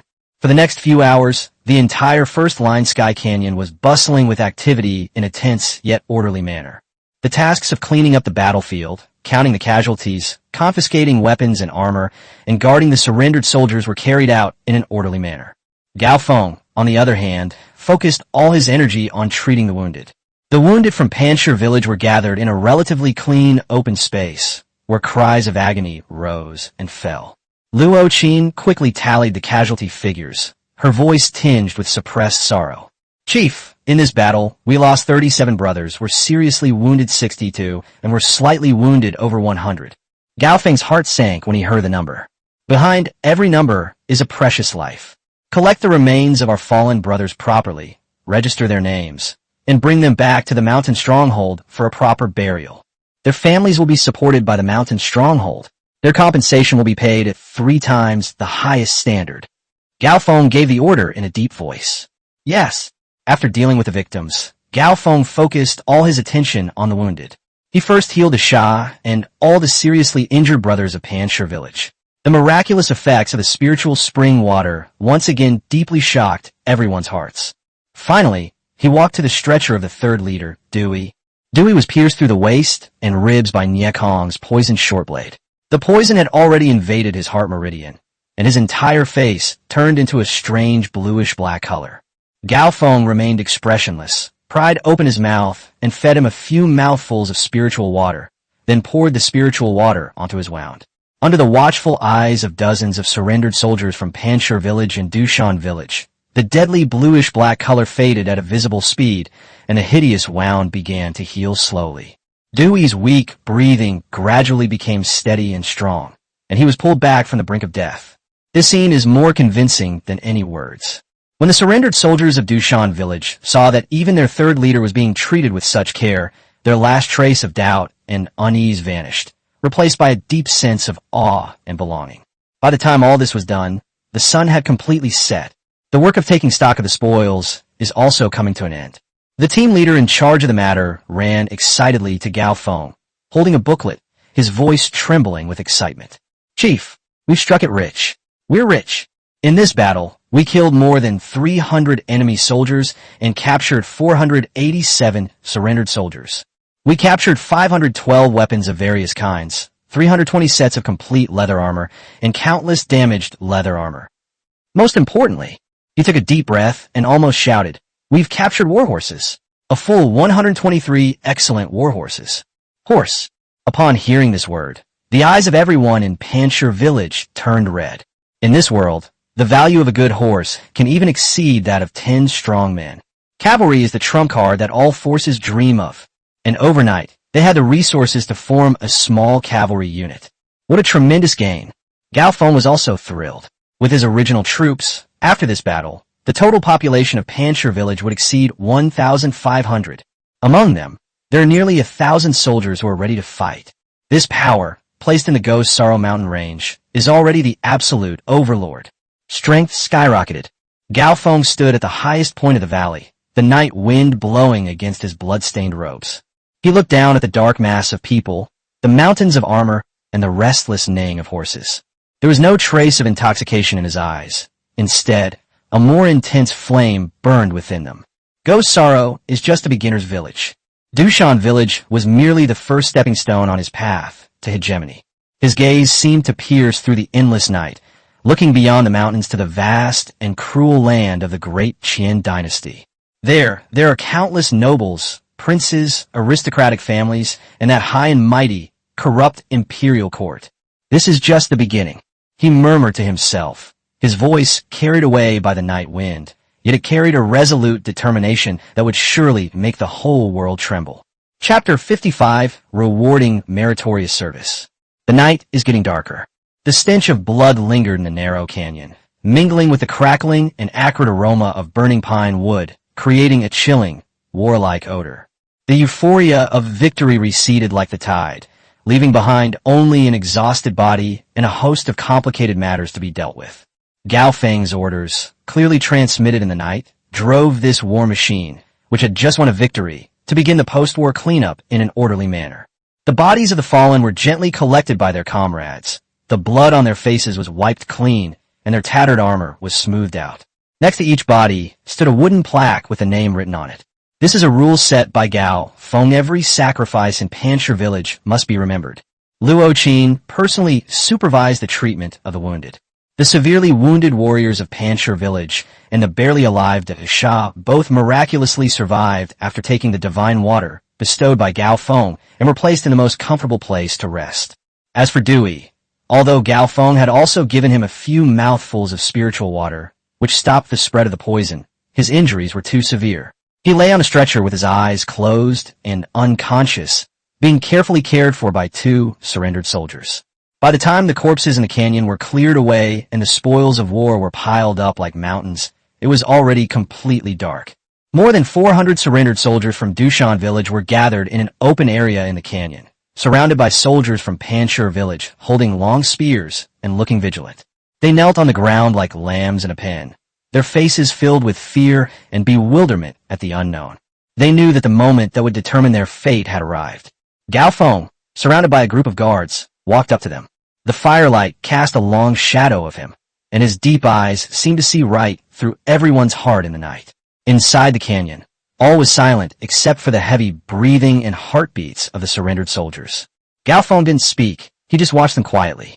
But this silent gaze is more oppressive than any sword or blade. The surrendered soldiers dared not raise their heads, and instead buried their heads even lower. After a long silence, Gao Feng finally spoke, his voice calm, yet resonating throughout the entire venue. Xiong Batian is dead. These 5 simple words, like a boulder thrown into a lake, stirred up 1,000 waves in the hearts of the surrendered soldiers. Your second-in-command, Nia Kong, stabbed his brother in the back and was the first to run away. These words were like a needle, piercing the last glimmer of hope in their hearts. Dushan village is finished now. Gao Feng's tone remained completely devoid of emotion, as if he were stating a fact that had nothing to do with him. You are homeless too. Low sobs began to be heard from among the surrendered soldiers. Many of them were not born bandits, but were simply displaced people caught up in the chaos, or farmers who could not survive. Now that their backer has fallen, no one knows where their future lies. But Gao Feng's voice suddenly rose in pitch, like a thunderclap. All the surrendered soldiers trembled and suddenly raised their heads. I, Gao Feng, am giving you a new path today. His gaze swept over the crowd like that of a hawk. With me, there is no betrayal, no suspicion. I don't care what you did before. From today onwards, you only have 2 choices. First, lay down your weapons, take 3 days' worth of rations, and leave go sorrow. From now on, whether you live or die, it's up to fate. I will not pursue the matter. He paused for a moment, giving everyone time to process the information. Some of the surrendered soldiers' eyes showed a hint of reluctance. It would always be better to leave alive. Second, Gao Feng's voice became more penetrating and seductive. Stay. Join my rock stronghold. I can't guarantee that all of you will get promoted and become rich, but I can guarantee you 3 things. He held up his first finger. First, everyone has food to eat, and everyone can eat their fill at every meal. Not only are there wheat cakes, but there's also meat soup. These words instantly struck a nerve with everyone. A full stomach was an immense temptation for them. He held up his second finger. Second, if any of my brothers are bullied, I'll stand up for you. If your family suffers injustice, the entire Panshir village will be your support. This promise brought tears to the eyes of many destitute and helpless surrendered soldiers. He held up his third finger, his voice becoming firm and powerful. Third, as long as you fight bravely and make contributions, I dare to reward you. Reward you with silver, women, land, and a future that brings glory to your ancestors. I have given you the path. Whether you stay or leave, the choice is yours. After saying that, Gao Feng fell silent, stood with his hands behind his back, and waited quietly. The scene fell into a deathly silence. The surrendered soldiers looked at each other, their eyes flashing with struggle, hesitation, and a glimmer of ignited desire. Finally, a young soldier who looked only 16 or 17 years old stood up tremblingly. He knelt down with a thud and kowtowed 3 times to Gao Feng. My parents have starved to death, and I have nowhere to go. I'm willing to join Panshir village. I'll serve the village chief like a slave. His actions were like toppling the first domino. I'm willing to. Chieftain, please accept me. I'll stay too. As long as I can have enough to eat, my life belongs to the chieftain. More and more people stood up, knelt down, and swore allegiance. Of course, there are also a few people who kept their heads down and looked hesitant. They may have families outside the mountains, or they may simply no longer want to live a life of constant danger. Gao Feng did not insist on this. Those who want to leave, go over there now and get your rations. I, Gao Feng, keep my word and will not make things difficult for you. Ultimately, more than 30 people chose to leave. Under the watchful eyes of the soldiers of Panshir village, they received their rations and a bag of water, and silently walked into the deep night. The remaining 400 or so people all chose to surrender. Looking at the sea of new members kneeling below, Gao Feng finally smiled. The battle for hearts and minds is far more important than the battle for swords. After dealing with the surrendered soldiers, Gao Feng turned his attention to Lu Chengfeng. The former strategist of Dushan village stood silently to the side the whole time, calmly observing everything, his eyes shining with increasing admiration. "Mr. Liu," Gao Feng said, "the sinner is here." Liu Qingfeng hurriedly stepped forward and bowed his head respectfully. "You said before that you would take down Dushan village for me?" "Yes." Liu Qingfeng's spirits lifted, knowing his chance had come. "Chief, time waits for no one. I am willing to set off immediately. Before Nye Kong escapes back to the stronghold, and before the other mountain strongholds receive the news, we must seize control of Dushan village with lightning speed. Otherwise, things may change if we delay." Gao Feng nodded, indicating his agreement. But he didn't agree immediately. Instead, he changed the subject and asked, "As you just saw, the strength of my Panshir village has increased significantly, with over 400 surrendered soldiers alone. These people are not yet loyal to the people, and how to manage them is a major problem. In your opinion, what should we do?" This was a test. Liu Qingfeng felt a chill run down his spine, knowing that Gao Feng was testing his domestic affairs skills. After a moment's thought, he said clearly, reporting to the chieftain, "Qingfeng believes that 3 strategies should be implemented. First, disperse the organization and divide and conquer. We must not allow the surrendered soldiers to stick together. They need to be dispersed into the various teams of Panshir village, with the elders of Panshir village serving as team leaders and squad leaders, in order to achieve the goal of control and assimilation. Second, differentiate treatment and set benchmarks. Technical talents among the surrendered soldiers, such as craftsmen and doctors, should be given preferential treatment so that they can feel their own value. Those with families should be properly resettled so that they have no worries. In this way, the hearts of most people can be at ease. Third, and most importantly, is the need for strict military discipline and clear rewards and punishments. Military judges must be established immediately, and strict military regulations must be promulgated. Anyone who violates these regulations, regardless of whether they are a new recruit or a veteran, will be punished severely. At the same time, a clear system of granting land and titles based on military merit must be established, so that everyone has a tangible hope, with strict laws to restrain their actions and generous rewards to motivate their hearts. What great things cannot be accomplished? His words were well organized and to the point. Even Luo Qin, who was standing to the side, nodded repeatedly as she listened. Very good. A satisfied smile appeared on Gao Feng's face. The 3 strategies you mentioned coincide with my thoughts. He looked at Liu Qingfeng and finally made a decision.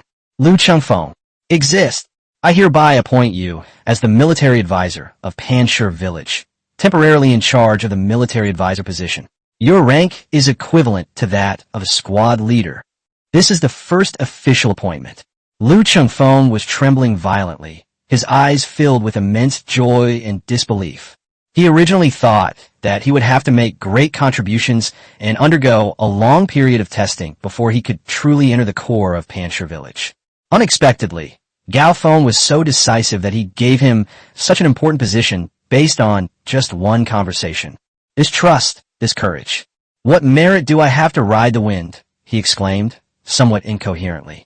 "When I hire people, I only look at their abilities, not their background." Gao Feng interrupted him. "These 3 strategies you proposed are enough to qualify you for this position. Now, let me ask you again, do you still want to go to Dushan village?" Liu Qingfeng instantly understood Gao Feng's meaning. He was giving him a choice.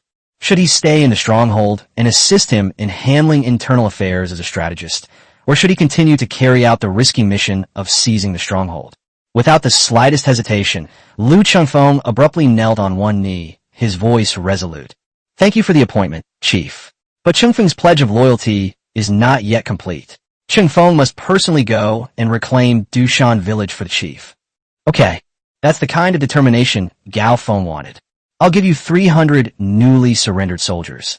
You can choose them yourself. In addition, Gao Feng pointed in the direction of Panshir village. I'll also give you 50 elders from Panshir village, led by Li Si, the scout leader, to accompany you. They will be both your help and my eyes and ears. A combination of kindness and severity is the way to maintain balance." Liu Qingfeng felt no more hope, only utter respect. "Understood, sir. Cut off Xiong Beishan's head and take it with you. Your trusted guards. Leave them here for now. I'll take good care of them. Go. Take your men. Go get something to eat first. Fill your stomachs before you set off." "Yes." This subordinate takes his leave. Liu Qingfeng said nothing more, kowtowed deeply, and turned to leave. He first walked coldly towards Xiong Beishan's corpse, and with a swift stroke, cut off his head, wrapped it in cloth, and then began loudly selecting men from among the surrendered soldiers. His actions were decisive and efficient, and he had fully embraced the role of Panshir village military commander. Li Si also received the order and silently followed behind him with 50 elite veterans. A team of over 500 people was quickly assembled. Under the cover of night, they received their rations and torches, and in a grand procession, they sped off towards Dushan village. Watching their departing figures, Gao Feng knew that another crucial piece had been dropped in his quest for dominance. Now, it's time to reward those brothers who shed blood and risked their lives for us. Gao Feng stood in the middle of the canyon, on a temporary high platform. Behind him were dozens of guards, holding torches, which illuminated his blood-stained figure as if he were God. Below the stage, all the soldiers of Panshir village, along with the surrendered soldiers who had passed the initial screening and were allowed to observe, numbered nearly 1,000, standing together in complete silence. All eyes, filled with fervor, awe, and anticipation, were focused on Gao Feng. They knew that the most exciting moment was about to arrive. Reward those who have made contributions. Gao Feng's gaze, calm yet sharp, slowly swept across every face below the stage. Those whose gaze swept over him all straightened their chests, their bodies trembling with excitement. We have won this battle. Gao Feng spoke, his voice not loud, but it clearly reached everyone's ears. Our 300 brothers have decisively defeated the 800 elite troops of Dushan village. We have also slain the infamous Rift Mountain Bear, Xiong Batian. From this day forward, no one in the Ghost Sorrow Mountains will dare to underestimate our Panshir village. Oh! A thunderous cheer erupted from the audience. Gao Feng raised his hand and made a slight pressure, abruptly stopping the cheers and restoring absolute silence once more. Victory doesn't come out of thin air. Gao Feng's voice became impassioned. It was thanks to every one of you brothers here with your blood, your sweat, and your lives that we won this. I, Gao Feng, am fair in rewarding and punishing. Those who make contributions will be rewarded. Those who make great contributions will be richly rewarded. He suddenly waved his hand, and his personal guards immediately brought up several heavy boxes. The box was opened, and in the firelight, the gleaming silver and gleaming gold inside instantly stung everyone's eyes. His breathing became heavy. Luo Qin, your subordinate is here. Luo Qin stepped forward quickly, holding a booklet in her hand. Read. Yes. Luo Qin cleared her throat and began to read in a clear and loud voice. The first elite squad of Panshir village, in this battle, undertook the task of frontal blocking, fought fiercely without retreating, suffered heavy casualties, and made great contributions. Squad leader Wang, who is rewarded with 50 taels of silver and promoted to first Suyu leader. Every soldier in the first elite unit will be awarded 5 taels of silver. Those who die in battle will receive an additional 30 taels of silver in compensation. Chapter 56, Winning Hearts and Minds. Where is Wang Hu? Gao Feng shouted. Your subordinate is here. The rugged man who had fought so bravely in battle was now flushed with excitement. He ran quickly onto the stage and knelt on one knee. Thank you, chieftain.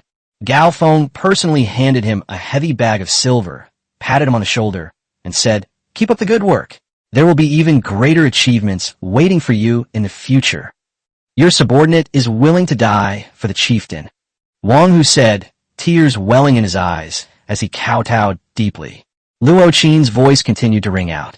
The second archery team, in this battle, held the high ground and inflicted heavy casualties on the enemy with a barrage of accurate arrows, making a great contribution to our victory. Team leader Zhao Taizhu is awarded 40 taels of silver and promoted to second squad leader. Every soldier in the second archery unit will be rewarded with 3 taels of silver. Those who die in battle will receive an additional 20 taels of silver in compensation. The scout team has discovered the enemy's movements in advance, buying our army valuable time to set up an ambush. Team leader Li Si is rewarded with 30 taels of silver and promoted to the rank of third squad leader. One name after another was called out, and bag after bag of reward money was distributed. The entire process was open and transparent. Whether they died in battle or lived, everyone's contributions were clearly recorded, and they were given the most generous rewards. The soldiers below the stage watched their comrades go up to receive their rewards, their eyes filled with envy and excitement. What they envied was not just the pile of silver, but also the glory of being recognized by the chieftain in front of everyone. The surrendered soldiers from Dushan village were completely dumbfounded. In Dushan village, after winning the battle, most of the benefits were taken by Xiong Batian and a few leaders. Well, they go just scraps. I have never seen such a fair and generous reward. In an instant, the last vestiges of resistance in their hearts were once again fiercely challenged. Many people's eyes began to burn with fervor, and they even started to plan how they could perform well in the next battle and strive to stand on that high platform.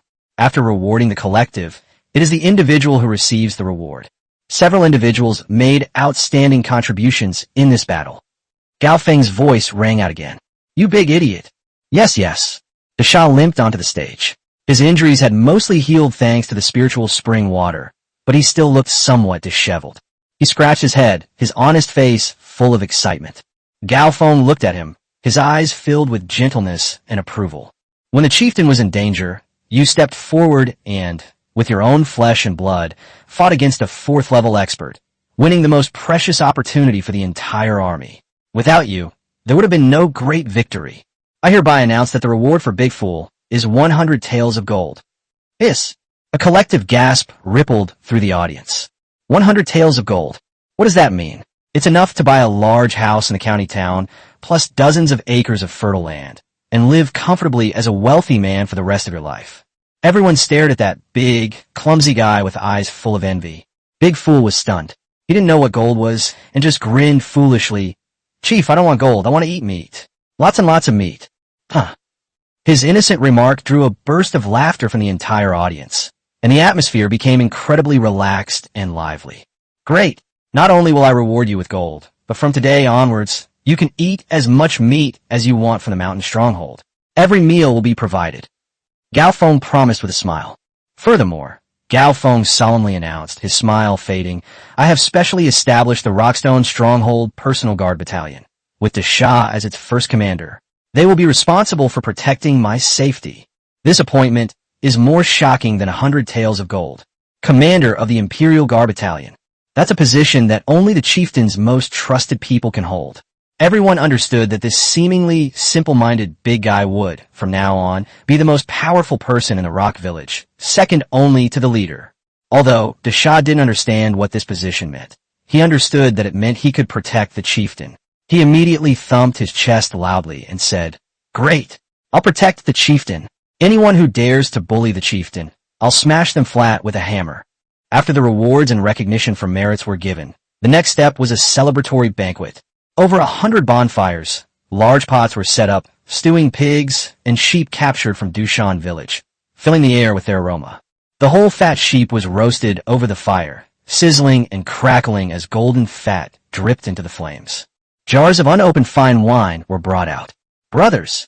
Gao Feng raised a large bowl filled with wine and shouted to everyone, "Today, we won't talk about military matters or training. We'll only do one thing. Eat meat, drink alcohol. Drink for our fallen brothers. Drink for our living. Drink for the future of Panshir village. Dry." He tilted his head back and drank the entire bowl of strong liquor in one gulp. Dry. Nearly 1,000 men below the stage, whether they were old men from Panshir village or a few newly surrendered soldiers, all raised their wine bowls and, imitating Gao Feng, drank the wine in their bowls in one gulp. The spicy liquor slid down my throat, igniting the passion and fervor in my heart. The pent-up excitement was completely unleashed at this moment. "Eat meat. Eat meat. Ha ha. I've never seen so much meat in my entire life. Stop fighting. Leave me a leg of lamb." The entire canyon instantly transformed into a sea of joy. The soldiers sat in small groups around the fire, tearing at the roasted meat and drinking strong liquor from large bowls. They put their arms around each other, sang loudly, and celebrated this hard-won victory in the simplest way. Gao Feng, holding a wine bowl, stepped down from the platform and blended into the ranks of the soldiers. "Chief, the chieftain has arrived." Wherever he went, the soldiers there would immediately stand up excitedly. "Sit down, everyone. There's no chieftain today, just brothers drinking and eating together."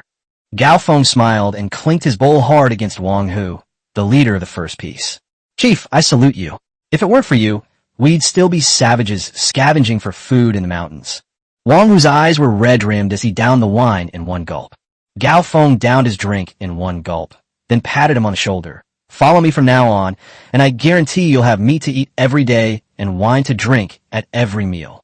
He then went over to the archers and clinked bowls with Zhao Taizhu. Your arrows were excellent. They were the key to winning this battle. Zhao Taizhu was so excited he couldn't speak. He just kept nodding and finished another bowl. He walked past one bonfire after another, drinking with every leader and veteran he could name, offering words of encouragement. He was down to earth, like a kind older brother, sharing the joy of victory with his brothers. This approachable attitude made all the elderly people in Panchir village feel a deep sense of warmth and pride. Meanwhile, the newly surrendered soldiers of Dushan village watched this scene with a mixture of envy and apprehension. They also received meat and wine, but because they were newcomers, they didn't dare to cheer as wildly as the elders of Panchir village. They just ate and drank silently, looking out of place. But they saw that after Gao Feng had toasted all the leaders of Panchir village, he actually carried his wine bowl and walked straight into their area. Splash! All the surrendered soldiers who were sitting or squatting suddenly stood up in a panic, as if they had been stepped on by cats. They almost dropped their bowls and chopsticks, and they were all at a loss, not daring to breathe. Gao Feng looked at their tense, anxious, and somewhat eager faces, and a gentle smile appeared on his face. Instead of walking up to any one person, he stood in the center of all the surrendered soldiers and raised a large bowl in his hand high. Brothers. His voice wasn't loud, but it reached everyone's ears clearly. I know that many of you are still uneasy, wondering if I, Gao Feng, will settle scores later or use you as cannon fodder. His words struck a chord with all the surrendered soldiers, who all lowered their heads, not daring to meet Gao Feng's gaze. Today, in front of everyone, I'll say it again. Gao Feng's tone became resolute. From the moment you chose to stay, you are no longer surrendered soldiers of Dushan village. You are soldiers of my Panchir village. You are my brothers of Gao Feng. Let bygones be bygones. Let's turn the page. I don't care if you're cowards or outlaws before. Once you're in my rock stronghold, you all have to follow my rules. If you're obedient, hardworking, and make contributions, I'll reward you. If you're disobedient and try to cheat, then my knife will show no mercy. He looked around, his gaze sharpening. Your third leader, Du Wei, is a real man. He's still lying there recovering from his injuries, and I, Gao Feng, will treat him with the best medicine possible, because I respect heroes. I hope that some of you will one day become men like him, and that some of you will become leaders like Wang, Hu, and Zhao Taizhu. Whether you can make a name for yourself depends on your own abilities. After saying that, he suddenly poured the wine in the bowl onto the ground. This bowl of wine is a toast to this land, and also to the Dushan village that is now dead. Then he had someone fill the bowl again and held it high once more. In this bowl of wine, I toast to you all, to my 400 new brothers who have just arrived at Panchir village. Drink this bowl of wine, and from now on we're family. We'll share the good times and the bad. After saying that, he tilted his head back and drank the strong liquor in the bowl in one gulp.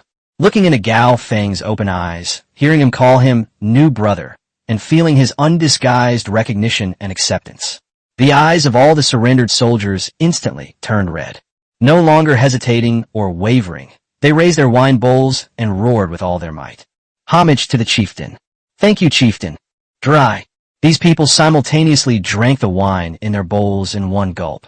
The spicy liquor and scalding tears slid down their throats together, extinguishing the last trace of doubt and unease in their hearts, and igniting a raging fire called hope and belonging. Although Gao Feng's actions were not directly aimed at any one person, they were like a spring rain, silently winning over the hearts of all the surrendered soldiers. The atmosphere of the banquet reached its peak. The firelight illuminated everyone's faces, reflecting the rising, unstoppable future of Panchir village. Gao Feng sat by the fire, watching the jubilant scene before him, and felt a sense of peace in his heart. He knew that this army, composed of refugees, bandits, and defeated soldiers, had truly been forged into a formidable force with a soul after experiencing the baptism of blood and fire and the calming effect of the victory celebration. Their soul is him, and he will lead this army, starting from this small valley, step by step, towards the wider world that belongs to him. The festivities of the banquet continued into the early hours of the morning. As the last soldier, completely drunk, was helped by his comrades to find a place to lie down, the entire first-line sky canyon finally fell into complete silence, accompanied by the fading firelight. Gao Feng was not drunk. For him, alcohol could no longer numb his strong nerves. He returned to a cave that had been temporarily cleared out. This place had once been a temporary outpost for the scouts of Dushan village, and now it had become his temporary command post. Suyu had already thoughtfully laid out clean animal hides inside the cave and lit a small incense burner to calm the nerves and dispel the dampness and bloody smell. "Brother Feng, you're back." Upon seeing Gao Feng enter, Suyu quickly came to greet him, her clear eyes filled with admiration and tenderness. She, like Luo Qin, witnessed this thrilling battle from the hillside behind them. When she saw Gao Feng being driven to the brink of danger by Xiong Batian, her heart nearly jumped out of her throat. Gao Feng smiled gently at her, indicating that he was all right, and then walked to a simple wooden table and sat down. Instead of resting immediately, he took out a charcoal pencil and a rough parchment from his pocket. These are newly captured spoils of war, far superior to the wooden planks previously used in Pancher village. Suyu didn't disturb him. She silently changed his cup of warm, spiritual spring water, then sat quietly to the side and, by the firelight, mended a torn leather armor. Inside the cave, the only sounds are the scratching of charcoal pencils on parchment and the occasional crackling of the fire. Gao Feng is reviewing the situation. This was a habit he had developed in his previous life. Regardless of whether a mission was successful or not, the post-battle review was just as important as the battle itself. He first wrote a few large characters on the parchment, gains and losses of this battle. The benefits are self-evident. He used charcoal to draw lines of inspiring text below. First, the main force of Dushan village was annihilated, and Xiong Batian was killed, thus completely eliminating the biggest external threat to Pancher village in the Gijiansha Mountains. Second, they captured over 400 surrendered soldiers, bringing the total population of the mountain stronghold to nearly 2,000. Among them, the number of combat-ready soldiers, after reorganization, reached 1,200. Third, the capture of 123 war horses provided the prerequisite for the formation of a cavalry force. Fourth, a large amount of weapons, armor, grain, gold, and silver were seized, and the mountain stronghold's treasury was filled to unprecedented abundance.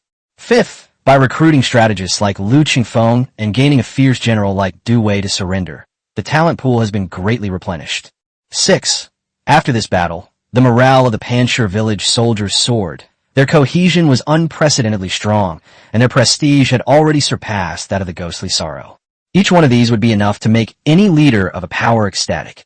But Gao Feng's face didn't show much joy. Instead, his brows furrowed even more tightly. He moved the charcoal pencil to the lost column, and the tip became heavy. Chapter 57, Triumphant Return. First, the casualties were heavy.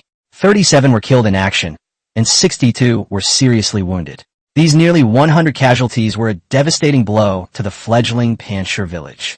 These men were all elites he had personally trained. They were the seeds of Pancher village. Each and every one of them was priceless. Second, the lack of high-end combat power. This is the most fatal problem exposed in this battle. If it weren't for the Shah's fearlessness and his own last-ditch gamble, a mere fourth-tier Xiong Batian would have almost caused his entire operation to collapse. He had ultimately underestimated the destructive power of absolute force on the battlefield. If Xiong Batian was already this formidable, what would happen if he encountered a fifth or even sixth-tier expert in the future? Third, the army's unit composition was limited, and its tactics were rigid. Aside from the range suppression provided by archers, the infantry of Pancher village were practically sitting ducks when facing top-tier fighters like Xiong Batian. Their so-called military formations were shattered in a single blow. Training specialized units capable of effectively containing and even eliminating top-tier fighters was an urgent problem. Fourth, the hidden dangers of population explosion. With nearly 2,000 mouths to feed, the daily food consumption is astronomical. Although the captured grain is plentiful, it will quickly deplete and last only 3 to 5 months at most. Lu Qingfeng's raid on Dushan village only provided temporary relief. For long-term sustainability, a stable and high-yield grain base is essential. V. Technological bottlenecks. Although the captured armor and weapons are plentiful, their quality is questionable. to arm all 1,200 newly recruited soldiers to the same level of equipment as the original elite troops of Pancher Village is, given the village's current iron smelting and forging capabilities, nothing short of a pipe dream. 6. The deterioration of the external environment. News of the destruction of Dushan Village will soon spread throughout Gijianshu, and even reach the county towns outside the mountains. A suddenly rising powerful force will inevitably attract the vigilance, covetousness, and even united efforts to eliminate all surrounding forces. The real test has only just begun. One by one, the facts were calmly and objectively listed on the parchment. The boundless enthusiasm I felt at the victory celebration banquet has now completely subsided, transforming into heavy pressure and a clear-headed understanding. Gao Feng put down his charcoal pencil and rubbed his temples. He knew that victory was never the end, but merely the beginning of the next, more difficult war. Brother Feng, have some water. Suyu walked up to him at some point and handed him a warm glass of water. Gao Feng took the water glass and drank it all in one gulp. The warm spring water slid into his stomach, dispelling his fatigue and making his thoughts clearer. Looking at the gentle and quiet girl beside him, the anger and pressure in his heart dissipated considerably. What are you thinking about? You've won such a great victory, yet you're still frowning. Suyu asked softly, reaching out her soft little hand to smooth his furrowed brows. I'm thinking, we still have a long way to go, Gao Feng said, holding her hand and letting out a soft sigh. In the past, we only had a small rock fortress with a few dozen people. We only needed to think about how to fill our stomachs and how to defend ourselves against wild animals. Now, we have nearly 2,000 people in our own territory. What I need to think about is how to ensure that these 2,000 people can always have enough to eat, how to have warm clothes to wear, and how to live with dignity in this chaotic world and not be bullied. The burden on my shoulders has become heavier. Suyu listened quietly, seemingly understanding but not quite, but she could sense the heaviness in Gao Feng's words. She didn't spout any grand principles. She simply placed her other hand gently on the back of Gao Feng's hand and said in the softest voice, no matter how heavy the burden is, I will stand with Brother Feng. A simple sentence can be more comforting than any grand pronouncement. Gao Feng felt a warmth in his heart and took her soft little hand in his palm. Yes, I'm not fighting alone. He had Suyu, the 4 Luo Qin sisters, and more than 1,000 brothers who were willing to bleed and risk their lives for him. He raised his head, and the confusion and pressure in his eyes had vanished, replaced by a more determined and profound light. Problems are meant to be solved.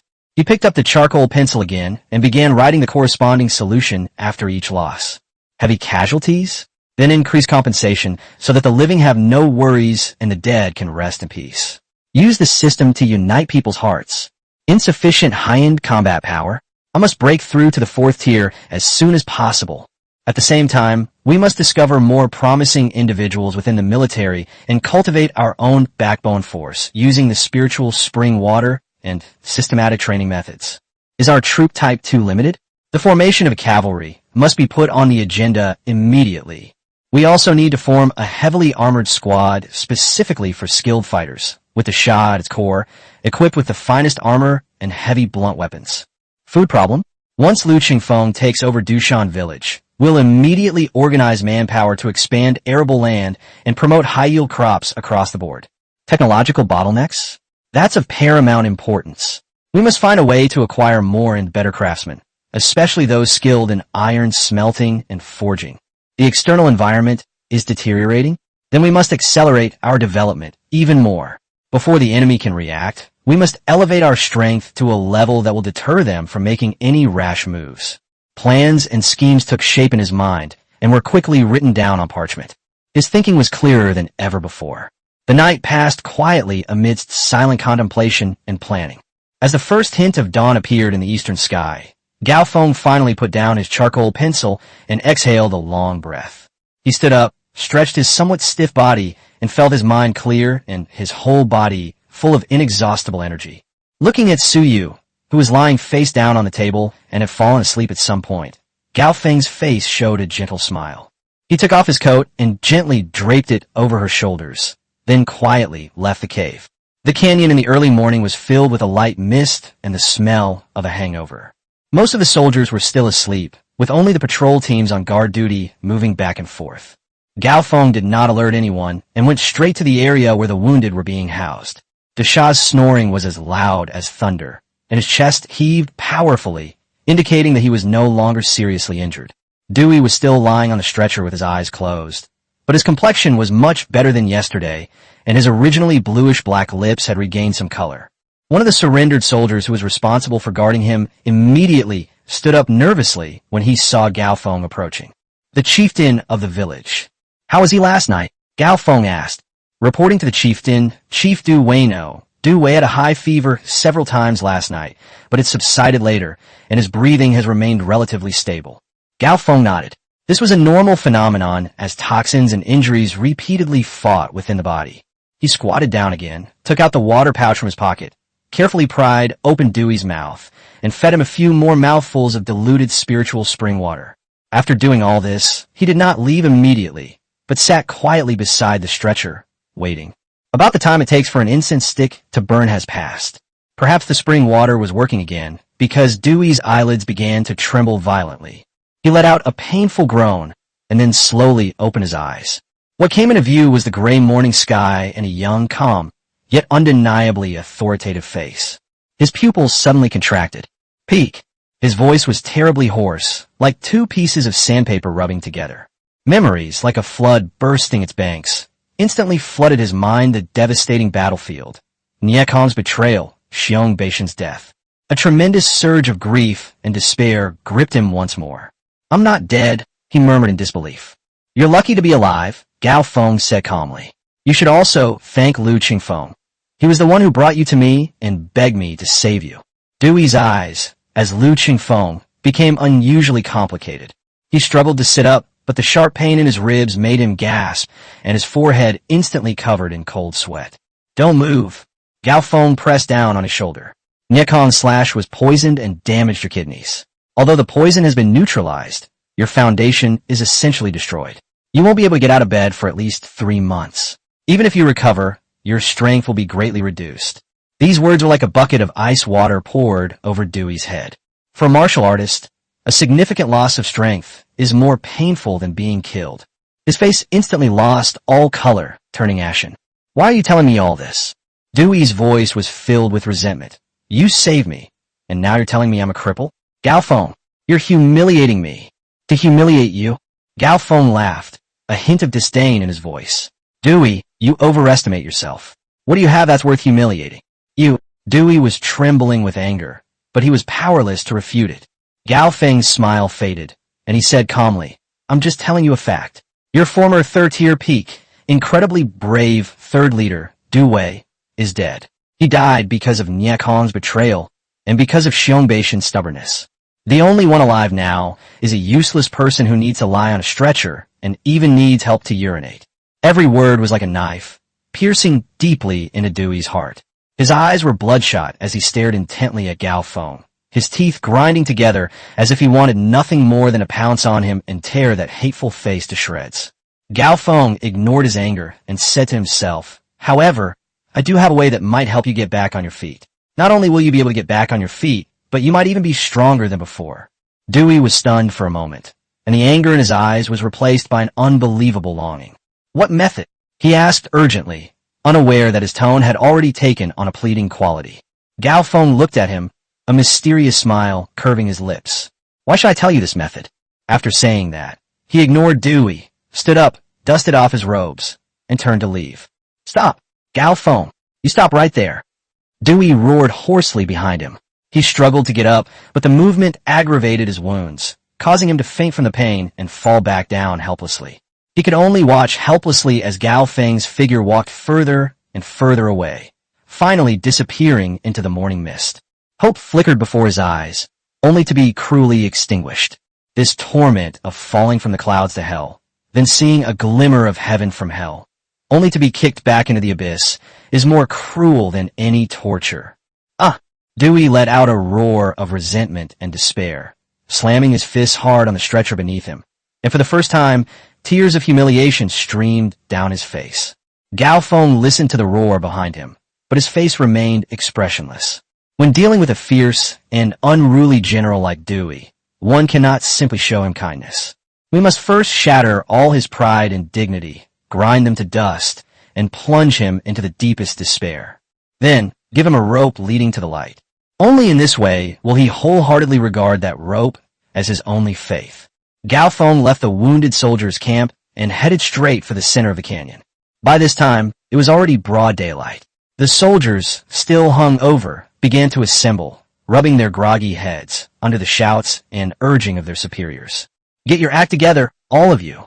You're sleeping like logs.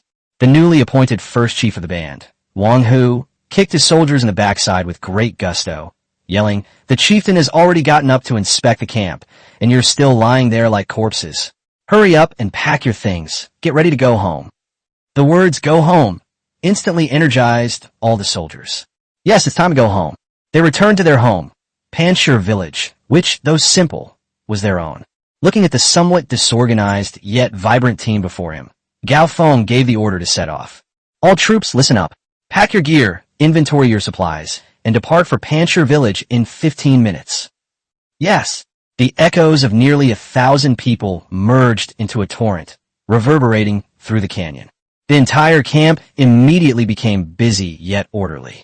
The soldiers sorted and bundled the captured weapons, leather armor, food bags, and other supplies, carrying them on their backs or tying them to their horses.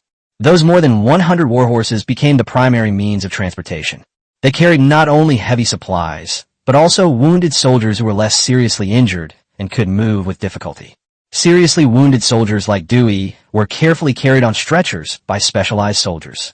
The entire procession stretched out like a long, giant dragon, winding through the narrow canyon. Leading the way is Gao Feng. He changed into a finely crafted black leather armor that he had seized from Xiong Batian, which made his figure appear even more upright. He did not ride a horse, but walked on foot at the front of the column like all the other infantrymen. Behind him stood the most elite veterans of Panshir village, who held aloft a large banner hastily made from bear skin, on which 2 large characters were written in white dye, hastily yet powerfully. Rock solid. In the middle of the column were the newly surrendered soldiers, who had been deliberately scattered and mixed among the veterans of Panshir village. They carried large and small bags of their spoils, their faces showing fatigue, but their eyes held a hint of peace and anticipation. At the rear of the column, the scout team, led by Li Si, the leader of the third song, covered the rear, remaining vigilant against any potential dangers. Set off. With a command from Gao Feng, the long procession, consisting of victors, surrendered soldiers, the wounded, and endless spoils of war, embarked on its journey home. Chapter 58, Knowing People and Making Good Use of Them. When Gao Feng returned to Panshir village with that huge and impressive triumphant team, everyone was in an uproar. Contrary to his earlier concerns, the stronghold of Panshir village was not destroyed, except that the granary had been emptied and the interior was somewhat messy. This is undoubtedly a huge surprise. After investigation and analysis, everyone agreed that Xiong Batian was in a hurry to pursue the main force after discovering that they had left empty and did not take this small mountain fortress seriously, which is why the house was preserved. That evening, a celebration banquet, even grander and more reassuring than the one held at Yixianshan, was held inside Panshir village. This time, without the tension of being in the wild, everyone was able to completely let loose. Slaughtering pigs and sheep, drinking fine wine, a joyful atmosphere filled the entire valley. The elders of Panshir village proudly boasted to the newly joined surrendered soldiers about the wisdom and prowess of their village chief. The surrendered soldiers had long since submitted wholeheartedly, and they were now on friendly terms with the veterans, with no more barriers between them. At the banquet, Gao Feng reiterated the compensation standards for all the brothers who died in battle, and also announced the work points reward system for all those who participated in the construction. In an instant, the entire Panshir village was bustling with noise, and morale was at its highest. Everyone is filled with boundless anticipation for a better future. After the revelry, the next morning, the entire Panshir village was thrown into an unprecedented and bustling construction project. Gao Feng knew that the current Panshir village was far from meeting the needs of a force of nearly 2,000 people. It is too small and too fragile, and must undergo a complete overhaul and upgrade. He named the entire expansion project the Rock City Project. The first step in the plan was to take stock of the population and resources and make the most reasonable division of labor. Luo Qin, a woman who has shown remarkable talent in internal affairs and planning, was appointed by Gao Feng without hesitation as Chief of Internal Affairs, temporarily assuming the responsibilities of the Government Affairs Hall and coordinating the livelihood and construction of the entire Pancher village. Under her leadership, several core administrative departments were quickly established, replacing the previous extensive and chaotic management model. The Household Registration Office was managed by Skinny Monkey. His task was to conduct a thorough survey and registration of all the people in Pancher village within 3 days. Name, age, gender, place of origin, original affiliation, and most importantly the skill one is good at. Are they young men who have served in the army? Or farmers who have tilled the land? Are they blacksmiths? Or embroiderers who can mend?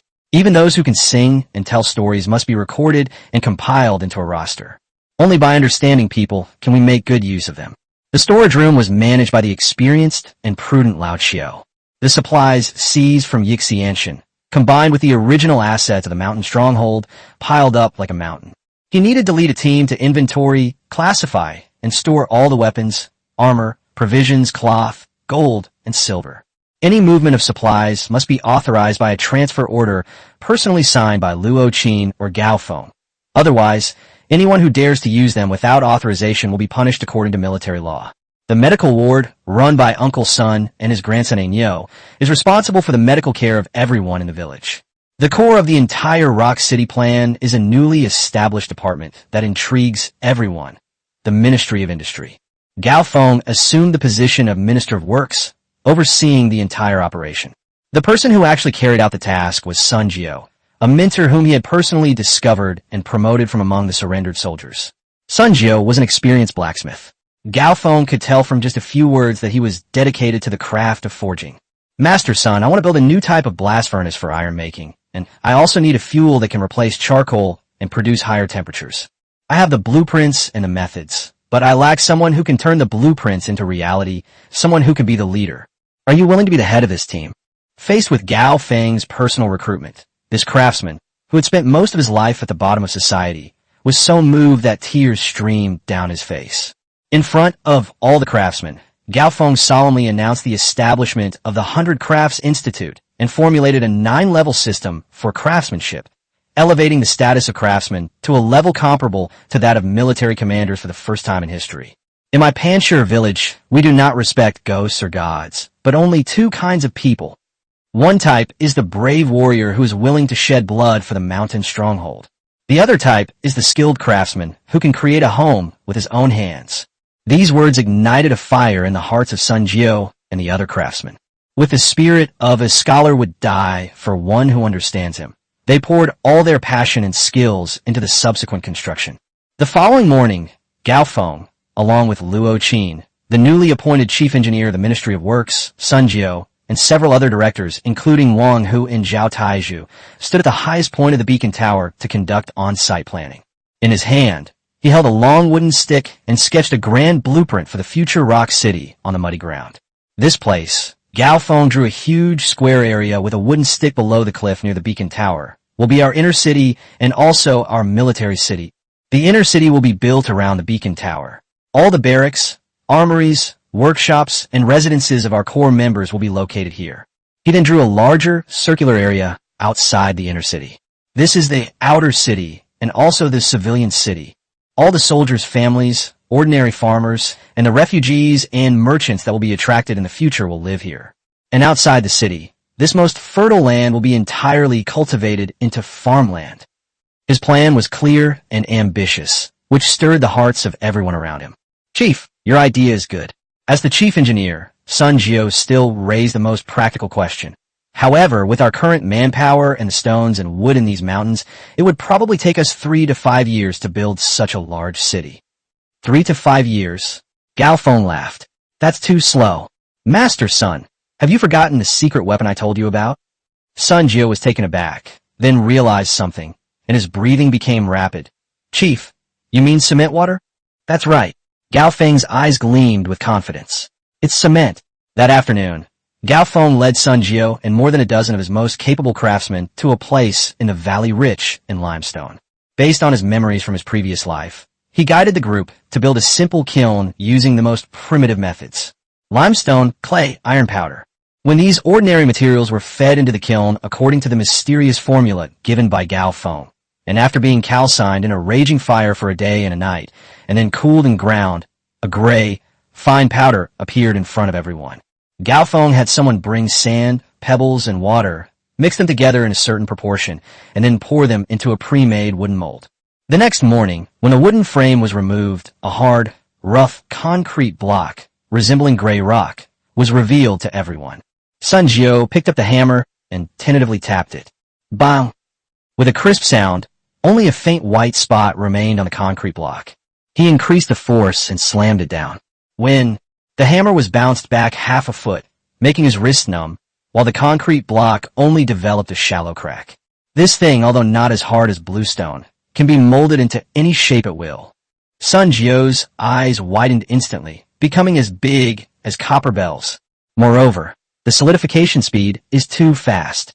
If it were used to build a wall, with stone as the skeleton and cement to fill the gaps, the sturdiness of that wall would probably be 3 times stronger than a simple stone wall. Most importantly, the construction speed can be more than 10 times faster. A divine object.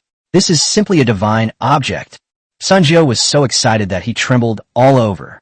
He knelt down with a thud, facing Gao Feng as if he were looking at a god descending to earth. The craftsmen behind him were also stunned, and then they knelt down as well, their eyes filled with unprecedented fervor and worship as they looked at Gao Feng. They knew that with this magical substance called cement, the grand plan that the chieftain had previously drawn up would no longer be a pipe dream. They will create a miracle with their own hands. The successful firing of cement was like injecting the most potent stimulant into the construction of the entire Panshir village.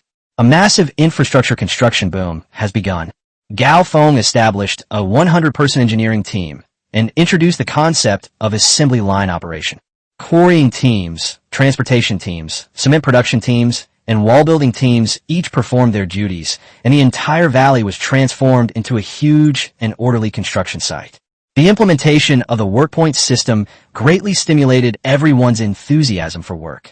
Amidst the busy construction work, Gao Feng did not forget about the army's training. He divided all his combat-ready soldiers into 800 ordinary soldiers and 400 elite corps soldiers. He further divided the elite corps into 3 entirely new troop types: the Tiger Guard Battalion for all-out defense, the Divine Machine Battalion for operating new ranged weapons, and the Rangers, which he valued most.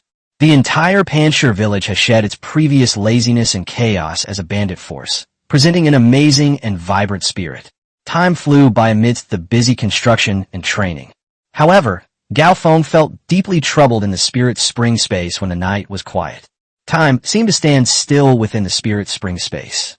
Gao Feng was shirtless, his body steaming with heat, and sweat streamed down his bronze skin.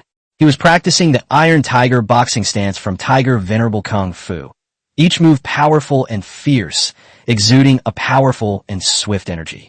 Drink! He threw a punch, and a muffled thud echoed through the air. However, after withdrawing his fist, Gao Feng showed no joy on his face. Instead, his brows were furrowed. Still not working.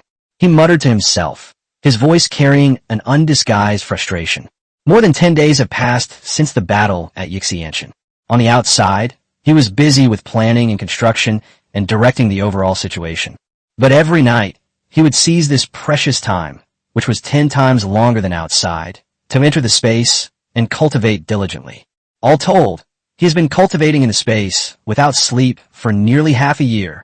He ate the spiritual spring water as food and drank it as water, and the process of tempering his body was extremely painful for him, but the effect was also remarkable. His body had already reached the peak of the 3rd stage of tendon training. His body was taut like a bowstring, and his muscles were knotted like iron blocks. In terms of strength, speed, and explosiveness, he far surpassed other martial artists of the same level. He was even confident that he could fight against an ordinary early-stage 4th-tier martial artist.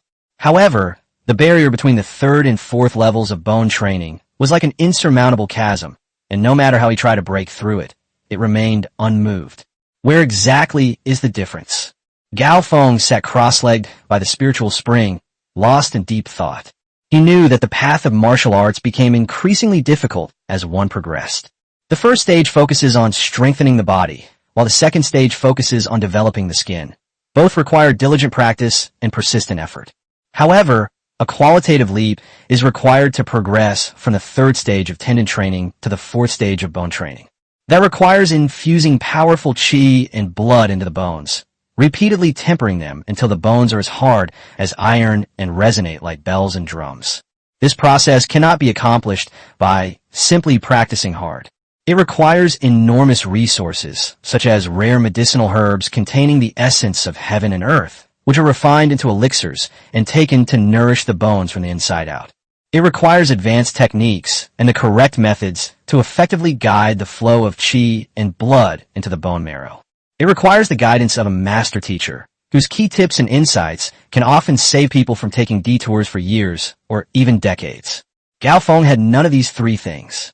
Although the Tiger Venerable skill is good, it is ultimately just an ordinary skill circulating in the martial arts world. Its upper limit is its limit, and it is even more difficult to break through it. Elixirs and medicinal herbs were out of the question. The spoils had long been used up in the previous battles and for healing. As for famous teachers, in the ghostly Sorrow Mountains, he himself is the strongest master teacher in everyone's eyes. Indeed, the power of an individual is ultimately limited. Looking at his calloused fists, Gao Feng felt a strong sense of crisis.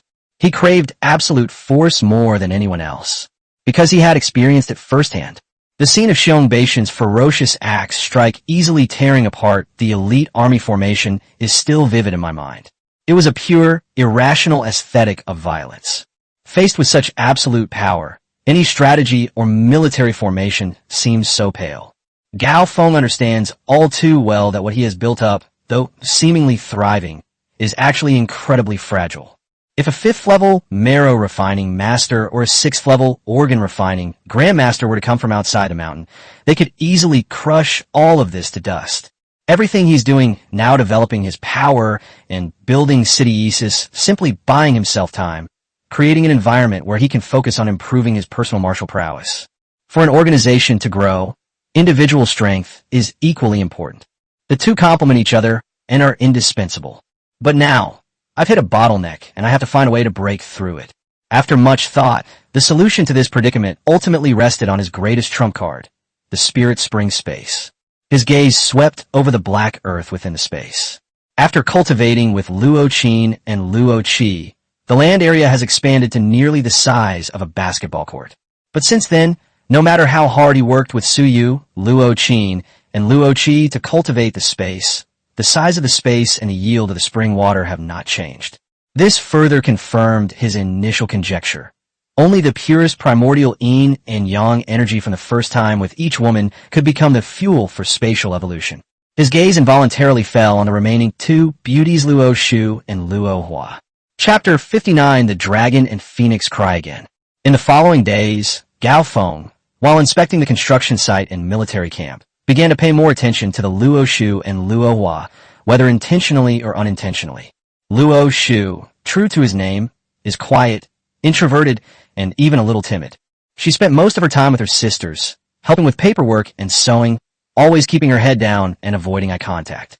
On one occasion, Gao Feng passed by the government office and saw her copying a population roster. Because of nervousness, a drop of ink accidentally fell onto the parchment, staining a large area. She was so frightened that her face turned pale and tears were about to fall. She stood there helplessly, like a child who had done something wrong. The women around her were all busy, and for a moment no one noticed her. Gao Feng walked over without scolding, but simply picked up another clean sheet of paper and said gently, "It's okay, you copied it wrong, just rewrite it. Keep your wrist steady in the future, don't be too nervous." His voice was calm, with a soothing quality. Luo Shu looked up and saw Gao Feng's lifeless face so close to hers. Her face flushed red instantly, and her heart started pounding uncontrollably. She stammered, "Thank you, chieftain. I didn't mean to. I know." Gao Feng smiled, reached out, and gently wiped away a bit of ink from her cheek. The warm touch on his fingertips made Luo Shu's body stiffen abruptly. A strange electric current surged from her cheek throughout her body, leaving her mind blank and unable to speak. On the other hand, Luo Hua's personality is completely opposite to Luo Shu's. She was lively and curious, and her big eyes always sparkled with a mischievous light. Gao Feng often saw her when he inspected the Shinji battalion. She was filled with intense curiosity about the complex, new catapults and crossbows. Unlike other girls who would just watch from afar, she boldly approached them, chattering like a little sparrow, asking the craftsmen and soldiers all sorts of questions. Why are these wheels so big? What is this lever for? Wow, this aiming scale is amazing. Did the chieftain come up with it? Her questions were naive and direct, yet they often hit the nail on the head, leaving even the burly men somewhat speechless, only able to scratch their heads and chuckle awkwardly. One afternoon, Gao Feng was personally testing a newly built crossbow. Luo Hua, like a little butterfly, came closer. Chief, can this huge thing really shoot such a thick spear that far? She blinked her big, curious eyes and asked, would you like to give it a try? Gao Feng asked her with a smile. Yes. Luo Hua nodded without hesitation. Good. Gao Feng took her hand and led her to the huge ballista. He taught her how to cock it, how to adjust the angle using the winch, and how to aim using the sight. The girl's hands were soft and delicate. Gao Feng's large, calloused hands enveloped her small hands, and a powerful, masculine aura made her face flush involuntarily. Now's the time. Release. At Gao Feng's command, Luo Hua forcefully pulled the lever. Buzz! With a deafening roar, a massive crossbow bolt, like a black lightning bolt, hurtled out and, with terrifying force, slammed into a giant target 500 paces away. The arrow fletching was still trembling wildly. Wow! Luo Hua let out an excited scream and jumped up excitedly. I hit it! I hit it! She turned her head and looked at Gao Feng, her bright eyes filled with undisguised admiration and love. At that moment, the girl's heart, without her realizing it, had been completely open to this godlike and demon-like man. It was another late night. After finishing his work for the day, Gao Feng returned to his room exhausted. He pushed open the door and found that, in addition to Suyu, Luo Qin, and Luo Qi who were already waiting in the room, Luo Shu and Luo Hua were also there. Two young girls, dressed in clean clothes, stood there gracefully. Although their cheeks were flushed and they lowered their heads, not daring to look at him, they showed no sign of backing down. It was Luo Qin who arranged it. This intelligent woman had already seen through Gao Feng's intentions. She knew that in this home, in this village, Gao Feng was their only sky, their only support. His strength is the happiness of all of them. Looking at the 5 stunningly beautiful women before him, each with their own unique charm, Gao Feng was immediately filled with desire. He sighed, stepped forward, and gently embraced Luo Shu and Luo Hua, the two still somewhat timid girls. From now on, follow me, and I will make sure you don't suffer anymore. That night, the dragon and phoenix sang again. When Gao Feng re-entered the spirit spring space, the entire space underwent a tremendous transformation. The area has expanded to nearly the size of a football field. The central spring has also transformed from a small pool into a lake with a diameter of over 10 meters. The spring in the center of the lake continuously gushes forth with spiritual water. What surprised him most was that in a corner of the space, the few precious medicinal herbs that he had casually planted and seized from Dushan village had matured ahead of schedule under the nourishment of the rich spiritual energy, emitting an enticing medicinal fragrance. One of them is the dragon blood ginseng, the main ingredient for refining the bone-forging pill, which takes decades to mature in the outside world. Very good. Gao Feng was overjoyed. With his dragon blood ginseng and Sun Bo's medical skills, as long as he can find a suitable pill formula, he has a great chance of refining the pill, breaking through the bottleneck, and entering the 4th level bone refining realm. However, when he told Uncle Sun about this idea, the old doctor looked troubled and shook his head repeatedly. Chief, the art of alchemy has been lost for many years. I've only read about it in ancient books. I know that alchemy requires a special furnace, fire control techniques, and a precise formula. None of these can be missing. We have nothing right now. This answer was like a bucket of cold water poured on Gao Feng's burning heart. Yes, what uses it to have medicinal herbs, but no elixir formula or alchemy furnace? Is he really going to be stuck at the peak of the 3rd tier, unable to advance any further? Once again, he felt deep distress and confusion about the future. Improving one's personal combat skills remains incredibly difficult. Just then, a scout in charge of communications rushed into his room, looking excited, and knelt down on one knee. Report. Chief, a letter from Mr. Liu. The scout took out a bamboo tube sealed with wax from his bosom and held it high above his head. Gao Feng immediately took it and opened the bamboo tube. The letter contained only one line of elegant, flowing handwriting. Everything went smoothly, and I will be returning soon. Upon seeing this letter, Gao Feng finally felt a huge weight lifted from his heart. Despite his nonchalant demeanor, he was still worried that Lu Chengfeng might run away, which would be a huge loss. However, at the time, he had no one else to rely on, so he had no choice but to appoint Lu Chengfeng and take the risk. He handed the letter to Luo Qin, who was standing beside him, saying, "It seems that our Captain Zan has not disappointed us." Luo Qin took the letter and looked at the confident handwriting on it, and sincerely exclaimed, "Mr. Lu is indeed very talented." Gao Feng nodded, his desire for talent growing ever more urgent. Over the next few days, the entire Panshir village was immersed in a wonderful atmosphere of anticipation and busy activity. On the one hand, the Rock City construction plan is progressing rapidly, thanks to the magic of cement. The foundations of the inner city walls have been completely excavated, and concrete pouring has begun.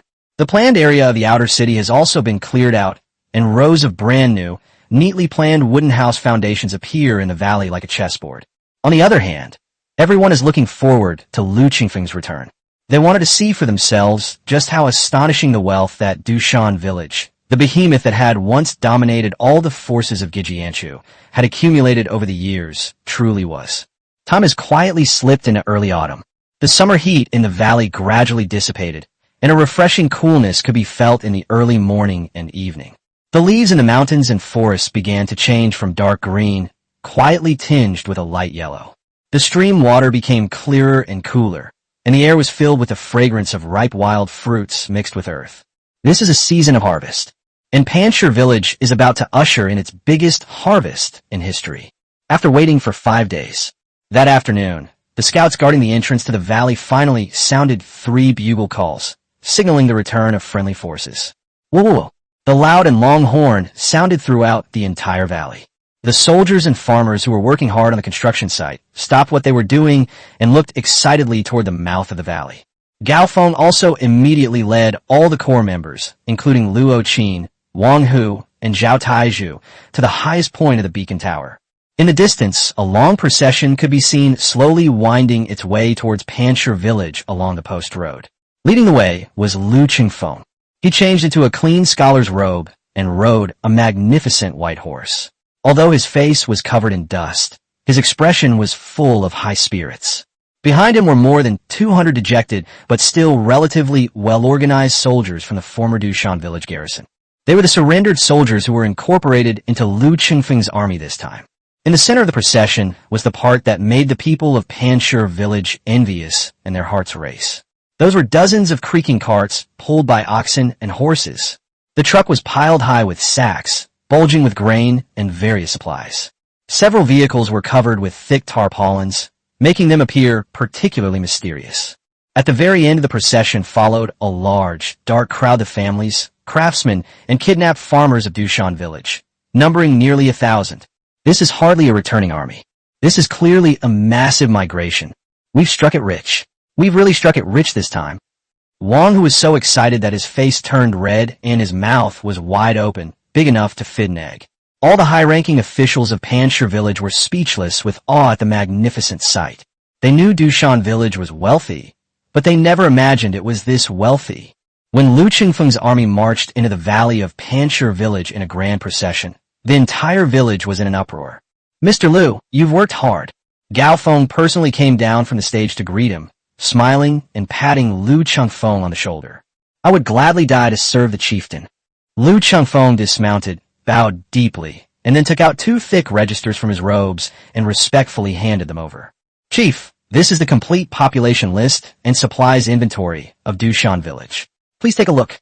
Gao Feng took the roster, glanced through a few pages, and could no longer hide the smile in his eyes. Dushan village has been established for several years and has indeed amassed a considerable amount of wealth. The gold and silver combined amounted to nearly 10,000 taels. Grain and cloth were piled up in 3 newly built warehouses. More importantly, the population has increased. This time, the total population of the entire Panshir village has exceeded 3,000. What truly delighted Gao Feng was the list of dozens of special talents attached to the population register. Among them were not only more advanced blacksmiths and carpenters, but also 2 medicine apprentices who knew how to refine herbs, and a lame array master, who was said to have escaped from a fallen sect. These are the treasures that Panshir village truly needs. Excellent. Mr. Liu, you have done a great service this time. Gao Feng did not hold back his praise. In front of everyone, he loudly announced, Liu Changfeng is promoted to military advisor of Panshir village and concurrently serves in the government affairs hall, holding a position equivalent to the deputy village chief. He is rewarded with 100 taels of gold and 100 acres of fertile land. This appointment shocked Liu Changfeng, and his eyes welled up with immense surprise and emotion. This also gave all the new recruits hope that as long as they made contributions, they could rise to the top in Panshir village. As the supplies brought back by Liu Changfeng were opened, counted, and stored, the cheers from the entire Panshir village never ceased. For Gao Feng, the biggest surprise came from those mysterious horse-drawn carriages covered with tarpaulins. When the tarpaulin was lifted, what was revealed was not gold or silver, but several book chests and a large wooden box. Inside, there were several sets of full-body armor and fine weapons, as well as various books and more than a dozen martial arts manuals looted from Dushan village. Guided by Liu Changfeng, Gao Feng found some of the most precious copies. Most of them are common Tier 1 items like Grasshopper and Iron Shirt. Although ordinary, it was a coveted treasure for those illiterate refugee soldiers. Among them, 2 martial arts manuals held Gao Feng's attention, so captivated that he couldn't look away. A book with a yellowed cover, its pages adorned with countless figures drifting like willow catkins, and 4 large, fluttering characters written on the cover, the willow catkin movement technique. Chief, Liu Changfeng explained from the side, this is a rare top-tier, 3rd-level lightness skill. When mastered, one can move as lightly as a swallow and leave no trace on the snow. It is not only good for long-distance raids, but also for maneuvering and dodging attacks in a small space. Gao Feng flipped through a few pages and felt that the footwork and power generation techniques were exquisite and far superior to the basic body techniques he had learned. This is exactly what he lacks most right now. With this movement technique, he will have an absolute advantage when facing opponents of the same level. Chapter 60, The Astonishing Wealth of Dushan Village. The other book was a secret manual wrapped in iron, heavy to the touch, and called Iron Body Skill. This technique is said to be a body-refining method passed down from the military, and it is also a 3rd-year technique. It does not cultivate internal strength, but only external skills. Through special breathing and striking methods, it can harden the skin, flesh, tendons, and bones to be as hard as iron and stone. However, the cultivation process is extremely painful, and only those with great perseverance can succeed. Liu Changfeng continued his introduction. When Gao Feng picked up the book, Iron Body Kung Fu, one person immediately came to mind as Sha. This technique is practically tailor-made for the Sha. Great! That's wonderful. Looking at the 2 manuals, Gao Feng felt even more joy than when he obtained the gold and silver treasures. He immediately decided to build a library on the highest floor of the inner city's beacon tower. All the captured books and techniques will be stored here. At the same time, he announced a new system that drove everyone crazy, the merit exchange system. Whether it was participating in construction and accumulating work points, or going out to fight and making military achievements.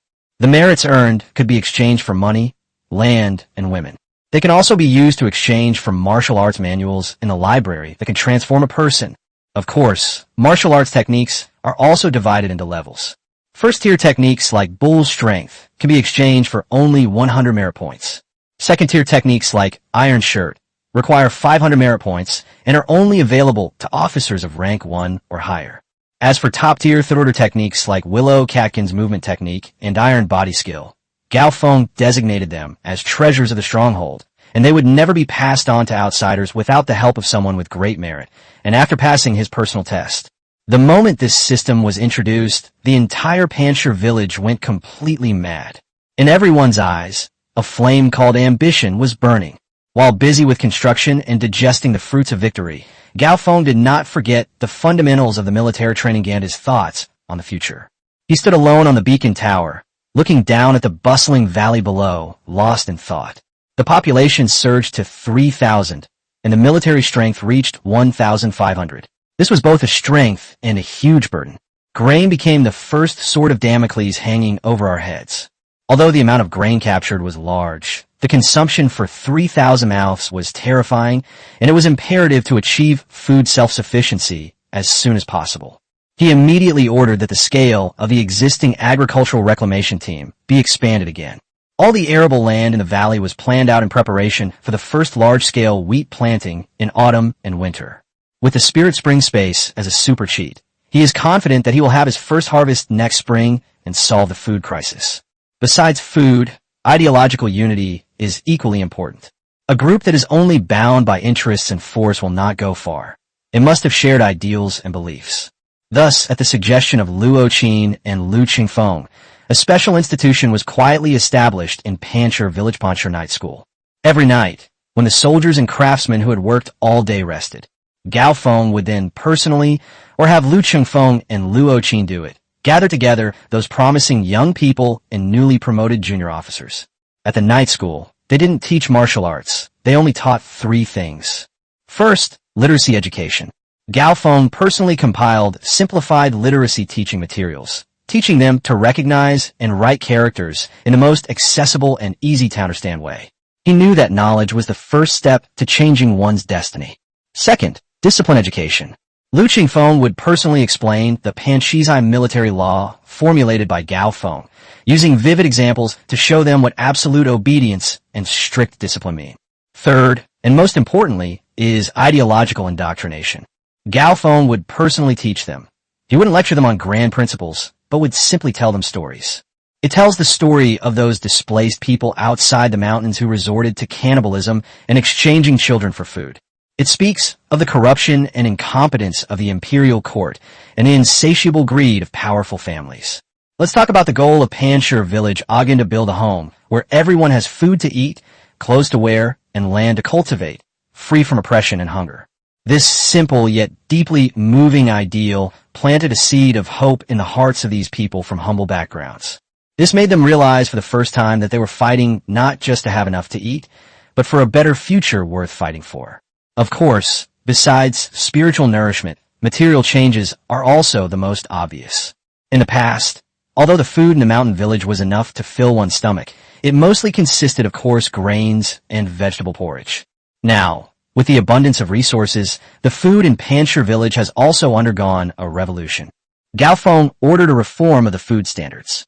Ordinary laborers involved in the construction were guaranteed 2 dry meals and 1 soup meal per day, and were also given meat once every 10 days.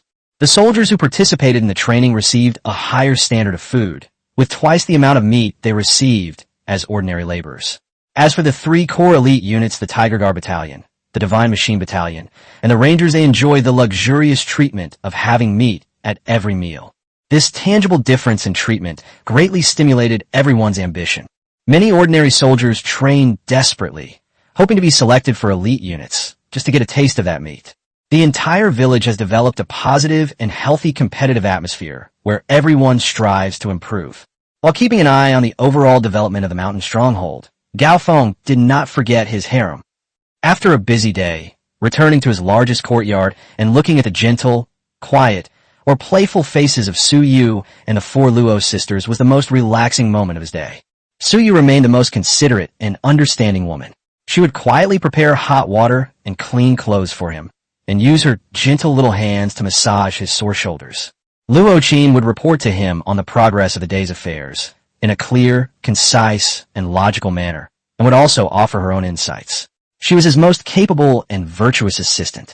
After practicing dual cultivation, Luo Qi's personality became less fierce and more feminine. But she remained obsessed with martial arts, pestering Gao Feng every day to ask him about the intricacies of the tiger venerable skill and the blood battle saber technique. The two often sparred in the courtyard, and the clash of their weapons added a unique charm to the experience. As for the 2 little girls, Luo Shu and Luo Hua, they were even more clingy. Luo Shu would sit quietly to the side, grinding ink for Gao Feng, or holding a book and reading stories to him in her soft, sweet voice. Luo Hua would chatter like a happy little bird, sharing the day's interesting stories with Gao Feng, where she would hold his hand and ask him to accompany her to the back mountain to see the 2 big tigers. The happiness of having multiple wives is nothing more than this. Gao Feng enjoyed this rare moment of warmth, but the desire for strength in his heart never wavered. he continued to diligently cultivate in the spiritual spring space at night. He carefully reviewed the martial arts skills he had learned. The foundation of internal strength lies in the Tiger Venerable skill obtained from Black Wind Stronghold. This technique excels in its powerful chi and blood circulation, and its ability to strengthen tendons and bones has already helped him stand firmly at the peak of the third tier. However, through repeated study and deduction, he has already touched the upper limit of this technique. The Tiger Sovereign technique can only support my cultivation up to the 4th level at most. If I want to go further, I must find a higher level technique, at least a 5th or even the 6th level. This is the most important thing. For external body training, it's the newly acquired Iron Body skill. This exercise complements the Tiger Venerable skill, one focusing on cultivating internal chi and blood, and the other on cultivating external muscles and bones. These days, within the Spirit Spring space, he has been using 10 times the time flow rate to try and cultivate this painful technique. Following the instructions in the manual, he mixed the spiritual spring water with some blood-activating herbs and applied it all over his body. Then, he would use a specially made wooden stick or even a small iron hammer to continuously strike his body according to the special frequency and route recorded in the technique. From arms, chest, back, and legs. Each strike brought waves of tingling and stinging pain that went deep into the bone marrow. If it weren't for the spiritual spring water constantly repairing the damaged skin and flesh, an ordinary person would have given up halfway through. Even so, after each training session, Gao Feng felt as if he'd been beaten up by hundreds of people. His whole body was bruised and purple, and he would wince in pain if he moved even slightly. But he could clearly feel that his skin and even the depths of his muscles were becoming increasingly dense and resilient in this process of breaking down and rebuilding. This technique has great potential, Gao Feng thought to himself. Although it is painful, it is the most effective way to enhance my ability to withstand direct attacks. I must persevere. The techniques of killing are the Blood Battle Saber technique and the Overlord Spear technique. He had already mastered the Bloodbath Blade technique, and every move was filled with the killing intent of iron and blood. Combined with his fighting skills from his previous life, its power was greatly enhanced. His Overlord Spear technique was honed to perfection, possessing unparalleled power, dominance, and invincibility. His recent focus of practice has been on the book Willow Catkin's movement technique. This lightness skill was completely different from everything he had learned before. It doesn't emphasize strength or speed, but rather the concept of borrowing. Borrowing the power of the wind, the terrain, and even the force of the strong winds generated by the enemy's attack. The methods of cultivation are also extremely unique. The first step is to walk on water without making a ripple. Gao Feng jumped directly into the Spirit Spring Lake. At first, every time he landed, it stirred up huge splashes of water, and his internal energy was consumed at an alarming rate. But with the almost limitless energy potion in the Spirit Spring space, he tirelessly tried it again and again. After countless failures, he slowly found that wonderful feeling. The internal force is evenly distributed across the soles of the feet like silk threads, forming a thin air film the moment it touches the water surface, dispersing the body's weight. After nearly a month of arduous training in the space, he was finally able to walk 7 or 8 steps on the lake without sinking. But outside, during the day, instead of keeping himself cooped up in the village, Gao Feng used the excuse of investigating the surrounding environment of the village and looking for potential threats to enter the primitive and dense forest of Gijianshu alone. This was both a reconnaissance site and a natural training ground for him to practice the Willow Catkins in the Wind technique. In the forest, ancient trees reach for the sky, vines intertwine, and the terrain is complex and varied. Gao Feng's figure moved swiftly among the treetops and vines, like a nimble monkey. He would sometimes lightly touch the swaying branches with his toes and use the momentum to leap high into the air. Sometimes its body would slide along the rough tree trunk as if it had no bones. Sometimes it resembles a real fallen leaf, tracing an incredible arc in the air before silently landing on another tree. At first, his movements were somewhat clumsy and stiff, and he would often fall awkwardly from the tree due to poor circulation of his internal energy. But as time went on, his movements became more and more fluid and natural. His understanding of this movement technique deepened. There's another benefit to practicing cultivation in the mountains and forests. That is, you can also search for various valuable resources along the way. His 5 senses were already far beyond those of ordinary people, and after cultivation, they became even more acute. He could spot any rare medicinal herbs, edible mushrooms, or hidden mineral veins. That day, as he was passing by a damp, shady hillside, he suddenly smelled a faint, peculiar fragrance. He followed the scent and found a blood-red plant, shaped like a ginseng, in a crevice of a rock covered with thick moss. Is this a blood Ganoderma? Gao Feng's heart skipped a beat as he recognized this rare, second-tier medicinal herb, which had been recorded in Uncle Sun's medical book. It is said that this substance has a strong effect of replenishing qi and promoting blood circulation, and is an excellent ingredient for refining various healing pills. He carefully dug out the blood-red Ganoderma, lucidum along with the soil around its roots, and then, with a thought, sent it directly into the spiritual spring space and planted it in the fertile black soil. He believed that in this treasure land rich in spiritual energy, this bludgeonoderma would soon be able to multiply into a large area. Thus, Gao Feng spent his days in the mountains and forests, exploring the environment, practicing his movement techniques, and collecting medicinal herbs. At night, he would enter the space to diligently cultivate his internal energy and body-refining techniques. His strength is growing slowly but steadily at a solid pace. But that fourth-level threshold still stood before him like an insurmountable mountain. He knew that this was not something that could be solved by asceticism alone. Before obtaining a higher-level cultivation technique, he could only continuously accumulate experience and hone his foundation, waiting for the opportunity to break through. Time flies, and after more than a month of recuperation, Dewey's injuries were finally healed. For more than a month, although he was lying in a hospital bed, he saw everything that happened in Pancher village. He witnessed the bustling construction scene. He saw the genuine smiles on the faces of those former comrades who had surrendered. I witnessed how those new recruits, under rigorous training, transformed from a motley crew into battle-hardened soldiers who obeyed orders without question. Furthermore, we witnessed how Gao Feng used astonishing methods to create the miraculous substance cement out of thin air. He listened to Lu Qingfeng recount the many amazing aspects of Gao Feng. This young chieftain seemed to know and do everything. His pride and resentment had long been worn away by these unbelievable events. Instead, there's a deep, heartfelt sense of awe and reverence. He finally understood that the defeat of Dushan village was not accidental. Xiong Beishan's death was not a fluke.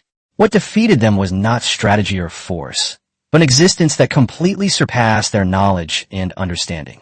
Chapter 61, Three-Pointed Double-Edged Sword. That day, Lu Qingfeng came to his room again. The two sat facing each other in silence for a long time. Lu Qingfeng poured him a cup of tea and slowly asked, "Brother Du Wei, is your injury fully healed?" Dewey nodded, his voice low. "Thank you for your concern, strategist. He is out of danger. So what are your plans for the future?" Lu Qingfeng looked directly into his eyes. Dewey fell silent. What could his plan be? Dushan village is gone. Its leader is dead, and he is now a homeless, wandering ghost. Seeing the confusion in his eyes, Lu Qingfeng smiled and said, "Brother Du Wei, do you know why the chieftain has kept you alive all this time? Why he went to such lengths to cure you, even at the cost of using divine medicine? With the chieftain's methods, as you've probably seen, it is not difficult to cultivate another peak third-tier general. He kept you around because he respected your rare loyalty and uprightness in Dushan village. He once told me that a force cannot rely solely on intelligence and force. It must also have rules and laws. And you, Brother Dewey, are the one in his heart most suitable to wield the law." Lu Qingfeng's words were like a bolt of lightning, cleaving through the fog in Dewey's mind. He suddenly raised his head, and for the first time, a light called hope rekindled in his eyes. The next day, Dewey put on a clean and smart outfit and combed his hair meticulously. He came alone to Gao Feng's door, straightened his robes, and knelt on one knee. Dewey, the sinner, pays his respects to the chieftain. His voice was still deep, but the resentment and malice of the past were gone, replaced by a sense of relief and respect. Gao Feng was in the courtyard, instructing Desha on the basic methods of iron body kung fu. Desha still couldn't learn the subtle breathing technique. He just imitated Gao Feng, repeatedly pounding his terrifying muscles with his fists, making muffled bang sounds. Upon hearing the sound, Gao Feng turned around, looked at Du Wei kneeling on the ground, and a faint smile appeared on his face. He knew that he had finally tamed this unruly tiger. He personally stepped forward and helped Dewey up. "Boss Du, welcome back to the team." He didn't say much, just a simple sentence. Dewey's eyes welled up with tears, and he nodded heavily. I am willing to be the chieftain, and I will go through fire and water for you. Gao Feng patted him on the shoulder and then announced his appointment. From this day forward, Du Wei shall be the head of the enforcement hall of my Panshir village, and concurrently the deputy commander of the Tiger Guard Battalion. The Hall of Law Enforcement is in charge of all punishments in the stronghold.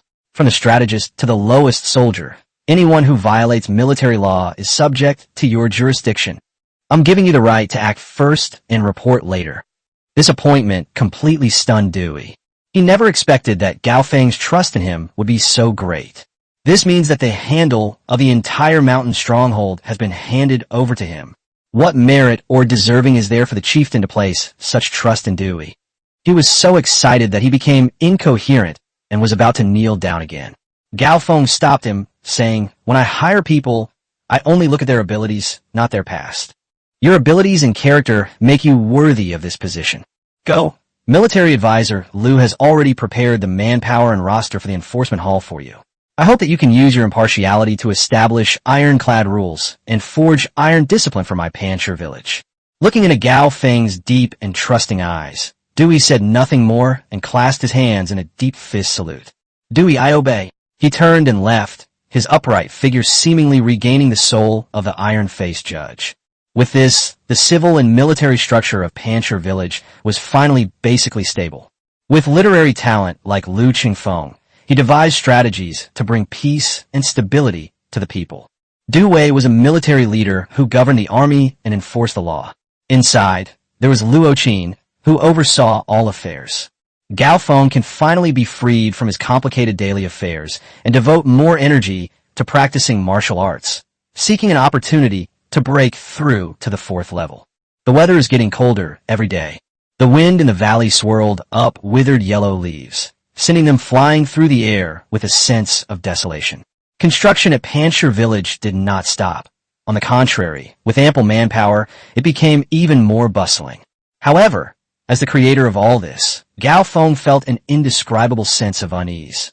This restlessness stemmed from the stagnation of his own power. In the stillness of the night, he once again immersed himself in the spiritual spring space.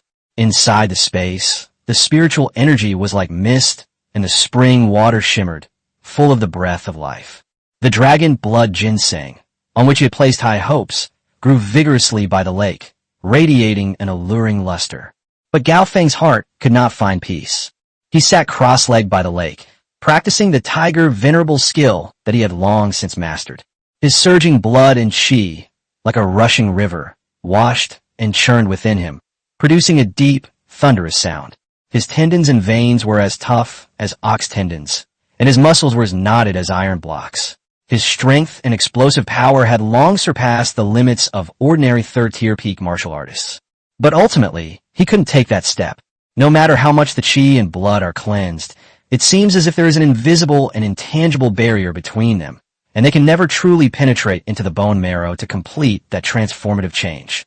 It's like a pot of water heated to 99 degrees Celsius, but it's always just 1 degree short of boiling. He tried countless times, but each forced impact only caused his meridians to ache with excruciating pain, while having no effect on that barrier. The cultivation technique, or the level of the cultivation technique, is too low. Gao Feng slowly finished his practice, exhaled a breath of stale air, and a hint of helplessness flashed in his eyes. He knew better than anyone that the tiger venerable technique, which he obtained from Black Wind Stronghold, was already at its limit if it could support him in cultivating to the peak of the 3rd rank. Without a more advanced method to guide you, forcibly attempting to break through will at best damage your meridians, and at worst cause you to suffer from qi deviation and destroy your foundation. It seems that until I find a new technique, I can only continue to hone my foundation and seek other methods to improve my actual combat power. Having made up his mind, he no longer focused on breaking through his cultivation level, but instead began practicing the blood battle blade technique. This sword technique is fierce and ruthless, with every move aimed at vital points, and is full of killing intent. His swordsmanship, which he had mastered in his previous life, had surpassed even his masters. Then, he picked up a long wooden stick, used it as a spear, and began practicing the Overlord Spear technique.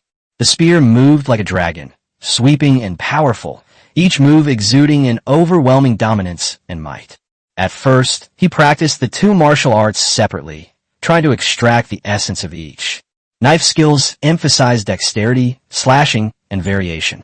Gun techniques emphasize power, thrusting, and sweeping. The two styles are very different and seem unlikely to get along.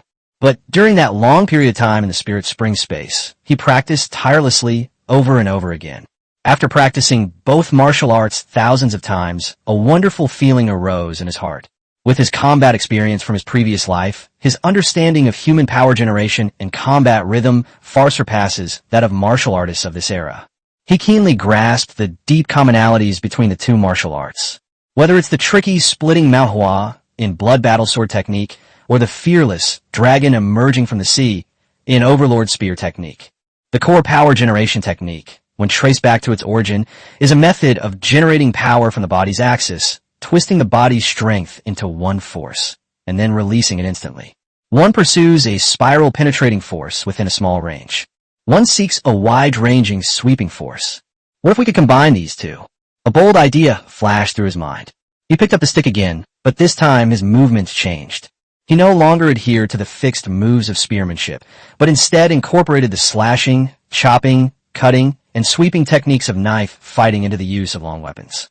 The wooden stick in his hand sometimes moved like a venomous dragon emerging from its cave, thrusting forward with lightning speed.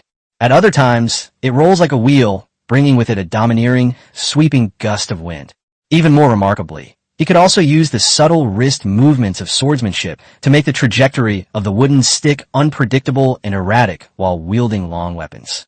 A brand new combat prototype, combining the power and domineering nature of a gun with the agility and versatility of a knife, was becoming increasingly clear in his mind. He stopped, his heart pounding with emotion. He knew that he had found a way to boost his combat power again before breaking through to the 4th rank. However, ordinary knives are too short to fully utilize their sweeping advantage. Ordinary guns lack the ability to slash and change direction. He needs a new weapon that can perfectly embody his fighting philosophy. He walked to an open space and, using a piece of burnt charcoal, sketched a peculiar weapon on the hard mud. The weapon was about 9 feet long. Its main body resembled a spear. The front end is an incredibly sharp spearhead, capable of piercing through any armor. Below the spear tip, on both sides, there is a crescent-shaped blade that curves upward and gleams with a cold light. It can be used to block or to slash and strangle like twin swords. It has a counterweight iron ferrule at the back, which can be used to smash or strike. The prototype of this weapon is none other than the legendary 3-pointed double-edged sword.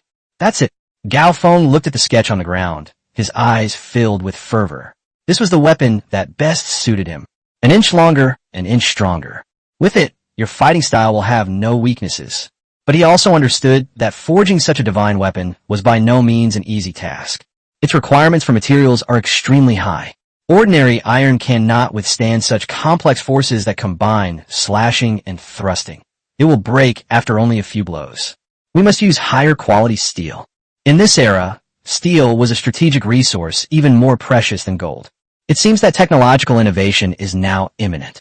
This idea instantly elevated his steelmaking plan, which was originally just for development purposes, to the highest priority concerning his own combat strength.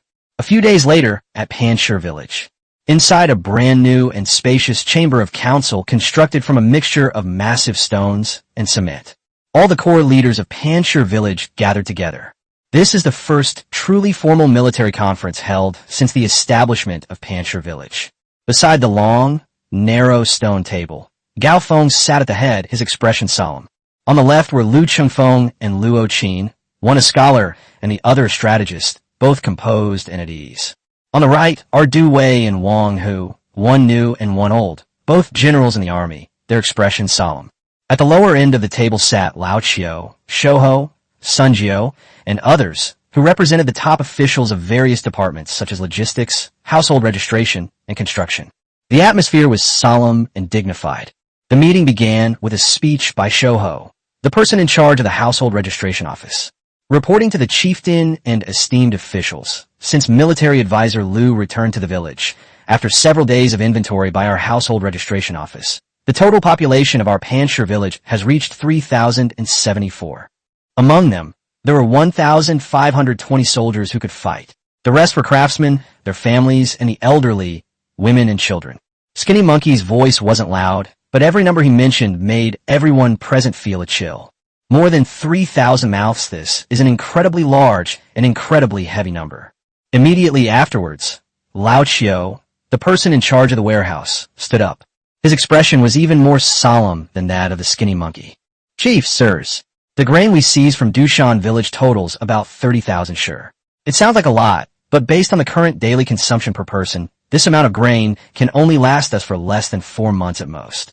That means we will run out of food before the new grain is planted next spring. Old Qiu's words struck everyone's hearts like a boulder. The council chamber was deathly silent. Everyone understood that food was the first sword hanging over Panshir village. Wang, who was a rough man, and he couldn't help but ask, then what should we do? We can't let everyone go hungry, can we? How about we lower the food allowance? No. Skinny Monkey immediately disagreed, saying, the food standards are related to morale and public sentiment, and we have worked hard to establish them. Lowering them will inevitably lead to unrest, which would be a loss. Then what do you suggest we do? Wang Hu said anxiously. All right. Gao Feng raised his hand, stopping the argument. His gaze, calm yet sharp, swept over everyone present. Wang Hu makes a good point, but Skinny Monkey is even more right. Cutting costs is a last resort. What we need to do now is not think about how to save food, but how to seize more food. He suddenly stood up and walked to the center of the council hall, to the huge sand table map that he and Lu Chengfeng had made by hand. On the sand table, the terrain of the Gao Saro mountain range was perfectly replicated.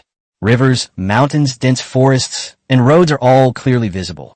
Within a radius of 300 miles around Panshir village, there were more than a dozen small black flags of varying sizes, each representing a different bandit force. Please take a look, everyone. Gao Feng slammed his hand heavily on the edge of the sand table. Our foundation is here, but our hands and feet cannot be confined to this small rocky valley. These surrounding forces are scattered like stars in the sky. They used to be a threat to us, but now they are our granary, our source of manpower. They're the stepping stones for us to leave these mountains. His words stirred the blood of the crowd, and the worry in their eyes was gradually replaced by a soaring, fighting spirit. Gao Feng's gaze slowly moved across the sand table. Today, I hereby announce the official launch of the Gao Saro cleanup plan in Panshir village. Chapter 62, All-Out Attack. His finger first touched a small flag at the deepest part of the map. This place is called the Cave of 100 Ghosts. It is located deep in the mountains, with complex terrain, making it easy to defend and difficult to attack. Moreover, its actions are secretive, and it does not currently have any direct conflict of interest with our rock stronghold. A forced attack would be counterproductive. Therefore, we will leave it for now and deal with it later. Then his finger landed heavily on the other, largest black flag. The flag was planted at the intersection of 3 roads. This place, the Crossroads, it's a major trade route connecting Gijianshu to the outside world. The bandits here are rolling in money by collecting tolls. Taking will not only solve part of our money and food problems, but also give us complete control of this trade route. Therefore, our main target is it, and also the other smaller factions scattered around. Gao Feng raised his head, his gaze sharp as lightning, and looked at Dewey. Dewey, your subordinate is here. Dewey immediately stood up, clasped his hands, and bowed. I appoint you as general who destroys the enemy, commanding the Tiger Guard battalion, and also give you 500 elite infantrymen. Your mission is singular. Capture Sanchiku and remove this toughest thorn in our side. Your subordinate obeys. Dewey's voice was resolute and full of powerful confidence. As soon as the appointment was made, a subtle, complex expression flashed across Wang Hu's face. He couldn't help but speak up. Chief, Sanchiku is a tough nut to crack. General Du is a new recruit. Although he is exceptionally capable, is he up to the task of such an important mission? He didn't finish his sentence, but his meaning was clear. He was worried about giving surrendered generals important positions, fearing that problems might arise. The atmosphere in the council chamber instantly became somewhat subtle. Many elderly people in Panshir village actually share the same worries as Wang Hu. Gao Feng's eyes instantly turned sharp as a knife, scanning the entire room. I trust General Du's abilities and loyalty. His voice wasn't loud, but it carried an undeniable authority. Our Panshir village employs people based solely on their talent, regardless of their background. From this day forward, Anyone who brings up their background again will face the ruthlessness of our military law. I'm making this clear. Whoever can bring merit to our stronghold is my brother, Gao Feng. Whoever schemes behind our backs and holds us back is my enemy. Panshir village. The entire room fell silent instantly. Wang Hu broke out in a cold sweat and quickly bowed, saying, "Chief, please calm down. I spoke too much." Gao Feng's gaze softened somewhat. He knew that such suspicion was normal and that it had to be nipped in the bud with swift and decisive action. For Dewey, this was pressure, but also an immense trust. Dewey glanced gratefully at Gao Feng, and the last trace of estrangement in his heart vanished, leaving only the resolute determination of a scholar to die for one who understands him. Then, Gao Feng's gaze turned to Lu Chengfeng. "Lu Chengfeng. Chengfeng is here." Lu Chengfeng stood up with a smile. "I appoint you as General Anjing, leading cavalry and 300 light infantry. Your mission is to sweep away all the surrounding small forces with lightning speed, while General Dewey attacks Sanchiku. I want you to make Ghost Fear only have one voice left within half a month." "Chengfeng, I accept the order." Lu Chengfeng smiled confidently, as if all of this was already within his expectations.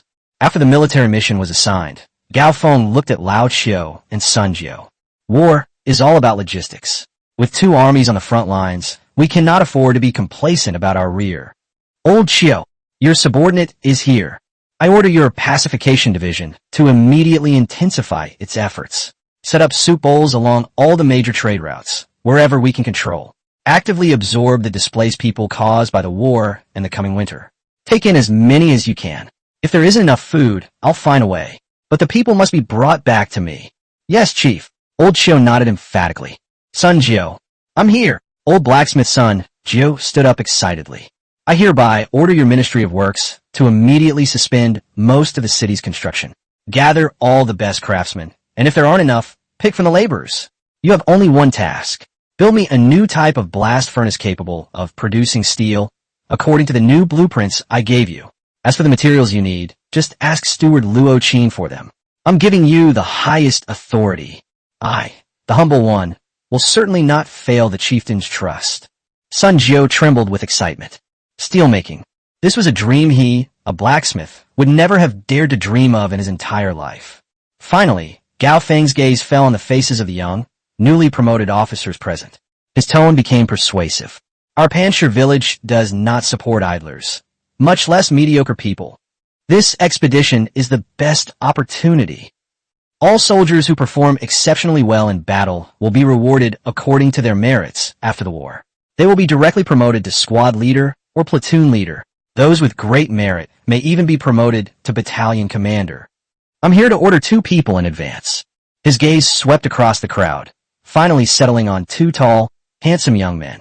Bumli, a robust and composed young man, immediately stepped forward and knelt on one knee excitedly. "Your subordinate is here." Hanlin, another bright-eyed boy, quickly stepped forward and knelt down, saying, "Your subordinate is here." Gao Feng looked at them and nodded in satisfaction. These 2 teenagers, one of whom displayed strength and composure far exceeding that of his peers during daily training, and the other with an indomitable character. The other one, during scout training, displayed astonishing comprehension and observational skills, like a cheetah in the forest. Moreover, they all possessed exceptional talent, and he had personally observed them for a long time to discover their potential. Wang Li, you will be assigned to General Dewey's command as his personal guard. Han Lin, you will be assigned to General Lu Qingfeng's command as his personal guard. Your mission is not only to protect the general's safety, but also to keep your eyes wide open and learn diligently. I hope that when the army returns in triumph, we will see 2 qualified future generals. Thank you for your guidance, Chief." The 2 boys were so excited that their faces turned red, and their voices trembled with excitement. A grand war mobilization meeting has now come to an end. The entire Panshir village, like a sophisticated war machine, began to operate at high speed. Dewey received the order and, without a moment's delay, strode out of the council chamber. The autumn sun shone on his angular face, but it couldn't dispel the stern look between his brows. He walked straight to the Tiger Guard Battalion's exclusive training ground. There, 500 veterans of the Tiger Guard Battalion, along with 100 newly recruited elite infantrymen, had already assembled and were awaiting orders. They stood there silently, clad in heavy armor and wielding sharp blades, like a forest forged of steel. An aura of chilling solemnity soared straight into the sky. Dewey stepped onto the reviewing stand, his gaze slowly sweeping over every resolute and eager face below. He was filled with mixed emotions. My thoughts seemed to instantly return to more than a month ago. At that time, he was the third leader of Dushan village, full of vigor and ambition. But under the cruel trick of fate, he became a cripple lying on a stretcher, unable to even control his own life and death. He remembered that deep-seated despair. I remember the chilling cold of the blade piercing to the bone when Yekong was stabbed. I remember feeling utterly powerless when Xion Batian died right before my eyes, as if the sky had fallen and the earth had collapsed. I also remember the complex emotions I felt when I woke up and faced Gao Feng, a mixture of resentment and unwillingness. It was Gao Feng who, with that mysterious and unpredictable divine medicine, pulled him back from the brink of death and even turned misfortune into blessing, making his foundation more solid than ever before. It was also Gao Feng who, in the council hall, despite everyone's doubts, handed over the most elite troops of Panshir village in the most important battle to him, a surrendered general without reservation. This trust is as heavy as Mount Tai. Dewey took a deep breath, suppressing the surging emotions within him. He knew that he was no longer the Dewey of the past. His life was given to him by Gao Feng. His glory will be rebuilt in this battle. His gaze became incredibly resolute. His loyalty to Gao Feng was etched deep into his very bones, like a brand. He doesn't need lengthy speeches. His gaze was the best motivator. Brothers! Dewey's voice, deep and resonant, boomed like thunder in the ears of every soldier. Chief, you've entrusted the toughest challenge to our Tiger Guard battalion. What's this? It's trust. The chief trusts us. We can overcome this tough challenge for him. We can bring glory to Rockstone Village. In this battle, there is no turning back. I don't care if you were from Dushan Village or were elders of Panshir Village before. From today onwards, you all have only one name. That is soldiers of the Tiger Guard battalion. Once we're on the battlefield, your lives will belong to me. My life belongs to the chieftain. Now, I only have one question for you. Do you have the confidence to follow me and take Sanchiku? Yes, yes, yes. The roar was so powerful it seemed to shake the entire valley. Dewey drew his sword from his waist, the blade pointing straight ahead. Good. Either you come with me and bring back the head of the leader of Sanchiku to celebrate your victory. Either you leave your lives there, or you leave them there. All troops, move out. Without the slightest hesitation, under Dewey's leadership, this iron torrent, with an indomitable and resolute momentum, marched out of Panshir Village. On the other hand, the atmosphere in General Anjing Lu Qingfeng's tent was completely different. There were no passionate roars, no somber atmosphere. The Rangers and 300 handpicked light infantrymen sat together, listening to their general in an almost casual tone, assigning them their next tasks. Lu Qingfeng, dressed in a scholar's robe, held a slender willow branch in his hand and pointed to a more detailed map spread out in front of him. Gentlemen, our mission seems much easier than General Du's. He spoke with a smile, his tone gentle and warm, like a spring breeze. We are dealing with 11 large and small forces scattered throughout this mountainous region. Among them, the largest is the Red Rock bandits who are entrenched in Red Rock Ridge, numbering about 200 people. The smallest ones, like the Sandwolf gang that rob people on the road in Lusha Ferry, number only about 20 people. They're like a pack of weak hyenas. They can't kill anyone, but they're annoying. His willow branch is traced lightly across the map, connecting the black dots representing bandit strongholds. Therefore, our first priority is not to tackle tough challenges, but to speed up the process. We must eliminate these small fry before General Du takes Sanchiku, clearing away the threats on his flanks, so that he can focus on the main battlefield without distractions. His gaze fell on Han Lin, the newly appointed personal guard. Han Lin was staring intently at the map, his eyes gleaming with thoughtful intent. Lu Qingfeng nodded in satisfaction and said to him, Han Lin, come here. Yes, General. Han Lin immediately stepped forward. You're a good hunter, so tell me, when faced with a group of prey, would an excellent hunter choose to charge straight at them and scare them all away, or would they choose to approach stealthily and take them out one by one in the least strenuous way? Han Lin thought for a moment and replied seriously, General, it is naturally the latter. Moreover, we must first deal with the leader, or the most vigilant one, and then the rest will be easy to handle. Well said. Lu Qingfeng patted him on the shoulder approvingly. The same principle applies to warfare. It's not about who has the hardest fist, but about who has the quickest mind and the smartest methods. Our mission is not simply to kill, but to subdue. The chieftain once told me that every life saved by laying down one's weapons is a treasure for the future of our Pancher village. What we want to build is a home where everyone can live and work in peace and contentment, not a graveyard full of bones. Therefore, if something can be solved with your brain, you should never resort to violence. To achieve the greatest victory with the least cost, that is what the chieftain truly wants to see. Do you all understand? Understood. The soldiers present responded in unison. Their eyes held no bloodthirsty fanaticism, but rather a sense of composure and confidence. Lu Qingfeng smiled slightly, pointing the willow branch in his hand to the first target on the map. Very good.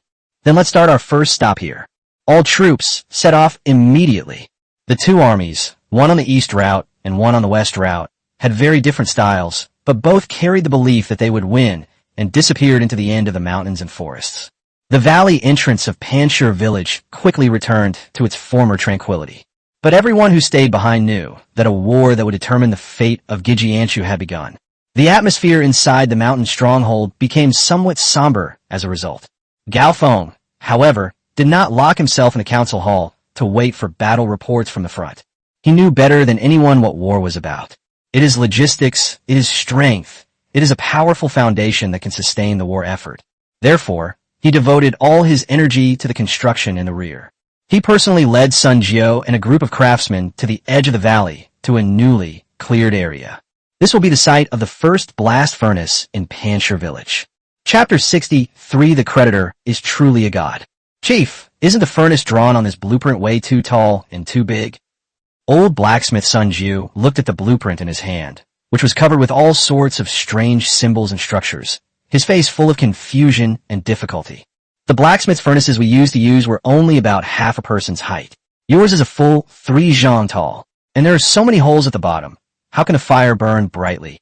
The other craftsmen also gathered around, pointing and discussing the blueprints. They couldn't understand why the iron melting furnace was built in the shape of a small tower.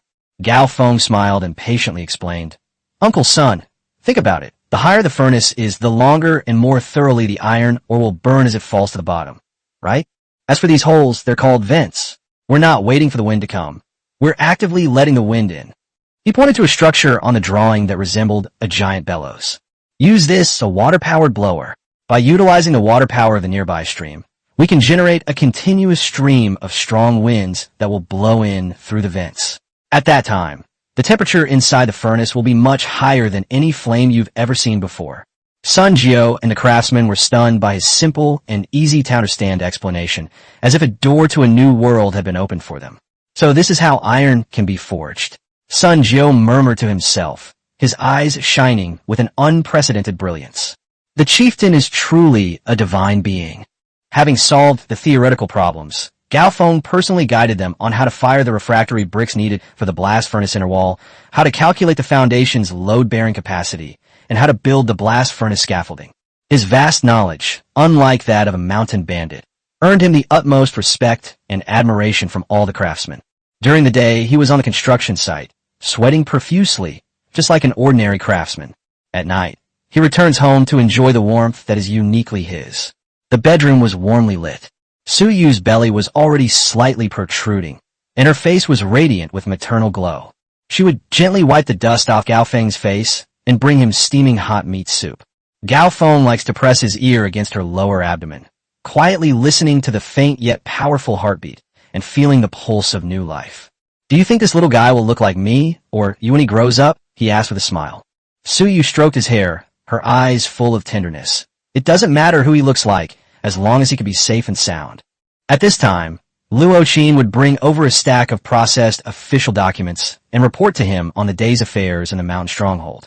From how many more refugees the pacification commissioner gathered, to the literacy progress of night schools and the area of land reclaimed by the agricultural reclamation teams. She is articulate, concise, and often offers insightful and visionary suggestions, making her Gao Feng's most capable and virtuous wife. Luo Qi was still the same martial arts fanatic. After dinner, He would drag Gao Feng to the courtyard to spar. Under Gao Feng's guidance, her swordsmanship has become vastly different, losing some of its feminine softness and gaining more of its fierce killing intent.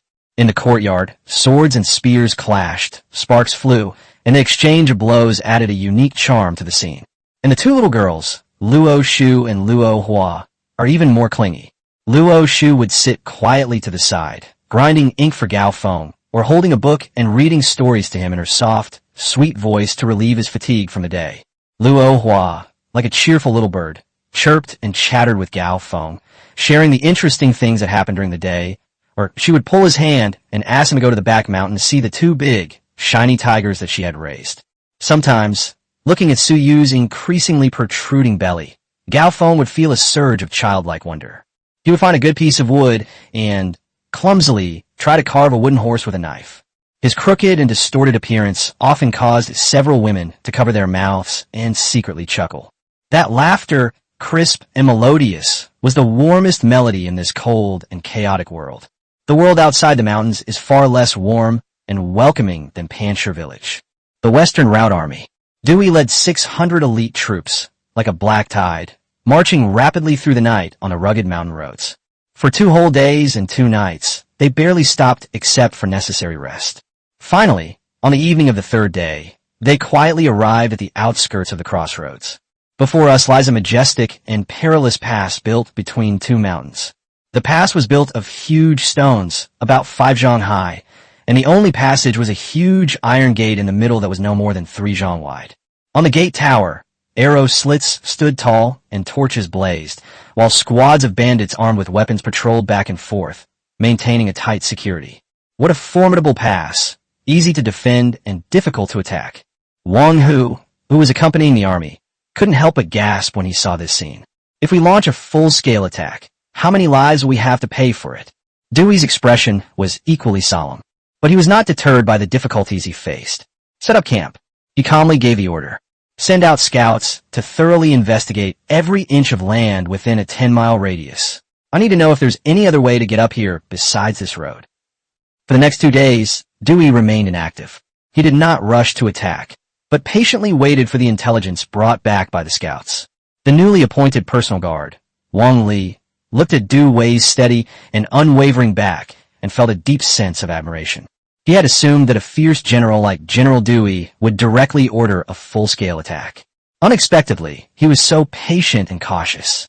Finally, late the next night, one of the most elite scouts, soaking wet and covered in mud, quietly sneaked back into Dewey's tent. General, behind the pass, we discovered a cliff. That cliff was almost vertical, several dozen feet high, and covered with slippery moss. It looked like no one could climb it. Therefore, the defense there was the weakest, with only a small squad guarding it. Good. Dewey slammed his hand on the table, his eyes flashing with a sharp light. The opportunity he'd been waiting for had finally arrived. He immediately summoned all the corps generals, including Wang Hu. A bold and risky battle plan quickly took shape. That night, the weather was perfect. Dark clouds obscured the moon and stars. The cold autumn rain, mixed with mountain wind, began to fall from the sky in a drizzling patter. Action! With Dewey's command. Thump! Thump! Thump! Behind the Panshir village army formation, dozens of huge war drums were simultaneously struck. The deafening drum beats shattered the tranquility of the rainy night, rolling away like thunder. Kill them! Wang Hu led 500 soldiers, lit countless torches, and launched a fierce attack on the Sanchico Pass from the front. They shouted and roared, hurling countless arrows at the city walls, creating the imposing atmosphere of a massive army besieging the city. Enemy attack! Enemy attack! Chaos erupted instantly at the pass. The bandits at the crossroads were awakened from their sleep, hastily grabbed their weapons, rushed up the city wall, and began to fight back in a flurry of activity. All attention was drawn to the bright flames and deafening battle cries on the front lines. Nobody noticed. Behind them lay a dark cliff, a place considered impossible for anyone to climb. 30 black figures, like geckos, were climbing upwards with difficulty and determination, braving the slippery rocks, using ropes for assistance. Leading the group was none other than Dewey. Behind him stood Wang Li and 28 of the most elite daredevils from the Tiger Guard Battalion. Rain streamed down their faces, blurring their vision. The slippery moss made every step a dangerous one. They gritted their teeth, held their breath, and took each step with utmost care. Sudden, the rock beneath one of the suicide squad members suddenly shifted without warning. Ah! A short, startled cry. The soldier, like a kite with a broken string, plummeted into the endless darkness below. Not good. Dewey's heart tightened. Although the cry of alarm was drowned out by the wind, rain, and shouts of battle from the front, it still risked being exposed. Almost at the same time, a weary shout came from above the cliff. What was that sound? It sounds like someone is calling. Bullshit. This awful weather, with wind and rain, you must have misheard. Watch out ahead. On the cliff, everyone's heart was in their throat. Dewey made a decisive decision without hesitation. He abandoned the safe option and made a speed-up gesture to the people behind him. He himself, like a nimble ape, used both his hands and feet, and his speed suddenly doubled. Finally, before the guards above could react, he was the first to climb to the top of the cliff. Puff! There was not a single unnecessary movement. Before a bandit guarding the edge of the cliff could even see who was coming, his throat was instantly crushed by a giant, iron-like hand. Immediately afterwards, Wang Li and the others also climbed up one after another. Kill! There was no roar, only a cold, suppressed growl in his throat. 30 ferocious suicide squad members pounced on the small team of guards who were still in a daze. The battle was over the instant it began. Dewey, like a demon god emerging from hell, led his suicide squad and silently charged into the interior of the pass. At this moment, the leader of the three crossroads, a latest tier 3 swordsman named Yuan K, was standing on the gate tower, looking down at the Panshur village soldiers attacking the city like ants and laughing loudly. A bunch of idiots. With this little force, they think they can take over my impregnable pass. They're dreaming. Pass down the order. Use rolling stones and rockets. Fire them down hard. Let them never return. However, his laughter had not yet subsided. A dull thud of a sharp blade piercing flesh came from behind him. He turned around in astonishment. One of the guards looked down at the bloodied tip of a knife protruding from his chest, his face filled with disbelief. Enemy. That guard fell down forever. Yuan Kuei's pupils suddenly contracted. He saw it. A group of demons clad in black armor, exuding an aura of death, had appeared behind him without him noticing. The leader had a cold and stern face, and his eyes were like ice that had stood for millennia. It was Dewey. How did you all get up here? Yuan Kuei's voice was filled with fear and confusion. Dewey did not answer him. The answer he received was the blood-craving sword in Dewey's hand. Kill! With a roar, Dewey charged down the mountain like a tiger, instantly storming into the enemy's command center.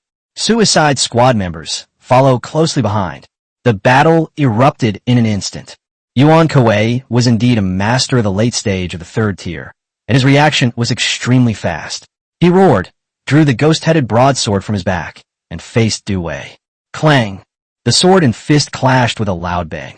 Dewey actually used his bare fist to withstand the opponent's sharp blade. Yuan Kuei felt as if he had struck a steel plate. His tiger's mouth trembled violently, and the broadsword in his hand almost slipped from his grasp. Who are you? He exclaimed in utter horror. He had never seen such a terrifying body-refining expert. Dewey grinned maliciously, giving him no chance to breathe, and his iron fists smashed down like a storm. On the other side, Wang Li, a young man who was new to the battlefield, also displayed amazing courage. He showed no fear, his eyes gleaming with excitement, and, imitating Dewey, charged at a bandit with his bare hands. He simply used the most primal, crushing force to grab the other person's head and slam it hard against the wall next to him. Bang! Red and white splattered all over the wall. Wang Li wiped the warmth from his face, feeling as if the blood in his body was burning. He roared, hoisted up a huge battering ram that was used to brace the door, and strode towards the tightly closed gate. Open it. With all his might, he slammed the massive battering ram against the bolt of the gate. Boom! A loud bang. The bolt, made of fine iron, snapped in two.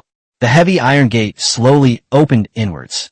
Outside the door, Wang Hu and his men, who were making a feint attack, were stunned when they saw this scene, and then burst into a deafening cheer. The doors open. Brothers, charge in. The army of Panshur village surged in like a flood bursting its banks. On the gate tower, Yuan Kuei witnessed this scene and was terrified. He knew that the situation was hopeless. He feinted, forcing Dewey to retreat, and then turned to run away. Try to leave? A hint of disdain flashed in Dewey's eyes. He didn't dodge or evade, letting Yuan Kuei's desperate counterattack strike hard on his shoulder. The blade pierced flesh and blood splattered. Dewey, however, didn't even flinch. Using the momentum, he lunged forward, and in Yuan Kuei's terrified gaze, his right hand, like an iron claw, grabbed his throat. Snap! The crisp sound of bones breaking. The light in Yuan Kuei's eyes quickly faded. Dewey casually tossed his body aside like trash. He stood in the pool of blood, looking around. All the bandits who were still resisting were terrified when they saw his godlike figure. They threw down their weapons and knelt down to beg for mercy. In this battle, Dewey, at the cost of shoulder injury, killed the enemy chieftain, shaking the entire arena with his might. Panchir village, at the cost of over 30 casualties, successfully captured the strategic location of Sanchiku.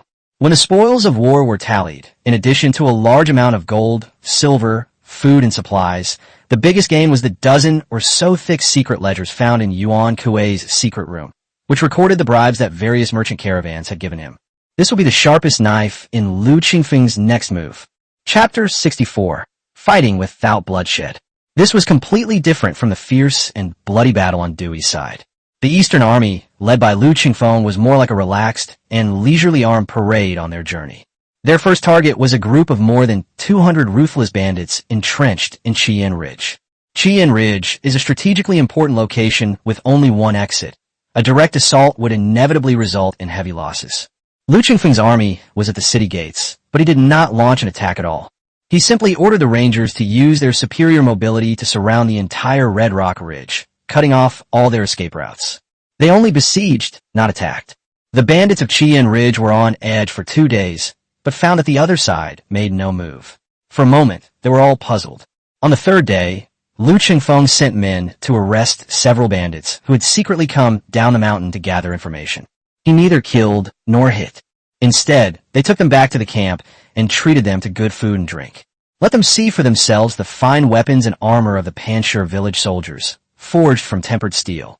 Let them taste for themselves the meat-filled meals at Panchir village. Then, Lu Qingfeng personally stepped forward and, in a friendly manner, explained to them the merit system of Panchir village. Tell them that as long as they are willing to submit, they can not only live but also be allocated land and get married. If they are willing to work hard and make contributions, it is not impossible for them to be granted titles and honors in the future. These words were like a fantasy to those bandits who lived hand to mouth. They were skeptical, yet couldn't help but yearn for it.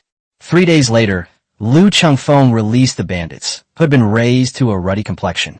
The news spread rapidly throughout the interior of Red Rock Ridge, like a plague. The morale of the troops was completely shaken. On one hand, there's the option of following the bandit leader trapped in these mountains, with no idea whether they'll live or die tomorrow. On the other hand, they sought refuge with Panchir village and lived a life they never dared to dream of. The choice is self-evident. Late that night, an internal conflict broke out at Qian Ridge.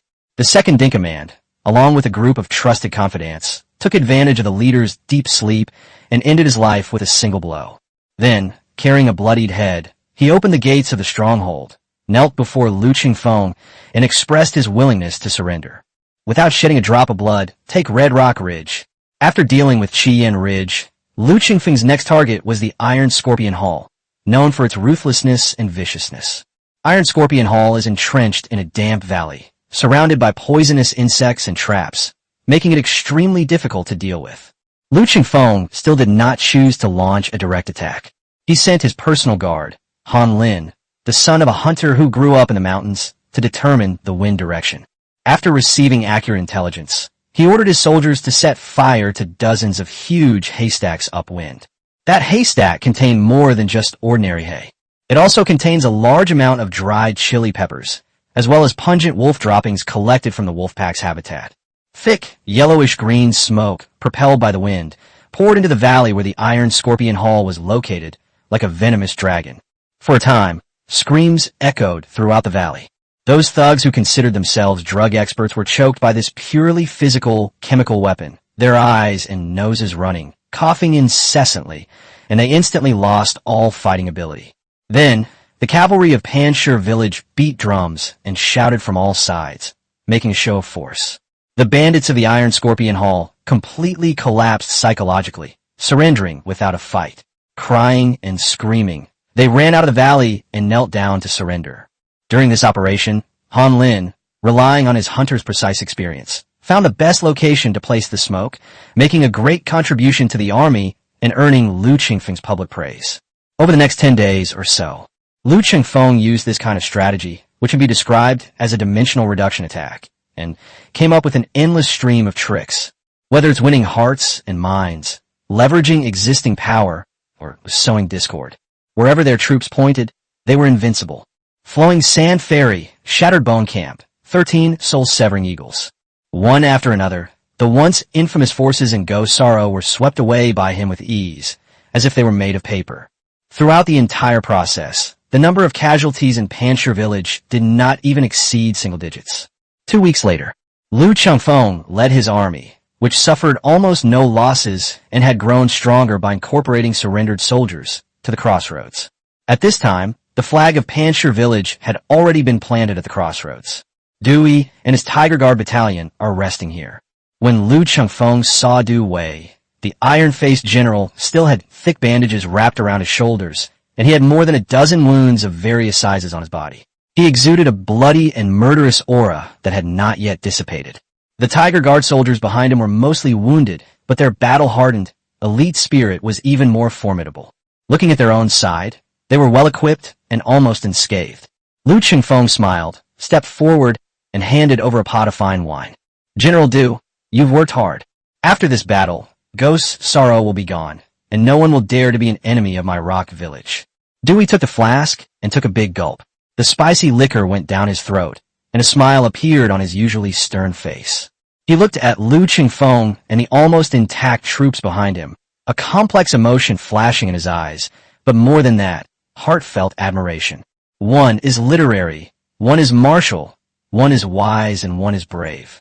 They accomplished the task assigned by the chieftain in two completely different ways, yet equally perfectly.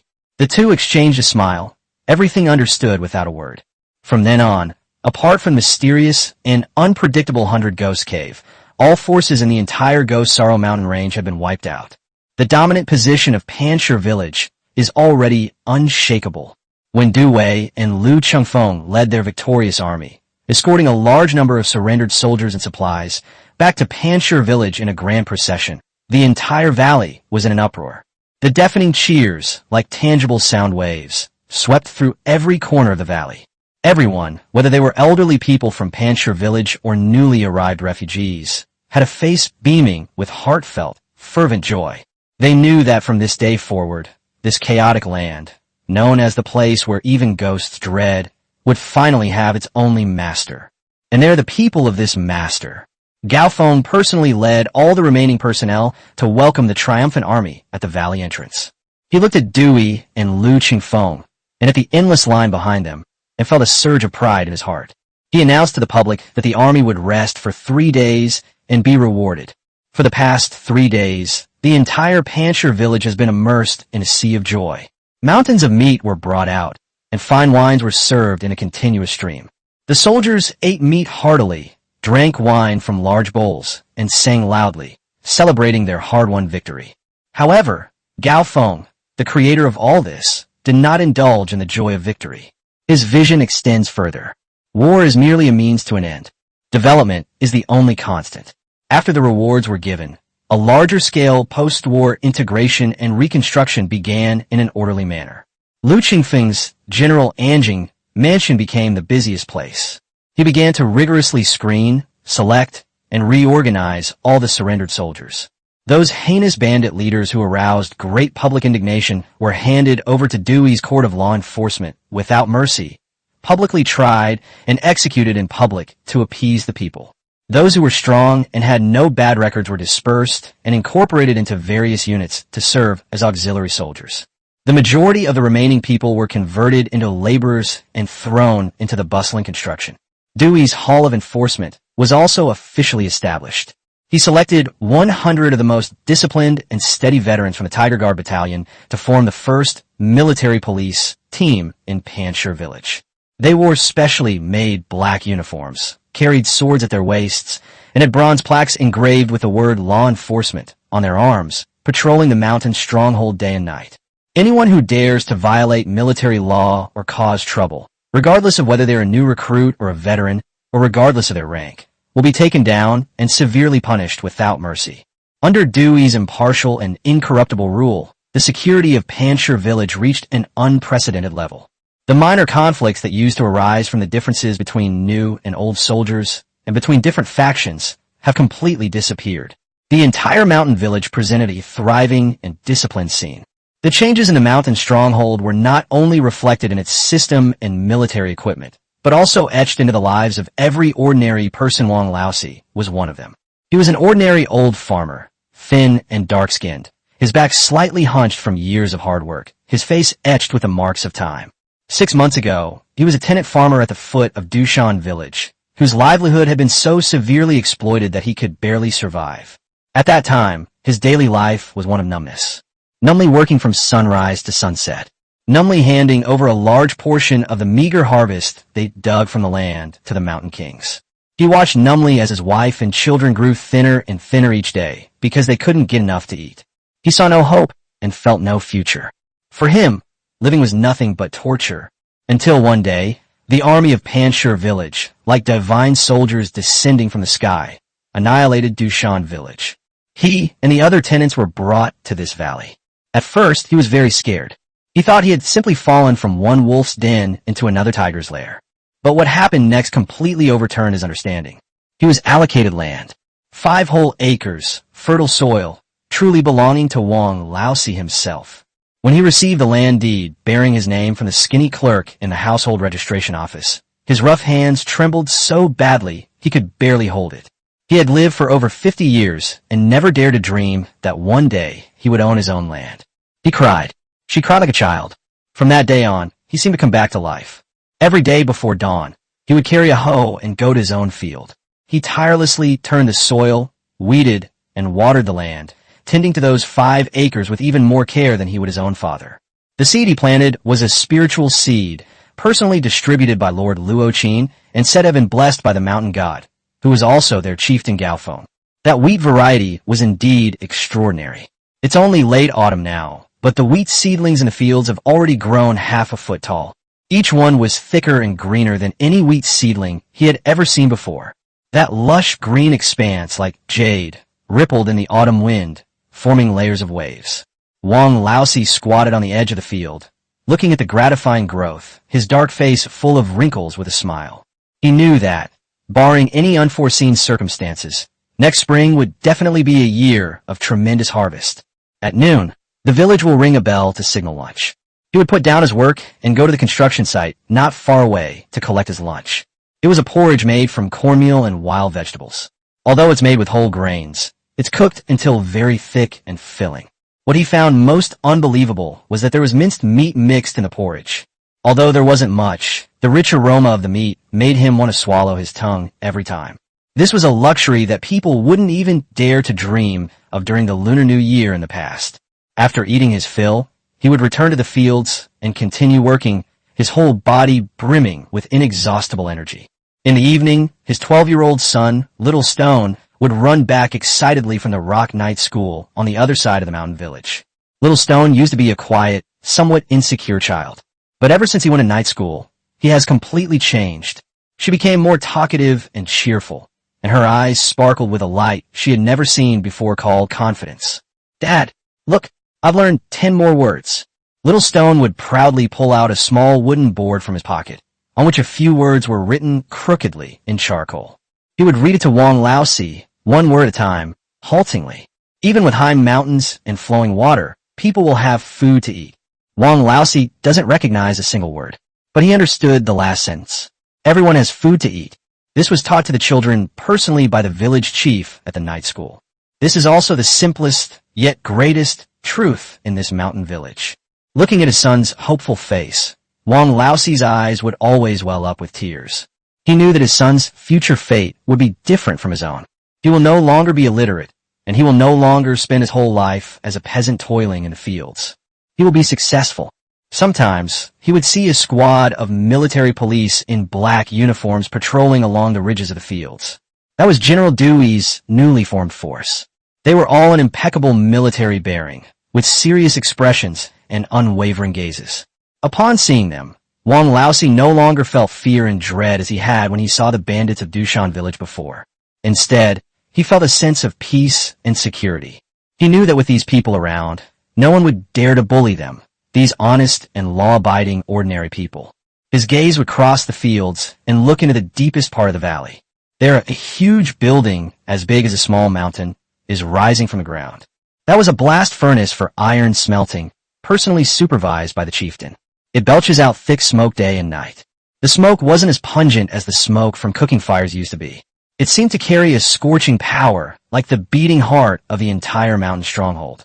Wang Laosi stood up and patted the dirt off his clothes. He straightened his clothes, which were patched but clean. Then, he headed towards the distant, highest beacon tower where Gao Feng lived.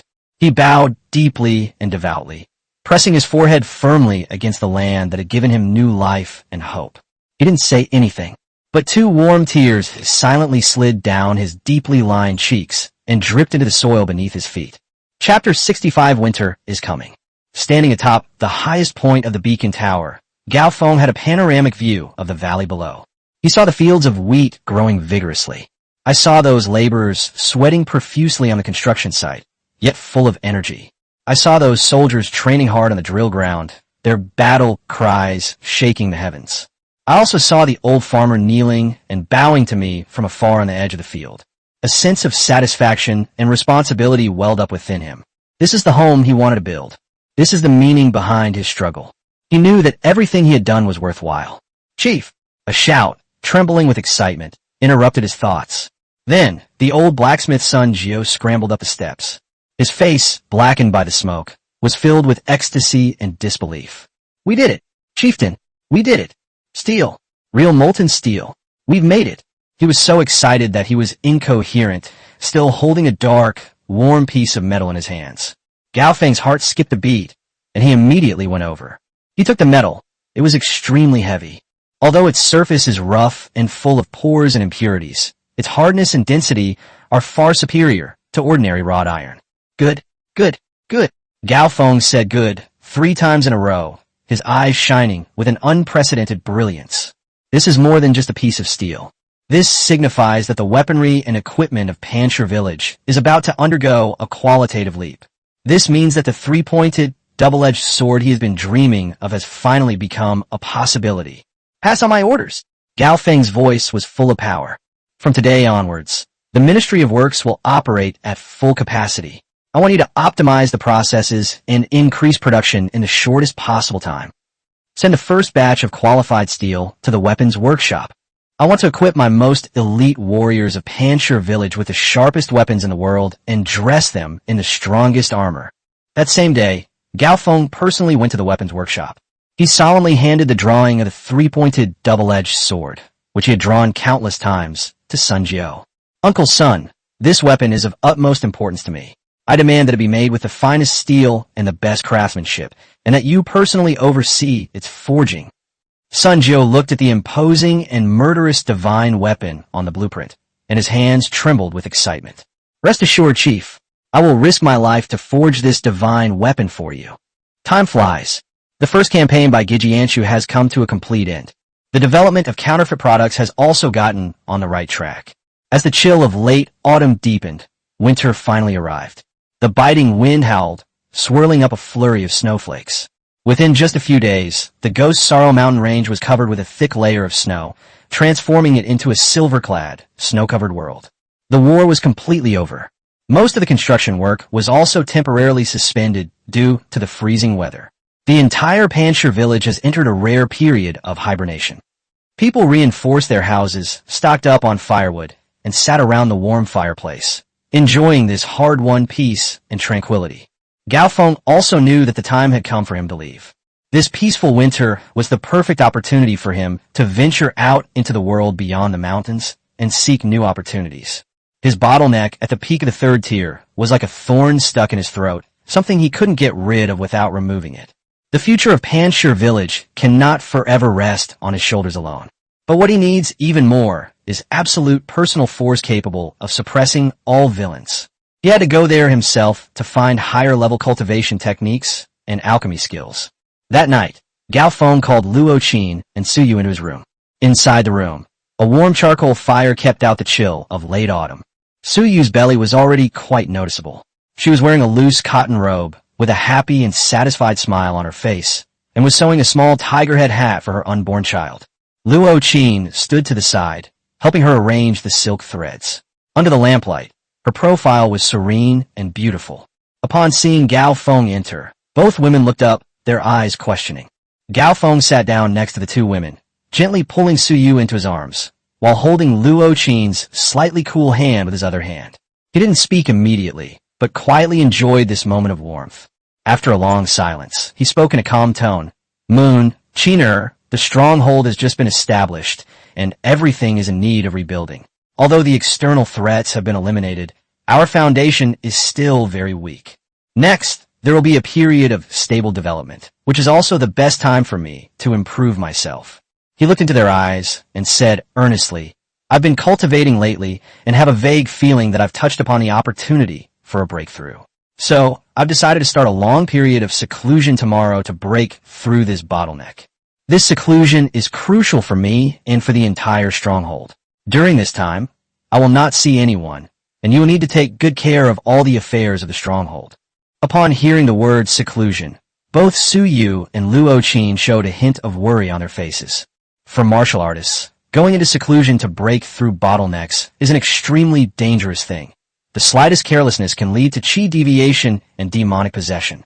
Husband, Suyu said, her hand instinctively gripping his sleeve. Do you really have to go? Can we wait a little longer?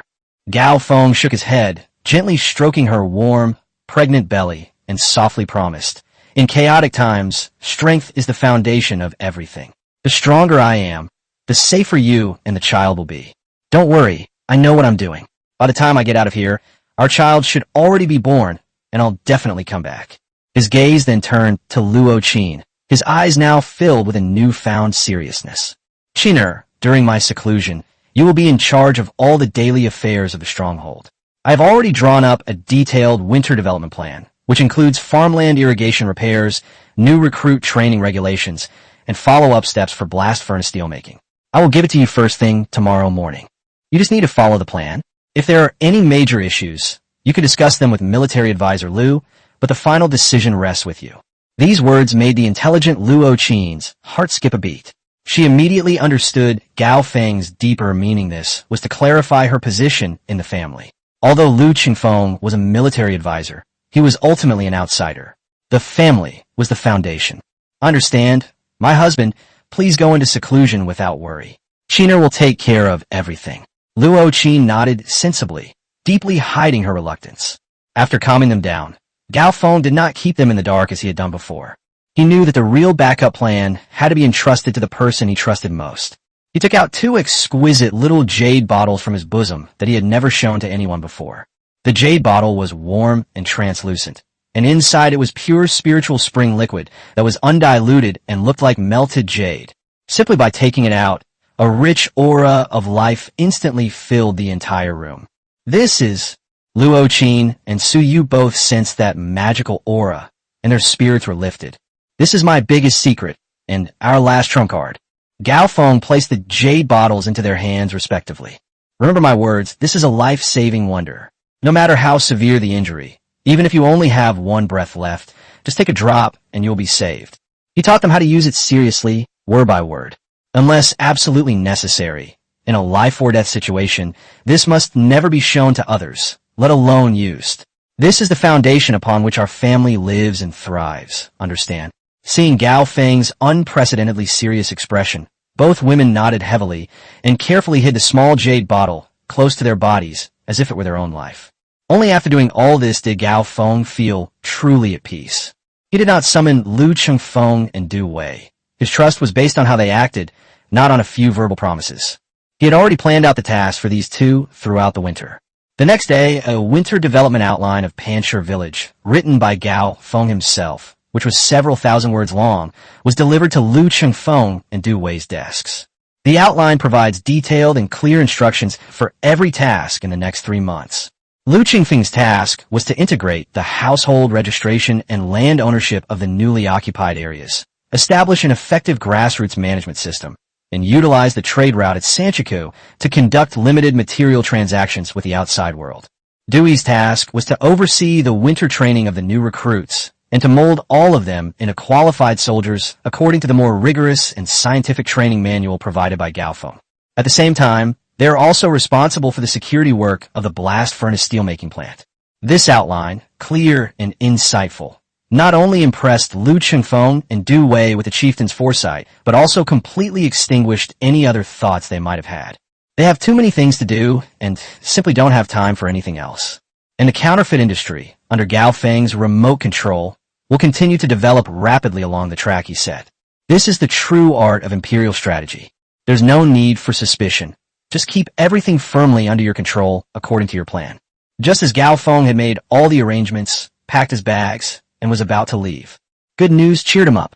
Old blacksmith Sun Jiao, accompanied by several of his most capable disciples, carried a long, rectangular object wrapped in thick felt. They arrived at Gao Feng's courtyard gate with expressions of excitement and exhaustion. "Chief, I have not failed you. The divine weapon you requested has been made."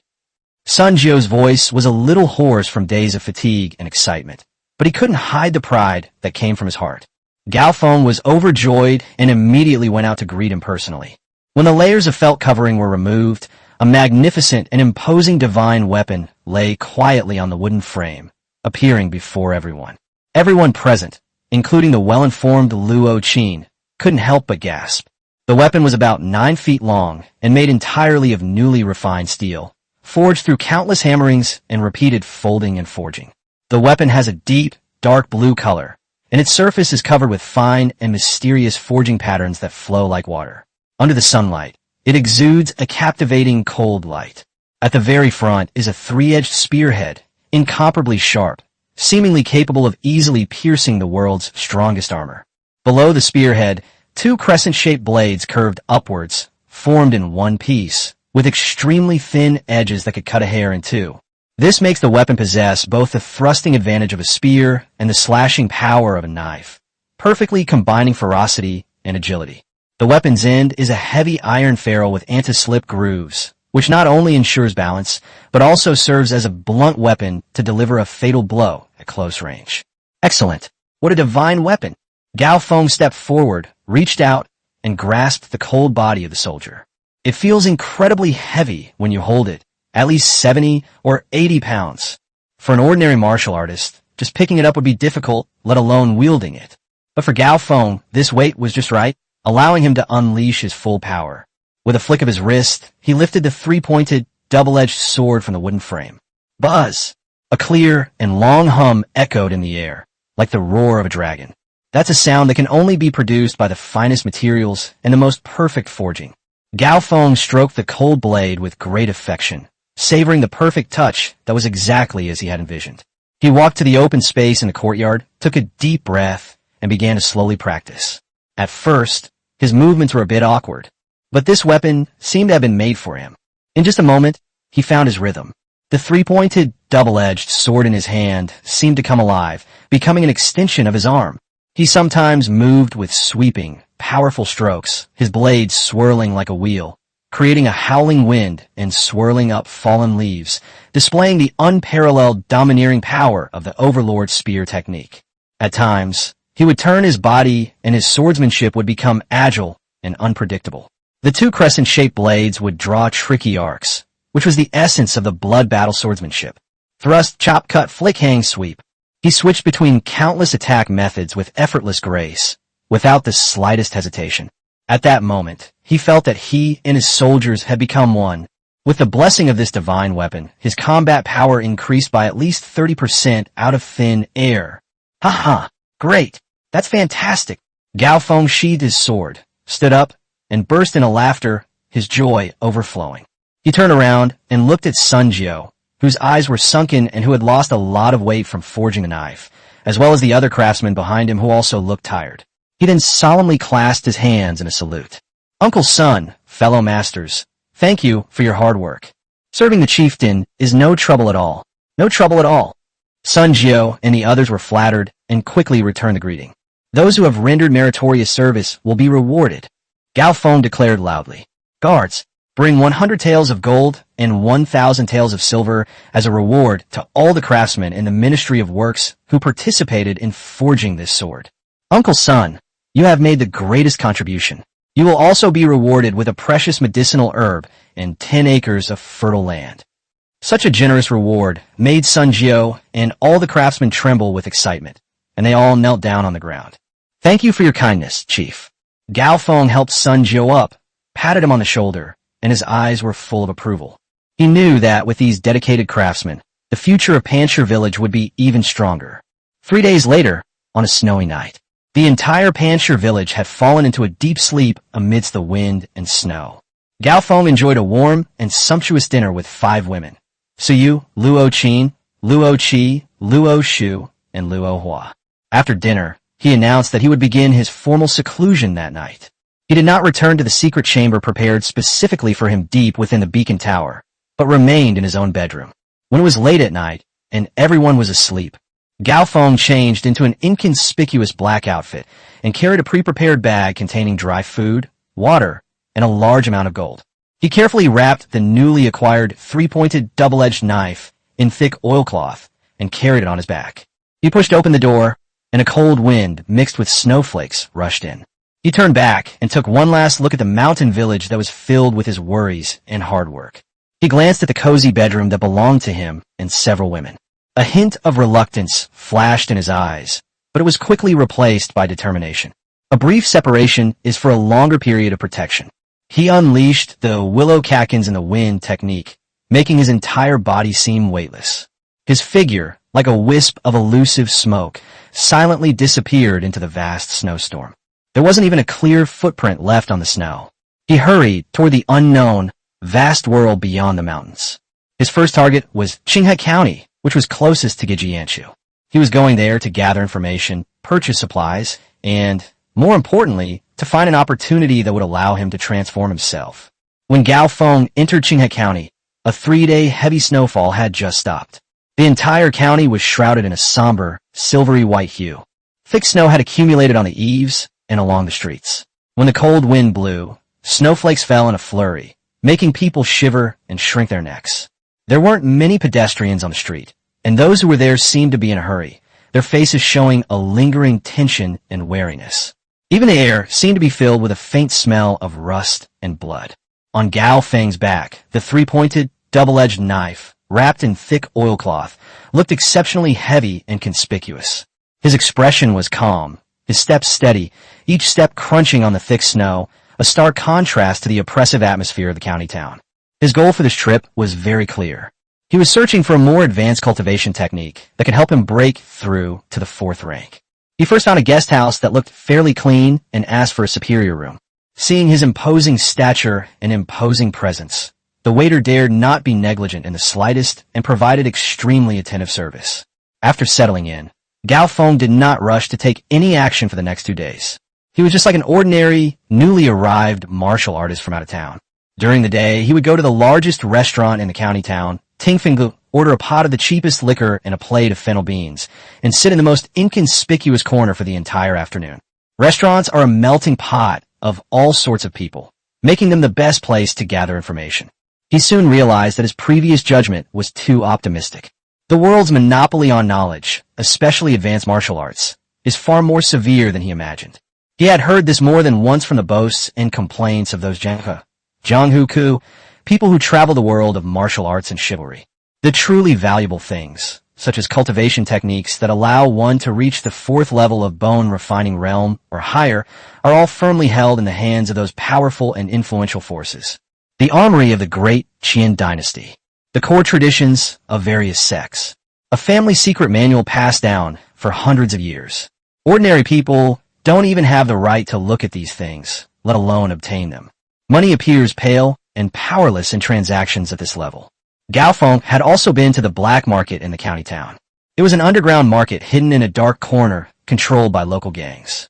There are indeed martial arts manuals for sale inside, but most of them are just rudimentary and inferior techniques. He spent some money to find a dealer who seemed to have the most powerful connections. The best item the dealer offered was a 3rd-level internal energy cultivation manual, and it was incomplete and difficult to distinguish from a genuine one. There are only 2 ways to get good things: Alternatively, you can join one of the major powers, climb the ranks step by step, and earn rewards through your achievements. Otherwise, they have no choice but to steal or rob. Gao Feng sat in the corner, his knuckles tapping unconsciously on the table as he quickly calculated in his mind. Stealing and robbing are too risky and too passive, and they easily expose you. So, it seems that the only option left is to join. Just then, the voices of several men at the next table, their faces flushed from drinking, caught his attention. Have you heard? The Flying Dragon Gang is fighting the Golden Sands Gang again. Hey, what kind of news is this? In the past 2 weeks, they've been fighting every single day. I heard that Lu Chongshan, the leader of the Flying Dragon Gang, somehow got lucky and his martial arts skills improved so much that he's almost suffocating the Golden Sand Gang. The Golden Sands Gang is protected by the Four Seas Chamber of Commerce. Isn't Lu Chongshan afraid that the Four Seas Chamber of Commerce will take action against him for doing this? TCH, what do you know? I heard from my cousin who works in the Chamber of Commerce that the higher-ups at the Seahai Chamber of Commerce don't care about things in our little county town right now. Oh, what do you mean? It said that their backer, the renowned Wind and Thundersword sect, has a traitor who stole a treasure from the sect and headed south. The Chamber of Commerce's experts have all been sent out to track down the thief. They have no time to care about the fate of these two peasant gangs. Wind and Thundersword sect. Seahai Chamber of Commerce.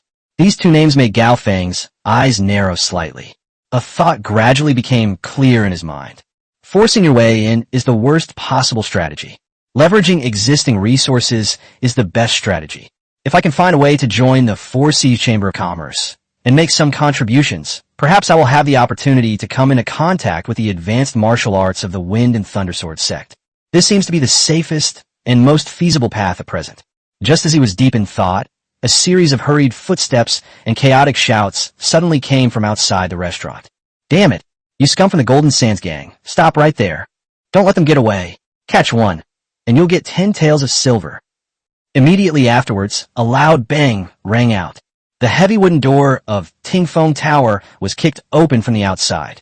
2 members of the Jinsha Gang, covered in blood and wielding steel knives, scrambled in, their faces filled with terror.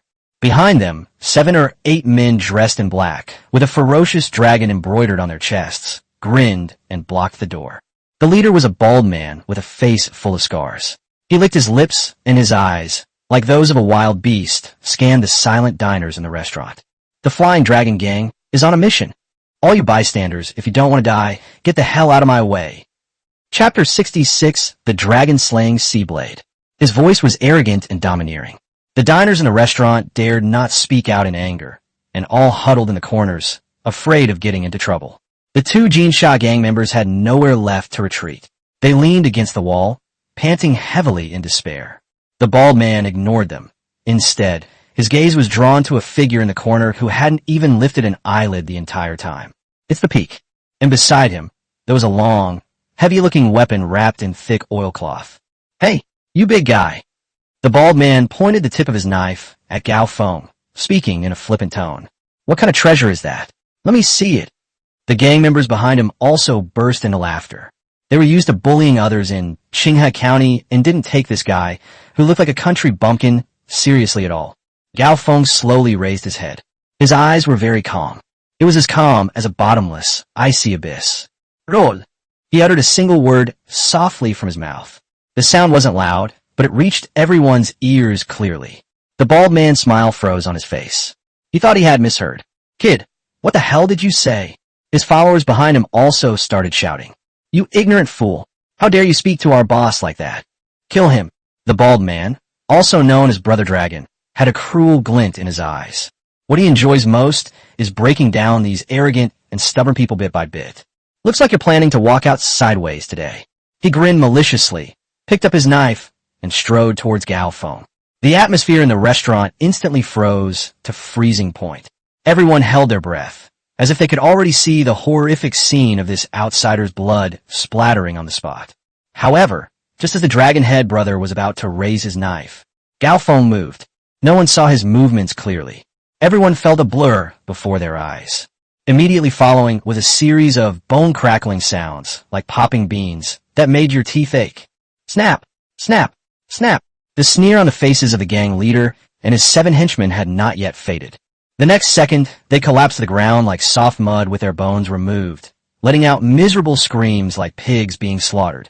Their limbs were broken off at an incredibly precise and cruel angle. Gao Feng, at some point, had already stood up. He didn't even draw the weapon from his back. He simply stood there quietly, looking down at the few writhing, groaning writhers on the ground. At his feet lay the two Jinsha gang members who had narrowly escaped death. They were terrified, trembling like leaves, not daring to even breathe. The entire Tingfeng Tower was deathly silent. Only the heart-wrenching screams of the 8 Flying Dragon gang members echoed continuously. Gao Feng's gaze swept across the entire room. Those diners who had previously been there to watch the spectacle were now terrified, their faces pale, and they all lowered their heads, not daring to meet his gaze. Shopkeeper. Gao Feng's voice broke the suffocating silence. The money for the meal is on the table. After saying that, he bent down, righted the overturned wine jug, and then turned to leave. Hero, please wait. A trembling voice came from behind him. He was one of the 2 members of the Jinsha gang. He mustered all his courage, crawled over, and hugged Gao Feng's calf. The Golden Sands gang will never forget the life-saving grace of the brave warrior. Please, brave warrior, leave your honorable name. Gao Feng looked down at him, his eyes showing no emotion whatsoever. I just don't want to be disturbed. After saying that, he gently pulled away from the other person's hand and walked out of Tingfeng Tower without looking back. All that remained was a scene of utter chaos and a hall filled with utter horror. He knew. The bait has already been cast. Now, it remains to be seen whether the fish will take the bait. Gao Feng returned to the inn, and not long after, the innkeeper, with a fawning expression, led a person to knock on his door. The visitor was a middle-aged scholar who appeared to be around 40 years old. He was dressed in a blue robe, with a refined appearance and slightly bulging temples, clearly a master of martial arts. I am Sun Qian from the Golden Sands gang. As soon as the middle-aged scholar entered, he respectfully performed a traditional martial arts salute to Gao Feng. I'm already aware of the matter at Tingfeng Tower.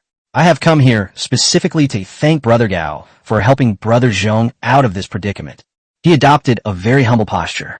Gao Feng gestured for him to sit down, poured himself a cup of tea, and remained calm. I told you, I just don't want to be disturbed. Brother Gao speaks frankly, so I, son, will not beat around the bush either. Sun Qian gave a bitter smile, his face revealing a hint of unconcealed sorrow. He explained to Gao Feng in detail the current situation in Qinghe County and the predicament faced by the Jinsha gang. His account was much more detailed than what Gao Feng had heard in the restaurant. It turns out that the Jinsha gang and the Feilong gang have been fighting each other in Qinghe County for more than 10 years. They have always been evenly matched and have kept to themselves. On the Jinsha gang's side, although the gang leader Zhao Tianxiong's personal martial arts skills were slightly inferior to those of Lu Chongshan, the leader of the Feilong gang. However, within their gang, there are 4 powerful hall masters. These 4 hall masters are from the same school and are proficient in a set of combined attack formations called the 4 Symbols Locking Dragon Formation. The 4 of them joined forces and set up an array, which greatly increased its power, making it easy to resist or even suppress Lu Chongshan. This is also the fundamental reason why the Sands gang has been able to stand firm for so long. But just 2 weeks ago, everything changed. Lu Chongshan, the leader of the Flying Dragon gang, unexpectedly encountered an extraordinary adventure. He went into seclusion for 3 days, and when he emerged, his strength had increased dramatically. His cultivation level had already reached the peak of the 3rd tier, and he was only 1 step away from the legendary 4th tier Bone Refining Realm. With his strength greatly increased, Lu Chongshan's ambition also swelled. He began to frantically encroach on the territory of the Golden Sands gang and seize their business. The 2 factions erupted into the most brutal infighting in history. In that battle, the 4 leaders of the Golden Sands gang joined forces once again to set up the 4 Symbols Locking Dragon Formation and fought a fierce battle with Lu Chongshan. But things are different now. Lu Chongshan's strength is simply too formidable. At the last moment, in order to cover everyone's retreat, the 3rd Hall Master did not hesitate to burn his life essence and activate the forbidden killing move of the formation, which barely blocked Lu Chongshan's fatal blow. However, as a result, the 3rd Master himself was exhausted and died on the spot from his serious injuries. He returned to the gang, but passed away less than a day later. The 4 Symbols Dragon Locking Formation is missing a corner and has been broken. The Golden Sands gang was severely weakened as a result. To make matters worse, Their plea for help to their superior, the Sihai Chamber of Commerce, went unanswered for a long time. The Chamber of Commerce's attitude became unusually ambiguous. After learning of the death of their third leader, the Flying Dragon Gang became even more arrogant. They issued an ultimatum. 3 days later, either the entire Jinsha gang will merge into the Filong Gang, and from then on, Qinghe County will have only one voice. Or just wait for the slaughter to be over and blood to flow like a river. As he said this, a deep sense of helplessness and despair flashed in Sun Qian's eyes. Gao Feng listened quietly, but his mind was racing as he analyzed the situation. He knew his chance had come. So, you came to me wanting me to take the place of your deceased third hall master and fight Lu Chongshan to the death. Gao Feng's tone carried a hint of sarcasm. A hint of embarrassment appeared on Sun Qian's face, but he still forced a smile and said, Brother Gao's strength is unfathomable. If you are willing to lend a hand, my Golden Sands gang will surely repay you handsomely. He took out a 500-tael silver note from his pocket and pushed it in front of Gao Feng. This is just a deposit. After the matter is accomplished, an additional 3,000 taels of silver will be presented to you. Gao Feng stared at the silver note without even lifting his eyelids. Money is useless to me. Sun Qian's heart sank. What he feared most was encountering someone who was unmoved by money. But this is his only chance. He gritted his teeth and said, My Golden Sands gang still has a secret, top-secret skill hidden away. Its title is the Dragon-Slaying Sea Blade. This sword technique is a top-tier, third-tier martial art, with wide-ranging and powerful movements. If it could be paired with Brother Gao's divine weapon, it would be even more formidable.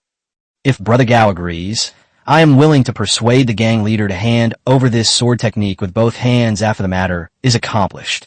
Furthermore, although my Jinsha gang is just a small gang, we still have some connections within the Four Seas Chamber of Commerce. We are willing to use all our connections to write a letter of recommendation for Brother Gao to go to the Hanyang city headquarters. This last condition finally caused a ripple in Gao Feng's eyes.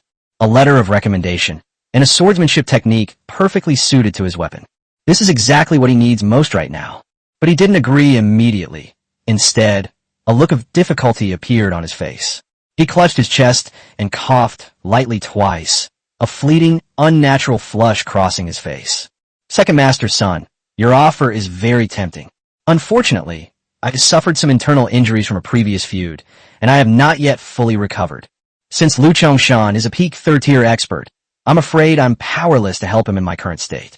These words, a mixture of truth and falsehood, made it difficult for Sun Qian to discern for a moment. But looking at Gao Feng's slightly pale face, he was already 7 or 8 parts convinced. Yes, how could such a master end up in a small place like Qinghe County for no reason? He must have been chased by enemies and seriously injured, which is why he came here to take refuge. Having figured this out, Sun Qian was not disappointed at all. Instead, a glimmer of hope shone in his eyes. As long as it's an injury, it's easy to handle.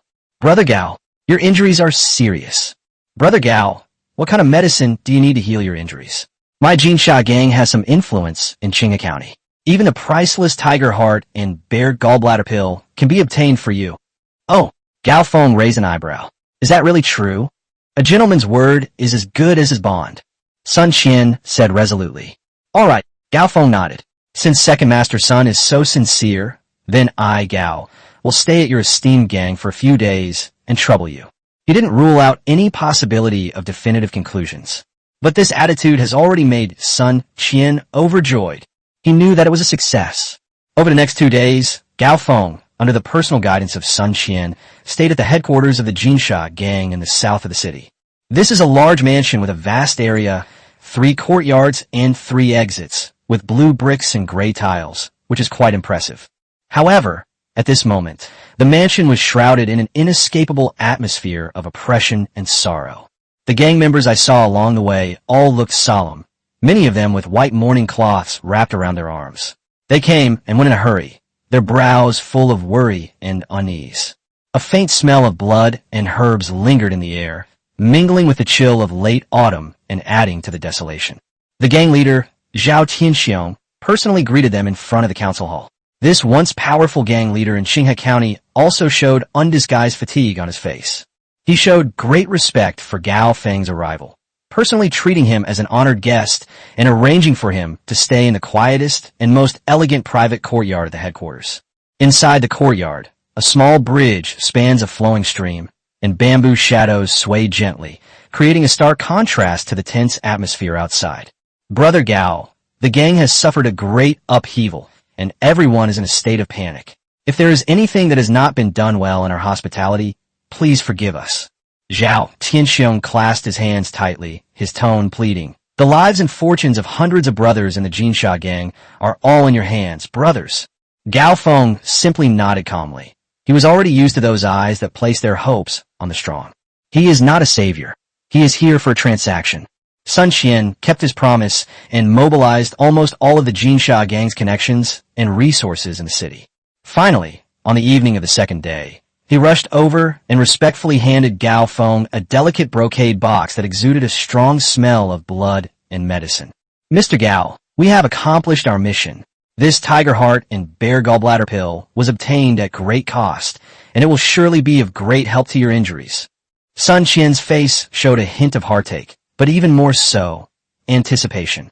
Gao Feng opened the brocade box and saw a pill the size of a longan, completely red, lying quietly inside. A pure and violent medicinal power rushed out. He accepted it with satisfaction, and then heard Sun Qian say, "To show our sincerity, the gang leader has agreed to give you the first 3 moves of the dragon overturning the sea blade for your perusal." As he spoke, he handed over a slightly worn booklet.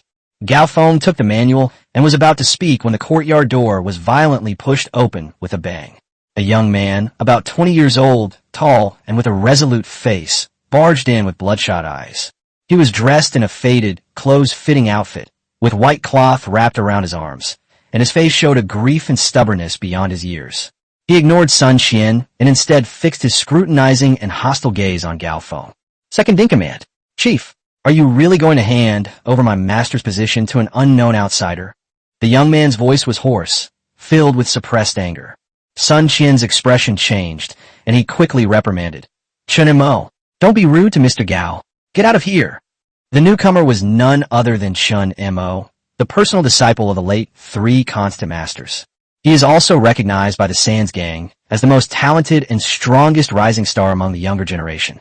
His master's tragic death filled him with a deep-seated hatred for the Flying Dragon gang, and made him value the position his master left behind more than his own life. He did not back down. Instead, he stepped forward, clasped his hands in a fist salute to Sun Qian and Zhao Tianxiong, who had also arrived unnoticed, and said loudly, "Chief, second in command. The position of 3rd Hall Master should rightfully be inherited by me, your disciple. Master has already imparted all the changes of the 3 powers in the 4 symbols dragon locking formation. I am confident that I have the ability to fill the gap left by Master, fight alongside my uncles and elders, and avenge Master." Zhao Tianxiong looked at the child he had watched grow up, a hint of pity flashing in his eyes, but he still said in a deep voice, "Chen Mo, we understand your intentions. But this battle concerns the life and death of our Golden Sands gang, and we cannot afford to make any mistakes. Your cultivation is still lacking, and we cannot afford to gamble." "Can't afford to gamble?" Chen Mo gave a bitter smile, then suddenly turned to Gao Feng, his eyes sharp as knives. "So, you'd rather gamble all your hopes on an outsider whose name we don't even know, or where he comes from? What right does he have?" Chen Mo's voice suddenly rose, and he pointed at Gao Feng, demanding, word by word, "Just because he beat up a few low-level thugs in a restaurant. I don't accept that." These words instantly froze the atmosphere in the room. Zhao Tianxiong and Sun Qian's faces turned extremely ugly. They were about to lash out when Gao Feng raised his hand to stop them. He calmly looked at the young man before him, who was like an angry young lion. In the other man's eyes, he saw not jealousy, but pure grief, resentment, and a stubbornness that was eager to prove himself. This reminded him of the young people in Panchur village who also longed to make a name for themselves. "What do you want?" Gao Feng asked calmly. "It's very simple." Chen Mo drew his sword from behind his back, the tip pointing straight at the ground, making a crisp sound. "I challenge you. If you can defeat me fair and square, then I, Chen Mo, will serve you without hesitation from now on. If you dare not, then please leave the Golden Sands gang." "Nonsense!" Zhao Tianxiong roared in anger. "Let him give it a try." Gao Feng unexpectedly spoke up. He walked slowly into the courtyard and beckoned to Chen Mo with his finger. I'll give you a chance to make a move. Use your strongest move to attack. Chen Mo was taken aback by his quick agreement. He was stunned for a moment. Then his anger was completely ignited. He felt that the other party was looking down on him. Fine, you said it. He let out a low roar, and with a sudden burst of power, he shot out like an arrow. The steel blade in his hand whistled through the air, and it was the most powerful move in his sex sword technique. Tiger descending the mountain. Faced with this menacing slash, Gao Feng didn't even blink. He didn't even draw the three-pointed double-edged sword from his back. Just as the blade was about to strike him, his body swayed slightly, like a willow catkin in the wind, effortlessly avoiding the deadly attack at an incredible angle. At the same time, he reached out with his right hand, his index and middle fingers together, and struck Chen Mo's wrist holding the knife with lightning speed and precision. Bite! A soft sound. Chen Mo felt a numbness in his wrist, and a sudden, sharp force struck him. His tiger's mouth trembled violently, and the steel knife he cherished as his life flew out of his hand uncontrollably, landing on the ground several meters away with a clang. One move. Just one move. They didn't even use any weapons. Chen Mo's most prized all-out attack was thus easily neutralized. He froze on the spot, his face drained of color, his eyes filled with disbelief and bewilderment. He didn't even see how the other party made their move. The feeling was like a toddler trying to challenge a towering giant, small and ridiculous. In the courtyard, Zhao Tianxiong, Sun Qian, and the others gasped in shock. Although they knew Gao Feng was strong, they didn't expect him to be this strong. Chen Mo's strength is already outstanding among the younger generation in the gang, and he is only one step away from the third rank. But in front of this man, she couldn't even withstand a single move. Gao Feng ignored the shock of the crowd. He looked at the distraught Chen Mo and spoke calmly, his voice clearly reaching everyone's ears. Your knife is too stiff. Your heart is filled with hatred. This hatred makes your sword strikes full of killing intent, but it also makes your sword lose all its versatility and spirit. You charge forward without hesitation, but you don't know how to maneuver. Remember, a knife that can't bend can't cut through a rock. It will only be smashed to pieces. These words struck Chen Mo's heart like a heavy hammer. He stood there blankly, repeatedly pondering Gao Feng's words, as if a brand new door was being slowly pushed open in his mind. Yes, ever since his master died, all he thinks about every day is revenge, revenge. His swordplay thus became increasingly ruthless and fierce, but also increasingly rigid. Gao Feng looked at him thoughtfully and knew that this young man could still be saved. He said no more and turned to walk back into the house. This conflict, which started as a fight, did not cause the Jinsha gang members to develop a dislike for Gao Feng. On the contrary, it made them even more impressed by his unfathomable strength and master-like demeanor. Late that night, Chen Mo came alone to Gao Feng's courtyard. He no longer had the impulsiveness and hostility he had during the day. His face showed a hint of guilt and a deep sense of respect. He stood outside the courtyard for a long time before finally mustering up the courage to knock on the door. Mr. Gao, I was rash during the day. As soon as Chen Mo entered the room, he bowed deeply to Gao Feng. Gao Feng gestured for him to sit down, his expression remaining calm. You want to avenge your master, that's not wrong.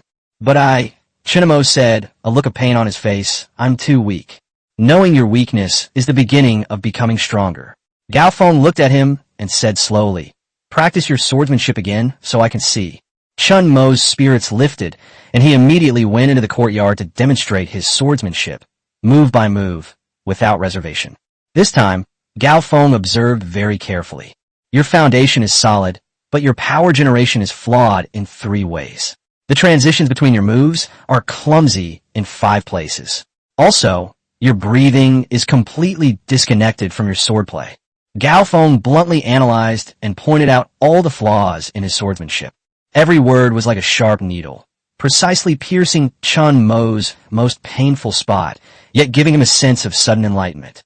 Chapter 67 Instant Fame. Under Gao Feng's guidance, Chen Mo revised and practiced again and again. In just 1 hour, his swordsmanship had been completely transformed, becoming more than twice as exquisite as before. Chen Mo stopped, trembling with excitement. The way he looked at Gao Feng had completely changed. It was no longer just simple awe, but a fanatical worship, as if looking at a god. With a plop, he knelt on one knee and kowtowed heavily to Gao Feng. Chinemo thanks Mr. Gao for his life-saving grace. From now on, whatever you need me to do, I will go through fire and water without hesitation. Gao Feng helped him up, saying, no need for that. We could just call each other brothers. The reason he offered his advice was simply because he felt the young man was talented and of good character, and he wanted to make a good connection with him. After seeing Chun Mo off, Gao Feng announced that he was going into seclusion to heal his wounds and that no one was allowed to disturb him. Zhao Tianxiong, Sun Qian, and the others naturally dared not have any objections and immediately ordered that the courtyard where Gao Feng lived be designated as a forbidden area. With the door tightly shut, Gao Feng went directly into the spiritual spring space and took out the sword technique book. The dragon overturns the sea blade. The name is extremely powerful. Its moves are also wide and sweeping, full of unparalleled destructive power.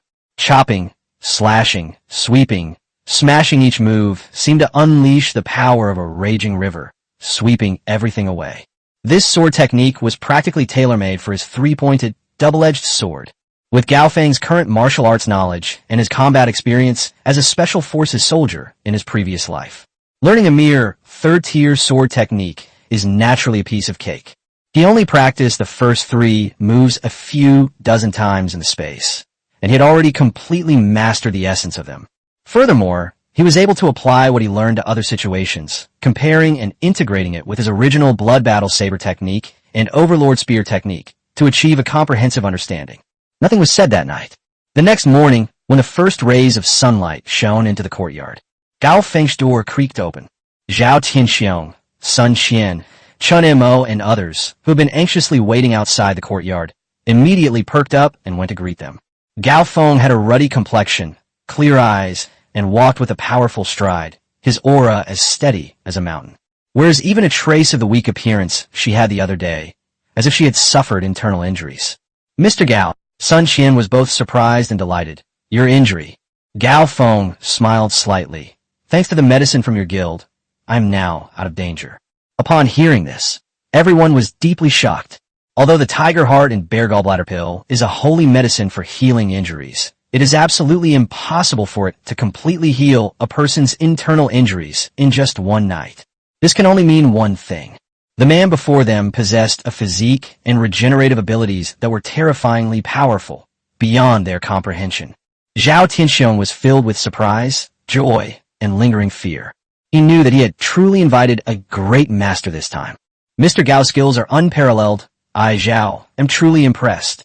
He clasped his hands tightly in a fist salute to Gao Feng. Today is the day we must fight the Flying Dragon Gang to the death. We beg Mr. Gao to help our Golden Sand Gang overcome this calamity. Gao Feng nodded without saying anything more. He walked to the weapons rack in the courtyard and picked up a thick-backed steel knife. Then, amidst the astonished and uncertain gazes of the crowd, he began to practice the dragon overturning the sea blade, a technique he had only studied for one night. First move, dragon emerging from the water. With a flash of light, what seemed like an ordinary straight slash in his hand appeared to possess an unparalleled sharpness, as if it were breaking through the surface of water. A sharp sound, like cloth being torn, could even be heard in the air. Second move, towering waves. The sword's momentum shifted, sweeping horizontally and creating a continuous barrage of sword light, like layers upon layers of giant waves, each higher than the last, filled with an overwhelming and domineering force. Third move, overturning rivers and seas. This is the last move in the incomplete piece, and also the strongest move. Gao Feng suddenly let out a low shout, and his whole body spun at high speed like a top.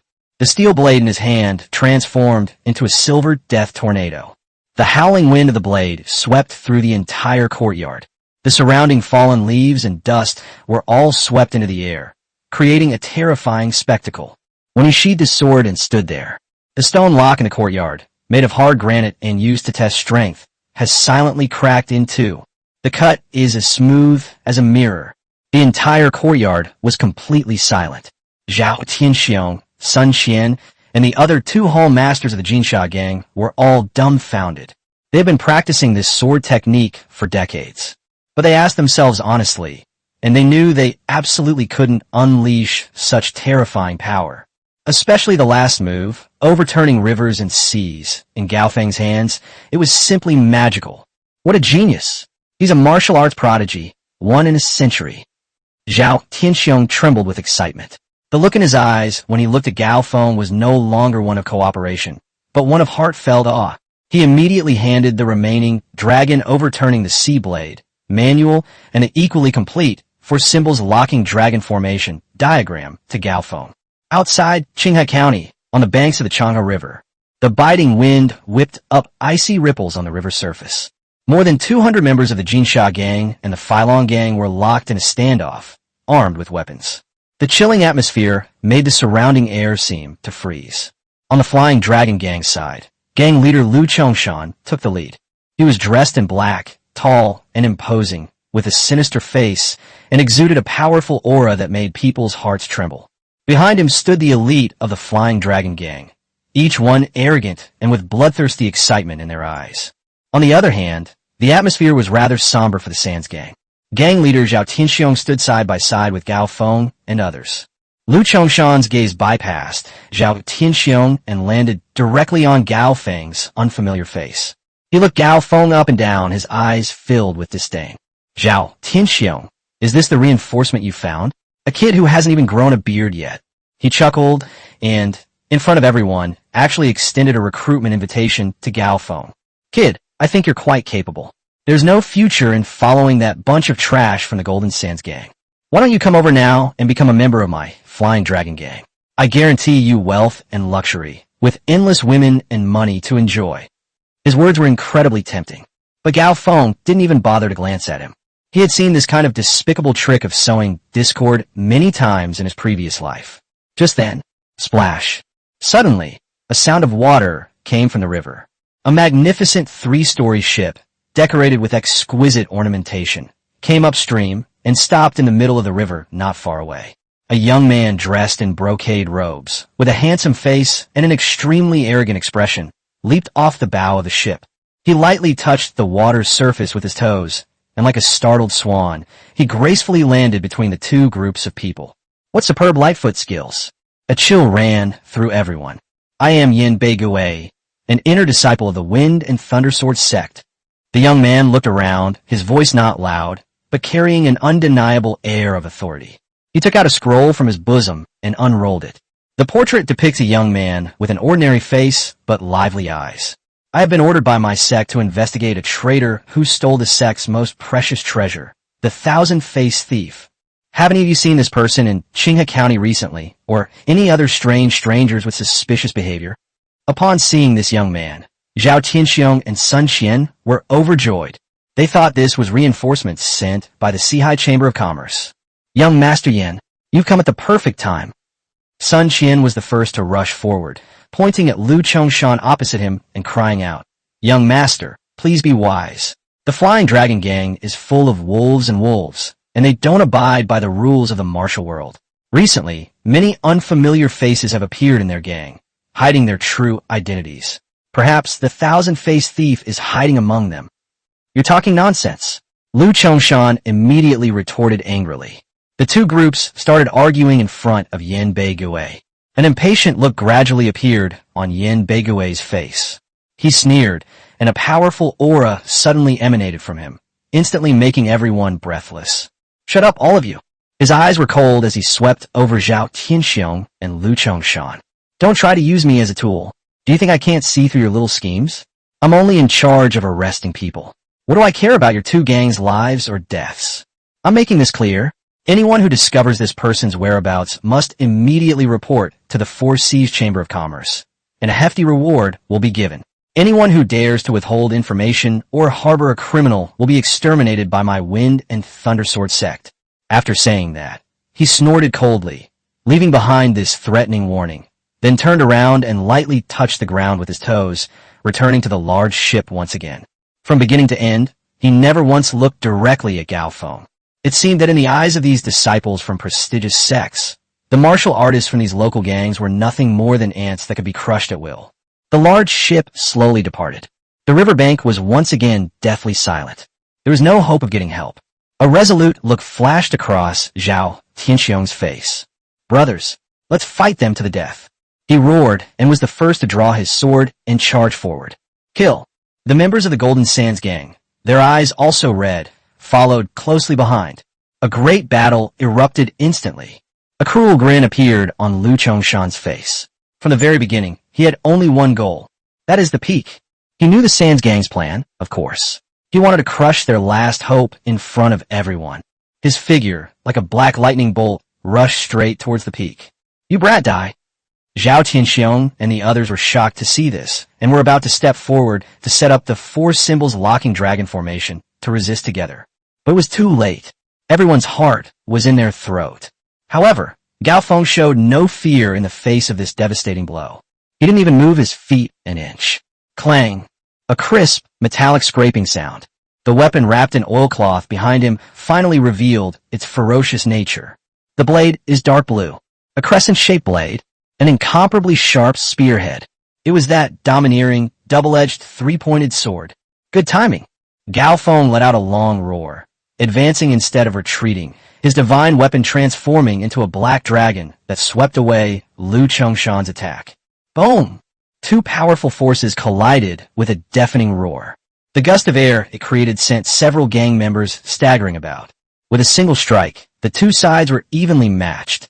For the first time, a look of horror appeared in Lu Chongshan's eyes. He couldn't believe that this young-looking guy could actually take his attack heat in. Meanwhile, the Sands Gang erupted in a deafening cheer. They originally thought that it would take four people working together to barely hold off the powerful enemy. But now Mr. Gao alone has stopped them. Upon seeing this, Zhao Tianxiong and his two companions were overjoyed. They immediately realized that this was an unseen-a-lifetime opportunity. Kill, slaughter all the scum of the Flying Dragon Gang. They ignored what was happening here and charged into the ranks of the Flying Dragon Gang's ordinary members like three fierce tigers. In an instant, a huge gap was torn in the Flying Dragon Gang's lines. Screams rose and fell. Lu Chongshan was both shocked and furious. He was tightly entangled by Gao Feng and had no way to break free. Gao Feng's three-pointed double-edged sword is a combination of offense and defense, with wide and sweeping moves that also contain subtle variations. The more he fought, the more terrified he became. He discovered that his opponent's strength seemed to be limitless, and it didn't look like they had just fought a fierce battle. Moreover, the other side doesn't seem to be using their full strength at all. They're just stalling for time. He watched as his men were about to be slaughtered. Lu Chongshan finally panicked. He feinted an attack, forcing Gao Feng back, and roared, "Retreat! Everyone retreat!" After saying that, he was the first to turn around and flee the battlefield in a disheveled state. The remaining members of the Flying Dragon Gang, as if granted a pardon, fled in disarray, abandoning their armor and weapons. Only the members of the Golden Sands Gang remained on the riverbank, their deafening cheers a testament to their survival. Although the Golden Sands Gang suffered many casualties in this battle, they ultimately emerged victorious. A single victory brought them great fame and prestige, making them a force to be reckoned with in Qinghe. Gao Feng's name spread throughout the entire county in just half a day. That evening, the Sands Gang headquarters was brightly decorated and held a grand banquet to celebrate this hard-won victory. At the banquet, Zhao Tianxiong, the leader of the Jinsha Gang, personally served Gao Feng a glass of wine in front of all the gang members. His attitude was full of awe and gratitude. After several rounds of drinks, he even publicly proposed a hand over the position of gang leader to Gao Feng. This proposal immediately caused an uproar. Surprisingly, not a single person stood up to object. Even the elders in the gang tacitly agreed to the proposal. Clearly, the unparalleled military prowess that Gao Feng displayed today has completely won them over. In the end, this world is one where the strong are respected. However, Gao Feng politely declined with a smile, saying, "Chief Zhao, you flatter me. Gao is used to a life of leisure and has no interest in the position of gang leader. My relationship with your gang is nothing more than a transaction." The sense of detachment in his words made Zhao Tianxiong and the others feel a slight unease. But it also secretly relieved them. After the banquet, Gao Feng said that he had no interest in this matter and would leave after receiving the letter of recommendation. Zhao Tianxiong and Sun Qian, naturally, dared not be negligent in the slightest. They delivered the letter of recommendation, sealed with sealing wax, along with a large amount of gold and silver, which they had prepared in advance, to Gao Feng that very night. Night deepened. The clamor of victory receded like the tide, and the entire headquarters of the Golden Sands gang was immersed in the joy of surviving the ordeal and the sound sleep of a hangover. As the campfire died down, the patrolling gang members relaxed a bit, and snores and murmurs could be heard intermittently in the cold night wind. In that private courtyard, where guests were treated as honored guests, the lights in Gao Feng's room remained on. His tall figure was reflected on the window paper. He changed into a black night outfit that he had prepared beforehand, perfectly blending his agile figure into the darkness. A cold glint flashed in his eyes, which shone like stars even in the darkness, contrasting sharply with the stillness outside the window. Although the daytime battle ended in a Pyrrhic victory for the Golden Sands gang, a lingering doubt remained in his mind. Although the duel with Lu Chongshan seemed to be evenly matched, Gao Feng, relying on his beast-like intuition honed in his previous life, keenly sensed that his opponent was hiding his strength. Beneath Lu Chongshan's ferocious offensive lay a chilling and deadly aura, like that of a venomous snaky quality that no ordinary gang leader should possess. Moreover, the opponent repeatedly tried to force him to reveal his weaknesses by using suicidal tactics during the battle. That didn't seem like a pampered gang leader who would stop at nothing to win. It was more like a death squad member who had long since disregarded life and death, and was used to fighting with his life on the line. This kind of resolute willingness to trade one's life for another is an instinct ingrained in one's very bones. Something unusual must be going on. Gao Feng was not one to leave questions until tomorrow. He decided to personally investigate Lu Chongshan's true background. He blew out the oil lamp, and the room was plunged into darkness instantly. His figure slipped silently out of the window, like a wisp of smoke that could not be caught, disappearing into the thick night in a few leaps and bounds, without even a sound. With his current strength and his stealth and reconnaissance skills far beyond those of this era, the Flying Dragon Gang's headquarters, which was lax in its defenses, was practically undefended in his eyes. He avoided several sentries, both visible and hidden, moving like a ghost, and quietly slipped into the deepest part of the headquarters without alerting anyone. The place was heavily guarded. It was Lu Chongshan's bedroom. The lights were still on in the room. Gao Feng lay motionless on the rooftop, holding his breath, his entire body as still as a gecko, blending into the roof tiles. He carefully lifted a tile, and, as a sliver of light shone through, he also took in the entire scene inside the room. Lu Chongshan was sitting alone at the table, intently wiping a uniquely shaped soft sword. The arrogance and conceit of the daytime were gone from his face, replaced by an extremely cold calmness, the focus and patience of a predator waiting for its prey. His eyes were sharp as an eagle's. Although his wiping movements were slow, his gaze would frequently and warily sweep across the surrounding shadows, as if he were ready to deal with a surprise attack from any angle at any time. Such strong alertness. Gao Feng felt a chill run down his spine and immediately suppressed his aura to the extreme, even slowing his heartbeat. The person in front of me is not a gang leader at all. He is a top-notch hunter. He didn't rush into action. Against such an experienced hunter, any haste could lead to utter destruction. Without making a sound, he took out a thin, specially made bamboo tube from his pocket. Inside was a colorless and odorless, potent aphrodisiac that he had carefully blended using several exotic herbs from his spiritual spring space, combined with his chemical knowledge from his previous life. This kind of incense works very quickly and is difficult to guard against. He aimed the bamboo tube at the crack in the window of the room, and then blew out a breath gently and evenly. A wisp of smoke, almost imperceptible to the naked eye, seemed to have a life of its own, quietly slipping into the room and merging into the air. Inside the room, Lu Chongshan's movements gradually slowed down. He seemed to have sensed something and suddenly looked up, a hint of vigilance flashing in his eyes, but his eyelids began to droop uncontrollably. He struggled to stand up, but ultimately seemed unable to resist the overwhelming drowsiness, collapsing onto the table and emitting soft snores. Gao Feng remained motionless. He patiently waited on the roof for another quarter of an hour until he was sure the other person had completely fallen into a deep sleep and that even their breathing had become long and even. Only then did he slide down from the roof as silently as a raccoon dog. He pushed open the door, slipped inside, and the whole process was completely silent. He landed as lightly as a feather. He walked to the table, looked at Lu Chongshan who was lying there motionless, and a murderous glint flashed in his eyes.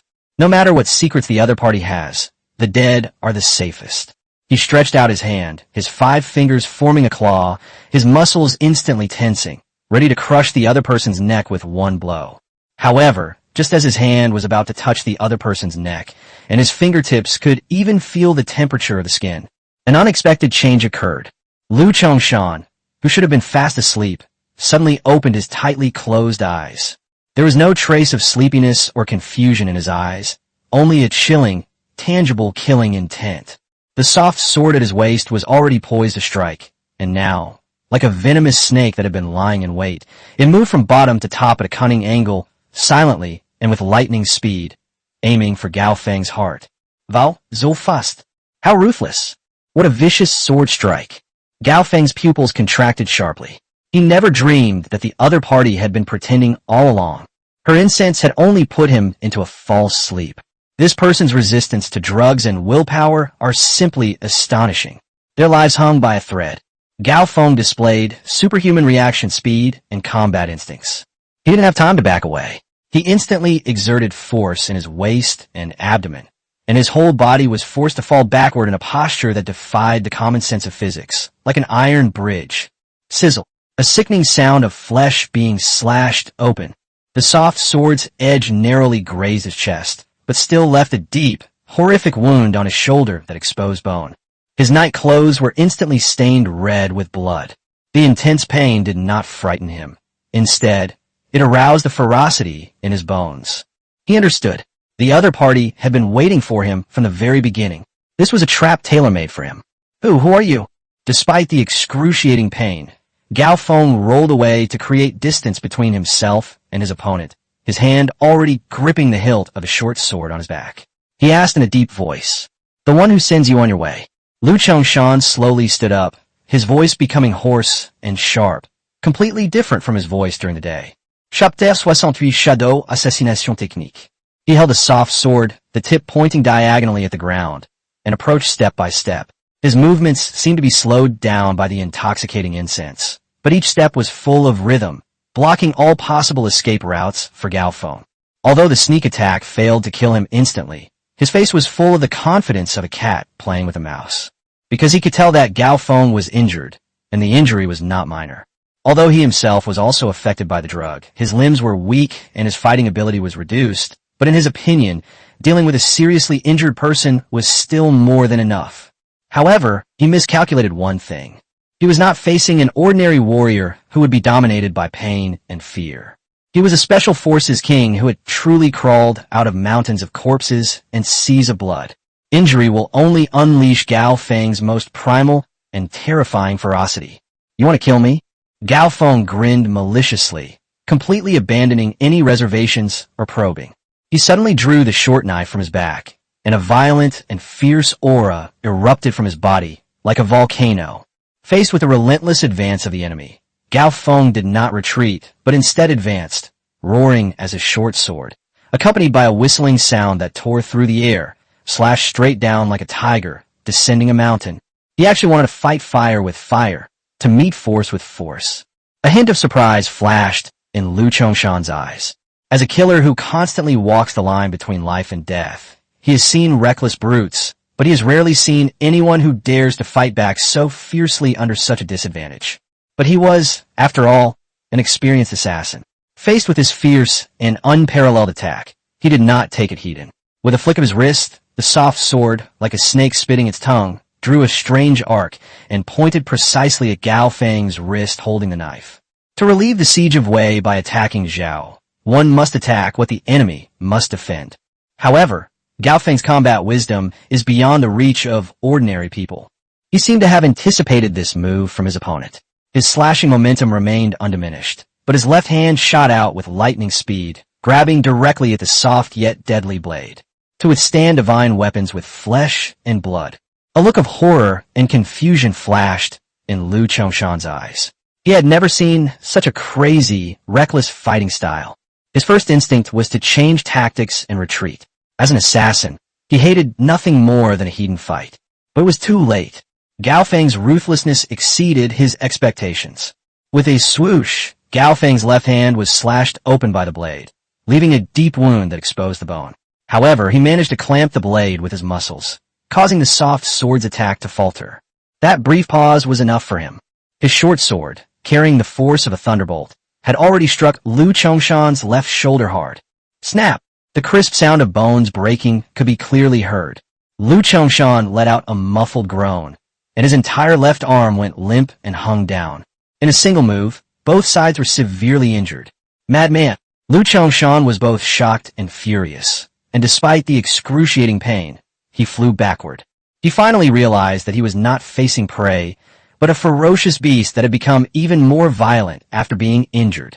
He no longer held any contempt in his heart, and his eyes became extremely solemn. He held his sword in his right hand, his movements becoming elusive, like a ghost, rapidly circling the peak, searching for an opportunity to deliver a fatal blow. Gao Feng was also in bad shape. His left hand was more severely injured than his shoulder, and it was covered in blood. But he was just breathing heavily, his eyes fixed on his opponent like a tiger hunting its prey. He knew that what they were competing on now was not only strength, but also willpower. Whoever can't hold on any longer will die. The two faced off for a moment, then moved almost simultaneously. Lu Chongshan's figure transformed into a wisp of green smoke, and the soft sword in his hand unleashed a sky full of sword shadows, both real and illusory, enveloping all of Gao Feng's vital points. Gao Feng, on the other hand, abandoned all defense and poured all his power into the short sword in his hand, unleashing the most domineering move in the dragon, overturning the sea blade, overturning rivers and seas. His whole body and weapon transformed into a death tornado, forcefully crushing towards the place where the sword shadows were most concentrated. No skill required, no dodging. This is the purest clash of power and will. Jingle bells. A series of rapid metallic clanging sounds rang out, sparks flying everywhere. Finally, a deep, resounding thud, like the beating of a drum, followed. Bang! The blade pierced through all the sword shadows and struck Lu Chongshan's chest hard. Lu Chongshan's chest visibly caved in. The horror on his face was frozen in time. The soft sword in his hand fell limply to the ground. He couldn't understand it until his death.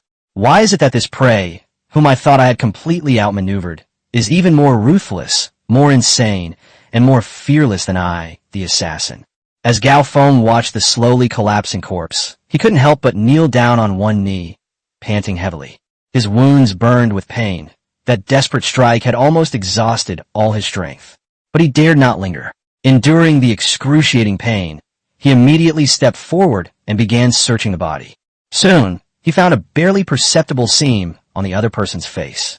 He reached out and gently peeled off a thin, lifelike human skin mask. Beneath the mask was a completely unfamiliar young face.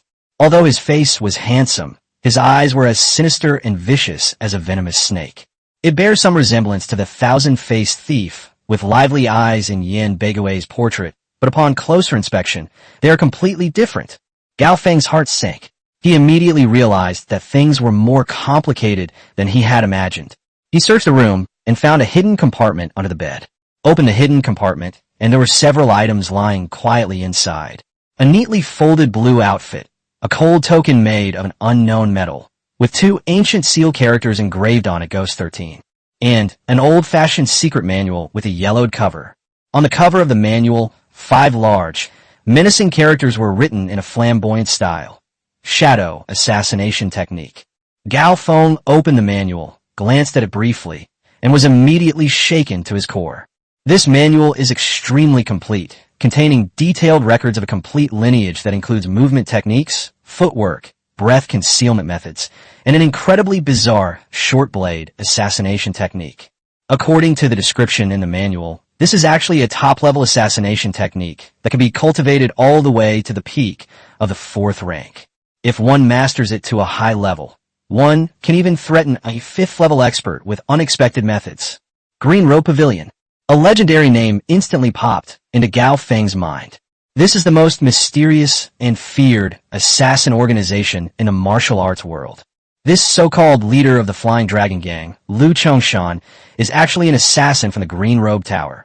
His infiltration of this small Qinghe County was definitely not simply for the purpose of becoming a gang leader. A tremendous sense of impending crisis, like a storm brewing, instantly enveloped Gao Feng's entire body. Trouble. This is a huge problem. Only those two words remained in Gao Feng's mind. He had no doubt that once the people of Qingyi Tower found out that he had killed their assassin and taken their secret manual, the situation would be dire. What awaits them is an endless pursuit, a relentless chase that will last until death. He dared not delay in the slightest. He put the blue outfit, the token, the manual, and the soft sword into his possession. Then, he took out a tinderbox from his pocket. A fire set the bedroom ablaze, a room filled with intrigue and the scent of death. The raging flames instantly engulfed everything, also concealing all traces of his presence. Taking advantage of the firelight and chaos, he quietly left the Flying Dragon Gang headquarters. He did not return to the Jinsha Gang, but left Qinghe County overnight. He didn't want to stay in this dangerous place for even a moment longer. The next day, the news that the Flying Dragon Gang's headquarters had been burned down and its leader, Lu Chongshan, had perished in the flames was like a magnitude 12 earthquake, instantly shocking the entire Qinghe County. Within the Golden Sands Gang, everyone cheered and jumped for joy, believing that it was a divine intervention that sent down heavenly fire to burn the villain to death. Only when the gang leader, Zhao Tianxiong, and the second-in-command's son, Qian, exchanged a glance did they both see a deep sense of surprise and lingering fear in each other's eyes. They all thought of the man who had also mysteriously disappeared last night. They were increasingly grateful that they hadn't harbored any inappropriate thoughts towards that god of death. Chen Mo was filled with disappointment after learning that Gao Feng had left without saying goodbye. But more than anything is an endless yearning for strong. He secretly vowed that he must become stronger. In the future, like Mr. Gao, I will live a life of righteous indignation and roam the martial world freely. After leaving Qinghe County, Gao Feng did not rush to continue his journey. He first found a secluded cave, entered the spiritual spring space, and spent several days using the magical healing power of the spiritual spring water to completely heal his injuries. Although the battle with Ghost 13 was dangerous, it also gave him a deeper understanding of the battle at the peak of the third tier. His blood and chi seemed to have become more condensed as he broke through and then rebuilt. Half a month later, he finally arrived at his destination, Hanyang City. This prefecture, perched majestically on the banks of the Han River, far surpasses the prosperity and grandeur of a small place like Qinghe County. The towering city wall, reaching 10 zhang high, is built of huge blue stone blocks, covered with the marks of time carved by knives and axes, exuding a solemn and dignified atmosphere. The main street, wide enough to accommodate 8 horses running side by side, is bustling with people and vehicles. The shops lining both sides of the street offer everything from restaurants and tea houses to silk and cloth shops, from weapon stores to medicine shops. The sounds of hawking, shouting, and rolling wheels blended together to create a vibrant and bustling symphony. With a letter of recommendation delivered by Sun Qian at breakneck speed, Gao Feng easily found a branch of the Sihai Chamber of Commerce in Hanyang City.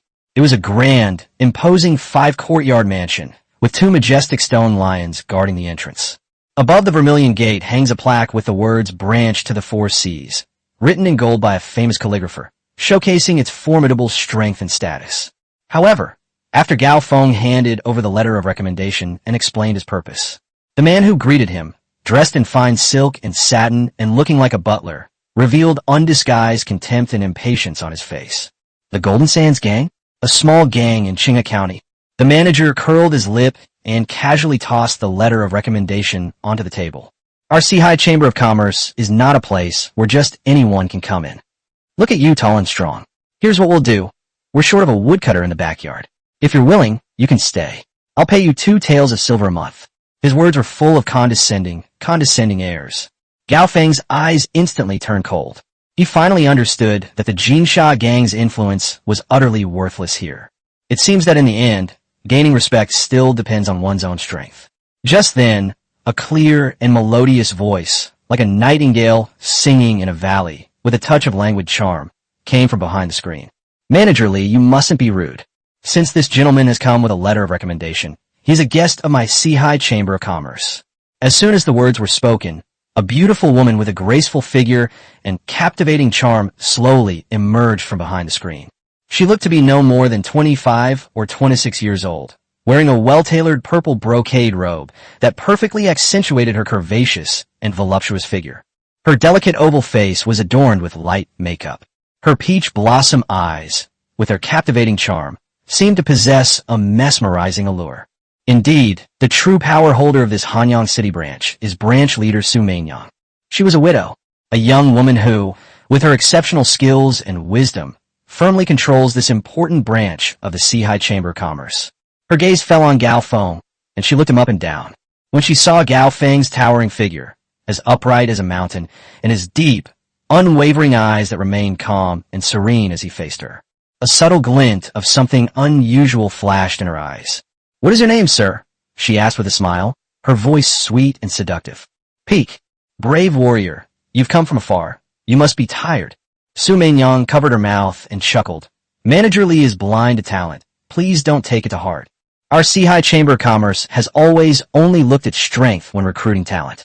She changed the subject, seemingly unintentionally saying, "Coincidentally, our branch's guard captain, Instructor Wang, has been saying lately that his men are weak and can't take a beating. How about we have Mr. Gao and Instructor Wang spar a couple of times?" Gao Feng sneered inwardly, but nodded calmly on the surface. "Can." Soon, the so-called Instructor Wang was invited over.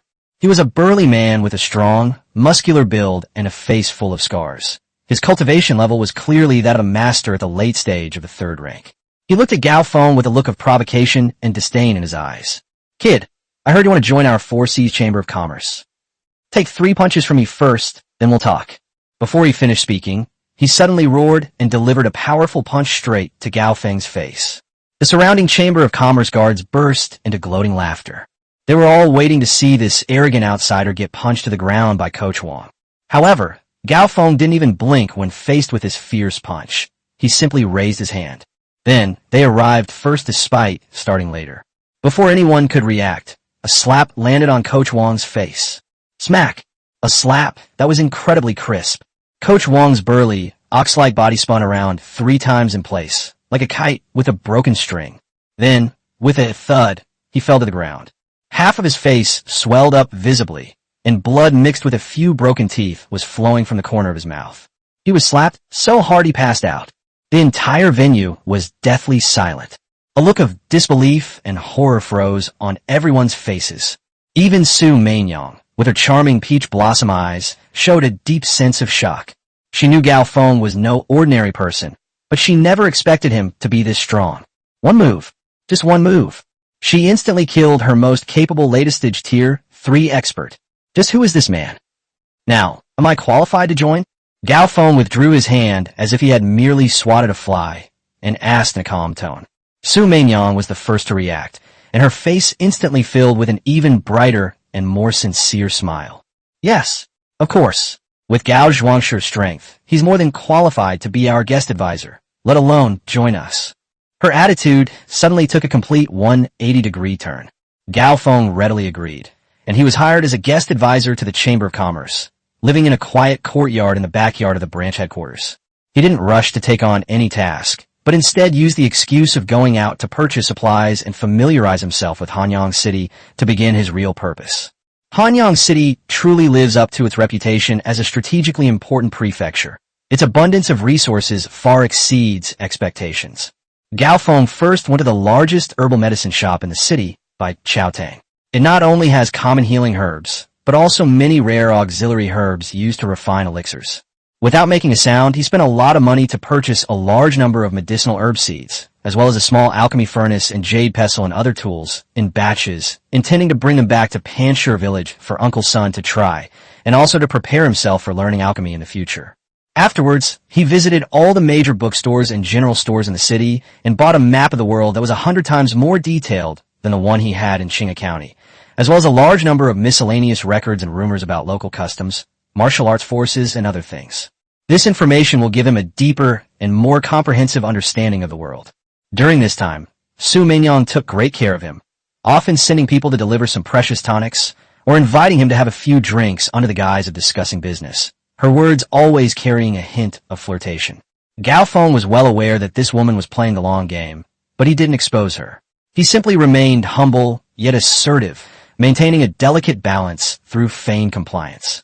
One afternoon, Gao Feng was in the courtyard, practicing the moves of the 3-pointed double-edged sword with a heavy ironwood stick.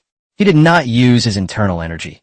He simply relied on his physical strength and exquisite skills to wield the ironwood, which weighed several hundred pounds, with great force, creating a series of muffled whooshing sounds. He was immersed in this ultimate control over power, and with each swing, he could feel the subtle changes in his muscles and tendons. Just then, the courtyard gate was suddenly kicked open with a loud bang. Su Mingyang's most trusted confidant, as well as the branch's head steward, Uncle Fu, rushed in a panic, his face covered in anxious sweat, not even caring about etiquette. Guest Elder Gao, something terrible has happened. Uncle Fu, panting heavily, pointed towards the south of the city and said urgently, "Something has happened at the Four Directions gambling house in the south of the city. A barbarian who appeared out of nowhere is going berserk inside. The brothers at the gambling house have suffered heavy casualties, and even the chief steward, Wang, was seriously injured by him with an axe. Now no one can subdue him. The leader has ordered you to go and suppress him immediately." The Sifang gambling house was the largest den of iniquity for the Sihai Chamber of Commerce in Hanyang City, and also an important source of revenue and intelligence, which could not be lost. Upon hearing this, Gao Feng frowned slightly. To be able to severely injure a latest-stage third-tier elder with a single axe strike, this person's strength should not be underestimated. Without asking any further questions, he casually tossed the ironwood in his hand, and the heavy piece of ironwood thudded into the bluestone ground, sinking half a foot into the earth. He picked up a three-pointed, double-edged knife wrapped in oilcloth from the side and said in a deep voice, "Lead the way." Before Gao Feng even arrived at the Sifang casino, he could hear deafening roars and sounds of fierce fighting from afar. He looked into the distance and saw that the gambling den's gate had been smashed to pieces, and the thick main beams were covered with deep axe marks. Dozens of guards from the Chamber of Commerce formed a loose encirclement, armed with knives and guns, but their faces showed fear, and they hesitated to step forward. In the center of the encirclement, a figure, like a ferocious beast that has broken into a flock of sheep, is wreaking havoc. He was a man who, while not particularly tall, was ridiculously muscular. He was shirtless, his broad upper body covered in strange tattoos that exuded a primal, wild energy. His muscles weren't the lean, sculpted kind of muscles typical of martial artists. Instead, they were bulging, granite-like lumps of flesh, exuding an explosive, primal power. He